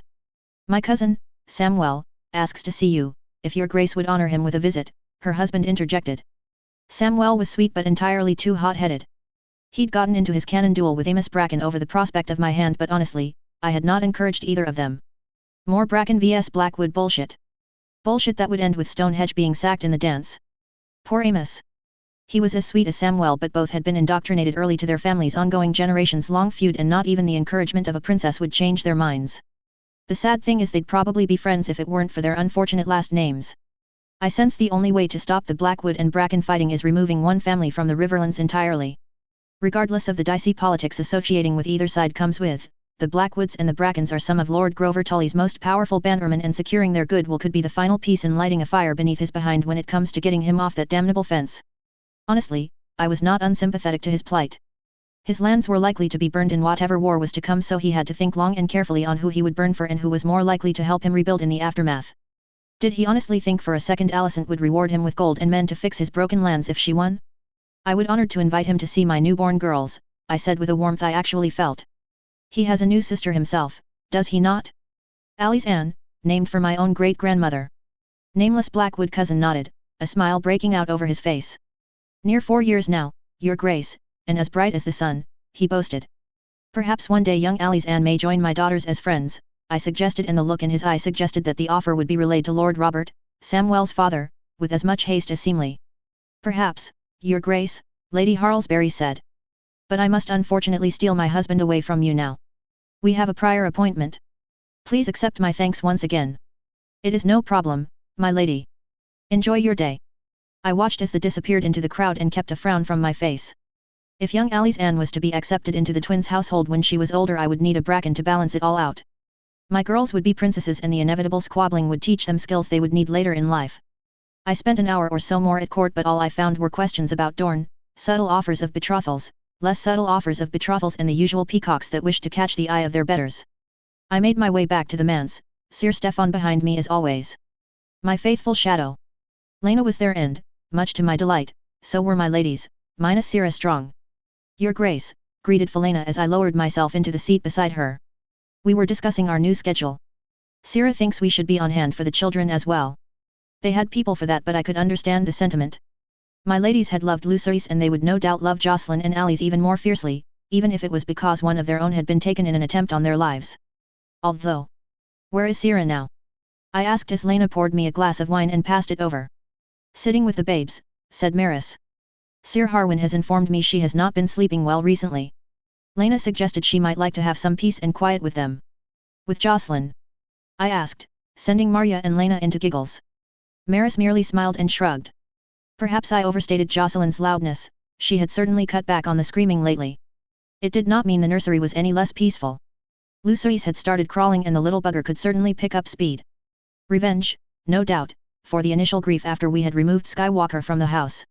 Yes, I still hate myself for opening my mouth about Star Wars. I admit that might not have been the best part of her plan, said Maris. She needed it though, said Felena quietly. She is not taking Ali's death as well as she pretends.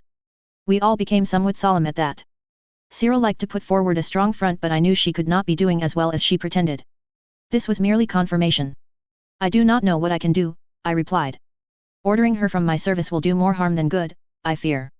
All we can do is be there for her, said Lena, and Marya nodded. And be there for you, Rhaenyra, added Marya. I smiled at her. I thank you all. You have been very good to me, all of you. We ended up toasting to my ladies a few times after that as we unwound. Maris was quick to retrieve one of the many decks of cards she must keep on her person at all times. She had amassed quite the empire in recent months. Gambling dens, Joffrey's brothels, and normal taverns. She was chief information gatherer now. All of that was passed on to Joffrey, who sorted through it and prepared a report. Everything she gathered just hammered home one depressing point. I had erred when I allowed Otto free rein in the capital. He had outplayed me so successfully I could scarcely believe he had managed it. He had arrived, scared up outrage at Dorne, started planning for a war, pulled in the Marcher Lords as support, and set a fire that still burned even after his death. Larry's likely assassination of him was just hastening what was already set in stone. In doing so, in ensuring a war, the world would have his oyster. Assassinate loyal Black Lords, Dornish. Any of the current dragon riders fall in battle or to ambush, Dornish. Rebels keep the court's attention focused on them, that's the Dornish for you. And all the while my support would bleed, his own support would be reinforced, and by the end of a long and bloody war, he would have reset the board with him as the chess master and leader of the Greens. Gods, I had been a fucking fool to assume I could beat Otto fucking Hightower at his own game. I do wonder if Larry's killed him on Alicent's orders or his own initiative. I had wondered if he had poisoned my wine on Otto's orders, but Larry's killing Otto nixed that idea. Alicent had clearly not done it, but would he truly be so calm and composed had he been responsible for accidentally killing his own sister? No. I could not believe that. For all that he was shifty and devious, he was not a monster. You are brooding again, said Lena, her cheeks aglow with wine. It set the rest of my ladies giggling. When does she not? Asked Felena. I swear she broods more than Maris cheats at cards. Then she does not brood at all. Maris laughed and earned a chuckle from me. One day, Maris, one day I shall learn how you do it, vowed Lena, which set her laughing even harder. You should tell me how, came Syrah's voice from the doorway. She did not look well, that was my first thought. Pale with sunken eyes, but she was trying for a smile, so I made room next to me and handed her my glass of wine. I do not cheat. Maris protested, handing out cards once more. You are merely bad at cards. Am I bad at cards, Maris? I asked. Remember, I am your princess. She pursed her lips and made a show at thinking before smirking slightly. You are the worst of the lot, princess, because you never play. True. I hate losing. I refuse to play until I know how she cheats. Do not worry, Rhaenyra, I will tell you when I have discovered her secrets, said Lena, and for a moment, I could almost believe she had said those exact words to Alice once. I could see she had the same thought because she paused, wine halfway to her lips, and blinked furiously. Maris watched us as we fell silent, missing Alice dearly, and nodded to herself. All right, it'll come out eventually, so I'll ask you now, she said, causing Syrah's head to whip round and a smile to grow on her face. I have a suitor. Oh. I asked as my ladies leaned forward, eyes gleaming. Maris flushed. Tell us everything, Maris, said Felena dryly, then she cast a small look at Lena, whose ears went red. You know we dislike it when one of our number holds back on the details. They were never going to forgive her for not revealing her non-existent love affair with Joffrey before they were both caught. Well, important things first, she said. It's all very proper. My suitor has asked me to marry him. My ladies gasped in delighted shock and Maris blushed under their attention. It is, should my princess give her assent? I would become Lady Strong. Of course. Oh Harwin, you soppy old fool. No doubt he cares not if her name and family is in disgrace, if there is no dowry to be paid, or if she is barren. I can just see him now, declaring his love for her and vowing to fight everyone if it means marrying her. My ladies exploded into questions for her as I made my decision. I would speak with Jane, to see if we couldn't come up with a tempting dowry between us, and should the worst come to pass, well, I would be queen someday. I could legitimize any of his bastards with Maris' permission. We have known each other through the twins for some time, Maris explained. After Alice died, Harwin and I began speaking regularly, and well, he began bringing me flowers and asking after me. That's when I realized. He wouldn't shut up about her. Syrah interjected, sending Maris even redder, were that possible. He kept asking me about what she liked and whether she ever mentioned him. A gentle shove ended her teasing, but Maris had a broad, pleased smile in place. I tried to wrap my head around such a pairing. Maris may be acidic and rude at times, but she was smart and cunning. How could she put up with Harwin? Harwin, who seemed content to prattle on about whatever he was thinking about in the moment. His proposal is very recent, I might add, but should you give your assent? Of course I will. I said, a tad too fast. If you wish to marry him, marry him. My only demand is that you invite me. I was startled to see a tear leak from her eye at that. Around me, my ladies were chattering excitedly amongst themselves, even Lena was caught up in the excitement of it all. A surprise, not too long ago she had disliked the woman intensely. That goes without saying, Rhaenyra. I can only hope Jane will accept my invitation as well, Maris said, aiming for her usual dry and mocking tone, and failing to hide the emotion in her voice. I could not imagine her missing it. She considers you her greatest champion, I told her, and Maris chuckled. Risking the moon door to call Yorbert Royce names I will not repeat in polite company to his face buys you a lot of leeway. Maris snorted at that, but she knew I was right. Have you set a date? Asked Felena, eagerly leaning forward in her chair. Do you require any help planning the ceremony?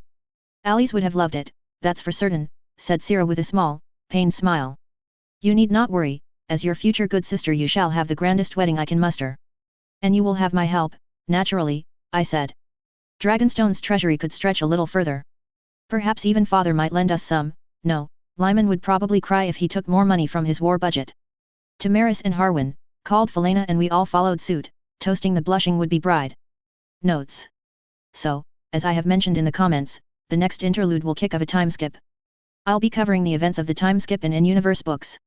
Since I finally finalized the titles for them, I figured I'd give you all a look at them.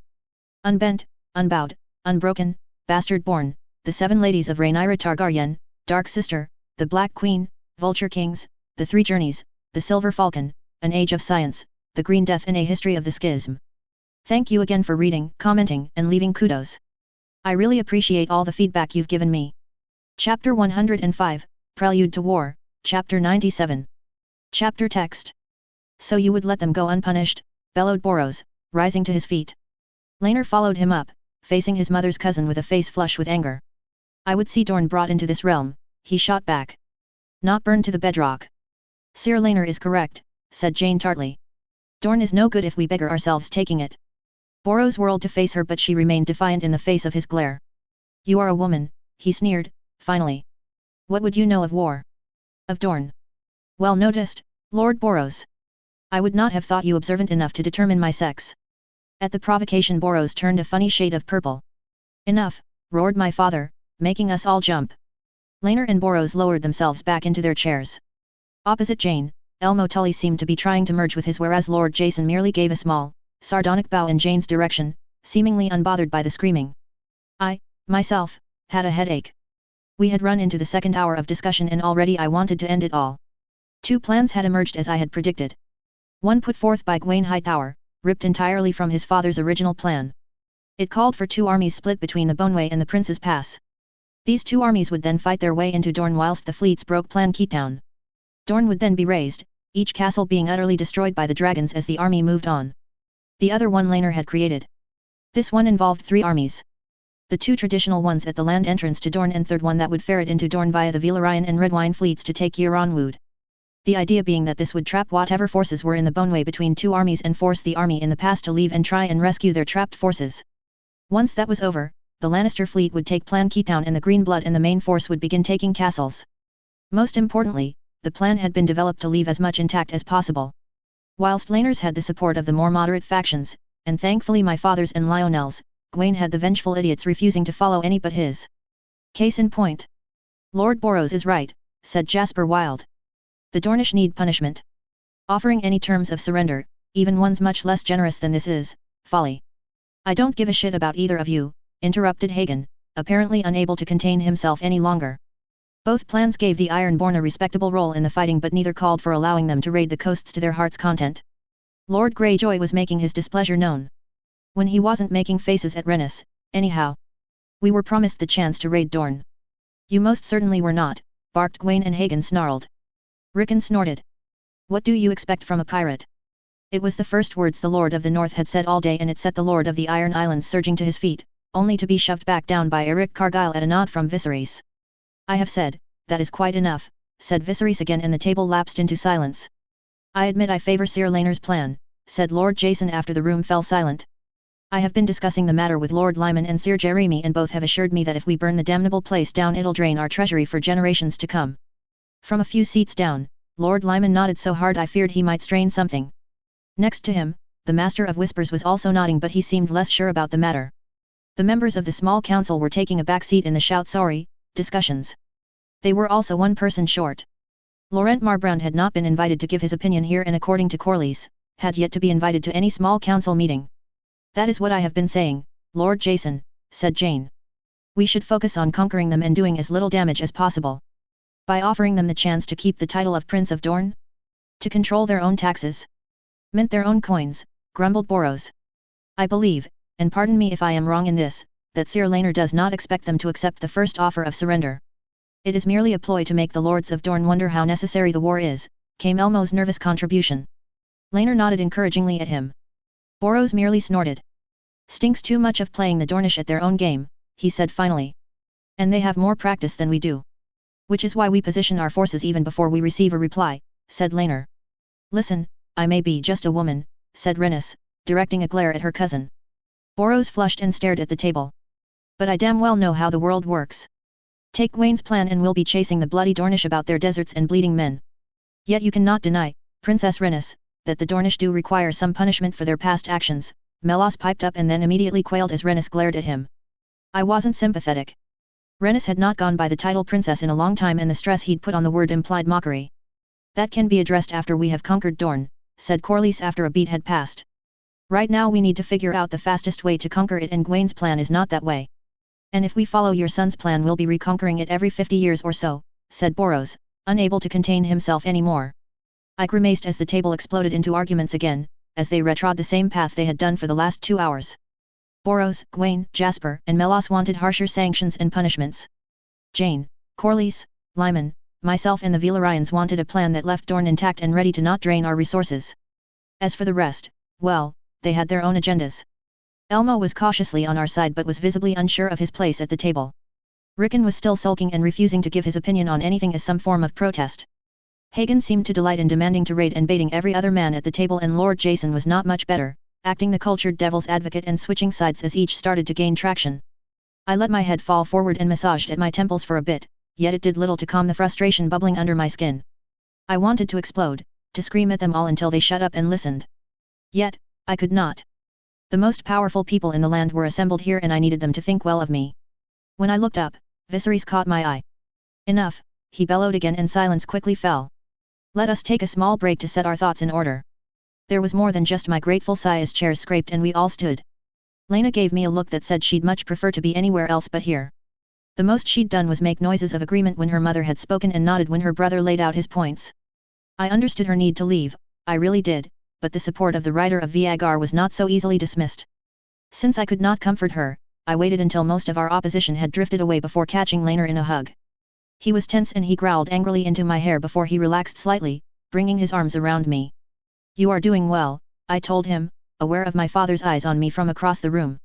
It does not feel like it, he sighed back and then raised one arm to rub at his face. I released him. This has been on your mind for a while, hasn't it? I asked, noting that he hadn't shaved in a few days and had the beginnings of a beard forming. I ran my hand across the bristles and grimaced, much to his amusement. Yes. Not burning Dorne is a big thing. He was cut off by my father, who had finally moved in close. I must admit, Sir Laner, your plan intrigues me, he said as I quickly lowered my hand. Thank you, Your Grace, it has been quite the undertaking to put together. Viserys responded with a tight smile and I saw my moment to escape the awkwardness. I meandered about a bit, giving a small reassuring speech to Elmo and asking after Jess when I caught Jane. It was nice and relaxing until both Rhaenys and Boros exploded at each other across the room.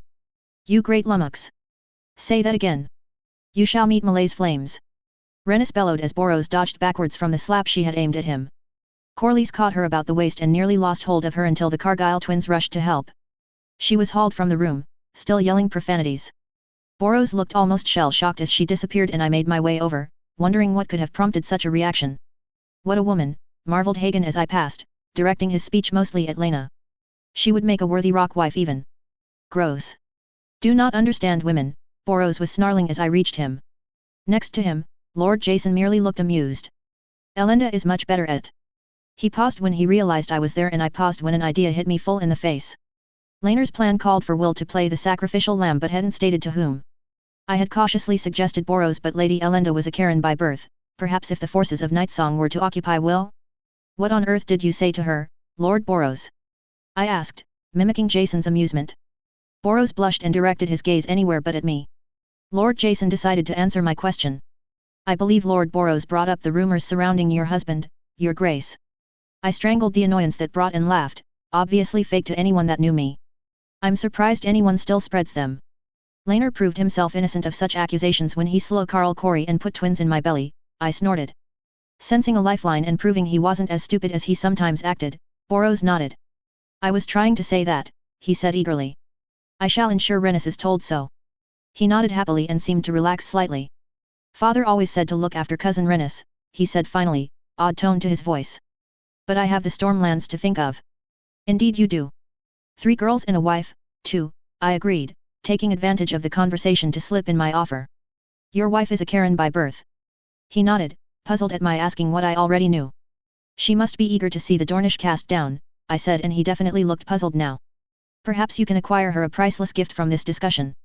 What kind of gift? The Stormlands are not rich, he said, frowning. She means Will, said Jason dryly. She's asking you to support Laner in return for making your good family and wife very, very happy with a gift of Will. He blinked at that for a moment as Lord Jason turned to me. I assume it's Will.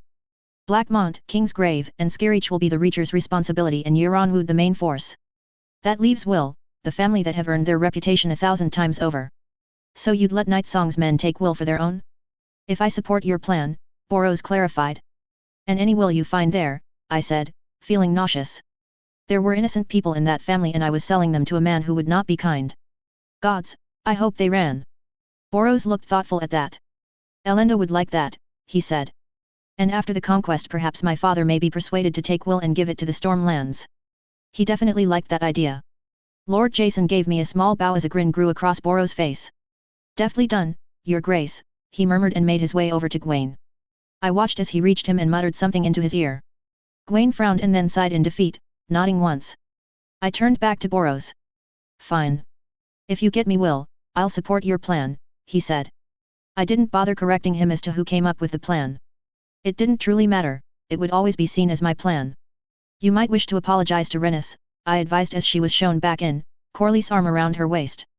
More for the protection of others, I think. She had once broken Malantine's leg in an attempt to attack Damon. He was saved from having to do so that moment by Viserys breaking off from his conversation and calling for the break to be over. We all took our seats once more. By the time he took a final vote, Laner's plan passed with ease. With 13 votes to 2. It could have been more but both Hagen Greyjoy and Rickon Stark refused to vote. Still, it was one weight off of my mind. At least I would not be condemning all of Dorne to a fiery end. Just House Will. Chapter 106, Prelude to War, Chapter 98. Chapter text. The next week or so proved blessedly free of headaches and surprises, allowing me to focus on Dorne. It was all very well and good that we should have a plan to take it, but holding it was a different story entirely. An entirely more tricky one, in fact. I quickly sketched out my main worries: insurgency by disloyal lords and the small folk, the economic mess that even Corran hadn't been able to fix, and the sheer difference in culture our two lands had. Insurgency amongst the nobility was most likely to come from those more obviously disloyal to Aelyandra now. Will was the name that jumped to mind. He had been so upfront about it that Aaron Dane had been willing to risk outright civil war to rid Dorne of him. If he were left alone and unwatched, he would be trouble and he would inspire others to follow him. Perhaps, then, I had not erred when I promised Will's fate to Boros Baratheon. I swallowed as I picked up the quill again. The Wills were a dangerous family. A symbol of more desperate times when Dorne had prevailed against all odds. The Cairns would not be gentle, but then Will of Will had not been gentle with his captives. Walter Will, the current lord, was not reputed to be a gentle man either. No, I was already in too deep now. As for preventing the small folk from rebelling, that was an altogether trickier question. I had no clue why they had rebelled against Durin, only suspicions that they had been pushed to it by vengeful marchers eager to get even after centuries of bad blood. Preventing the small folk from rebelling then would be a simple matter of leaving them alone with little oversight. It would set the lords of West Eros screaming, perhaps a governor then. Appointed by the Iron Throne to oversee our interests. He would need his own guard, his own servants, probably his own mans too if he were to survive. Perhaps the occasional visit by a dragon to give his words weight. He could not be Dornish and he would need to be someone that was respected. I jotted down a list of Black Lords and trusted allies that could fill the spot nicely. Whoever it was would likely end up working alongside Aelyandra's regent until she attained her majority. Aelyandra would not be in Dorne if I could help it. I wanted the girl as my ward. For both selfish and selfless reasons. Aelyandra as my ward would mean she was raised alongside my children. If the gods were kind, they would befriend each other. If I were extra lucky, she would come to see me as a mother figure. Having her loyalty would go far in ensuring Dorne did not continuously rebel. As well. I could scarce imagine how terrifying it would be for a young girl to be raised in King's Landing. Mayhaps if I had her she would know she had someone in her corner. As for other measures, hostages and marriages. The marriages would have to start in the Riverlands, the Vale, or the Westerlands. The North, the Reach, and the Stormlands were not an appropriate place to send a Dornish man or woman, and the Crownlands to close to the throne. It would also help to send men and women to Dorne to marry as well, but that would require brave souls unafraid of vipers and attacks in the dark. Hostages from every major family were a given. The young men and women would provide Aelyandra with a link to her homeland as well. She may need that link, and those friendships should Garen come calling one day. Now, on to making Dorne profitable. Actually, I'd settle for not a drain on our resources. Once we took Dorne, its people would look to us for food and protection instead of the Martells. Given that Dorne was still recovering from Aegon's rampage, this would require a lot of money. Fix the export infrastructure and use the subsequent income to try and boost food growth. I had no idea what it took to grow things in the desert, although I knew irrigation was involved somehow. Something to consult the Citadel on. They would have records of any civilization that had flourished in arid climates. If we could get more of Dorne growing food instead of being desert, it would go a long way to fixing the problems that came with the acquisition. My quill scratched over the parchment as I turned my scattered and almost illegible notes into something vaguely resembling a plan for post-war Dorne. I wrote for quite a while, until my wrist was cramping and my handwriting starting to slide into illegible again. I was stopped not by those things but by a maid telling me my father had sent word that he wished to see me in the keep. I searched my memory as I packed my things away. I had not done anything to anger him recently, of that I was quite sure. Why then did he wish to see me? The last time this had happened, I had been accused of murder and gone into labor soon after. I doubted it was anything so serious this time. There were a distinct lack of guards for it to be another accusation. When I arrived in the small council chamber, it had been transformed once more. Lionel, Lyman, and my father sat on one side of a large oaken table. When he saw me, Viserys smiled widely and gestured to an empty seat next to him. Somewhat relieved I wasn't to be sat in one of the seats opposite, I took it gratefully, dropping a kiss to his temple as I did so. "How has your morning been, daughter?" asked Viserys softly. "Well enough. Jocelyn has been screaming the house down once more," I told him, and he chuckled. "And Alyssa?" I tried not to wince at that, keeping my now somewhat strained smile in place. "Quiet to Jocelyn's loud. She enjoys her naps, although she has finally noticed her egg." He beamed at that news. "Might I ask what the occasion is?" "We are to be speaking with representatives of the Iron Bank," piped up Lyman's reedy voice before Viserys could answer. "To discuss the prospect of a loan in regards to Dorne." "Oh boy, this is going to be fun. I wish that you had told me, I would have prepared something," I said, trying to disguise my surprise. Lionel passed me a stack of papers that Lyman had held out and I took them, eyes scheming over them. I had discovered early into my education as father's heir that I had little head for figures, even though Lyman had been a patient and competent teacher. I could see his hand all over the more understandable parts. "By the 7, I breathed before I could help it. "Indeed, Your Grace," said Lionel. "You see the need for a loan now. How much of this can we cover with our current finances?" I asked, glancing up at Lyman. "Do we not have a surplus?" The old man paused for a moment, as if trying to figure out how to explain it. "We do indeed make a surplus at the moment, Your Grace, and going into winter we continue to do so," he started. "Yet in winter, that surplus is eaten into by low taxes, winter storms making trading more difficult and more people dying off the longer winter goes on." That made sense. Less people to pay taxes, less trade to gather taxes from, and less food to go about as people hoarded all they had saved in case the winter proved long and hard. When he saw I'd understood, he forged on. "As well as that drop in money, expenses also rise. We must provide a bonus to the men we keep, we require more money to keep roads in good repair and, as I'm sure you understand, everything costs more in winter," he said. "In summer, we would be able to afford the war. I would not advise it, as any disaster could see our finances spin out of control, but it would be possible." "Barely," I noted, noticing Lyman's own summation. "Do our finances truly drop so much?" I asked. That winter would see a drop of 100,000 god dragons in revenue and an increase in spending of nearly that again seemed absurd, yet the explanation made sense. Gods, I needed my own financial wizard. "Indeed they do, Your Grace," he said, grimly. "Which is why we need to negotiate with the Iron Bank," said Viserys firmly. Nobody pointed out that a loan from the Lannisters or the Hightowers was likely to be a lot more gentle interest-wise and easier to obtain.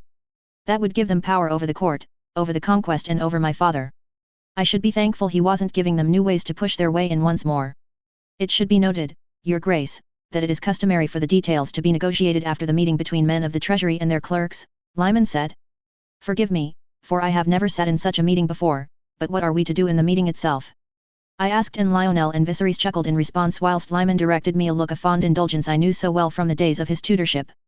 "Politics," answered Lionel finally, and with a rueful smile in place. "They want to make sure their investment isn't going to upset the balance if things. Unstable times make bankers very nervous, Princess, they much prefer peace, where the profits are steady." "I see. They shy away from the high-risk, high-reward model." Lionel blinked at that and Lyman butted in. "A peculiar way to put it, Your Grace, but you have the general idea. The Iron Bank does not like gambling. They wish to know that what we owe will be paid back in full and on time," he said. "And of course," said my father quietly as the doors to the room were opened. "They like to humble us by forcing us to play to their game. A reminder, they think, that for all we have dragons, they have power still." I was saved from thinking on that sudden turn to hostility by the representatives themselves arriving. 3 of them, each dressed in the customary dark and somber colors that indicated men of high rank in Bravus. The first was a large-built man, dressed in the deep purple that was almost unique to the Bravasi, yet apart from his considerable girth, there was little more memorable about him. An average face with dull, brown eyes and dark hair that showed no signs of grey. He was the one in charge, I would bet on it. The way he moved, how he remained a little ahead of the others were all clues to this fact. Which is not to say the other 2 were unimportant. One I immediately nicknamed Weasel, for if there was ever a face fitting that description, this man surely had it. Thin and narrow features with a truly unfortunate nose. His hair was a dirty blonde and his eyes a dull grey. Like his somber companions, he wore a deep blue. Just looking at him put me on edge, for he put me in mind of how Larrys looked at people, just a little too intently. And given what I now knew about Larrys, I studied the final representative. He was the opposite of Weasel in every way, dressed in a deep grey. Like the fat one, he had dark hair and eyes and an average face, yet it was his expression that gave him some character. His small, polite smile and the way his eyes seemed to shine as he took in the luxurious surroundings. He was also, I noted, taller than the rest, yet seemed to be trying to hide the fact by bending in on himself almost. All 3 were eventually seated, shuffling their chairs about, and all but Weasel declined the offer of wine. Your Grace, I cannot tell you how honored we are to have been invited here, began Fat. I am Larez Irali's ad, these are my associates, J.R.E. Sorlian and Moranos Harshios. Oh, how interesting. The youngest man, the polite one, was a relative of dear unwanted Tikio. I certainly did not miss Moranos' awkward shifting as I studied him, looking for any resemblance to the rogue that had been promised to Lena. I am delighted to welcome you, Master Larez, Viserys began with a smile I was rapidly beginning to recognize as fake. Might I introduce my daughter, Princess Rhaenyra Targaryen, the hand of the king, Lord Lionel Strong, and my master of coin, Lord Lyman Beesbury. Larez smiled warmly, and I had no doubt that it was as fake as Viserys' sudden good humor. It is truly an honor to make your acquaintance, he assured us. I gave him a gracious smile as his eyes lingered on me for a second. Yet even as Larez moved on to Lionel and Lyman, J.R.E.'s dirty grey eyes remained on me, for all he was trying to pretend he was examining a stack of papers that he had placed in front of himself. When I made it clear I had noticed his observation, he smiled thinly and looked away, making a note. Curious. So, shall we get down to business, suggested Larez. You could almost see Viserys' teeth in his smile as he gave his assent. You wish to borrow a sum of money from the Iron Bank of Bravus to fund a war of conquest in Dorne. That is correct. I had hoped for a peace. Yet Otto Hightower's death left you little choice, I quite understand. I do, said Larez, and Viserys' lips pursed in annoyance. No Westerosi lord would dream of interrupting the king. And the attempted poisoning of your own daughter did not help matters. I did not miss Lionel's sudden tenseness, and neither did Larez, if the way he moved on from the topic was any indication. We understand your position, your grace. There have been many discussions amongst the key holders regarding the Dornish matter for quite some time. The late Prince Corin borrowed quite the sum of money from us at the beginning of his reign, Larez informed us. Of course, they have kept up with the repayments so far, but concerns have been raised as to how they will continue paying under your rule. You may be assured that, under my rule, Dorne will pay what it owes. In full and on time, Viserys replied firmly, sounding sincere. There was a threat in his voice, but Larez merely smiled. The threat was not for him anyway, but I did not miss Morano's little shudder, or the look Jaehaerys shot him in response. Of course, your grace. You are known to Bravus as an honorable man, invested in the rule of law like Jaehaerys before you. It was blatant flattery, and I was happy to note father did not rise to the bait and start preening like a lesser man might have done at being compared to the wise. Would I be right to assume you would be willing to agree to take Dorne's debts should they fail to pay? I forced myself to stay still. The Iron Bank would have its due, indeed. Be it from Dorne or ourselves. Yet there was no way he could say no and still expect to get our own loan from the bank. Gods, I would need someone dedicated to dealing with these bankers when I ascended the throne. I did not want to be reduced to selling the mess of half-melted swords off to pay a debt because I did not read the fine print. Lyman coughed politely and our gazes swung to him. You could have heard a pin drop as the elderly lord leaned over and whispered something into Viserys' ear. The king frowned and nodded. We would be willing to agree to that on the understanding that it would only be Dorne's loans we become responsible for. I frowned at his words even as Lyman smiled, and I fancied a brief chagrined look crossed Larez's face. We will not become responsible for every loan any in Westeros take with you. Oh, by the seven, I would have missed that. Of course it set a precedent in which they could argue us responsible for any idiot's loans after making us pay Dorne's. Of course, my most sincere apologies if I worded it in such a manner, said Larez, any trace of chagrin gone from his features. Then we are agreed? The Iron Bank will extend to Iron Throne a line of credit should we enforce Dorne's repayments, asked Viserys. Larez glanced at his companions. Jairus nodded, barely visibly. Morano's was more obvious and Larraz beamed. That is agreeable to us, Your Grace. I'll send young Morano's here to discuss the matter with Lord Lyman at his earliest convenience. Well, that went, well. Chapter 107, Prelude to War, Chapter 99. Chapter text. And why did you spend 55 gold dragons on such a curious device, asked Joffrey, as I presented him with the magnifying glass. I watched as he turned it over in his hands, looking mystified as my smile grew. Oh, it was overly fancy for what it would hopefully be used for.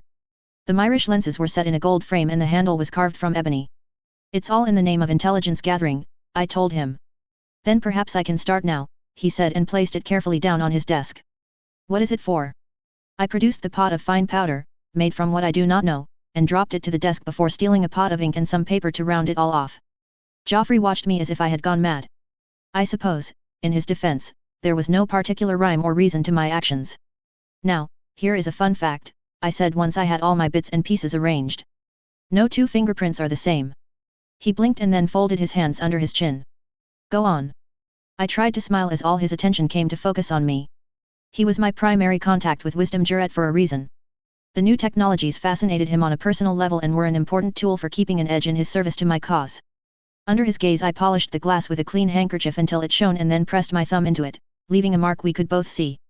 Then I uncapped the ink and poured a small amount into the lid, dipping the handkerchief in and painting my thumb a deep black. Then, I pressed it to his paper several times before handing him the ink and cloth. He did the same with a bemused smile. Fingerprints get left on everything we touch without gloves, I told him as I tilted the glass and unscrewed the powder Juret had sent me, ostensibly so I could discover if the maids were cleaning my quarters properly.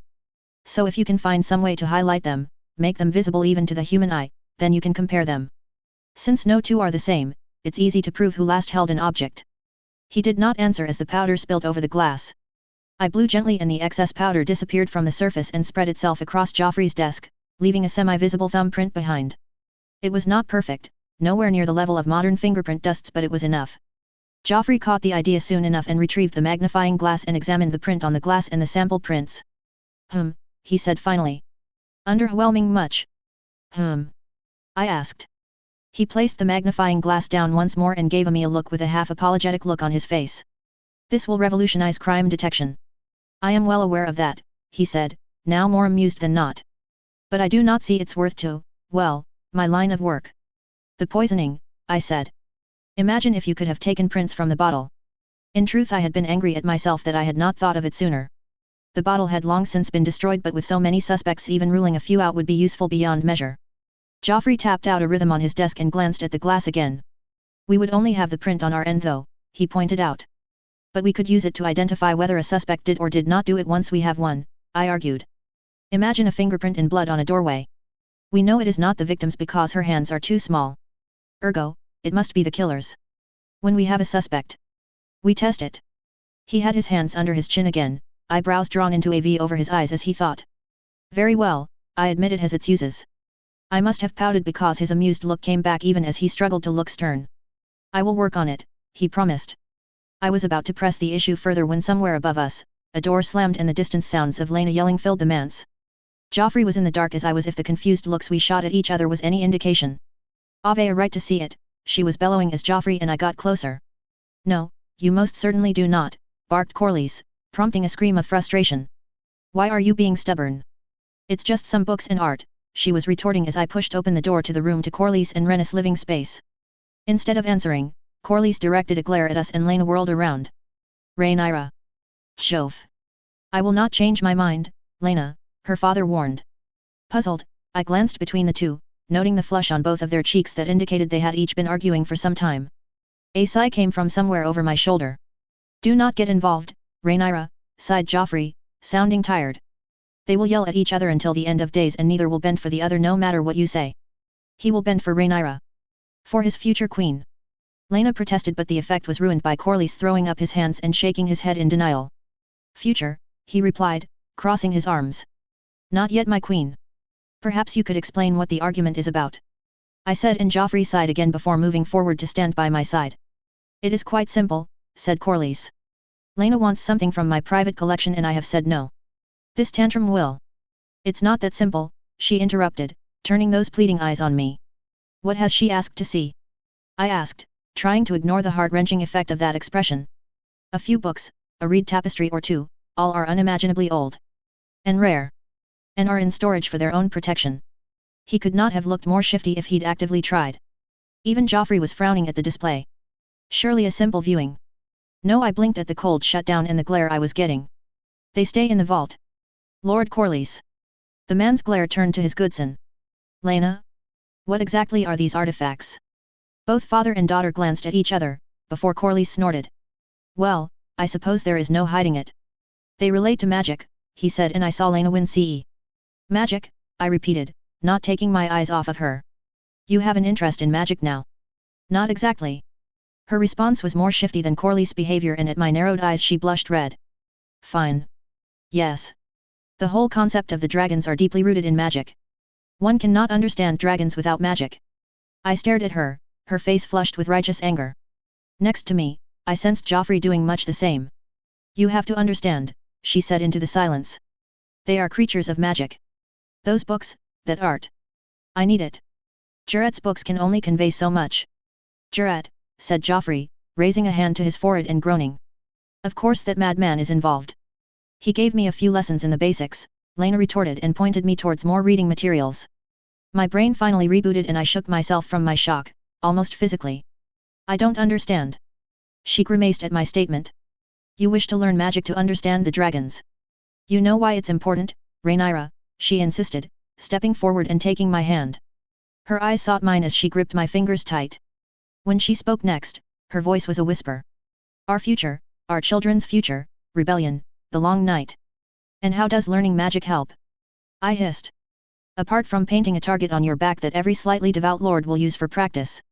She let go of my hand and stepped back. It's more than just the dragons, she said finally after taking a deep breath. It's Westeros as a whole. Explain, her father said. She took another deep breath. It is hard to, she said finally. It's rooted in concepts I do not fully understand. Concepts I know are explored in those books. Do your best, commanded Joffrey, cutting Corlys' response off. The man fell back, looking disgruntled. Did Juret ever mention a tablet to you? She asked. It's from the great empire of the Dawn. The Tablet of Stars, I said, and she nodded. Just seeing it is considered the pinnacle of alchemy, Juret says. It supposedly describes the first long night and how it came about. After I learned of certain facts, I asked Juret and he told me about the tablet. So she'd gone investigating after learning of my tale. Of canon. And remembered I'd seen some of the symbols he showed me. In father's collection. You believe it's important to understanding what the long night is? I asked. We were a long way off the second long night. It was, quite literally, not a priority. Not just the long night but, magic. The great empire of the Dawn outstripped even the Valyrian freehold. They had magic we could only dream of, that Valyrian sorcerers could only dream of. She was cut off by Corlys surging forwards and seizing her arms. Listen to yourself, girl. You sound like a madwoman, he bellowed, and even Joffrey flinched at the sudden volume. Better men than you have wasted their lives seeking these secrets. It drives them mad. Then it kills them. She tried to pull free but he held her still. I could only stare as her violet eyes widened and Corlys' face hovered ever closer to her own. In fairness, even Joffrey seemed rooted to the floor in shock. You speak of some ancient disaster as if it's relevant. You speak of violating the tenets of the faith as if it's nothing. Might I remind you of Gargassos? That dead city riddled with sorceries and plagues? Of the twisted monsters that it birthed as the Valyrians practiced their magics. Finally he let her go and stood back, his next words were hoarse with emotion. Cease this search, daughter. Stick with your dragons. Pursue the matter of the artifacts again while I live and I will have you stripped of your name. We were left gaping as he stormed out. I turned my head back to Lena, who had the beginnings of tears in her eyes, and stretched out my hand to place it on her shoulder. She flinched when I did but caught my wrist as I drew back. I need those books, she said, voice bitter and tears flowing down her face. It's more than just. Rhaenyra, please. Runestone, Winterfell, the Wall, I know if you let me continue, I can find the answers to those mysteries. I said nothing and Joffrey copied me. She tried to pull me close then stopped when I proved resistant. Burn powder, she said. Juret told me. This could be the reason it requires BLO. Enough, I said, finally, making up my mind. Lena, we are constantly observed, constantly attacked, and our enemies will use any perceived weakness. We cannot afford to get involved in magic of all things. You tasked me to learn the truth about dragons. That made me pause. We need them if we are to survive, and yet if I am to know their secrets, then I must delve deeper. You put us all in a difficult position, said Joffrey, his stick tapping as he moved closer. We cannot afford rumors of magic. Yet all will be lost if we lose our dragons. She abandoned me and appealed to her husband. You and I are good enough to hide it. There were dark rumors about Targaryens that had gotten too involved in magic and its practitioners, Maegor, Aemond, Shira, Bloodraven, probably Stannis too, in his future. Yet if Laena was right, Daenerys had hatched her eggs, a miracle if George were to be believed, whilst echoing the words of a witch. Oh gods, whichever way I jumped I was at a disadvantage. Fine, I said, and Laena whirled around to stare at me. Joffrey too. It is kept secret. Nobody learns of it. You consult me regularly and no, and I mean this Laena, no killings, no blood magic, theory only. Nothing like that, she assured me, leaning into Joffrey, looking relieved. I only need the theory to expand upon Barth's work. I was about to chide her further on the matter when I was interrupted by yet another Velaryon yelling. This time it was Laenor and he was yelling for me. I was out of the room in a flash and heading towards the nursery as fast as my legs could realistically go. My husband was half leaning out of the door when I reached him, my breath coming in short pants. Whether it was due to fear or exertion I could not tell. He seized my wrist and dragged me forward into the nursery itself, babbling incoherently. I tried to get him to stop, to calm down and tell me what was wrong before I exploded, yet when he dragged me before the twins, both seemed fine. What? I finally managed to gasp out. Laenor finally stopped and looked at me, face morphing from a confusing mix of emotions to slightly guilty. Nothing is wrong. I'm sorry but... Da-da. I peered at Jocelyn as she descended into happy babbling, small arms waving in the air. Did she? I was cut off by Laenor's nodding, silver hair a mess about his face and his eyes threatening tears. I turned back to my daughter, who seemed intent on trying to catch her own foot now that it seemed play was not forthcoming. Oh. I only realized I was weeping tears of joy when Laenor's threatened tears broke and he threw his arms around me. I couldn't help but laugh as he lifted me into the air and twirled me around. She said da-da. She knows who I am, he crowed joyfully. I was still weeping slightly when he put me down, a grin so wide I feared he may strain something. Yes. I said back, gripping his arms and overwhelmed. But if Ali's first word is not mama, we're having words. The threat had no bite to it. I was too happy and so was he. Chapter 108, Prelude to War, Chapter 100. Notes. Okay. I've finally decided on what the time skip will look like. After Viserys' interlude has been posted, I'm going to take a week's break from posting. Then I'll post 14 time skip chapters that will cover a decade of time, and then I shall take another week's break. I know that means a month before regular posting starts again, but I'll need to rebuild my buffer and I have 3 assignments that need completing. Chapter text. Corlys was still on edge the next day when I finally managed to arrange some sort of meeting between us all. The frown on Laenor's face as he examined Laena told me Joffrey had filled him in on what his sister intended to do. Although if Rhaenys knew what Laena and Corlys' disagreement had been about, she certainly didn't show it. Instead she greeted us all with a smile and a quick update on the rebuilding of Spice Town. The good news was that they had managed to pull ahead of schedule, which pleased Laenor. The news of them being over budget was a little more concerning. Still, it was Velaryon gold, not technically mine, and I was not allowed to sulk when they spent it. Besides, the work on Spice Town would benefit me in the long run. As they all settled into seats and murmured their greetings, I shuffled the papers. I'd had one of Joffrey's scribes copy out. Each copy listed my ideas, thoughts, and wants all drawn up into a solid plan for reforming Westeros laws and hopefully heading off the disasters of the future Targaryen kings. They'd find new ones, I was quite sure, but I could not prepare for every eventuality, and so I had not tried to. I began sliding each copy out. Not one of them seemed put off by the thickness of it. I was glad to see. This is just a first impressions discussion, I said. We can refine and work on it through further meetings. The basic law of the 7 kingdoms, said Rhaenys, her tone doubtful. I did not win CE, but it was a close-run thing. That tone already did not bode well, and this was just the first, and least objectionable, of the changes I planned to make. Indeed, I replied, keeping my voice even. A foundation our descendants can use to build a better future for themselves. Her face did not change from its doubtful frown as her eyes scanned through it. Laena merely looked puzzled, Joffrey and Corlys thoughtful, whereas Laenor, damn it, also a doubtful frown. I remembered his staunch opposition to change long ago and took a deep breath. If I was lucky, I would win over Joffrey and Corlys, and they would help convince their significant others. The first 5 decrees are already law, she said finally, but I sensed her disgruntlement was due to the last 2 decrees.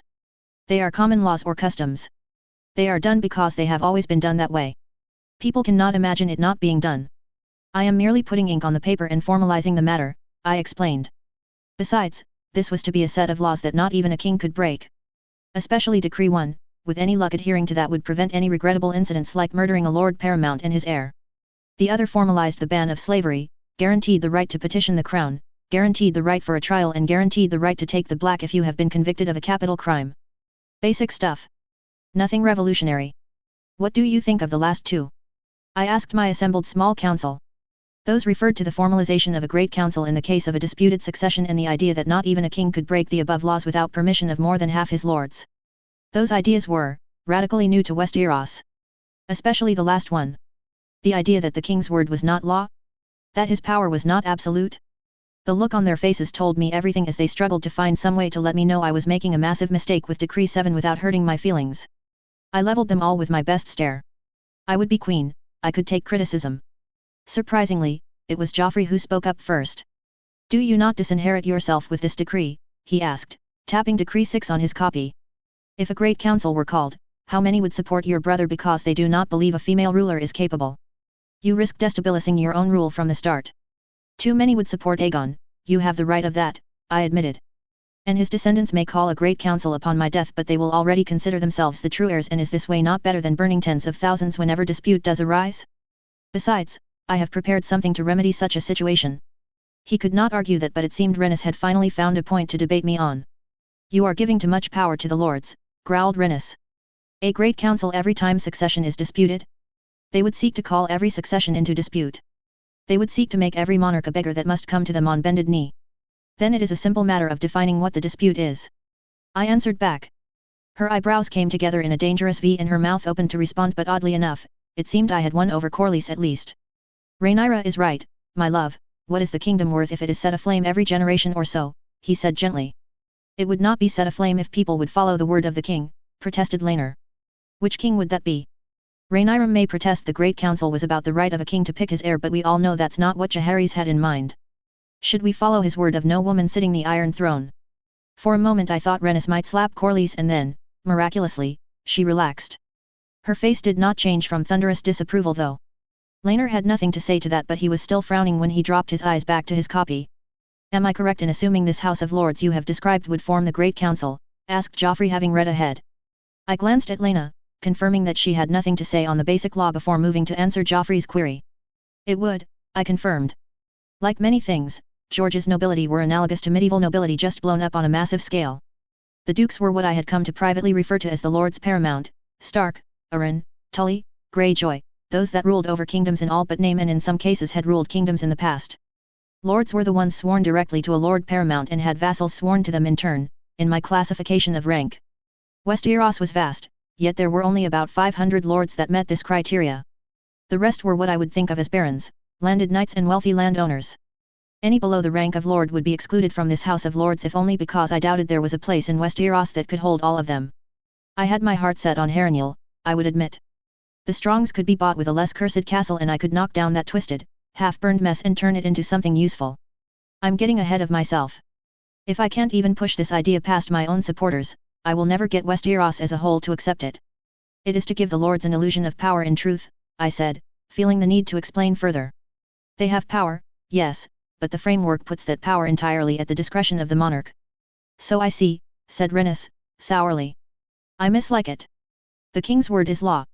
They should not need to ask the lords for their opinions. Come now, Rhaenys, she makes it clear in her writings she would not be asking. It's a stamp of approval, a way to gauge how well the law would be received. A monarch might ignore the decision should they wish, said Corlys. Rhaenys pursed her lips. She was struggling with the idea that anyone who rode a dragon or had claim to our blood should ask for the opinions of those below them, yet she was clever enough that she knew having some sort of way of gauging the opinion of the assembled nobles was a good one. Pride warred with pragmatism. It only takes one weak king, she said finally. One weak king and the nobles will run amok with this power you wish to give them. A weak king would allow them to run amok anyway, I replied, and none of us mentioned the name Viserys. He had not covered himself in glory in his early reign, even if he was making up for it now. It was clear from her pained expression she still could not quite let go of a dragon's pride. At least with the house, lords can air their grievances instead of letting it boil to rebellion. I saw the moment the spark of understanding went off behind those who knew about Aerys the Mad, and finally Laenor nodded. Presumably because he saw the point of not letting things get that bad and couldn't come up with a better way to prevent it himself. It cannot be allowed to propose its own laws, said Laenor finally. Or block them if it is the monarch's will. That is much too far, but I see no problem in allowing them, at least some say. Her son giving in was enough for Renus to sigh in defeat and nod her assent. Again, Lena had little to say on the matter. She was chewing her lip and looking a bit baffled as she flicked ahead through my proposed changes. This succession act will cause problems, said Lena as they all read through the next proposed change. I understand your need to legitimize your claim through the title of Princess of Dragonstone, but, all children of the first wife before the children of the second? Do you truly need to legitimize yourself twice? I consider it prudent, I said. It will cause problems, said Renus. Succession always has problems. At least with a great council we can prevent those problems from becoming violent, I replied, and she snorted. You still have not defined a dispute. In your act, it says that succession will be published by the small council to the 6th degree, Joffrey cut in. I paused at that. Damn him, he did have a point. It would have to be based in law, I decided. Not just any time someone wants to fight for it. Suspected bastardy, for example. And other examples would be, he asked. I ignored the intense focus I was getting from the others. If someone in the line committed a criminal act. Damn him, he'd seen my hesitation. Like kidnapping, asked Lena, coming to my rescue. Would that disinherit his children as well, or just him? Just him, I answered as Renus frowned. That sounds very specific, she said. Lena flushed in response. We were debating made-up scenarios for laws, she muttered. Corlys raised an eyebrow. In this one, the Crown Prince kidnaps the daughter of Lord Stark and the heir of Lord Stark threatens the prince's life. We were debating the outcome for that. An interesting scenario, Corlys said, amusement playing about his lips. Were there others? A king legitimizing all his bastards on his deathbed, the queen passing of bastards as trueborn, the north succeeding, she replied, which sent her mother into a fit of laughter. I see a lot of laws that make sense with that context, said Corlys, smiling at his wife's amusement. Then his expression darkened. Including this matter about courts. Yes, I said. It lets the crown claw some power from the nobles in exchange for the House of Lords business. So it does, said Laner. But I agree with father. It will not be well received. They were not wrong. The lords had been the enforcers of the law on their lands for time immemorial. My proposals would see 3 courts set up and my lords would only have control of 1, magistrates, crown courts and high courts. The lords would be their own magistrates, or they could appoint someone in their name, but like in that half-forgotten land my mind had originated from, the magistrates would only try summary offences. Summary offences were things like theft, assault, drunk and disorderly, disturbing the peace and other such crimes. For anything bigger, or indictable, it must go to the proposed Crown Court. These courts would be overseen by justices of the peace, men appointed by the Crown. That would be the sticking point, of course. Lords would not wish to lose their ability to try such cases as murder, rape, treason, and banditry. They would be very, very opposed, violently in some cases, but this was the height of Targaryen power, and if we did go on to lose our dragons later we would need institutions to cement our rule. The 3 courts would be one of them. The 3rd court would be the High Court. My attempt at removing the sting of losing the Crown Courts. Only the nobility would be tried here and only they would have the right of trial by their peers. I had no doubt many would still prefer trial by combat, but I had no chance in all 7 hells of removing that particular right. The least I could do was add in a provision to prevent those on trial pulling a Tyrion and declaring trial by combat after another such trial is underway. None of it was perfect, it would definitely need the decade and a half I hoped I had before father's death to refine, but it was a start. A better one than I had hoped, given that Laner and Renus still looked unconvinced. Still, I had not expected for them to agree with everything, and I had no doubt I would be receiving their corrections and suggestions. It will not, I finally replied after Laner raised an eyebrow at my brooding. But we need a better handle on the nobility. I will not deny that, said Renus with a sigh. I had no doubt as to what she was thinking. Had this clarification existed when her father had been alive, she would be queen now. There is some part of her that will never let that go, I think. Still, I will work with these suggestions for now. From the set of her mouth, she had already thought up a lot of suggestions. Judging by Corlys and Laner nodding along and Joffrey already making his notes, I suspected it would be more work than I had hoped. I have an issue with these proposed changes to city charters, began Corlys, and I resisted the urge to close my eyes and sigh. The rest of this meeting would no doubt prove to be a long one. Chapter 109, Prelude to War, Chapter 101. Chapter text. Perhaps I had blown this whole thing out of proportion. That was all I could think as I surveyed my ladies. They were dressed in crimson edged in black, a pleasing inversion of my own dress, although mine was far more ostentatious where they wore a somewhat simpler style. The 7 no Marya and Felena had cursed me for choosing it as they'd fastened and strapped me into the damnable thing this morning. It had layers, it had dragons, and it had metal trimmings. Impressive to look at and a bitch to get into and out of. The color, the shock and awe, all to hammer home my children were dragons, Targaryens, and not Valyrians as many in court might mutter. By the 7, I was fretting again. I turned my back on them and made my way over to the heavy velvet curtain, pulling back the corners so I could peer out over the assembled crowd. It was the somebodies of Westeros, yet again, that had gained access to the September. There would be many more later, when our little party made its way to the throne room, but even looking out over the crowd now had my heart pounding. Rhaenyra, Laena said gently from behind me. Come away from the curtain. You will just work yourself up further. I stepped back and let the velvet fall back into place, taking a deep breath before forcing a smile on my face and turning to her. She raised an elegant silver eyebrow at how fake the grin must look. Or how manic I must look. It was hard to tell. Deep breaths, she said. I followed her advice as the world tilted around me a little. I have not known you to be so worked up about a public appearance ever before. I pulled a face at the teasing smile on her face, but it only made her chuckle. It is not just my appearance now, I told her, and if on cue, one of the stars of the show gave a wail. Lena's amusement only increased as we both turned in time to see Laenor lift Jocelyn from Marya's hands and cradle her to himself. He'd bowed to me on his dress today. He'd taken one look at my expression and timidly agreed to wear whatever I had the maids lay out for him. I'd had to wrestle with the temptation to drape him in my own colors for a little too long to be healthy. Still, he wore a beautiful doublet, stitched with silver seahorses and waves. A matching cloak was thrown over his shoulders and his now shoulder-length hair was pulled back into a tail. He wore a blade at his waist, the only thing he'd truly insisted on against my wishes. He wanted to appear the handsome warrior prince. I have her in hand, he said, noticing my look. It was true. She had been completely distracted by the silver seahorse clasp of his cloak and was pawing at it with a smile stretching her face. I gave him a strained grin and turned back to an even more amused Laena. I am allowed to fret, I told her sternly, and she snickered into the back of her hand. Perhaps you could see how Sira is doing with allies instead of working yourself up further, she suggested once she'd calmed a little. I followed her pointed look to the strong girl. Sira was singing softly, that much I could tell, and Alice was gazing up at her in adoration. It made my heart ache with happiness to see that unwavering violet stare. When I reached them, Sira paused and Alice tore her eyes from her and onto me. My heart nearly burst in my chest when she smiled happily at me. She may have been slow to do so, but now that she could, my Alice had smiles for everyone. Sira passed her over. It all seemed to be moving so fast, I reflected as I rocked her back and forth in my arms. It seemed like only yesterday that I had birthed them, and now they were to be presented to the court. Soon they would be teething, hopefully anyway, and beyond that crawling. Walking. Jocelyn was already babbling and finding her voice.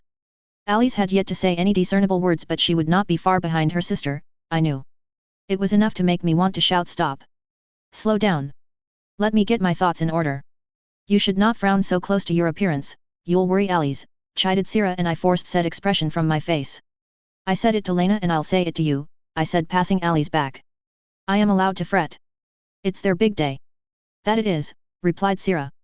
She still was not sleeping well, I could tell. Dark circles not quite masked by powder. I was at a loss for what to do. Nothing could heal the loss of a twin. My eyes found my daughter's, and from Sira's arms she smiled at me again. Alice was helping matters, I think. I no longer needed to worry about not having a guard dragon in the nursery, I had a guard Sira. It was more often than not that I found her dozing in there in the early morning. It's time, called Laenor, handing Jocelyn back to Marya and beckoning me over. I took a deep breath and forced myself to calm. Laenor's arm looping through mine helped. Behind us, Sira and Marya cradled the twins, and behind them were Maris, Felena, and Laena. Feeling as if I were actually floating, we made our way down the long hallway and down the stairs. The doors of the September were opened before us, and the excited buzz from within fell silent as our procession began. This had mostly been my father's idea, and it showed. The spectacle was all him. Dread mounted in my heart as Jocelyn began her angry grunting, the usual prelude to her screams that could wake even the deepest sleeper, yet I dared not look back. I would have to trust Marya to calm her. By the time we reached my father, she was still grunting angrily but had not devolved into a tantrum. I thanked 6 of the 7 for their mercy and focused on getting through their first public appearance without somehow passing out. Father was beaming as we all took our assembled places. His smile even wider than Laenor's whenever he stopped to reflect on his children, but then that was Father. In the past 6 months, I had come to the conclusion that Father loved children. I was startled to find tears in his eyes though, as he gazed at me. At least until Eustace ruined the moment. The Septon stepped forward and cleared his throat before launching into a speech or sermon. It was clear from the beginning that he would not be able to keep the attention of the crowd. All of them, even those I would not have been expected to be interested like Hagen Greyjoy and Rickon Stark, were peering intently at my girls. Everyone wanted to see their new princesses. And, muttered my more cynical side, see how they measure up against that desired son. I refused to frown at the thought though, keeping my polite smile plastered across my face. It became harder and harder to keep as Eustace droned on. Occasionally he actually mentioned the twins, the whole point of this ceremony and the reason we were all here, but mostly he focused on his usual sanctimonious blathering. By the end of it, even my father's smile looked strained. Once Eustace had wrapped up, Viserys stepped forward. I tried not to make the tension that drained from my body obvious. Eustace could make even the most pious and devout men look desperately for the doors with his sermons, but father, he could rouse the dead to fight for him.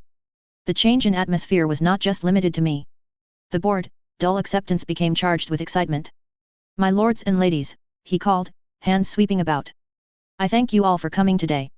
He would be better off apologizing for making them all sit through that horrendous show Eustace had put on and then groveling at my party's feet for making us stand through it. We are here today to celebrate the future, he called. And the future can be found in my grandchildren. My first grandchildren. The first of many, I hope. The crowd chuckled and I tuned out, letting my eyes wander over the crowd. Jane was front and center, smiling broadly at me with Dennis Corbray by her side. Elmo was seated just behind her, enraptured in Viserys' speech and did not even seem to notice my attention. Gwaine Hightower almost certainly noticed though, his eyes flickering from Viserys to mine and then back. Lord Jason had arranged his face into a polite smile as he listened. His twin, Tyland, was sat next to him. Both had once competed for my hand as newly made knights. Jason with quick wit and poetry, Tyland with a show of arms every morn in the training yard. Both were handsome, blonde, and so far up themselves that being married to either of them was my idea of one of the seven hells. As I could have probably guessed, Hagen and Rickon were the only ones not showing approval. My eyes met Rickon's grey ones and I didn't miss the anger and fury in them. It would seem someone had found out about Bernard's Desert Wolves' plan. Well, it was as much Borrow's fault as it was mine. The Storm Lord was enraptured in Viserys' speech as Elmo Tully was, but his wife gave me an almost imperceptible nod when she noted my attention had fallen on her. Elenda was sharp. Somebody to watch but not a problem yet. No, my problem was a different region entirely. The north. Soon Rickon would be dead. Not even half a decade actually. In canon he leaves the regency in the hands of his much younger and very ambitious brother, Bernard. A man more charming than I would have given anyone named Stark credit for, yet I was not discounting his overtures as support for a coup in the north. For it was a coup he was probably pursuing. The boy Bernard would serve as regent for was Cregan Stark, a man I had a lot of mixed feelings about. During the dance, the vast majority of Cregan's men had hung back, although he had sent men south. Those men had been placed under the command of Roderick the Ruined Dustin.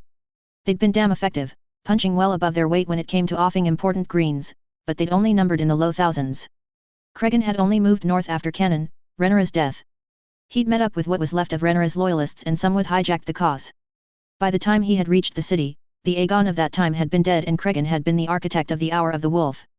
Would he be a just man? One willing to punish all murderers and traitors even if their actions had benefited him? Or was he ruthless, saving his strength until he could dictate terms with the strongest army even if his chosen candidate died in the process? Cregan or Bernard was the question I had to ask myself. Would Bernard even be made regent now he had gone so openly against his brother? There was a good question. Cheers filled the September as my father came to the end of his grand speech and I forced myself back into the presence, politely clapping as he stood with arms spread wide, drinking in the adoration of the crowd. We were escorted by the 6 knights of the King's Guard the empty throne room. 2 cradles had been set up. I imagine Sira and Marya were quite happy to drop their heavy bundles into them. It wasn't long before Alicent slipped in, my siblings trailing after her like little ducklings. I greeted each of them with a hug and a kiss to the cheek. It was probably a testament to Eustace's powers of boredom that even Aemond accepted it without complaint or squirming. How did you find the ceremony? Asked my father. His younger children all glanced at one another before Helena spoke up. It was boring. I had to slap my hand over my mouth to keep from bursting out with laughter even as father frowned at the statement. Next to him, Alicent's eyebrows came together to demonstrate her annoyance. Boring, father repeated. Helena nodded. You should get a better Septon, said Aegon, coming to back her up. Septon Eustace is boring. Septon Will is much more exciting. So is Septon Tommen, said Aemond quietly. Durin merely clutched Aegon's sleeve tightly, violet eyes watching us all. Father sighed heavily. Boring they say, he said then turned to me. Ah well. It is your day, daughter. How have you found it? The temptation to say boring was almost overwhelming but I controlled myself. Well enough. Now. Should we not prepare for the crowd that will be in here soon enough? At my words, he nodded, clapped and sent everyone scurrying to their places. Showtime. Chapter 110, Prelude to War, Chapter 102. Chapter text. Beautiful girls, mumbled one of the faceless lords of Westeros that had been traipsing by the cribs for the past half an hour or so. Not that the girls noticed, they were fast asleep. Jocelyn had taken the initial crowd badly and it had taken both Laenor and myself to be constantly within view for her to calm. Allie's had been better but her smiles had died completely as face after face had passed by. Now she was snoring away, her pudgy hand resting on her egg. That had not been my idea but Lena's. Let them see the eggs, she said as Rhaenys had delivered them into the crib. Let them know your children are dragons. Rhaenys had been all but preening as she listened to her daughter's words. I was sure now that Corlys had not told her about Lena's interest in magic and how she had fought for access to his more esoteric treasures. That gleam in her eye as she had imagined the glory days of Valyria, long since past. I fought the sudden chill that went down my spine. Joffrey would keep her from doing something we'd all regret. He would not let Laena become Visenya Reborn, or worse, my own twisted version of Tyenna. Thank you for your kind words, said Laenor, smile wide. I forced my own smile to broaden a bit and thanked the Lord myself. He ambled off happily. After, Laenor made a show of bending down to tickle Jocelyn's belly and took the chance to murmur to me. Your thoughts keep running away with you. I'm exhausted. How much longer do we have to go? I asked. He sighed and tilted his head up to look at me. An hour or so, he said finally. They would need to be fed in an hour as well, I remembered, gazing down at their peaceful faces. Do you want an excuse to rest? No, I said after a moment's thought. My feet and legs ached fiercely at the denial but I could not afford to look weak, not in front of all the lords of Westeros assembled before me. No, I can do this. And then the next lord was upon us. Perhaps my inability to stay standing for as long as I remembered I could was a testament to my current fitness. I had lost baby weight, that much I could definitely say, but I was not at all close to the level of fitness I had achieved before the babes were born. Perhaps I should take up jogging. A quick run in the morning to wake me up before my ride with Laenor and then my archery practice. Somehow I made it through, half of my mind occupied with daydreaming of the future and half of it dedicated to not making a fool of myself in front of the many, many lords that had come. Thankfully Jocelyn and Allies remained fast asleep until Marya and Sira were able to whisk them away to a side room. That was exhausting, I groaned as Allies took her feeding. I was too tired to even feel much embarrassment at feeding them in front of 6 women although they had long since caught on and tried to give me what privacy they could. I could not wait until I could start them on more solid foods. It would not be long now but Alanis had recommended waiting for as long as possible before starting them on the fruit mash Lucerys was already happy to fling at his mother whenever he was given it. Gods, his first name day would be next month. How had time passed so soon? You looked 1,000 leagues away, chuckled Sira and I blushed. By the 7, tell me I was not that obvious. I groaned. It set my ladies tittering with amusement. Not that obvious to any but those who know you well, Maris assured me as the others exchanged amused looks. My ladies knew me well by now. They'd seen the worst I could be, my blackest rages and my periods of self-loathing. Somehow I had not scared them off. Well, no doubt I shall be in for a lecture if father noticed, I sighed, trading Jocelyn for Allie's.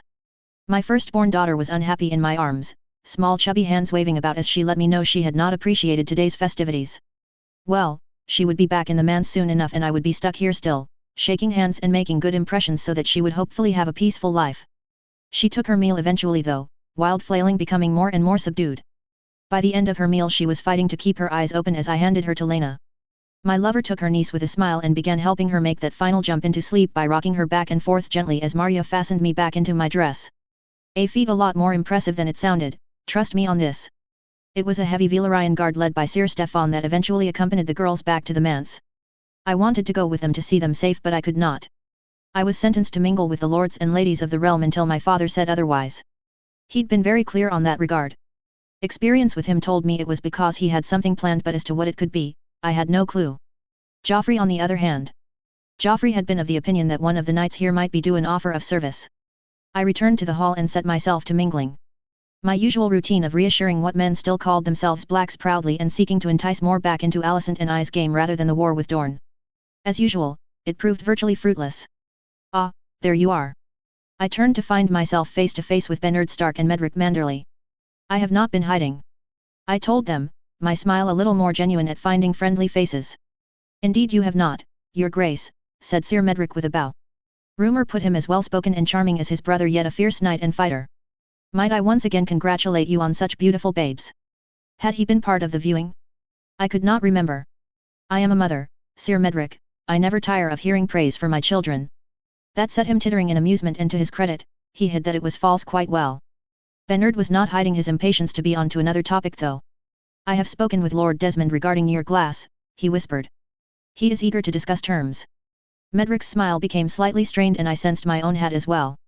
By the 7, I tired of the North and the endless problems they presented. Perhaps there was a reason Laner had been so dismissive about bringing them on side early? Perhaps book bias once again pushed me on? It is best to discuss the matter with my husband, Sir Medric. He is the expert at such matters. I tried to inject some sorrow into my voice at that. Medric merely shrugged in response and made a show of seeking him out. After receiving directions from myself he departed with one more bow, Bernard on his heels. A problem indeed. Just as well Laner had been well warned about our northern suitor. 2 seconds later, Lena looped her arm through mine with a small smile on her face. If you're here to tell me it was cruel to set Bernard on Laner's tail, I shall not hear it, I told and she giggled. I'm here to ask you to introduce me to someone, actually, she informed me tartly after she'd recovered herself. And who is so high and mighty that Lena Vilarion, rider of the dragon Viagar, cannot simply introduce herself? I asked. The Lady of the Vale. There was a hesitance to her voice as I suspected she might be fighting the need to blush. Ah, I said, knowingly. At that she did blush, pulling away to hide her face slightly, which sent me into giggles in turn. Come, let's find Cousin Jane and see what trouble we can get into. Jane had clearly had the best idea of all of us, pulling her loyal lords in as defences whilst she, Jess and Sir Dennis took refuge behind the small break in the crowd they provided. They parted easily for Princess Rhaenyra and her good sister though. Not that Jane seemed to mind if her easy smile and the 2 kisses she dropped onto my cheeks in greeting were anything to go by. Jane, might I introduce Lena Vilarion? Lena, this is Cousin Jane. Lena got halfway through a stilted and awkward greeting when Jane decided to hells with it and gave her a hug. It was somewhat amusing to see. Jane was only just taller than me and where Lena had become used to adjusting to my height she had no clue what to do with someone who was a complete unknown. Serves her right for inheriting her mother's height. Lady Lena. I have heard so much about you from Rhaenyra. Lena blushed again and shot me an appraising look. Don't be so shy, Lena, I said with what I hoped was a reassuring smile. She already knows what a dear companion you are to me. Does she? She asked, rallying herself from the tides of embarrassment. Oh yes, said Jane, interrupting my reply. She bet you could beat Jess in a fist fight, you see. We spent an hour debating who would win. That startled a laugh from her and she relaxed slightly. I still wanted to take her hand and reassure her it was all okay though. I do believe I am not much good in a fight with my hands. I rely on Viagar too much, I fear, Lena chuckled, earning a quick smile from Jane. That was the conclusion we came to as well, said Jane solemnly and I made a show of nodding along. Although Rhaenyra did not wish to be disloyal to you. Now. Come and meet Jess and Dennis. It was a command and we obeyed, not that Jane was keen on giving us much choice. She took Lena's hand and half pulled her over to where Jess and Dennis were pretending to chat and hide the fact they were eavesdropping on our conversation. Might I introduce you to Sir Dennis Corbray, my betrothed, and Lady Jessamine Redford, my own dear companion. Thank you, Jane. You look much like your brother, my lady, said Dennis Corbray. We met briefly when he came to the Vale and we have a mutual acquaintance. It was a shame we could not speak openly here, that it must all be done in doublespeak and innuendo. Lena would do well to simply be able to speak with her, and I am an idiot. We were wondering if you might visit before Lena has to fly off to war, I asked my cousin. I'm sure we can find Helena something gainful to do in the meantime. That would be lovely. What do you think, Jess? Dennis. Jane enthused. Perhaps I could invite John. I admit I am eager to meet Sir Laner in the flesh once again. John shared many tales regarding him. I fought to hide my smile at that and agreed readily. It will be fun, said Jess, nudging Jane excitedly. I might have planned it out a little better with them both, but my father parking himself on the raised dais that had been occupied by the twins until recently caught my attention. Indeed, it caught everyone's attention as the vast hall slowly fell silent. I was put in mind of a school assembly with all the shushing going on. My lords and ladies, as much as I wish it were, this day is not solely about my grandchildren. A chuckle from the crowd. For it strikes me that my loyal knights of the King's Guard are short one member. Behind him, the men sworn to him were assembled. The Lord Commander, Laurent Marbrand, and his 5 subordinates, Eric Cargyle, Ricard Thorne, Stefan Darklin, and Willis Fell. Who would join their number? It had the crowd murmuring amongst themselves, theories and speculation briefly running wild until Viserys raised his hands once more. So it falls to me to name a new brother of the King's Guard. One who will be loyal. One who will uphold his oaths. Oh, I wish I had eyes on Alicent right now. She has to be so angry he's indirectly calling her out again. Sir Garibald of House Grey, please step forward. Hey, that has to be some form of irony, right? Chapter 111, Interlude, Viserys. Sir Garibald would serve him well and, if the gods were kind, he would serve his daughter well in time. He'd already extracted oaths to that effect from the man. He'd made it clear he would not suffer another Kristen Cole. The King's Guard oath he spoke now was a formality. Sir Garibald had already pledged his life to him. As the knight rose, a sworn brother of the King's Guard, and Sir Laurent presented him with his white cloak, the throne room burst into applause. His daughter seemed puzzled but pleased, he found when his eyes had picked her from the crowd. Mother's mercy, he thought that his heart might burst open at the sight of her. None could deny she was a queen in truth. She was made of stern stuff, his Rhaenyra. The seven knew she had to be. She would be strong enough to lead Westeros, he knew, just as he knew she was strong enough to triumph over those that would deny her the throne. He didn't look at his wife, the smile would waver from his face and he could not afford that. The people must see a composed and calm king, not one that fretted over what part of his family would murder the other. He loved Alicent, he loved her so much it hurt, but he couldn't trust her anymore. She would sooner kill Rhaenyra than see her crowned. Aegon, no, his son was better than that. That much was obvious now. The boy had some space between him and his mother. Seven, save him, why couldn't he just send her away? Your Grace, murmured Lionel, into his ear. We await your signal. The crowd were tense again. He'd put about that something else was happening today but had left the rumors deliberately vague. Then he'd tracked down Sir Joffrey and told the man point blank what he intended and demanded he not reveal the matter to Rhaenyra. The man disgusted him, made his skin crawl, but he could see why Rhaenyra kept him around despite his part in the insult that was her marriage. The man was efficient and talented. He knew he was taking a risk by trusting the man. Rhaenyra did not, as a general rule, like surprises. It may be Joffrey Velaryon would tell her anyway, but he hoped not. He thought this might be one surprise she enjoyed. Good work, Lionel, he whispered back. I shall begin soon. The man strode off, courtiers parting before him. The seven bless Lionel.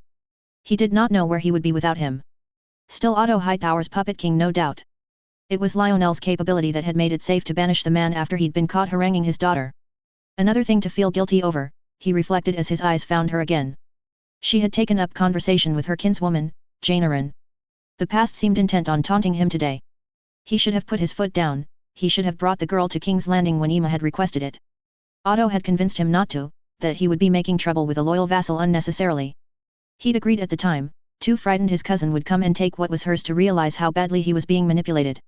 Well, Rhaenys would have what she wanted now. Her blood on the throne. Her son and his daughter. The whole matter left a bitter taste in his mouth. Had he known then what he knew now, he would have told Rhaenys to go hang. Instead he had to watch that poor sodding excuse for a man mock his daughter with his every brie. No. He could not get angry now. The courtiers were like sharks. They would sense his anger like blood in the water. Laenor Velaryon dishonored his daughter with his perversions. He could no longer save her from that. She had made it clear in that tent nearly a year ago now. To strike at the Velaryons was to strike at her. Oh, how he wished it was not so. Not even Rhaenys in all her fury would stop him from stripping the bastard from her side. She had not known, she had assured him of that and he believed her.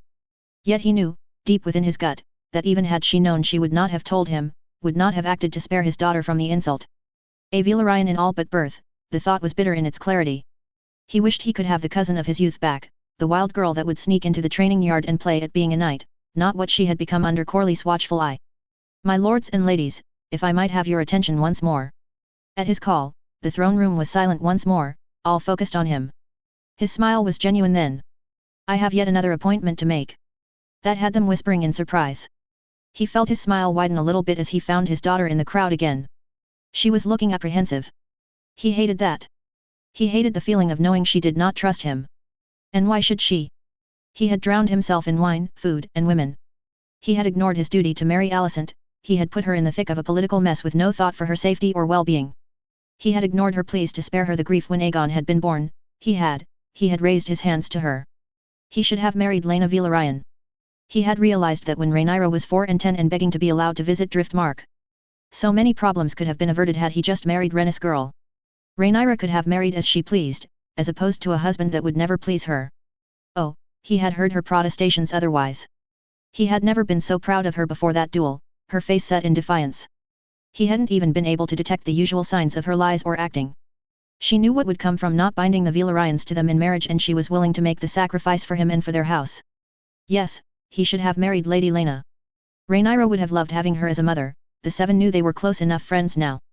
She would not need to go to war every time she came to eat a meal at least. He should have been the one to sacrifice himself on the altar of Velaryon ambition. He should have put up with whatever whispers Lady Lena wished to fill his ears with. He had thought Alicent to be different, yet he wondered now, who was it better to climb into bed with? Otto or Corlys? Otto had seemed his savior in those days after the Great Council, ever helpful and ever sure that he could prevent Rhaenys from rising up.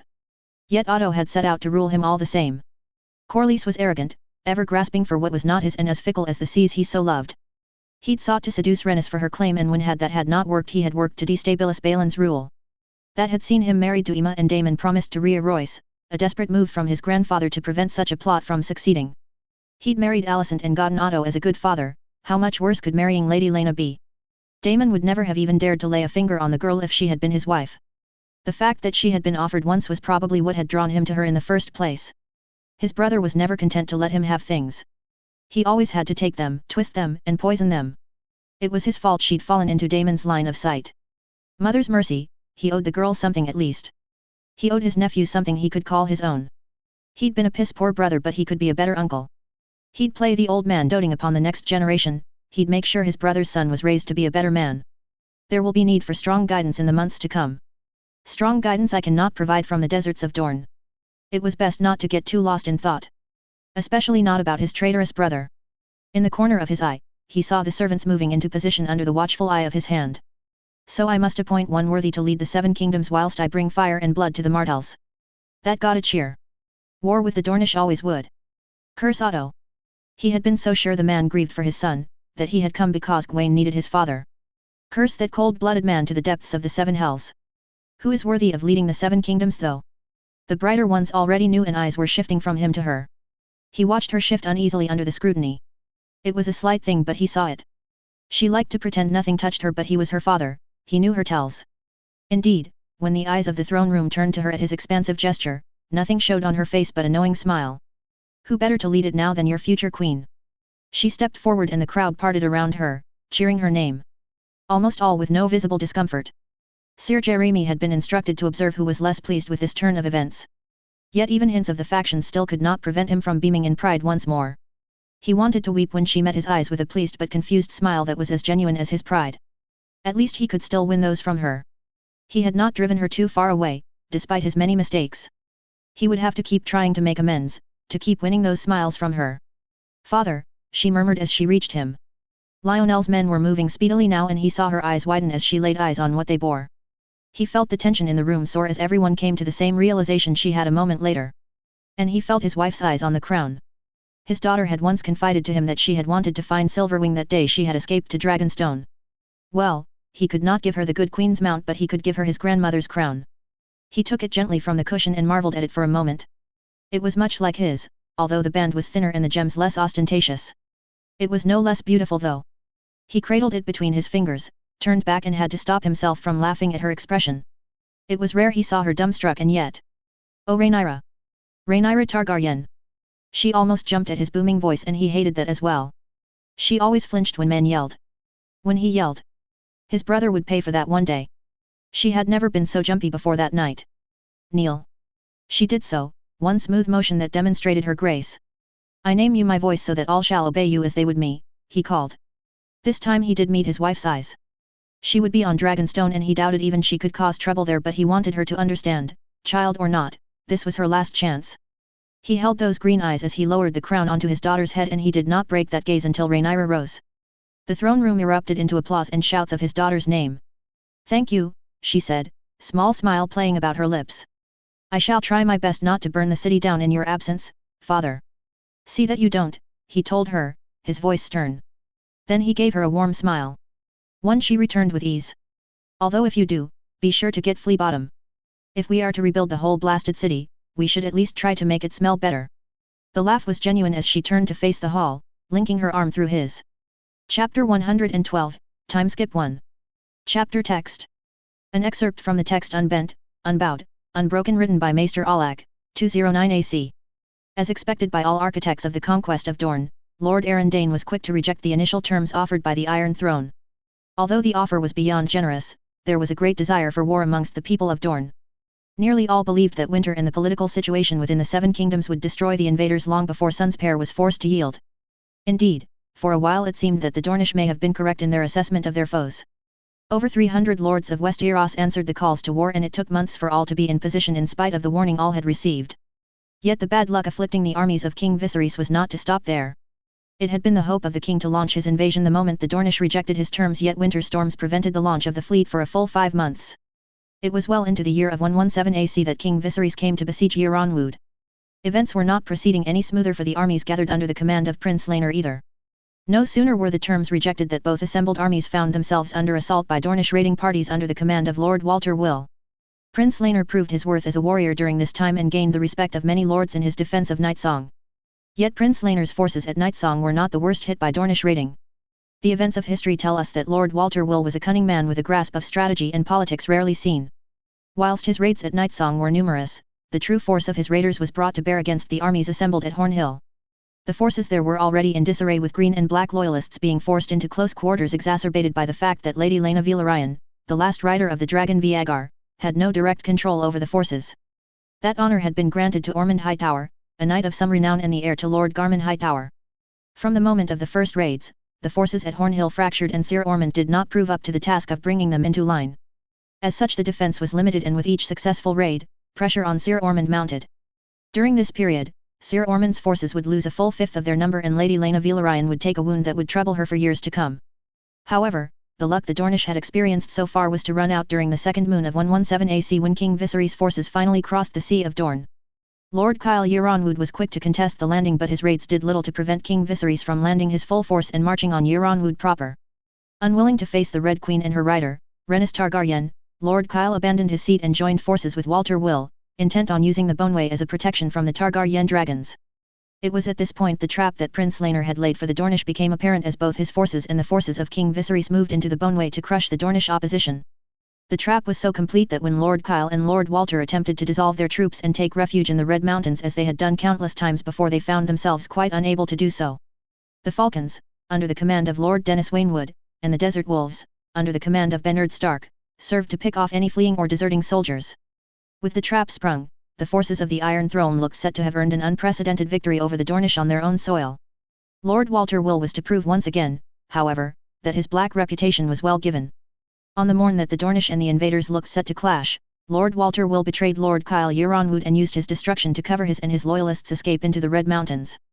Despite that setback, Will and Euronwood were taken and the road to Dorne had been opened. An excerpt from the text Bastard Born, written by Rue, 155 AC. Adam and Alan of Hull were first found and brought to the attention of the court by Queen Alicent Hightower. She was on the island to prepare for birth and recover from it. She'd brought many ladies with her, and she was soon a familiar sight about the island, as she rode with them even as heavily pregnant as she was. After Princess Visera, the one people would call the Princess of Peace, was born, Queen Alicent found the two boys and their mother accidentally when her spies found the boys were tutored by a man hired by Sir Joffrey Velaryon, a highly placed supporter of Princess Rhaenyra. Curious about why the boys were so interesting, Queen Alicent paid a visit to the boys' mother, Marilda of Hull, and demanded she name the father of the two bastard boys. When Marilda refused and was moved away afterwards, Queen Alicent sent her many spies to find out why. Her spies questioned those who had known them on Hull and found that until Princess Rhaenyra had taken custody of the two boys, they had been cared for by Lord Corlys Velaryon. When rumours spread of that, Princess Rhaenyra claimed that they were the bastards of her good father. Lord Corlys backed her up and formally claimed the two as his own, making them Adam and Alan Waters. Queen Alicent was not happy with the idea and wrote Rhaenys Targaryen about the boys. When she read the letter, she is said to have laughed it off and said, "I married that old bastard knowing what he was like," to her cousin, King Viserys. In the third moon of 117 AC, a new rumour was widely believed to be the truth about the boys.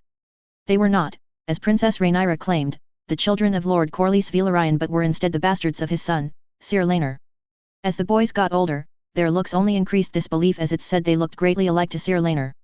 Princess Rhaenyra was furious about the rumour and publicly referred to Queen Alicent as an interfering bitch many times afterwards. Anyone who mentioned the rumour to her fell quickly into disfavour, which was taken as further proof that Sir Laenor had fathered the boys. It should be noted that hard as oak, despite being considered as colourful and unreliable as Bastard Born by the Citadel, and the Dragon Knight, which is considered to be reliable and factual by the Citadel, support the official claim that Lord Corlys fathered both Adam and Alan of Hull. Chapter 113, Timeskip 2. Chapter Text. An excerpt from the text Unbent, Unbowed, Unbroken, written by Maester Alak, 209 AC. With Lord Kyle Euronwood's capture and defeat in the Boneway, the forces of the Iron Throne now held both Will and Euronwood. Yet they were not uncontested in their control. Skirich, Kingsgrave, and Blackmont had yet to fall. This would not be the responsibility of Prince Laenor or King Viserys, however, for within a sennight of taking Euronwood and capturing its lord, King Viserys' army began its advance into Dorne proper. Its first target was to be the lands under the dominion of House Wells, the first of Princess Aelyandra's loyalists to come under attack by the invading force. In contrast to Lord Walter Will's aggressive strategy, the forces of Lord Jaehaerys Wells fell back and yielded their lands with only minor raiding. King Viserys' armies were not to occupy the castle however. After a few days had been spent ensuring the army was resupplied courtesy of Lord Corlys Valyrian's fleet, Princess Rhaenys Targaryen destroyed the outer walls, leaving little to no fortification behind for Lord Wells to reclaim. In the fourth moon of 117 AC, as King Viserys moved further into Dorne towards his next target of Drinkwater, the forces at Hornhill marched into Prince's Pass. Fearing a similar trap that had brought Lord Walter and Lord Kyle low, the forces of Lord Manfred Fowler split into three separate armies. When Ser Ormond attempted a similar strategy to Prince Laenor and employed irregulars formed from men knowledgeable about the pass to prevent them from splitting entirely, his forces were routed and Lord Tarly was slain. It was only the intervention of Lady Laena Velaryon that saw Lord Tarly's body and his Valyrian steel blade Heartsbane recovered from the field, and a third of his irregulars escaping the Dornish ambush they had unwittingly sprung. Lord Manfred Fowler and the vast majority of his men were nevertheless able to escape Ser Ormond's forces. Having secured the pass, however disastrously, Ser Ormond marched on to seize Blackmont. It was here that the cracks in the facade of united leadership were to once again appear. After sacking the castle, Ser Ormond ordered Lady Laena to destroy it in its entirety. Unhappy with such orders, Lady Laena refused and was backed by several Black Lords. Mutterings of a plot by Ser Ormond to weaken those with black leanings first arose during this tense standoff, with many pointing to Lord Tarly's death as proof of this. The stalemate was only broken by the arrival of Prince Laenor himself with grim news. As King Viserys' forces had prepared to take Drinkwater, their mother had been attacked and was badly wounded. Although details must have been scarce about the event at the time, surviving records written in King Viserys' hand tell us that Lady Rhaenys was ambushed by a man convincingly disguised as a soldier in Windwater livery. Although she is said to have killed the man with nothing more than a dagger, she suffered several wounds in fighting off her attacker. With Princess Rhaenys unable to fly malaise in battle, King Viserys, taking the advice of Prince Laenor, was forced to alter his battle plan. The prince would join King Viserys' forces and support the main army as it carried on its march to threaten Sunspear itself. Lady Laena Velaryon would be based at Euronwood as her brother had been, with a full third of the forces there moving under Ser Ormond's command so that he could continue his subjugation of the stony Dornish. It is rumoured that during this meeting, Prince Laenor and Ser Ormond nearly came to blows and that such a fight was only averted by a surprise attack on the outer defences of the camp. After the attack was repelled, Prince Laenor refused to speak with Ser Ormond once more and instead relayed his orders through the newly made Lord Alan Tarly. By the end of the 7th moon of 117 AC, the reshuffle of the invading forces was done and the stage for the massacre at Ghost Hill was set. An excerpt from the text The Seven Ladies of Rhaenyra Targaryen, by Meredith Stokeworth, 190 AC. The seventh and last of Princess Rhaenyra's ladies is considered one of the oddest appointments that Princess Rhaenyra would ever make. When one takes into account those she raised later, this is quite the feat. If my great-aunt's letters are to be believed, the event that saw her forge her friendship with the princess was quite unique indeed. Below is an excerpt of her letter concerning the matter. To my most noble father. I am praying most every day for your safety as you fight alongside our king. Lady Felena and I have prevailed upon Septon Patriarch to lead daily prayer groups beseeching the Seven that the matter with Dorne be resolved quickly. No doubt you have already heard the rumours surrounding the attack on Princess Rhaenyra. It was cowardly and ill done. All in King's Landing are in uproar. I can only dread to imagine what would have happened should the villains have succeeded. In truth, it came perilously close to being so. Had it not been for Lady Frey, I fear our princess may have been struck down. Princess Rhaenyra has named her a lady-in-waiting to join us whilst her husband is with you on campaign. Father, I fear it is uncharitable of me to dislike such an appointment after she so bravely saved our princess's life, but I cannot help but mislike my new compatriot. Sabathy is rude and unladylike in the extreme. Just yesterday she attended on the princess in mail. The rest of the letter goes into more personal details surrounding my great-aunt's courtship with her future husband Sir Byron Hastwick and the ongoing troubles that Lady Maris Grafton was having in regards to her marriage to Sir Harwin Strong. In a most concerning turn of events, it ends with a mention of the villain Larry Strong being willing to help them marry despite Lord Lionel's refusal to bless the union. Regardless, it can be understood that even from the beginning that the appointment of Sabatha Frey was as divisive as it was bizarre. Chapter 114, Timeskip 3. Chapter Text. An excerpt from the text Unbent, Unbowed, Unbroken written by Maester Alak, 209 AC. Thus the forces of King Viserys and Prince Laenor were able to secure God's grace with little opposition. As before, they were swift to dismantle the castle's defences and prepare to move on to threaten Sunspear proper, in a move that would hopefully see the war ended. Yet as the king and prince prepared to bring the conquest of Dorne to a decisive close, a most terrible act had been set in motion. Many historians have argued over the causes of the massacre at Ghost Hill. Some more popular theories lean on the black reputation Lady Lena Villaryan garnered later on in her life, others point towards vengeful lords unwilling to follow the word of a mere woman. Regardless of its reported cause, all agree that the senseless slaughter of House Toland was a dark day in the history of Westeros. What we do know is that the confusion caused by Prince Laenor's reshuffling of the forces to account for his mother's absence in the war effort meant that somehow several lords who would name themselves Proud Greens ended up in the army supported by Lady Lena Villaryan. When Prince Laenor and King Viserys began their march along the scourge towards God's grace, that force left Euronwood and headed for their targets of Lady Bright Castle and Ghost Hill, achieving excellent time by using the fleet's support to bypass the already taken castles of Wells, Drinkwater, and the Tor. As House Wells, Drinkwater, and Jourdain before them had, the denizens of Lady Bright Castle had also fallen back to Sun's Pair. The occupation there was concluded quickly and the army began its fateful march onto Ghost Hill. House Toland had not fled in the face of the oncoming army. Survivors have stated that Lord Allard Toland had heard of the King Viserys' offer of surrender and Lord Arendain's planned response in turn, resolving to emulate Princess Aelyandra's regent and surrender Ghost Hill to the invaders. When Viagar plunged the castle into shadow, Lord Allard threw open his gates and prepared to negotiate his terms. Multiple accounts have risen as to what, precisely, began the slaughter. Some claim that Viagar was the first to attack, letting loose a great belch of flame and igniting a tower. Others claim that a Dornish archer, panicked by Viagar's presence, shot at one of the approaching lords. Most official reports blame Sir Dickon Bulwer for the initial fighting, however. It is said that no sooner had Lord Allard come into view that Sir Dickon ordered his archers to loose and slay the unarmed lord. What occurred afterwards well earned its moniker. By the time the sun set, only 2 members of House Toland were left alive along with 15 men-at-arms and 7 servants who had managed to barricade themselves in a wine cellar. The party would only emerge on the assurances from Lady Lena herself that they would not be harmed. Her protection of the survivors was met with much consternation by those who had joyfully taken part in the massacre. Once the killing was done, the forces sent to secure Ghost Hill split into 2 factions. The so-called Green Men led by Sir Dickon Bulwer and the Queen's Men led by Lord Alan Tarley. Fearing the army would turn on itself, Lady Lena Villaryan is said to have sent word to her brother to bring the dissidents back into line and reappoint a clear commander of the men. Yet despite seeking her brother's aid to peacefully resolve the conflict, by sunrise the next morning most of the so-called Green Men were dead by her order. The version of events depicted in Lord Alan Tarley's memoirs are widely accepted to be true accounts of what happened next. He claims that the letter Lady Lena sent to her brother was sent in good faith. Yet as the army settled in for the long wait for a reply, one of the 2 surviving children of House Toland were slain. There were no witnesses to the murder. Upon discovering the body, Lord Tarley writes that Lady Lena flew into a towering rage and ordered for Sir Dickon's Green Men to be seized. Lord Tarley goes on to write, quite proudly, that it was he who led the attack on the Green Men and that it was he who personally brought Sir Dickon to face Lady Lena. He does not write, however, of what came next. Only that by morn, Lady Lena had ordered that most of the Green Men be given to Viagar's flames. An excerpt from the text Dark Sister, A Dark Tale of a Dark Blade written by Maester Gilbert, 313 AC. With the defeat of Daemon Targaryen and the disaster at Bloodstone, Dark Sister was thought lost to House Targaryen. It was luck, and perhaps the blessing of the 7, that saw it return to its rightful owners once more during the conquest of Dorne.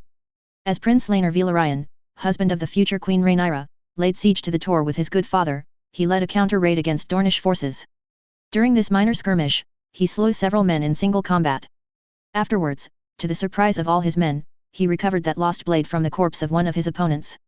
When the prince sought to return it to King Viserys, his good father announced he could think of no one more worthy to wield the blade and cleanse the stain of dishonor its previous owner had brought upon it.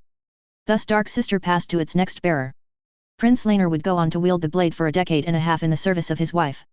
Over this time, many would complain that the prince was not worthy of such a sword. History tells us that Prince Laenor was only of middling skill with a sword and certainly possessed none of the great talent that Prince Aemond and Prince Aegon would go on to develop. It is oft rumoured that after the knighting of Prince Aegon in 122 AC Queen Alicent pressed his claim to the sword to her husband, only to be rebuffed quite harshly. Others argue that this event is misattributed to Prince Aegon and that it was Prince Aemond, knighted in 124 AC, that the queen attempted to acquire the blade for. Whatever the truth of that matter is, the blade would not pass out of Prince Laenor's hands until 131 AC, when he granted it to his eldest true-born child, Princess Jocelyn. Chapter 115, Timeskip 4. Chapter Text. An excerpt from Unbent, Unbowed, Unbroken by Maester Alak written, 209 AC. Lord Arendain officially surrendered to King Viserys Targaryen during the second moon of 118 AC as the king's armies moved into position to threaten Sun's Pair itself. There were many at the time, mostly Westerosi lords, that sneered at the decision, yet history has shown us that Lord Dane was every inch the equal of Lord Walter Will in the field of political maneuvering. Lord Dane ended the war believing that the loyalists of Princess Alyandra had not taken a single loss and that Prince Garen's supporters had been utterly decimated. Word of the massacre at Ghost Hill was yet to reach Dornish ears, and news of the disaster nearly derailed the negotiation of terms between the king and Lord Dane, who was said to have called a halt to talks for 3 whole days after he was informed. Nevertheless, even with that dark news hanging over them, peace was declared between the 7 kingdoms and Dorne, with only the terms of Dorne joining the realm remaining to be laid out. Lord Aaron Dane was not to receive the generous terms that he had been offered at the start of the war, however, despite his optimism that he could yet receive them if he did not personally take the field. Not even Dornish anger at the events at Ghost Hill would see King Viserys bend in his demands. Peace talks would stretch on for months as Lord Dane and King Viserys each brought forth their proposals and counter-proposals. The Treaty of the Shadow City was the subject of much debate and scandal amongst the lords of both sides of the conflict at that time, and even as the treaty was signed, the war between the princess and the queen was beginning once again. Many Greens claimed the terms were much too lenient. They pointed to the centuries of raiding endured by the Stormlands and the Reach and called for punishment. The fact that Princess Rhaenyra's Black Lords supported the treaty as fair and just seemed to only worsen matters. Yet the Black Lords were not to entirely have their way. The first of the terms presented to the Dornish called for a temporary governor, with the matter to be revisited when Princess Alyandra reached her majority, to be appointed by the crown to ensure the Dornish were not rearming for rebellion. It was stated that Princess Rhaenyra and Queen Alicent both petitioned King Viserys to appoint their chosen candidate, but it was Queen Alicent that would emerge victorious when Sir Gawain Hightower was installed in the position. The rest of the terms forced on the defeated Dornish were equally as harsh. The lands historically referred to as will were seized from Dornish control and granted to Lord Boros Baratheon. Hostages were taken from every major Dornish family, including the last surviving scion of House Toland, with Ghost Hill itself falling under the control of Miles Sand, the late Lord Alad's bastard son. Perhaps the most painful term of all was the fostering of young Princess Alyandra with Princess Rhaenyra. Princess Alyandra was Lord Aaron Dane's niece, and only the reassurance that she would keep her title as Princess of Dorne would persuade him to agree to the fostering. Yet the Dornish were not entirely humiliated in the negotiations.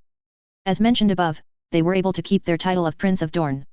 They also won financial aid from the crown to rebuild their shattered economy, and King Viserys agreed to officially take responsibility for the debt they had incurred with the Iron Bank. Yet these concessions would not raise nearly as much clamour from the lords of Westeros as the final one. King Viserys had decided on a suitable candidate for the hand of Princess Alyandra. Lucerys Velaryon. An excerpt from The Black Queen, A True Tale of Rhaenyra the Reformer by Prince Gaemon Targaryen, written, 230 AC. The reunion of Prince Laenor and Princess Rhaenyra was so fraught with emotion that it moved many observers to tears. Despite what certain scurrilous rumors might have you believe, dear reader, Prince Laenor was in love with Princess Rhaenyra and had been since they had met as children. The moment the war with Dorne was over, he mounted the dragon Seasmoke and flew to be in her arms once more. Laena Velaryon, another victim of later politics and dramatization, was similarly keen to reunite with her own husband, Joffrey Velaryon. Their reunion was more private but no less touching. The 2 dragon riders brought with them Princess Alyandra, who was to be raised alongside the princess's own children. A wise decision that was later revealed to have been suggested by my illustrious ancestor, Queen Rhaenyra herself. Although in her own memoirs, that only those of the royal family are privy to, she explains that the Princess of Dorne did not settle well into her household at first, frequently throwing tantrums and demanding to be taken back to her mother and uncle. This can easily be forgiven, however, as children of 3 are hardly able to recognize the honor that comes with a royal fostering. It should be noted as well that Princess Alyandra would later become a great friend of Princess Alyssa Targaryen, showing that she did come to realize what an opportunity she had been granted. Yet this book is not about Princess Alyandra, dear reader, it is about the first queen of Westeros. A remarkable woman much maligned by the rumors of cruelty and tyranny brought against her after the Dance of Dragons, the contents of falsified letters created solely to besmirch the good name of her true love, Prince Laenor, and the almost criminal character assassination of her most loyal friends Joffrey and Laena Velaryon. We must let the actions of both Princess Rhaenyra and Prince Laenor during their reunion speak for themselves. I say, dear reader, that they shout the truth, for 9 months after Princess Rhaenyra greeted her husband at the Dragon Pit on his return from Dorne, Prince Aemon Targaryen was born. Chapter 116, Timeskip 5. Chapter Text. An excerpt from the text The Vulture Kings by Mara Lady Bright, written, 245 AC. The third Vulture King is the subject of quite some debate with current affairs as they are. Whereas modern scholars agree that the first 2 men who bore that name were dedicated to Dorne and her people, the third Vulture King is shrouded in scandal. The first of these great scandals being that after taking the identity of the legendary outlaw, he did not cast aside his name. Whilst even Dornish records struggle to reveal the true names of the first and second Vulture Kings, the name of the third is known to all. Lord Walter Will. After the conquest of Dorne, House Will was at end in a declaration signed by King Viserys and Lord Aaron Dane both. The former Lord Walter himself was declared an outlaw for his desertion in the Battle of the Boneway, and Lord Kyle Euronwood was said to have promised his treasury and the hand of his daughter to any man that brought him his former ally's head. Many people argue that his taking of the mantle of Vulture King was an act of political genius. That he declared himself, like all others who had taken the mantle, loyal to Dorne and Dorne alone. I would posit that this explanation fails to truly explain his motivations. Walter Will had broken Nymaria's treaty and left an ally to his destruction in order to save himself. His act of crowning himself as Vulture King was one of desperation. A way to not only justify the raiding and foraging he needed to perpetrate to feed his army, but to give himself a way to strike back at those he thought had wronged him by failing to rise up in response to Lord Arendane's surrender to King Viserys. It should be quite telling that his first and the subsequent majority of his raids were carried out on Dornish targets. During the year of 118 AC, he struck twice at Euronwood lands, once at the lands of the Manwoodas and no less than 3 times in the lands ruled by the Fowlers of Skerich. Contrast this to the mere 2 raids he carried out in his own former lands, now governed by Bernard Stark and what remained of his desert wolves. In fact, he would go on to nearly decimate the lands of Euronwood and Skerich over the next 6 years. These are the actions of a man that blamed Lord Fowler and Lord Euronwood for their losses and capitulation, not those of a cool political actor. Indeed, if even more proof is required, he never struck into the Stormlands proper until he declared his allegiance to Prince Garin in 124 AC. For 6 years, Walter Will played the vengeful bandit king, but only then did he decide to retroactively justify and legitimize the crimes he committed against Dorne and her people with the formidable political mind he had demonstrated during the conquest. Walter Will is not, as some modern demagogues like to claim, a symbol of a better Dorne. He is a symbol of our worst natures, a symbol of anger and spite and hatred. He is a symbol of our divisions. An excerpt from the text The 3 Journeys by Lyra Cargyle, written, 175 AC. In contrast to her later journeys, Laena Velarion's first journey is exceedingly well documented. Modern scholars even have an idea of why she began her journey when she did. In the, admittedly oft contested, letters between Prince Laenor Velaryon and Sir Joffrey Velaryon we know that Sir Joffrey and Lady Laena began trying to conceive a new babe after her return from the conquest of Dorne. Unlike Princess Rhaenyra and Prince Laenor, however, they were not successful and fears began to be raised that the difficulty they were having stemmed from the well-known effects of Hag's grasp. They ceased their attempts after 6 months, as Princess Rhaenyra grew great with child once more. In Sir Joffrey's letters, he writes that Lady Laena found it hard to see her closest friend begrudgingly accepting what she desired most, but, as mentioned before, the letters are often contested in their validity. To summarize that first journey, during the 8th moon of 118 AC, Laena Velaryon flew from King's Landing to Runestone with full permission to investigate the runes etched into its foundations from Lady Rhea Royce. Lady Laena stayed there for just over a moon's turn and produced one of the most accurate recordings of the runes to date. Records from this period in Runestone also tell us she borrowed numerous tomes from the library, some of which were never returned. She did not depart the Vale after concluding her business at Runestone, instead flying via Agar across the mountains of the moon, seemingly at random. Many speculate she sought the hidden valleys of the mountain clans. Indeed, the later discovery of pre-Andal settlements in those valleys seems to confirm this, and claims have been made of recent human and draconic presence in those settlements. From the Vale, Lady Laena flew north. She did not receive a warm welcome at Winterfell, if Sir Joffrey's letters on the matter are to be believed, despite the rich gifts she offered for a chance to examine the castle proper. She stayed less than a week at the capital of the north before flying to the Wall. Here, her gifts were gratefully accepted and she stayed for quite some time, often questioning the stewards and builders. We do not know if Lady Velaryon attempted to take her mount beyond the Wall, although later claims from Criston Cole, who would go on to become First Ranger, says that she did not, having been warned that to attempt to do so was to invite disaster. He did not say who had warned her or what form this disaster may take. Her next flight took her to the Iron Islands where she stayed for a week as a guest of Hagen Greyjoy.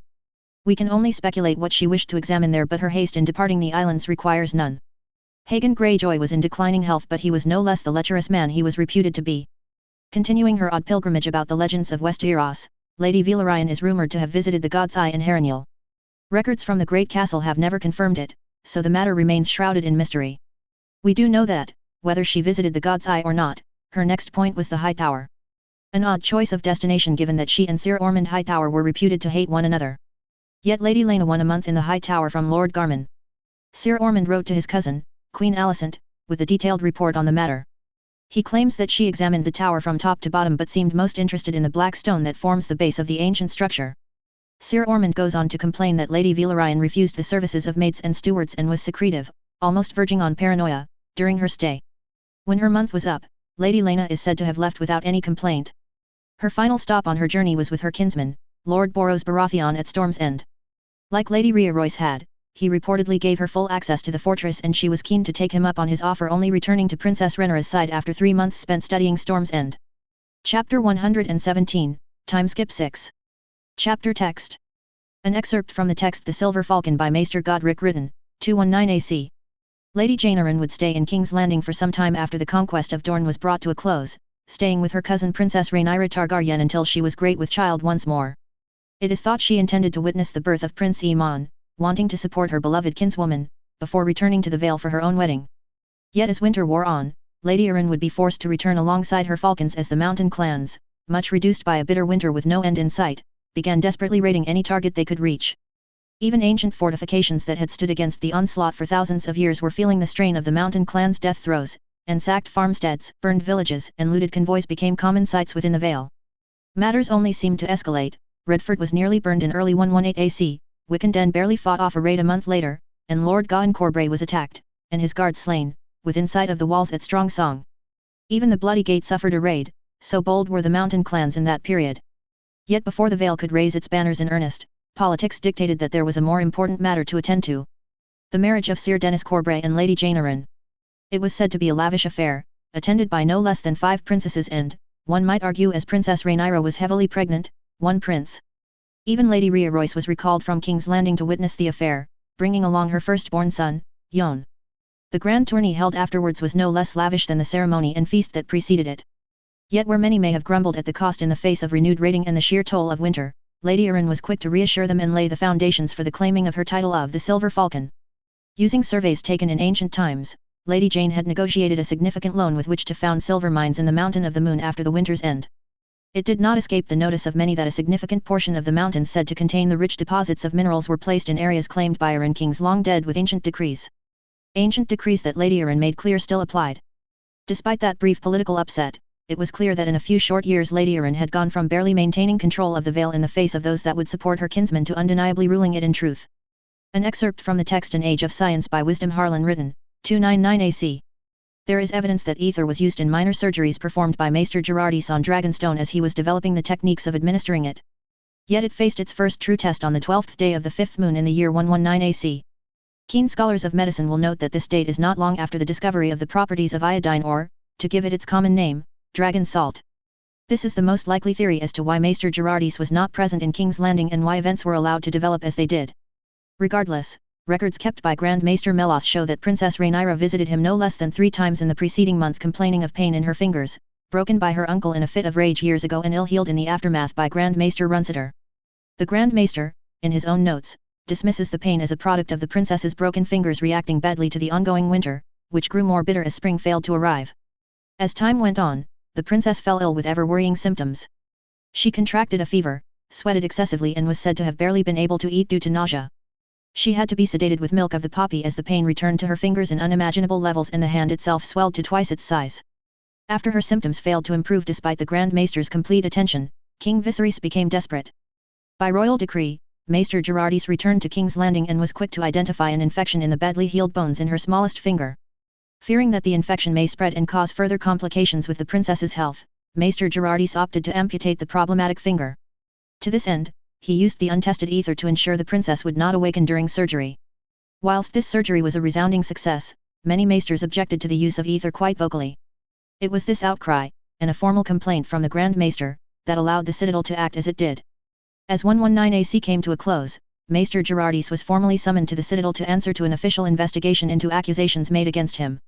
The Citadel alleged that he had passed on forbidden knowledge and secrets to the alchemists, engaged in witchcraft and foul magic, withheld knowledge from the Citadel, committed vulgar acts and, most seriously, that he had broken his oath to be loyal to Dragonstone by using an untested substance on the princess.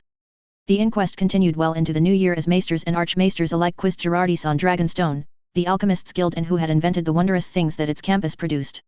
Gerardis remained loyal to Dragonstone, however, and soon after the inquest came to a close, he was formally stripped of his chain and denounced as a maester. If the Citadel expected Gerardis to be humbled by stripping him of his chain, they were sorely mistaken. No sooner had Princess Rhaenyra received the news than she invited the man back into her household and refused to take the replacement the Citadel offered.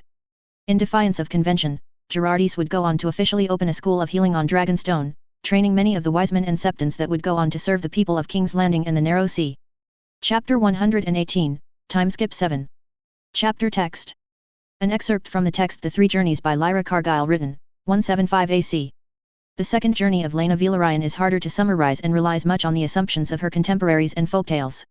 What can be said for certain is that 2 months after her daughter was born prematurely in 119 AC, Lena Villaryan mounted Viagar and flew to Bravus with not even a year passing since her last journey. She did so without the permission of Princess Rhaenyra Targaryen, who still counted her as one of her ladies-in-waiting and a close friend. Upon hearing the news of her lady's unauthorized departure, Princess Rhaenyra is said to have flown into a great rage. Contested letters between Joffrey Villaryan and his lover and good brother, Laenor Villaryan, claim that Princess Aemma Targaryen was conceived shortly after Lady Villaryan's departure as Sir Laenor sought to comfort his wife at the loss of such a good friend. One of the greatest proofs that can be offered is that Princess Aemma was born almost 9 months to the day after Lady Villaryan left. Records from the Sea Lord of Bravus at that time tell us that Lady Laena did not tarry long in Bravus.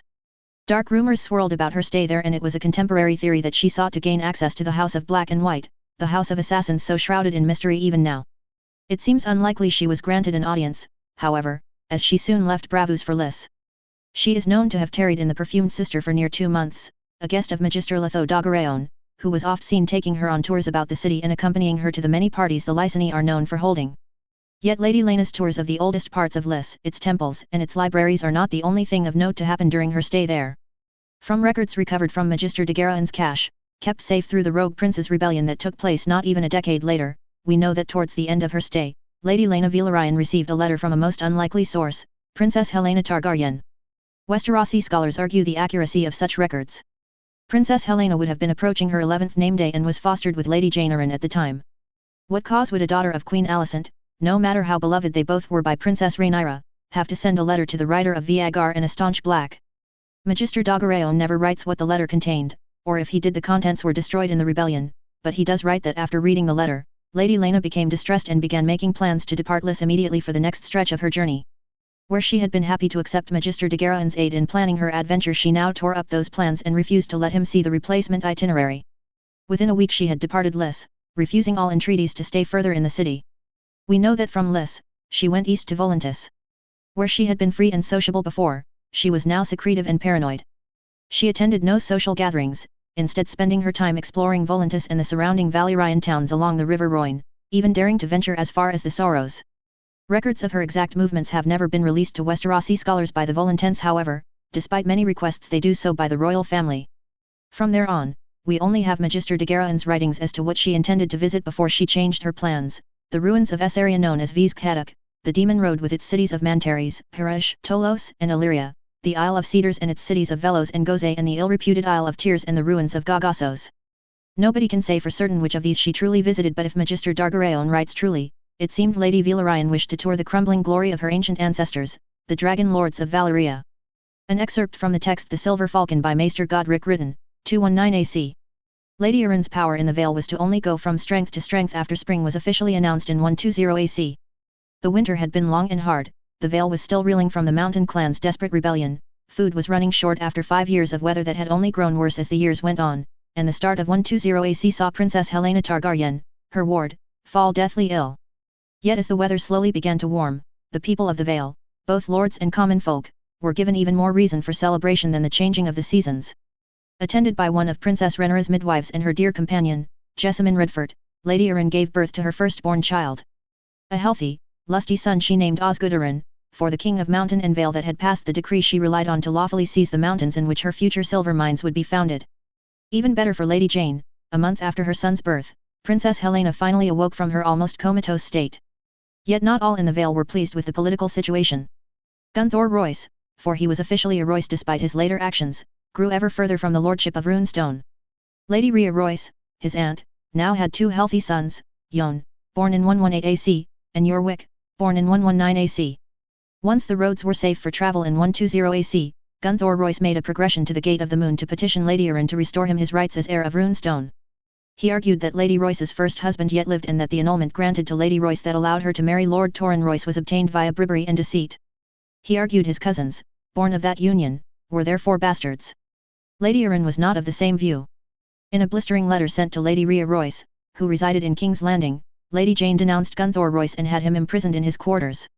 Lady Rhea was inclined to be merciful to her nephew, however, and although she banished him to stay with his kin at Coldwater Burn, she did reaffirm that he was a Royce in name as well as blood. Chapter 119, Time Skip 8. Chapter Text. An excerpt from the text The Green Death by Maester Oswell written, 288 AC. The Green Death is a fascinating nickname when taken in context of the time period, who originally coined it and just who earned such a name. On the surface of it, a child of Queen Alicent Hightower being named the Green Death implies some sort of political motivation. Looking at the moniker, one is forced to wonder just how it could have come to be. Is its bearer a staunch green and fearsome fighter that brings destruction to the blacks? Is the bearer a traitor that ensured the Greens failed in their plot to crown Prince Aegon with their actions? The answer is none of these. The nickname was not even coined by those who knew about the Black and Green factions. After all, what would the mountain clans of the Vale know about the princess and the queen? For it was these long-destroyed barbarians, these old terrors of the Vale, that first called Princess Helena by the sobriquet the Green Death. It was only a few months after she had recovered from her mysterious illness that the mountain clans finally united under a new Griffin King. The clans were not given to written records and much of their culture was destroyed after the Battle of the Bloody Gate, but survivors claimed that the clans threw their support behind the Griffin King because he promised to take back a full third of their lost territory by beating the armies of the Vale in pitched battle. Today, this sounds laughable. The Vale could call upon armored knights, veteran men-at-arms and double that number in levies that had a score to settle with the clans. In addition, they had the Falcons, a force designed to neutralize the advantage that the terrain granted their opponents. Yet the Falcons had taken losses during the conquest of Dorne and the forces of the Vale chose their battle site poorly, against the advice of Lord Dennis Waynwood, leader of the Falcons. When the battle began in earnest, the Vale looked set to take large losses whilst the forces of the Griffin King were set to withdraw, having barely taken any. No doubt they hoped that the force would pursue them even deeper into the mountains of the moon where they could wear down their foes' numbers to an even greater degree. They were not to be given the chance. Despite the young dragon Morgul being barely the size of a horse, Princess Helena mounted her and flew to aid the Vale army. Having never faced a dragon in the field, the mountain clans threw down their weapons and fled in the face of the sudden onslaught of fire. The Vale army was quick to rally and pursue, following Princess Helena's mount as she harried the fleeing tribesmen. As for the nickname? Well, Morgul was green and she rained fire and death from above. An excerpt from the text Bastard born by Rue, 155 AC. After Queen Alicent found the two bastard boys, Adam and Alan, during her stay on Dragonstone to birth Princess Visera, they were moved away from the prying eyes of the court and its gossips. This only further fed the rumors that Sir Laenor had fathered them. Rumors that made King Viserys angry enough to unsuccessfully try and visit the boys in 119 AC. They returned to their home in the castle town on Dragonstone in early 121 AC after 4 years in the small and nameless farming village that Princess Rhaenyra's alchemists perfected their agricultural techniques in. Nobody knows what made Princess Rhaenyra order them to be moved back, as interest in the boys, now 6 and 7, was always there as the Blacks and the Greens played their games. They lived there for 3 moons before their mother caught Princess Rhaenyra's eye. In order to make the glass they were producing on Driftmark, the glassworks needed a lot of seaweed. As the first work at the site got underway in 120 AC, the seaweed farms that had been invented by the Wisdoms were making plenty of it to feed the glassworks. When Westeros realized the potential in cheap and local glass, everyone wanted to buy some. Soon the farms were not making nearly enough. Princess Rhaenyra flew back to Dragonstone to find out what was causing issues at the farms. She also met with Adam, Alan, and Marilda of Hull. Marilda had been the daughter of a shipwright and had been involved in trade since she could walk. We don't know why Princess Rhaenyra visited the mother of her husband's bastards, but the next day, the princess took Marilda on a tour of the farms. Even though Marilda was only a year older than the princess, she bowed to the woman on certain matters and suggestions Marilda made. Many people tried to talk the princess out of putting Marilda in charge of improving the farms, but the princess would not be told. She appointed her interim director, and Marilda was so successful in providing enough seaweed for the glassworks that 6 moons later, Princess Rhaenyra put her in charge permanently. After this happened, Adam and Alan moved to live with their mother in the castle of Dragonstone proper, as Marilda was now a highly placed member of Princess Rhaenyra's administration on the island and reported to the Castellan himself and no one else. Marilda and her family were also said to have been given a generous cut of the seaweed farm's profits. Despite an allowance from Princess Rhaenyra, these profits, and her pay as director, Marilda did not rest on her laurels. She invested her money in many trading ventures. Most people agree that she was advised by Lord Corlys on whom to give her money to. Soon she had enough money to buy her own ship. Even though she still worked on the seaweed farms, her ships multiplied, and by the time her first son was made a squire she had 7 ships. Chapter 120, Time Skip 9. Chapter Text. An excerpt from the text A History of the Schism by Septon Andar written, 314 AC. Many have argued about how involved the then Princess Rhaenyra was in the early stages of the Great Schism, given that the vast majority of it happened long after her death. Many, particularly those that subscribe to the teachings of the Starry Septon, are quick to accuse her of using the faith to her own ends. That she could not truly believe in the tenets of the shepherd's teachings, and that even her many charities were more the work of her underlings than genuine piety. It is the opinion of this humble Septon, a follower of the shepherd's teachings, that the schism was made possible, and began, with her actions. I will not argue this way and try to prove that the princess was a true believer, for that is between her and the seven. Yet it cannot be denied that by sheltering the septon then called Patriarch, by protecting him with her own men, by providing him with money, food, and her inventions, she laid the foundations for his rise to power. It was with her blessing that Septon Patriarch and his believers stormed what was then called the Great September on Vicinias Hill in 122 AC, it was her influence with her father that prevented Septon Eustace from gaining the king's aid in taking back the September, and it was her supplies to its food bank that kept the crowds of King's Landing flocking to it despite the moratorium the High Septon had placed upon doing so. Later, she spent thousands of gold dragons on printing copies of the seven-pointed star. Those same copies she donated to Septon Patriarch. Did she also suggest his later actions? Some say she was behind his church school, in both funding and conception. Whether she was or not, she certainly encouraged the education of the commons. She had many learning, healing and other arts at the feet of the disgraced Maester, Gerardis, on Dragonstone through a scholarship given to the brightest and best among them. An excerpt from The Black Queen, A True Tale of Rhaenyra the Reformer by Prince Gamon Targaryen written, 230 AC. That was not the only stroke of genius my ancestor had in regards to the raising of her children. In 122 AC, she summoned Lady Jane Bracken, then aged 10, and Alice Anne Blackwood, then aged 9, to attend upon her twin daughters Princesses Jocelyn and Alyssa, who had just seen their 6th name day. I can hear your thoughts, dear readers. Why summon two ladies of the most quarrelsome houses in all of Westeros? The answer lies in the memoirs she left her descendants, written in her own hand. Her reasons were threefold. The two ladies would provide the twin princesses with strong-minded individuals so that they should grow up humbled on occasion and not be given to arrogance, to give them practice in solving disputes between two overly argumentative sides and, simply, to give them friends so that their position did not render them lonely. Her plan went into effect almost immediately. She refused to allow the two ladies two separate sets of servants and retinues and wrote to their lord fathers to rectify the situation. Not wishing to lose their daughters' places, especially if the other should keep it, they agreed readily and Princess Rhaenyra merged their households with brutal efficiency. Her memoirs state this was not received well by the girls and that they had to be separated to prevent physical violence on multiple occasions. Yet, my ancestor writes, both adored the twins and made an effort to ensure their rivalry did not trouble the younger girls even if they did argue about every topic from religion to architecture when the princesses were not present. An excerpt from the text Bastard born by Rue, 155 AC. Marilda of Hull being moved to the castle for her work on the seaweed farms meant that Adam and Alan were often seen playing in the halls of Dragonstone and getting underfoot like their mother once did when she lived on Driftmark with her father.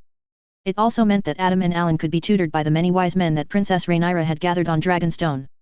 They got their lessons from men like Gerardis, Wisdom Jurat, and Lady Alanis, who wasn't a lady then.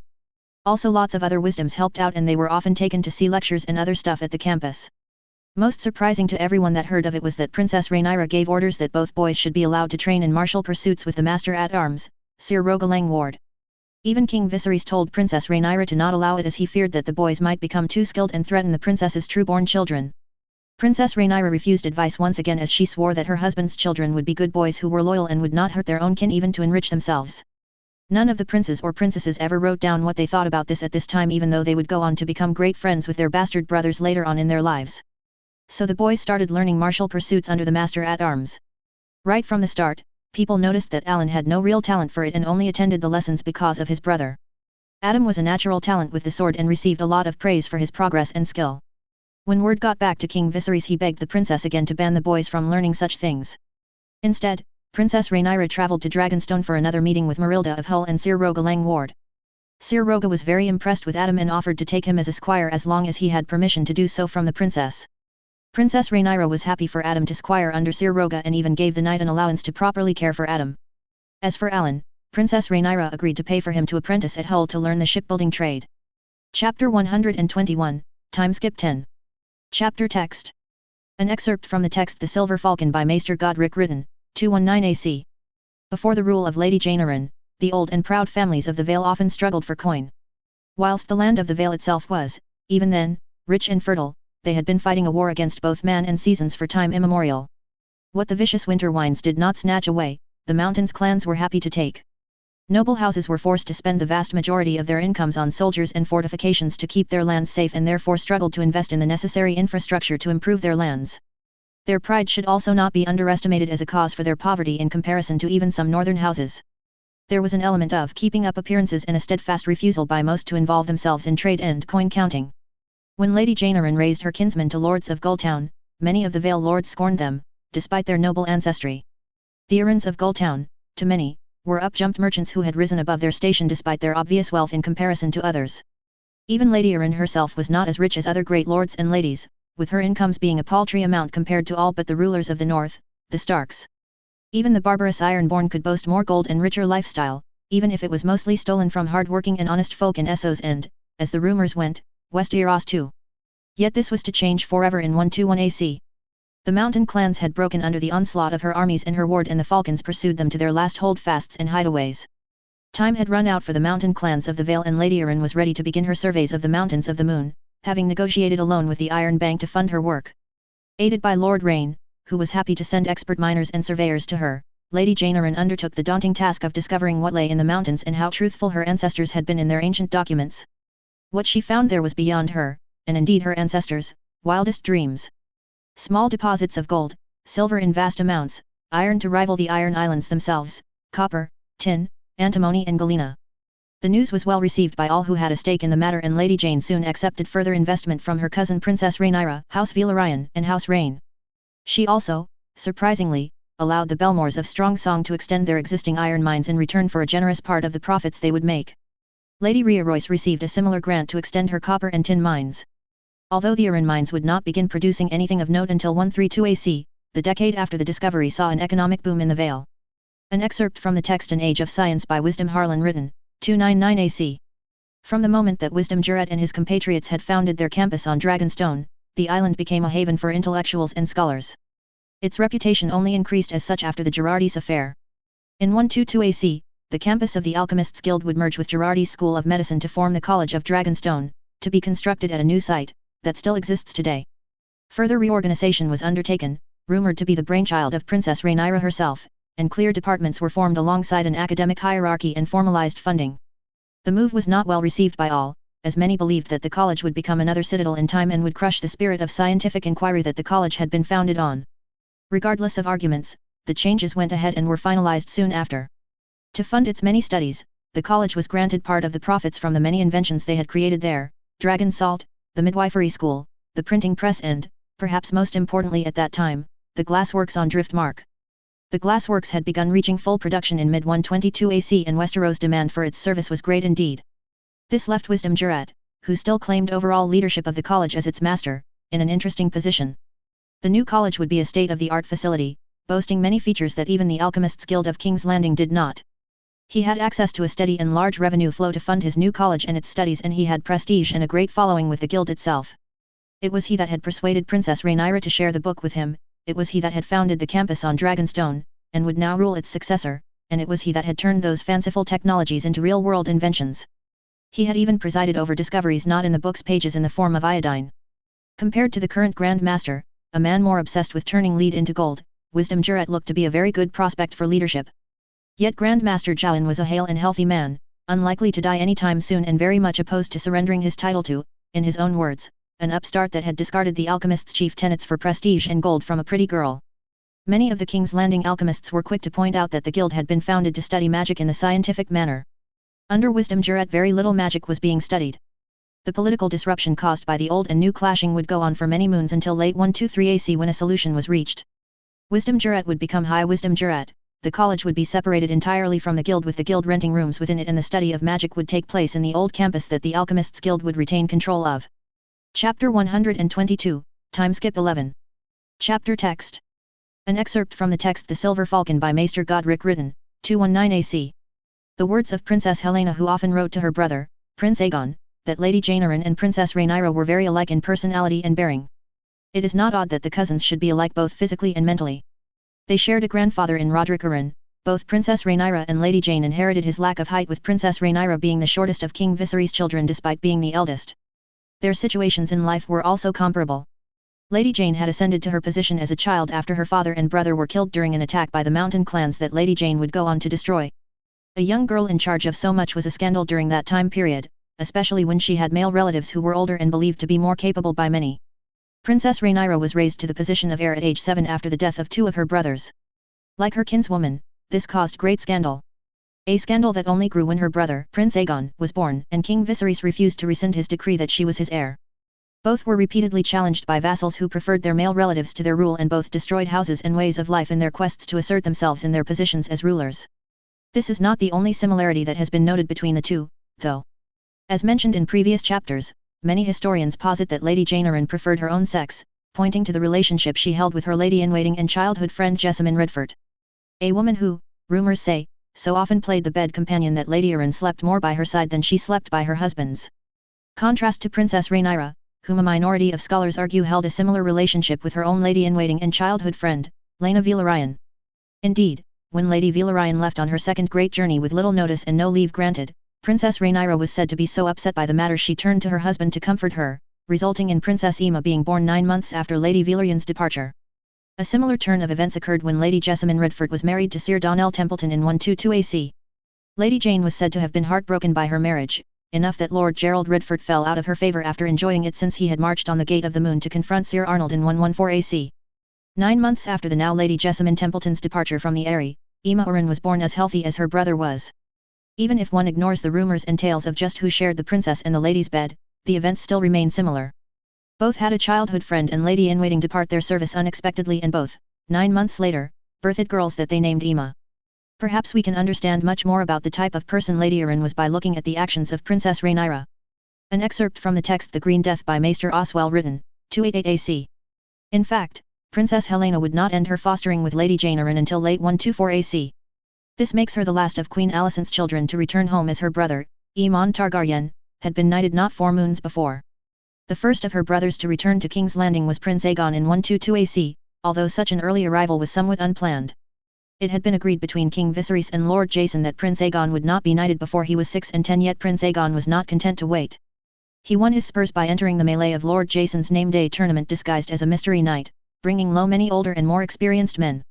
Lord Jason was said to have offered the mystery knight any boon that was in his power to grant him. At which point, the tales say, that Prince Aegon revealed himself to the delight of the lords and commons alike and asked to be knighted. Unable to refuse, Lord Jason acceded to the request with amusement. Even before this, Prince Aegon was thought well of across the Westerlands and had forged a great many friendships with the young scions of many noble families, as well as having many a maiden blushing. Handsome, even at 5 and 10, he had grown tall and fair of face during his fostering. When Lord Jason wrote to King Viserys to explain why he had broken their agreement, he described Aegon as second to none in the Westerlands, perhaps even Westeros, with a blade. He returned to King's Landing to great acclaim with a small army of knights and lordlings at his back. Queen Alicent was perhaps, according to letters between Princess Helena and Prince Aegon, a little too overly happy that her eldest son had returned, haloed by a growing legend with a reputation as an honourable and peerless knight. Regardless of her children's feelings, she moved to have them formally betrothed as quickly as possible, with the official announcement sent out before Princess Helena had even been told.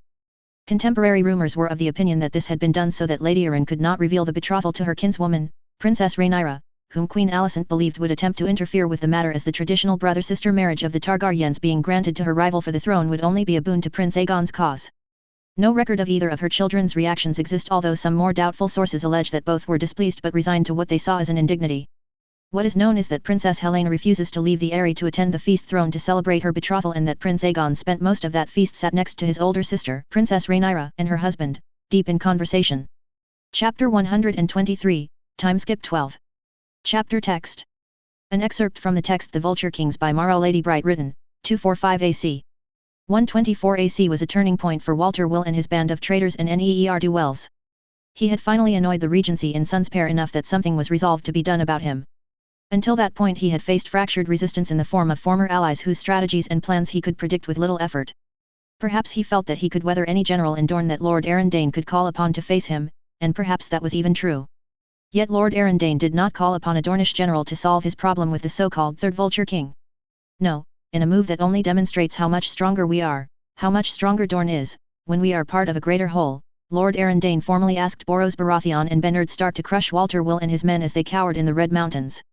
The Lord of the Stormlands and the Lord of Red Wolf's Hold were quick to gather their men to them. The Desert Wolves were once again called into service, their numbers swelled by both Dornish and Stormlander volunteers, as they began the second vulture hunt. Within a few moons, Walter Will went from the uncontested master of the Red Mountains to losing half his men and fleeing what had grown into a veritable army as more and more of his victims joined their power to the Lord of the Stormlands to ensure justice was carried out and that Walter Will was dragged to Sunspear in chains. Yet, as much as I put forth that his genius is overstated in historical texts, it cannot be denied that Walter Will possessed cunning and a political mind rivaled by few of his era. He contacted the exiled Prince Garin, whom many of the stony Dornish still quietly supported, and declared himself to be his man, willing to strike at Princess Aelyandra's supporters relentlessly to make up for his raiding over the past 6 years. Prince Garin was no doubt eager to accept, knowing what we know now about his activities in the disputed lands. I would imagine it came as a great surprise to Lords Euronwood, Fowler, and Manwoody when their chosen prince ordered them to drop their pursuit of the man that had slaughtered thousands across their territories combined. They did so, however, quietly selling out their former allies. From that moment on, Second Vulture Hunt floundered, beset by problem after problem. Patrols going missing, weapons shipments diverted, pay convoys robbed, water poisoned, and equipment damaged. Despite a strong start, by 125 AC, the Second Vulture Hunt was over.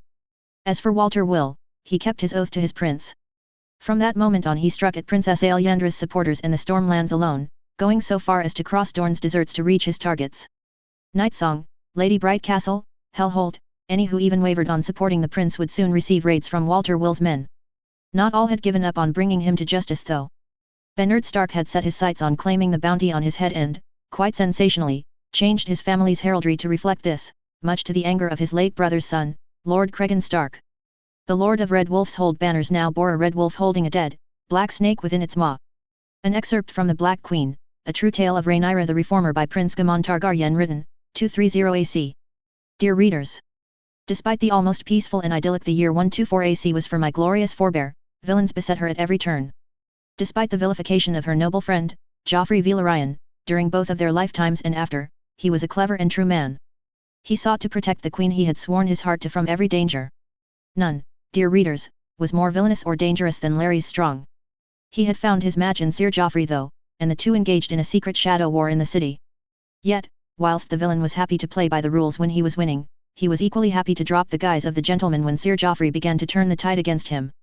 Whereas before they had avoided involving innocents and unfortunates, Larys Strong began using them as his shields and patses as Sir Joffrey's net grew ever tighter around him. Yet Larys Strong had one last scheme to play. One last gasp to save himself from the ignoble end that would no doubt befall him should his villainy come to light, and it would all play out at the name-day celebrations of my ancestor, King Viserys. It was well known to all that the Master of Whisperers, Sir Jeremy Corbray, often took part in the justs and had found much success there for many years. Princess Rhaenyra writes that she was surprised to find him quite the skillful knight despite his less than stellar abilities in his role on the small council. Yet, it was this honorable Knight of the Vale that became the victim of Larys Strong's desperate attempt to survive. Perhaps only Larys Strong knows how he persuaded, or more likely tricked, Sir Jeremy to enter the melee that day when he had never done so before, but enter the melee he did. When Sir Jeremy was one of 5 competitors left, the brute Sir Aemon Lagoud struck him in the head with a vicious blow. Sir Jeremy lingered for 9 days before dying, never again to rise from his bed. Afterwards it was Lord Lionel Strong that became the unwitting pawn of his son when he suggested him as a replacement. You and I know, dear reader, that he was fiend but a talented one. When Princess Rhaenyra attempted to speak against him, King Viserys would not hear it. He claimed that a son of Lord Lionel would be loyal, that he would ensure that her ascension to queen would run smoothly. He was unmoved when Princess Rhaenyra revealed to him her suspicions about his allegiances, accusing his daughter of seeing enemies where there were none. Afterwards, my ancestor writes, she did not speak with him for weeks and Larys Strong became Master of Whisperers. Chapter 124, Timeskip 13. Chapter Text. An excerpt from the text The Green Death by Maester Oswell, written, 288 AC. Princess Helena could not avoid her mother's plans for her indefinitely, however, and as 124 AC closed and 125 AC began, she was summoned by royal decree to begin her journey home. Accompanying her was the woman who had fostered her, Lady Jane Arryn, along with Sir Dennis Corbray, Osgood Arryn, Emma Arryn, and Lady Jane's new sworn sword, Sir John Harding. They made excellent time from Gulltown to King's Landing, where they were received joyfully by the entirety of House Targaryen. All finally united and together as it should be, Princess Rhaenyra would toast at the feast held in Helena's honor. A toast that Prince Aegon and Princess Helena were happy to drink to. The reason for their coming together was soon upon them though. More dubious sources from this period claim that Princess Helena and Prince Aegon twice sought their elder sister's intervention to prevent their marriage. Yet Princess Rhaenyra was unable to help, for the same policy that gave her freedom in her children's betrothals also prevented her from interfering in Queen Alicent's plans for her children. Thus Prince Aegon and Princess Helena were married. It was a lavish ceremony, even for a royal wedding. It was said to have cost twice the amount of Princess Rhaenyra's wedding that had taken place in 114 AC, and the spectacle it was could surely attest to that.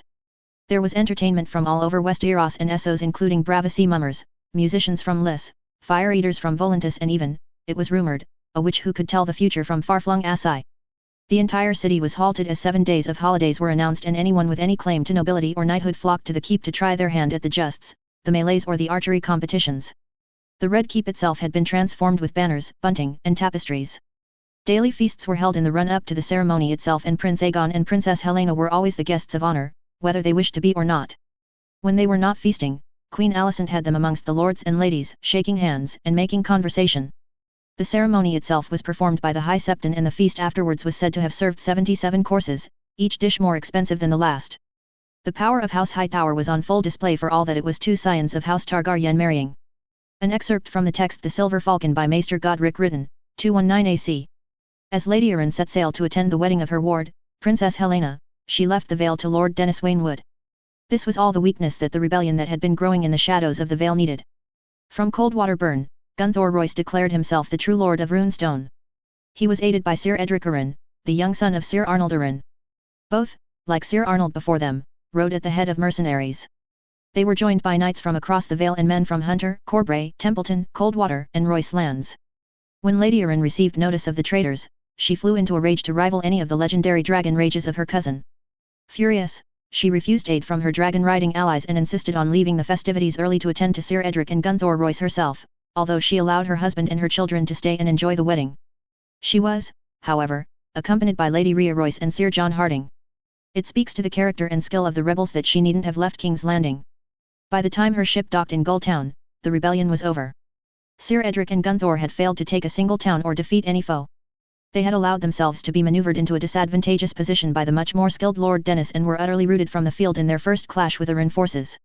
Sir Edric was captured fleeing the battle, and Gunthor Royce made it to Runestone in time to encounter his aunt, who promptly seized him in the name of her liege lady and turned him over to her custody. The whole matter was considered somewhat embarrassing by all involved, and both Sir Edric and Gunthor Royce were dispatched the wall as quickly as Lady Jane could bring them to trial. The true mystery of the matter arose after, however, when it emerged that the two had a secret backer who had been operating in the Vale for quite some time. Who had supplied the two conspirators with enough coin to raise the mercenaries they did? Who had masterminded the political pressure that had severed Lady Jane from her Redford allies? Sir Edric and Gunthor had refused to say, even when offered clemency for a name. An excerpt from The Black Queen, A True Tale of Rhaenyra the Reformer by Prince Gaemon Targaryen written, 230 AC. Perhaps, dear readers, it is in poor taste to celebrate death. Yet Princess Rhaenyra could only have let out a sigh of relief when Grand Maester Melos passed away in his sleep during the 7th moon of 125 AC. In truth, no one could argue her not completely justified in doing so. He had been a poor Grand Maester from the beginning, possessing great skill in law, mathematics, history, and administration, and barely any skill in other areas. Truly, it is a miracle he managed to deliver the sons and daughter of Queen Alicent without inadvertently killing her in the process. Not only that, but Melos had made it clear from the beginning that he did not support King Viserys' choice of heir and often played stooge to Queen Alicent and Jasper Wilde during small council meetings. To say nothing of his utter failure in regards to protecting her health that saw her lose a finger due to his inaction. How did he reward the man who actually saved her life?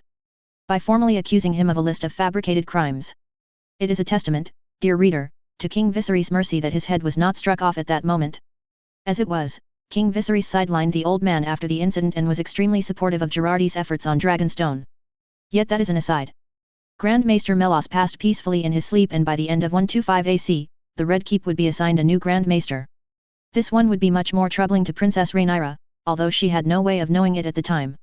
Grand Maester Edmund seemed a kind and compassionate man, eager to make up for the mistakes his predecessors had made. Chapter 125, Timeskip 14. An excerpt from the text The Three Journeys by Lyra Cargyle written, 175 AC. Lady Laena Velarion's return to Westeros was less a glorious and warm welcome and more a dejected and almost unnoticed slink into Dragonstone in 121 AC, where she would stay for over a year before Princess Rhaenyra would visit the island. Even then, it was not even to meet with her friend and rumoured lover, but to meet with Marilda of Hull regarding the treatment of her bastard boys. It must have stung being relegated in priority by Princess Rhaenyra to behind her husband's bastard sons and the woman who bore them. Yet they must have eventually met, because Lady Laena travelled back with her to King's Landing after Princess Rhaenyra's visit and took up the mantle of Lady-in-Waiting once more. According to Sir Joffrey's letters, she also took up the mantle of mother and reconciled with both her children and him, as their father. According to gossip, her relationships with her fellow ladies-in-waiting even improved as their children thawed matters. Lady Maris Strong had 3 boys, Joffrey, Osmond, and John, whereas Lady Marya Hastwick had 1 son, Edmund, and Lady Sabitha Frey had 2 sons, Manfred and Oliver. Perhaps this lack of children is why her friendship with Lady Felena Waynwood, unmarried and devoted to the cause of Septon Patrick, never quite mended itself. Although many argue this cannot be true, as Lady Sierra Strong welcomed Lady Lena back with great joy, it's reported. Perhaps, in Lady Philena's case, it was the rumours Lady Lena's journeys had provoked. It had been noticed by the court, and Queen Alicent especially, that what places she had visited had ties with dark rumours or magic. A somewhat warped view on the matter, as all her destinations also held significant historical importance too, but the once rumour has started, it is hard to stop. Not even court hostility could move her, though, and she would spend the next 3.5 years by Princess Rhaenyra's side, once again her favourite in all things. Yet if there is one thing that we know about her character from all sources, it's that Lady Lena was a wanderer at heart. In late 125 AC, she flew from King's Landing for the final part of her famous journeys. Sir Joffrey says in his many letters that this was a trip begrudgingly approved by Princess Rhaenyra, who was always loath to let her friend leave her side. He goes on to explain that even the princess was aware that her disapproval would not hold Lady Lena in Westeros for long, and that the granting of permission would at least ensure she would not disappear into the night. This time, no one could track where she had gone. To any looking for her, it seemed she had disappeared completely. There was no rumour of Viagar to be found across Westeros or Essos. No tracks that they could follow. Some rumours said that she had gone west, across the Sunset Sea, as Alyssa Farman had once done. Others had said that she planned to go to Asai by the Shadow and learn dark magics there. We know now that she only trusted her closest friends with her destination. Once again, it is Sir Joffrey's letters we look to. It is one single line said in jest, in a single letter, sent whilst he was visiting his business in Lannisport, but it truly is telling. Has Lena returned from Valeria yet? Or has the doom swallowed her whole? This one jape lays out the destination she had in mind when she mounted Viagar to leave on her final journey. The Doom of Valeria. An excerpt from the text The Green Death by Maester Oswell, written, 288 AC. Who can truly say why Princess Helena often travelled back to Vale once she was free to do so? Prince Aegon wrote to his mother, upon being asked, that she had grown to like it there. It is no surprise then that her moniker of the Green Death was first used by the lords and ladies of the Vale. The more her mother begged her to return home and bear a babe, the more time the princess spent in the area alongside the friends she had made there. It was the name day of Prince Aemond that finally drew her back for any length of time. Prince Aemond had been knighted in 124 AC, returning home with a fair few young men from the Riverlands nobility to boost Prince Aegon's growing crowd. He was even better than his older brother with the blade, boasting that he would be able to defeat his uncle, Prince Daemon, with ease should he ever return to threaten Westeros. Skill with the blade, however, would not see him rival his uncle in truth. Prince Aemond needed a dragon, and at 6 and 10, he had yet to claim one. It was not for lack of choice. Many times had he been offered first pick of any unclaimed dragon currently in the dragon pit, but he had demurred. Princess Helena was of the opinion he hoped that some unfortunate accident would befall Lady Lena Velaryon, rider of Viagar, yet she immediately clarified this as unfair and pointed towards an agreement with their father, King Viserys. The king, fearing for his second son's life should he try at such a young age, forbade Prince Aemond from attempting to tame a dragon from the Dragon Mount until he had reached his majority. Most, like Princess Helena, assumed he would claim one far before then due to impatience, but the prince held true to his word. But before he could finally travel to Dragonstone to make his attempt in 126 AC, King Viserys had one more decree. The entirety of House Targaryen would travel with him as a celebration of their family and heritage. It was a sign of his good mood that he extended this definition of family to include Lady Rhaenys, Lord Corlys, Sir Joffrey Velaryon and his son and daughter. Chapter 126, Tension, Chapter 103. The Princess Rhaenyra was a beautiful ship, no one could deny that. A truly impressive construction of ash and pine, she was what my husband fondly called a hybrid galley. Which was, as far as I could tell, the resulting baby of a galley and a swan ship getting to know one another rather well. If he had his way, she'd be the future of ship construction, a fact which no doubt had the shipwrights at Hull weeping. His new baby had required an expansion of the yards, necessitated taking on dozens more apprentices and had taken years to complete. Not to mention the amount of upset when I remembered a vague and half-formed memory of placing copper sheets on the hull and Laner called a halt to the whole project for nearly a year while he figured out how to reproduce the effect. I had to admit the ship was impressive, and I mustn't call her a boat, especially in front of Laner. I'd only needed to weather his reaction to that once to know not to do it again. Still, ship or boat, she was a monstrous 120 feet in length and, given the next largest galley was a mere 80 feet in comparison, she easily dwarfed every other ship in the small fleet that was currently descending on Dragonstone as if to invade my poor island. A poor choice of words perhaps, but an accurate one. I had been so sure Aemond would give in and take a dragon before he turned 16, and yet, time had conspired to spite me because he'd just passed his name day and my dear father had decided to make his trek up the Dragon Mount into a family spectacle. Which meant the entirety of my extended family had piled onto boats because of course we weren't using the dragons, the massive creatures that were the whole reason we were even royal in the first place. I sighed, feeling far too frazzled for this to be the start of the trip. The view from the deck was not as pleasant as I would have liked given that it was composed primarily of Blackwater Bay, stinking and polluted with the refuse of the city. That and the dragons flitting about, free of their riders for this journey. Certainly no distraction from the inescapable family gathering we were sailing towards. And speaking of family. Jocelyn! I barked as my firstborn daughter charged past me, shrieking with laughter. She braked hard and I let go of the taffrail to fix her with a stern look. Why are you not in your cabin? She stared at me, mouth set into an unhappy grimace, and I raised my eyebrow. Then she sighed and stared at her feet. Sorry, Mama. I will go back to my cabin. It hurt like a genuine arrow to the heart to hear her sad tone. It hurt even more to see her throw one longing look at the rest of the children on the deck before dejectedly trailing away.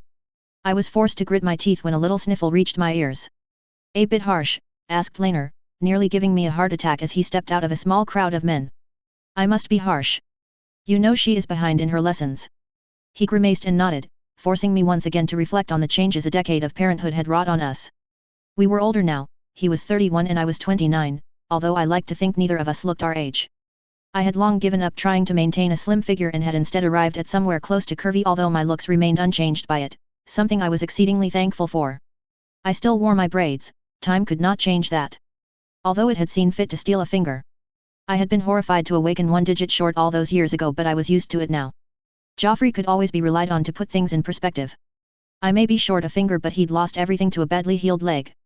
It was hard to sulk with that knowledge, but that didn't mean I was about to forget what Melos and Runsiter and their whole rotten citadel had cost me. As for Laner, he was still built like a dancer, slim but strong. He'd also, much to Joffrey and I's delight, grown a beard. Nothing as messy as some of the abominations that graced the court, but a neatly trimmed one that put certain other people's facial hair to shame. His hair was much shorter now, cut back to his ears, although everyone from Joffrey to Lady Rhaenys had tried to convince him not to do it. There could be no doubt, though, that we were older. Considerably more stressed, too, thanks to our children. I know, but you know she struggles, said Laner, joining me in watching King's Landing disappear over the horizon. She hates feeling like she's missing things as well. Not enough to stay in her lessons, I pointed out dryly, and Laner smiled. Our daughter was an adventurous one. There was nothing she hated more than to be cooped up in a room and forced to take notes or read books. I was being too harsh. I know I'm being too harsh. It twisted my insides to know she likely had some form of dyslexia or some other learning difficulty. Even when she wanted to focus on her lessons, she was doomed to fail, and my memory would give me nothing on how to help her. I sympathized, I made allowances, yet she didn't even seem to want to try and work with me, content to learn the way her twin learned things and scream at me when it inevitably didn't work out. I sighed in frustration, and Laner rubbed a soothing circle in the small of my back. She'll get there. She just needs time. I gave him a look and he raised his eyebrow in response. Then added in a stern tone, and her mother. I am there for her. I protested and he laughed, actually laughed, at that. I was about to draw myself up to defend myself when he raised his hands in mock surrender. I know that. I saw what you did to the idiot that dared to suggest her simple, he chuckled, and I flushed. I had done everything short of threatening to feed him to Syrax. The fact that I had done it all with Rhaenys looming over my shoulder had likely just made it worse. But she doesn't see that. She sees your disappointment with her, whether she's in her lessons or escaping them. If she'll earn your ire either way, why earn it in a stuffy room being lectured? I'm not disappointed, I replied. Surely she knows that. He didn't have an answer to that, instead clapping me on the back in commiseration and moving away to bark orders at his crew. I leaned against the taffrail for a while and watched. These were his men, not Corlys. He'd picked them himself, trained them himself and sailed with them himself. I was pretty sure half of them would die for him and the other half would kill for him, given they were likely the sort that Joffrey employed these days. I sighed as his words drilled into my head and pushed back from the rail, pausing to examine the small crowd of children playing catch and no doubt infuriating the crew. I could see Iman, my solemn little boy, Lucerys, Jane, Rena and Emma. I frowned as I realized I was missing three. Almost hidden from view. Alyandra, Alice and Alice Ann, they'd be terrors if they were ever motivated to do anything other than gossip. Alice Ann directed a lazy wave at me and I smiled before returning it. She already had the sharp eyes of the famous archer she would become. I left them to it, trusting Laner's men to make sure none of them did anything ridiculous, and made my way to the cabin Jocelyn shared with her sisters. I was willing to bet she hadn't touched the books she was supposed to study on the journey to Dragonstone, but I knocked on the door and called her name to at least give her time to make it look like she had. The slight delay in admitting me into the room spoke volumes. Come here, I said, perching on the cot and holding my arms out. She threw herself into the hug and sniffled even more into my shoulder. You promised me you would at least try to do some reading. At the gentle reminder, she pulled her arms even tighter around me and nodded into the crook of my neck. I did. I'm sorry I went to play first, she mumbled, and I sighed before gently prying her free of my shoulders so that I could look into her eyes. They were the Valerian violet for all that her hair was coal black. Corliss was always happy to point out that she looked more and more like Renus every day, and I was inclined to agree. Mama. Go and play, little one, I said, cutting her off and giving in. It was hard to be the stern parent when confronted by a sobbing 10-year-old. But tomorrow you will follow me about for your lessons all day. All day, she cried, and I nodded. I watched as her eyes traveled over to the books sat on her desk, one thrown open to a random page. She bit her lip and I struggled to hold my amusement in. What would we do? Well, first we will speak with Sir Viamond about the general state of Dragonstone, then we shall visit Marilda. Will I get to see Adam and Alan? She burst out, features brightening into a smile. I couldn't help myself, I laughed. Adam will be with Sir Roga, whom we will see, and Alan has gone to Driftmark already, little one. She sighed in dismay. It was funny to me now, although it had not been so at the time. Everyone had been so convinced that Adam and Alan were laners that even Corliss claiming them had done little to combat the rumor. The problem was that my children and Adam and Alan themselves also believed the rumor, for all that they promised to parrot that the boys were Corliss. After we have seen Marilda we will speak with Sir Roga, and then we shall go to my offices and I will test you on what you have learnt. All right, she said, nodding to herself. I will follow you tomorrow. I held my hand out and she took it solemnly, shaking it as if she were concluding the gravest business, before breaking out into giggles and throwing her arms around me again, nearly knocking me backwards. Thanks, Mama. You're the best. And then she was gone, racing out of the door to join her friends on the deck and no doubt get herself into every bit of trouble she could possibly manage on a ship. I waited until her footsteps had died away before standing up and leaving myself, ensuring the door was shut tight behind me. The deck was no less busy when I returned to it, but I could hear Jocelyn's voice from clear across the deck as the sedate game of catch morphed into a more lively game of tag. That even had Ali's Anne joining in, much to Alyandra and Ali's teasing. I didn't bother fighting the smile their laughter brought to my face as Ali's Anne tackled Jocelyn into a pile of rope, both of them becoming a pile of flailing limbs. I turned back to the view and sighed. I would have to think of some way I could convey the skills Jocelyn was lacking to her tomorrow. Maybe even convince her to have a reader. Learning difficulty or not, she was clever when she wasn't forced to read from a book, she truly was. The issue was all three of her siblings were the classic book smart types and she was constantly comparing herself to them. How did that saying go? Judge a fish on its ability to climb trees and it'll spend the rest of its life thinking it's an idiot. How curious that I could remember that and not something that would help my daughter overcome her difficulties. Perhaps a visit to the college might be warranted. Girardi's students would be on placement so he shouldn't be too busy. I tapped out an annoyed beat on the rail, the prosthetic I had under my glove causing it to clang discordantly. I knew the answers were some. A scream split the air and I spun on my heel, heart feeling like it would pound right through my chest and my hand falling to the knives I still wore beneath my dress. Jocelyn tumbled through the air and hit the deck with a thump I would hear in my nightmares for years to come. I stood there, frozen in horror, as she lay motionless on the deck. Then Alice screamed. Chapter 127, Tension, Chapter 104. Chapter Text. It was barely a conscious thought to sprint across the deck. All I could focus on was her unmoving body, her arm bent at an unnatural angle and the blood I could see dripping from a gash above her eye. Laner reached her first, dropping to his knees and placing two shaking fingers on her neck. I almost threw myself down next to him, wanting to reach and grab at her but knowing I could not. I was aware, vaguely, of Laner's men herding the children away, hopefully to their cabins. Your Graces. I glanced up and found a familiar face looming over us both, clutching his bag to his chest as if he feared he may need it to defend himself. If you could, I need to get closer. It took Laner pulling on my shoulders slightly to get me to rise. I leaned against him as the ship's medic, a man I knew had trained under Girardi's, knelt down next to her and began his work. I held my breath, both of us silent and tense. It was the worst kind of wait. Eventually, Jocelyn stirred and whimpered. I was at her side, holding her hand, before even the medic could react. Mama, it hurts, she sobbed. The medic frowned and gestured over one of the waiting crew members. I didn't catch their quick exchange but the man took off quickly enough. Mama. Please. It hurts. My heart twisted and ached as I clutched her non-injured hand. It'll be okay, little one. You be brave. Her little face screwed up as she fought tears and I choked a little on tears of my own. You be brave for Papa and Mama, said Laner, kneeling down next to me, face solemn. And I will take you on a tour of the shipyards at Hull when you are better. I'm supposed to go with Mama tomorrow, she whined, tears running down her face. I smiled, despite my own.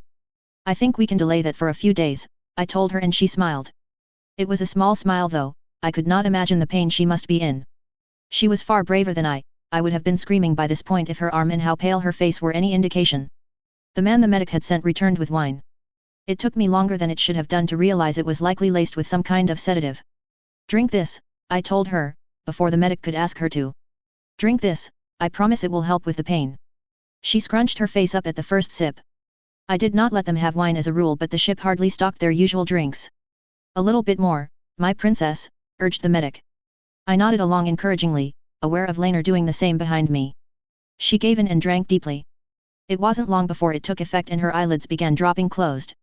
Once she had finally gone under, two men moved in, laying out a canvas stretcher and preparing to move her onto it. The medic stood up and turned to us. She'll need the arm reset and stitches on that gash, but I'm hopeful she'll be fine beyond that. When we get to Dragonstone, I'll have her transferred to Dean Girardis as a priority. I sighed in relief at that. Thank you, Sanderson. There will be something extra for you in your pay, Laner said, faint with relief as well. Sanderson blushed and half bowed. Thank you, your graces, thank you, but I was just doing my job, he insisted. And you've done it well. You have my personal thanks, I said, and he went even pinker before bowing again and bustling off after my now sedated daughter. I wanted to follow, but I knew I'd only get in the way. Laner? Get us to Dragonstone as soon as possible. As long as you take the blame from your father, he replied, but I could tell it wasn't a serious objection. I didn't answer as he strode away, shouting instructions to his men. The Princess Rhaenyra was a fast ship, as well as a big one. Father had made us promise that nothing short of an emergency would see us demonstrate that speed and leave them all behind. He had his heart set on us all arriving together. I only realized I had been kneeling where our daughter had fallen when one of the crew made his way over with a bucket, mop and a meaningful look. I stood, cursing the pain in my knees, and got out of his way. It took me a while to realize we were already leaving the fleet behind and that Laner had ordered the signal flag for medical assistance to be put up. I hoped Father would be told and wouldn't be overly angry about it. No. He would not be angry about it because if he was, he would be having words with me.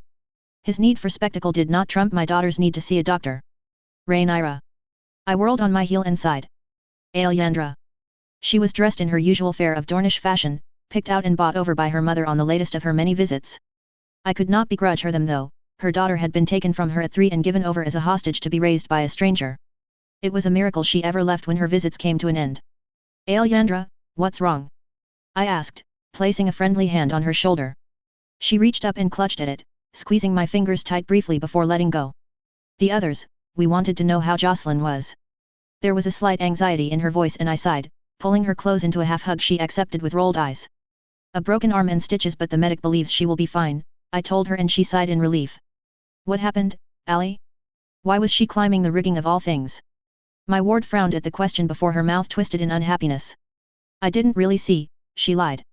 I counted to 10 and reminded myself that she was 13 for all she liked to pretend to be a mature and sophisticated young woman. When she caught my stern look, she sighed and ran an agitated hand through her hair. I didn't do anything. I'm not saying you did, Allie, I just want to know why she was climbing the rigging, I insisted gently. I was always careful to avoid the motherly tone I often took with even Jane and Ollie. I was not her mother. An aunt at best and a jailer at worse. For all that she had received an upbringing worthy of a princess of Dorne or even a princess of the Seven Kingdoms, she was a hostage to her countrymen's good behavior. Although, if Dorne rebels, I'm not about to hurt her. I wasn't Ned Stark. I had raised the girl for all that she was technically my hostage. I wasn't sure if Aelyandra knew that though, her mother certainly didn't if the ideas she put in her head were any indication. I pushed aside my worry for Jocelyn with a deep breath and focused on Aelyandra in truth. Waves and the shouts of the crew were all I could hear as Aelyandra thought that statement over, before sighing and looking aggrieved, her hand coming up to twist her long, dark hair about her finger. Something she only did when she was upset. Alyssa dared her to climb it. I wanted to groan at the admission. Allie's had been spoken to repeatedly about dares, especially those directed at her twin and Lucerys. Jocelyn was boasting that she could climb all the trees in the Godswood at the Red Keep. So Alyssa dared her to prove it. You won't punish me, will you? The question took me by surprise and she blushed. I should have known better. I should have stopped Alyssa from daring her, or at least stopped Jocelyn from doing it. You aren't at fault. She was one of the oldest there. Jane being her age and Ollie being only a year younger. Yet they were all still children. You won't tell my mother then, she asked, sounding anxious. I don't want to be punished when she arrives. You know what she's like. I won't tell her, I confirmed. She's not due to visit for a few months anyway. She wants me to visit Dorne. The statement was delivered as if it were no great matter, as if it were just a passing fancy of her mother, but I had raised Alyandra. I knew better. She wanted to visit Dorne more than anything else. I will speak to the king on the matter. Hopefully, we can arrange a visit for you before you reach your majority. She nodded, pulling on the curl of hair she had wrapped around her finger, brown eyes staring into the distance as she momentarily lost herself to her thoughts. She was worried Dorne would not accept her. In truth, so was I. She knew Dorne's history, she lived its culture and fashion, and I had even arranged for someone to tutor her in the spear, but was it enough? Would she return and take up the reins of Dorne with little problem? Or would more flock to her uncle's banner like the Vulture King had? She certainly would know how to deal with snobby courtiers at any rate. King's Landing had not been kind to its Dornish contingent. Whispers, rumors and even attacks in some rare cases. It had gotten better as time went on, but I feared the poor initial showing had done much to sour our guests' opinion of us. They seemed friendly with Alyandra though, maybe that was a sign of hope? Do not worry so much, Ali. You are the Princess of Dorne, I told her, and she tugged on her hair again. My uncle says I am more Targaryen than Martell now, she whispered. I wanted to pull her into an embrace, but I knew that would be a mistake. This was the first time she'd ever spoken such fears aloud. Jocelyn's accident must have rattled her more than I thought if she were willing to share this with me. Your uncle has been grasping at any reason for why he is more fit to rule Dorne than you since your father died. It was why Lord Dane ensured he got on a ship and did not come back, I pointed out. Your people did not support him then and they will not support him now. But what if I caught her about the shoulders and looked into her dark brown eyes? You are the Princess of Dorne. You are Alyandra Martell. You have already won the hearts of your court here. You have the full support of your uncle and his family. You still have your loyalists. You are a Martell to your core, willing to put your own life in danger for the survival of your people. She said nothing. I changed tact. You can outshoot 9 out of 10 of my men with a bow and outfight almost half of them with your spear. That earned me a small smile. She was good with spear and bow, but not as great as I was making out. She would be better when she had grown up a little more, I think, but it had been enough for Lord Aaron to proclaim her Nymeria come again a few times. I'd had her learn a little of strategy and tactics from Laenor as well, just to sell the idea a little more. I am the Princess of Dorne, she said. She smiled widely at me and I returned it gladly, then it faded and she bit her lip. Are you angry at Alyssa? We shall be having words, Ali, you may tell her that. I do not like being disobeyed. Alyandra nodded, face serious. But that will wait until we reach Dragonstone and I know how badly Jocelyn is actually injured. Until then, she can think about what she's done. Chapter 128, Tension, Chapter 105. Chapter Text. I feared the worst when your ship left us behind. It seemed I had badly misjudged my father's reaction to our sudden departure. He'd barely disembarked before he'd set upon me in a panic. I'd explained the matter and he'd demanded to see Jocelyn. Not that there was currently much to see. Gerardis had tended to her arm and stitched the gash on her head shut before giving her something for the pain. Whatever he had given her was strong because she was snoring within minutes of taking it. I apologize for doing so, I told him as we made our way back towards the hall. Sir Stefan lurked behind me, having only exchanged a nod with his Lord Commander. But I fear we had no other choice.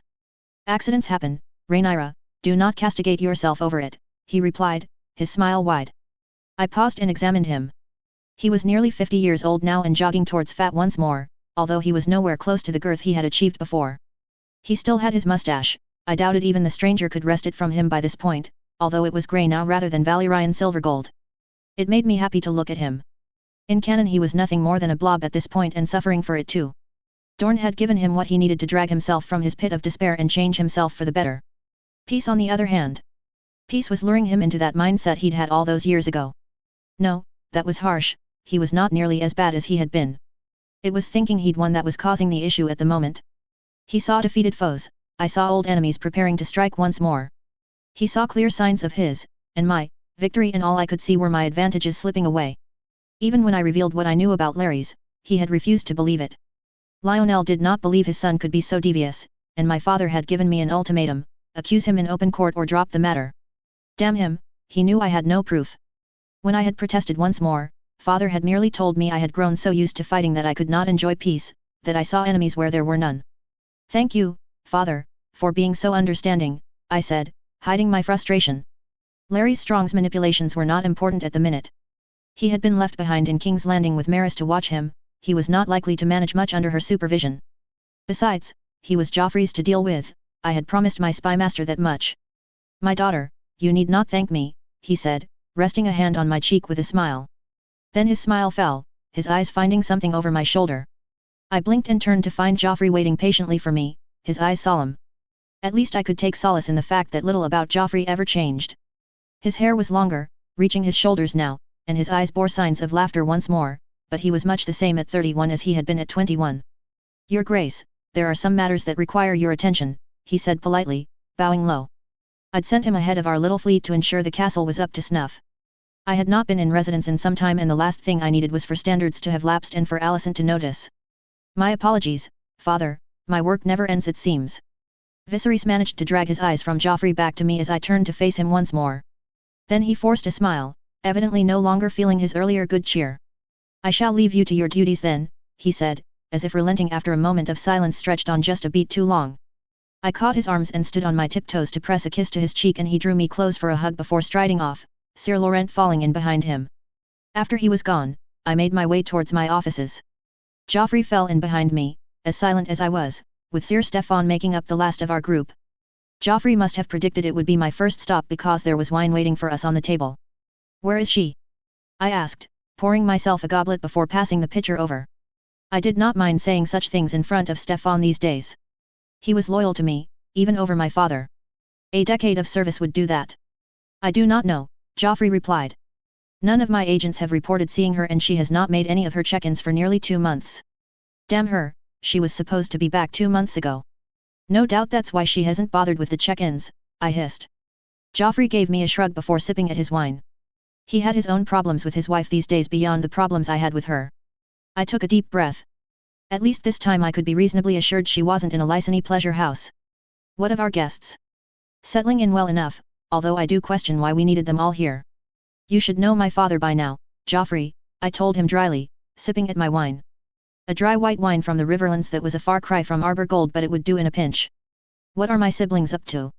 Aegon and Helena are unpacking and discussing things of little note, Aemond is studying dragon lore and as for the other two, he trailed off and I got the message loud and clear. With their mother. He nodded in confirmation. If Aegon and Helena had turned out better than their canon counterparts and the jury was still out on Aemond, then Durin was unquestionably worse. A simpering mother's boy that was more invested in Aegon being king than my oldest brother seemingly was. Worse still, when challenged on his attitude he would pretend he had done nothing wrong and cry into his mother's skirts about it the first chance he got. Visera was 9. She was still learning who she was.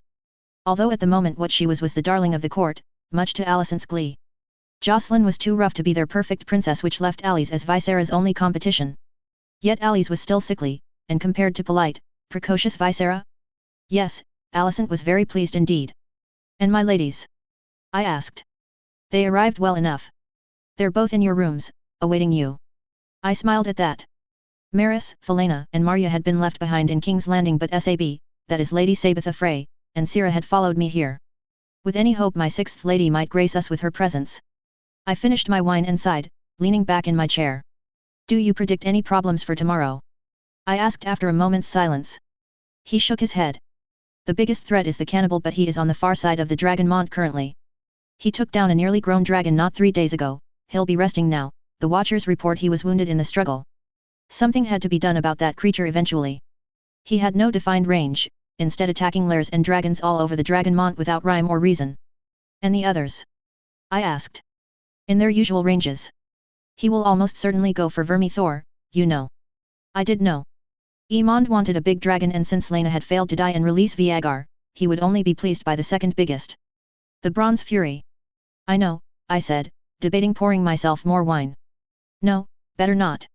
I had one more issue to attend to today before I could truly relax. My apologies Joffrey, I must leave you. I have a daughter to discipline. Ah, said Joffrey, pouring himself more wine. Good luck with that task. I did not like the tone of his voice but it was an old argument. One not worth bringing up now. I rose from my seat and Sir Stefan fell in behind me as I left the office, heading for my daughter's room. The castle was alive around me.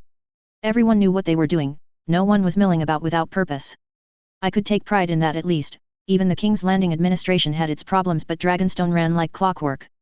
Are you sure it's wise to allow your brother a chance at the Bronze Fury? Asked Sir Stefan the moment the corridors we walked were empty.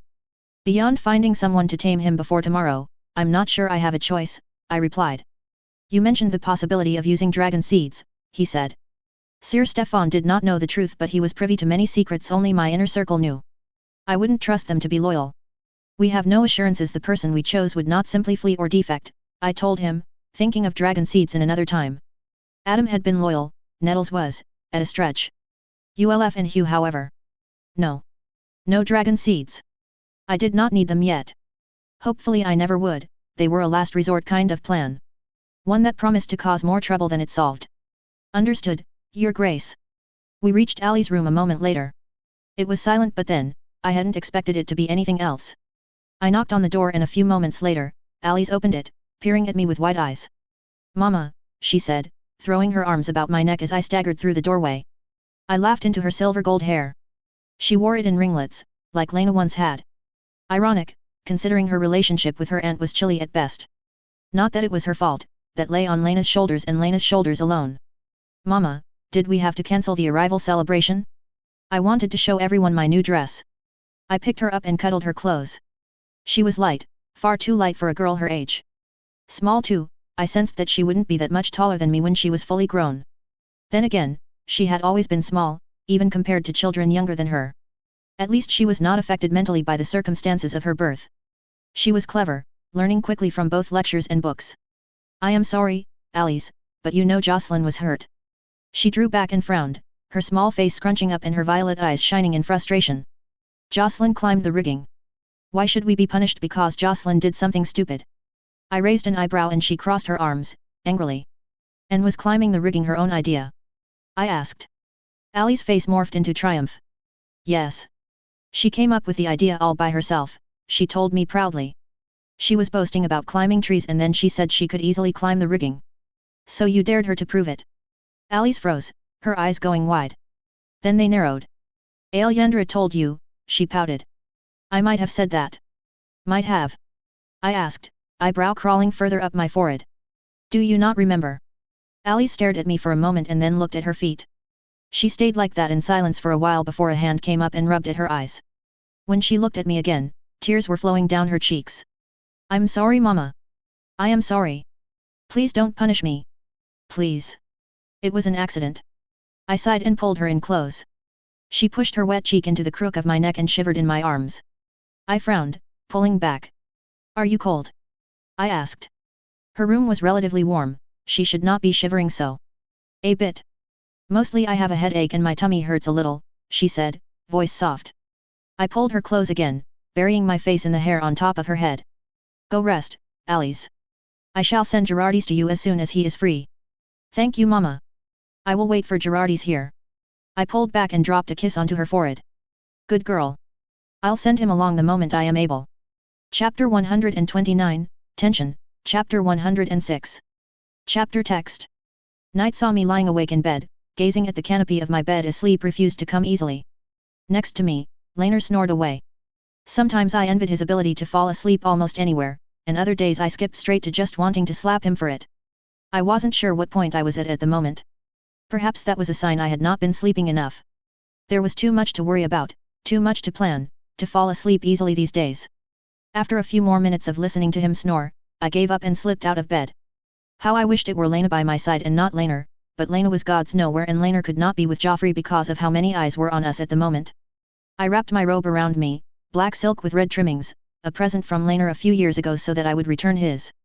When I left the room, Sir Eric stood, jerking out of the daze he had been in. I smiled at him in the silvery moonlight and made my way through the castle. It seemed wholly different at night, the moon's glow lit it in a way the sun never could. 10 years under my rule had seen more love and attention poured into its structure than it had seen since the Doom and Enar's reign.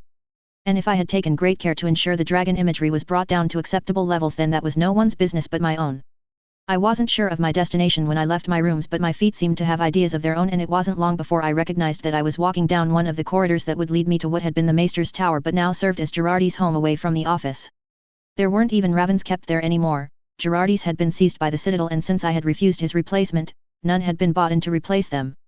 It wasn't too great an issue. If anything required my attention before my next visit, it was a simple matter to send a boat to King's Landing crewed by oarsmen that were on retainer for such a situation. Laner's men, of course, you could tell because they waited until evening set in to start their drinking.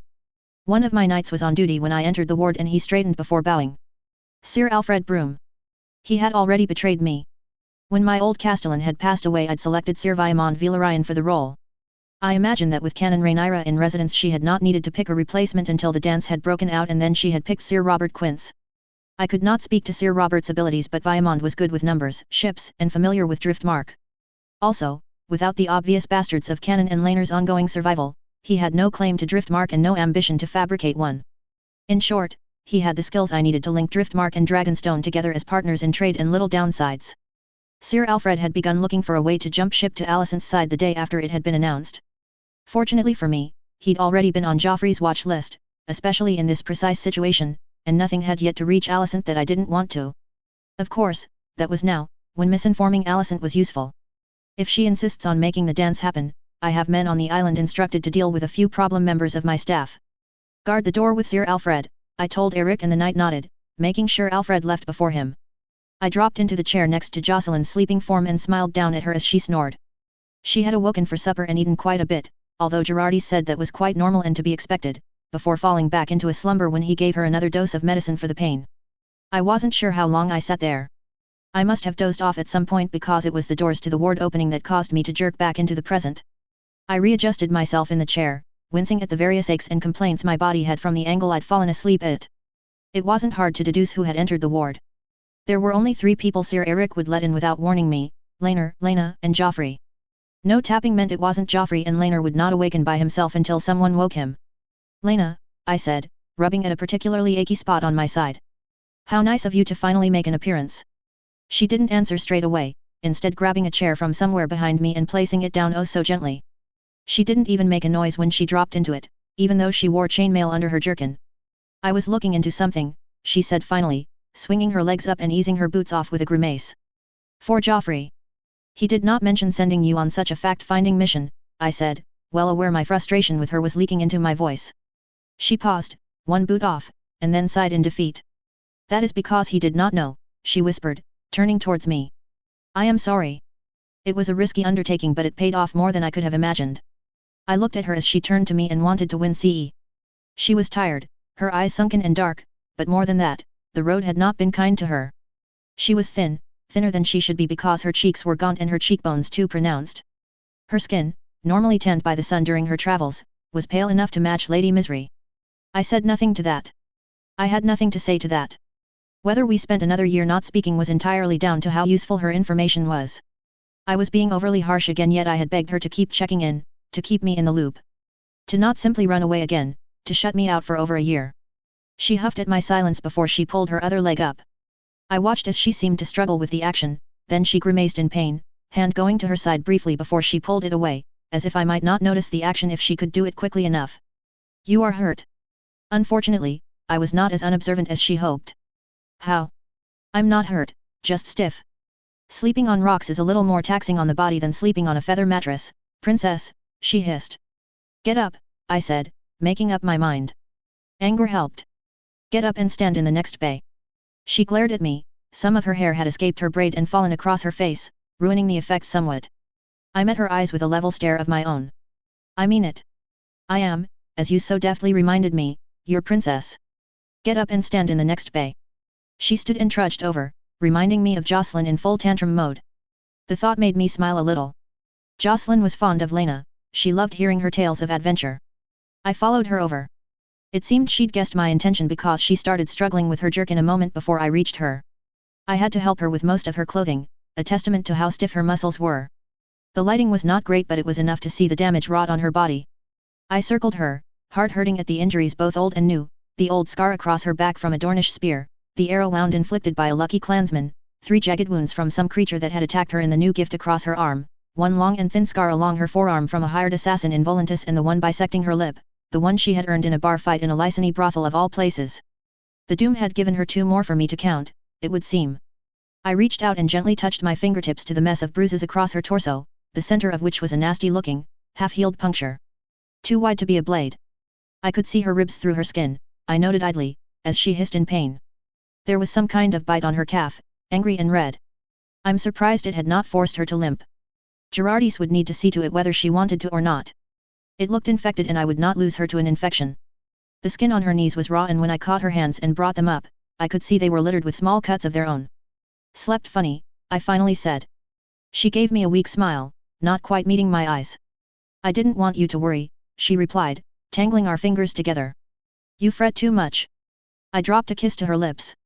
It was risky. Jocelyn could wake up, Sir Eric or Sir Alfred could open the door, but I didn't care at that moment. I loved my stupid, battered idiot of a girlfriend. She wound her arms around me and laid her cheek on the top of my head. If you must come home battered like this, then you will have to deal with me fretting, I mumbled into her shoulder, and she chuckled, before letting me go and catching my hand, bringing it up to the light. I shuddered as her finger probed where my littlest one should be. You know I dislike that, I told her, resisting the urge to snatch my hand back. She smiled sadly and let my hand drop. If Melas and Runsiter were still alive, I'd give them to Viagar's flames. I should have done when Melas' pride cost you that finger. I couldn't hold that intense gaze for long. Could you fetch me my pack? I did so and then helped her dress in a clean shirt and breeches. We retook our seats next to Jocelyn, who had not stirred at all during my examination of Lena. Thankfully. Would I one day explain to them what Lena was to me? What Joffrey was to Lena? I had not decided yet. Mayhaps it was best to let the matter lie, to never tell them, to leave them the comfort of knowing their parents loved one another passionately. What happened? Asked Lena, staring at her sleeping niece. I frowned, sensing the storm clouds of an argument on the horizon. She climbed the rigging and fell, I replied, resolving not to mention Alice. Lena was quiet for a while and then she sighed, pushing her hair back from her face. I'm sure that was her own idea, she said dryly. I scowled before I realized that I'd as good as confirmed her theory. Of coup. Enough, I hissed. I have heard this 1,000 times. Enough. We sat in silence for quite a while. You need to open your eyes with that girl, she said finally. She's a terror and you spoil her too much. I clenched my jaw and said nothing. If you believed Lena, Alyssa was responsible for every terrible event since the doom, and I'm sure my lover was busy working on pinning that on her as well. Just what kind of daughter does she think I would raise? She ignored Ali's kindness, her studiousness, her determination. Would a child as evil as Lena claimed be polite to servants? To animals? To any beneath her? Even when she had never been told to. And I knew my staff would tell me if they thought otherwise. She was no Joffrey come again, just a 10-year-old too fond of the word dare. Rhaenyra, I'm serious. I shot her a look and she met it with her own level stare. Did you at least punish her? She was ill. It would not have been appropriate, I replied, and she sighed again, running an aggravated hand through her hair and pulling more of the braid free. What was it? A tummy ache? Headache? I'm betting she'll be perfectly fine today, hissed Lena, eyes bright with anger and half out of her chair to tower over me. Enough. My yell echoed about the ward for a moment and she raised an eyebrow. Pain made me look down and I realized my hands were clenched tight. Aunt Lena? Mama, came Jocelyn's tired and confused voice. Shit. Chapter 130, Tension, Chapter 107. Chapter text. The servants say Lady Lena is back, said SAB, leaning against the great oaken wardrobe and examining her nails. The way she said it implied it was a mere curiosity, a bit of gossip, but I knew SAB better than almost anyone else. Nearly a decade of service had seen to that, and I could tell she had more interest than she liked to pretend. Syrah finished fastening the shoulder cloak and dodged around me. Is it true? Is she? Oh, it has been too long. Little Luke and Rena have missed her fiercely. I smiled at her enthusiasm. SAB did too, although I detected a bit of sadness there. I had long suspected my sworn sword held a bit of a torch for Syrah Strong. She got back last night, I told them, to Syrah's delighted cheer. I hid my smile and turned to examine myself in the mirror, at least until a knock on the door disturbed me. SAB was the one to open it, moving aside to admit Joffrey. Good morning, he said, dropping a handful of letters onto my table before stealing an apple from the fruit arrayed for my breakfast. Have you seen Lena yet? Asked Syrah. He took a bite from his stolen prize and shook his head. I have been informed of her arrival, but she has not yet visited me. He went back to munching his apple as Syrah frowned. I took pity. She is with Jocelyn, keeping her company and having herself seen to by Girardis if she has any sense, I told them, and received 3 indulgent smiles in turn. After Jocelyn had awoken and realized she wasn't dreaming her favorite aunt had returned, she'd begged for stories until Lena had given in with a laugh. I had ordered iced milk with honey for Jocelyn and beef stew for Lena and left them to it after making Jocelyn promise that she would tell me if Lena did not eat everything she had been presented with. Now that she was home, she would be eating proper meals whether she wanted to or not. Tell me, were there any problems this morning? I asked, adjusting part of my dress slightly. Alyssa is sick, said Joffrey. I caught his eyes through the mirror and hated the look I saw in them. The maids report that she was up several times during the night, although she did not vomit. Did not vomit was Joffrey's way of telling me he thought she was faking the illness. Unlike Lena, he was never so bold as to say it to my face directly. Or Laena's for that matter. At least Joffrey was willing to acknowledge her good behavior and less likely to blow her bad behavior out of proportion as his wife was wont to do. I held out my hand and Sira handed me the leather and silver prosthetic. You know what I meant, I said, untangling the straps. What of Emond? The guards saw your brother off and the watchers report no incidents as of yet, reported Joffrey, eyebrow raised. He did not question me on why Lena would need to be treated by Girardis, he had seen the scars just as I had. He asked about Vermithor before he left. Sab scoffed and even Sira looked discomfited. I just sighed, pulling the leather straps of my prosthetic into place before pulling my gloves on. It was a predictable move on his part. What of my other siblings? I asked. Aegon rose early and headed to the training yard. Laenor promised to watch him. I cut him off, frowning. Without Helena? She always goes with him to shoot. I asked. Joffrey shrugged. Their maid says she slept in this morning, he told me. Have a separate maid drop by mid-morning to see if she is well, I ordered and he bowed in response. The mocking gesture did not rankle, although I admit to amusement when Sab used it as an excuse to lean over and ruffle his hair. What of Father and Alicent? Durin and Visera would not be up yet. Both enjoyed their long mornings in bed and frequently broke their fasts in their quarters before beginning their lessons in the mid-afternoon. With Grand Maester Edmund, of course, a competent replacement for the poor, deceased Melos, yet an unwelcome one. For me, at least. Alicent had been quite pleased by him. They are breaking their fast together in the hall, Joffrey told me. Along with Emon and Ema. Then I think I shall join them, I said cheerfully. Sira, Sab, could you go on ahead? I have something to discuss with Joffrey. Of course, said Sira, cheerfully as Sab caught her by the arm and steered her away. What is it? Asked Joffrey once they were gone. A few minutes had passed. Lena claims she has information you will be very interested in. I am of the opinion that she wouldn't have disappeared for 2 months unless she thought it necessary, I told him. Arrange a meeting, I want to know what it is. He nodded thoughtfully before pushing himself to his feet and offering me his arm. I took it with a smile and we left for the main hall. How are Luke and Rena taking Lena's return? I asked. I have not told them yet. I did not have an excuse for why she did not rush to see them. Now I do. An old frustration bubbled in his tone. I sympathized with him, with Lena's children, but I also knew just how bad the place Lena had been in when she'd first left for Essos. 2 months after Rena had been born she'd taken off, leaving Luke feeling like he'd been abandoned and Joffrey holding their newborn child. Postpartum depression, guilt for a massacre that wasn't her fault. She was better now, not quite herself once more, but better. She will be delighted to see them once again, I said, shaking myself out of old memories. I take it they are breaking their fast also. Alongside Rennis and Corlys, he told me, smiling broadly at the thought of his children. And your brood? My brood? I only have 4 and 2 of those are bed-bound, I replied, false offense suffusing my tone. He snorted. As if you have not adopted the rest of them.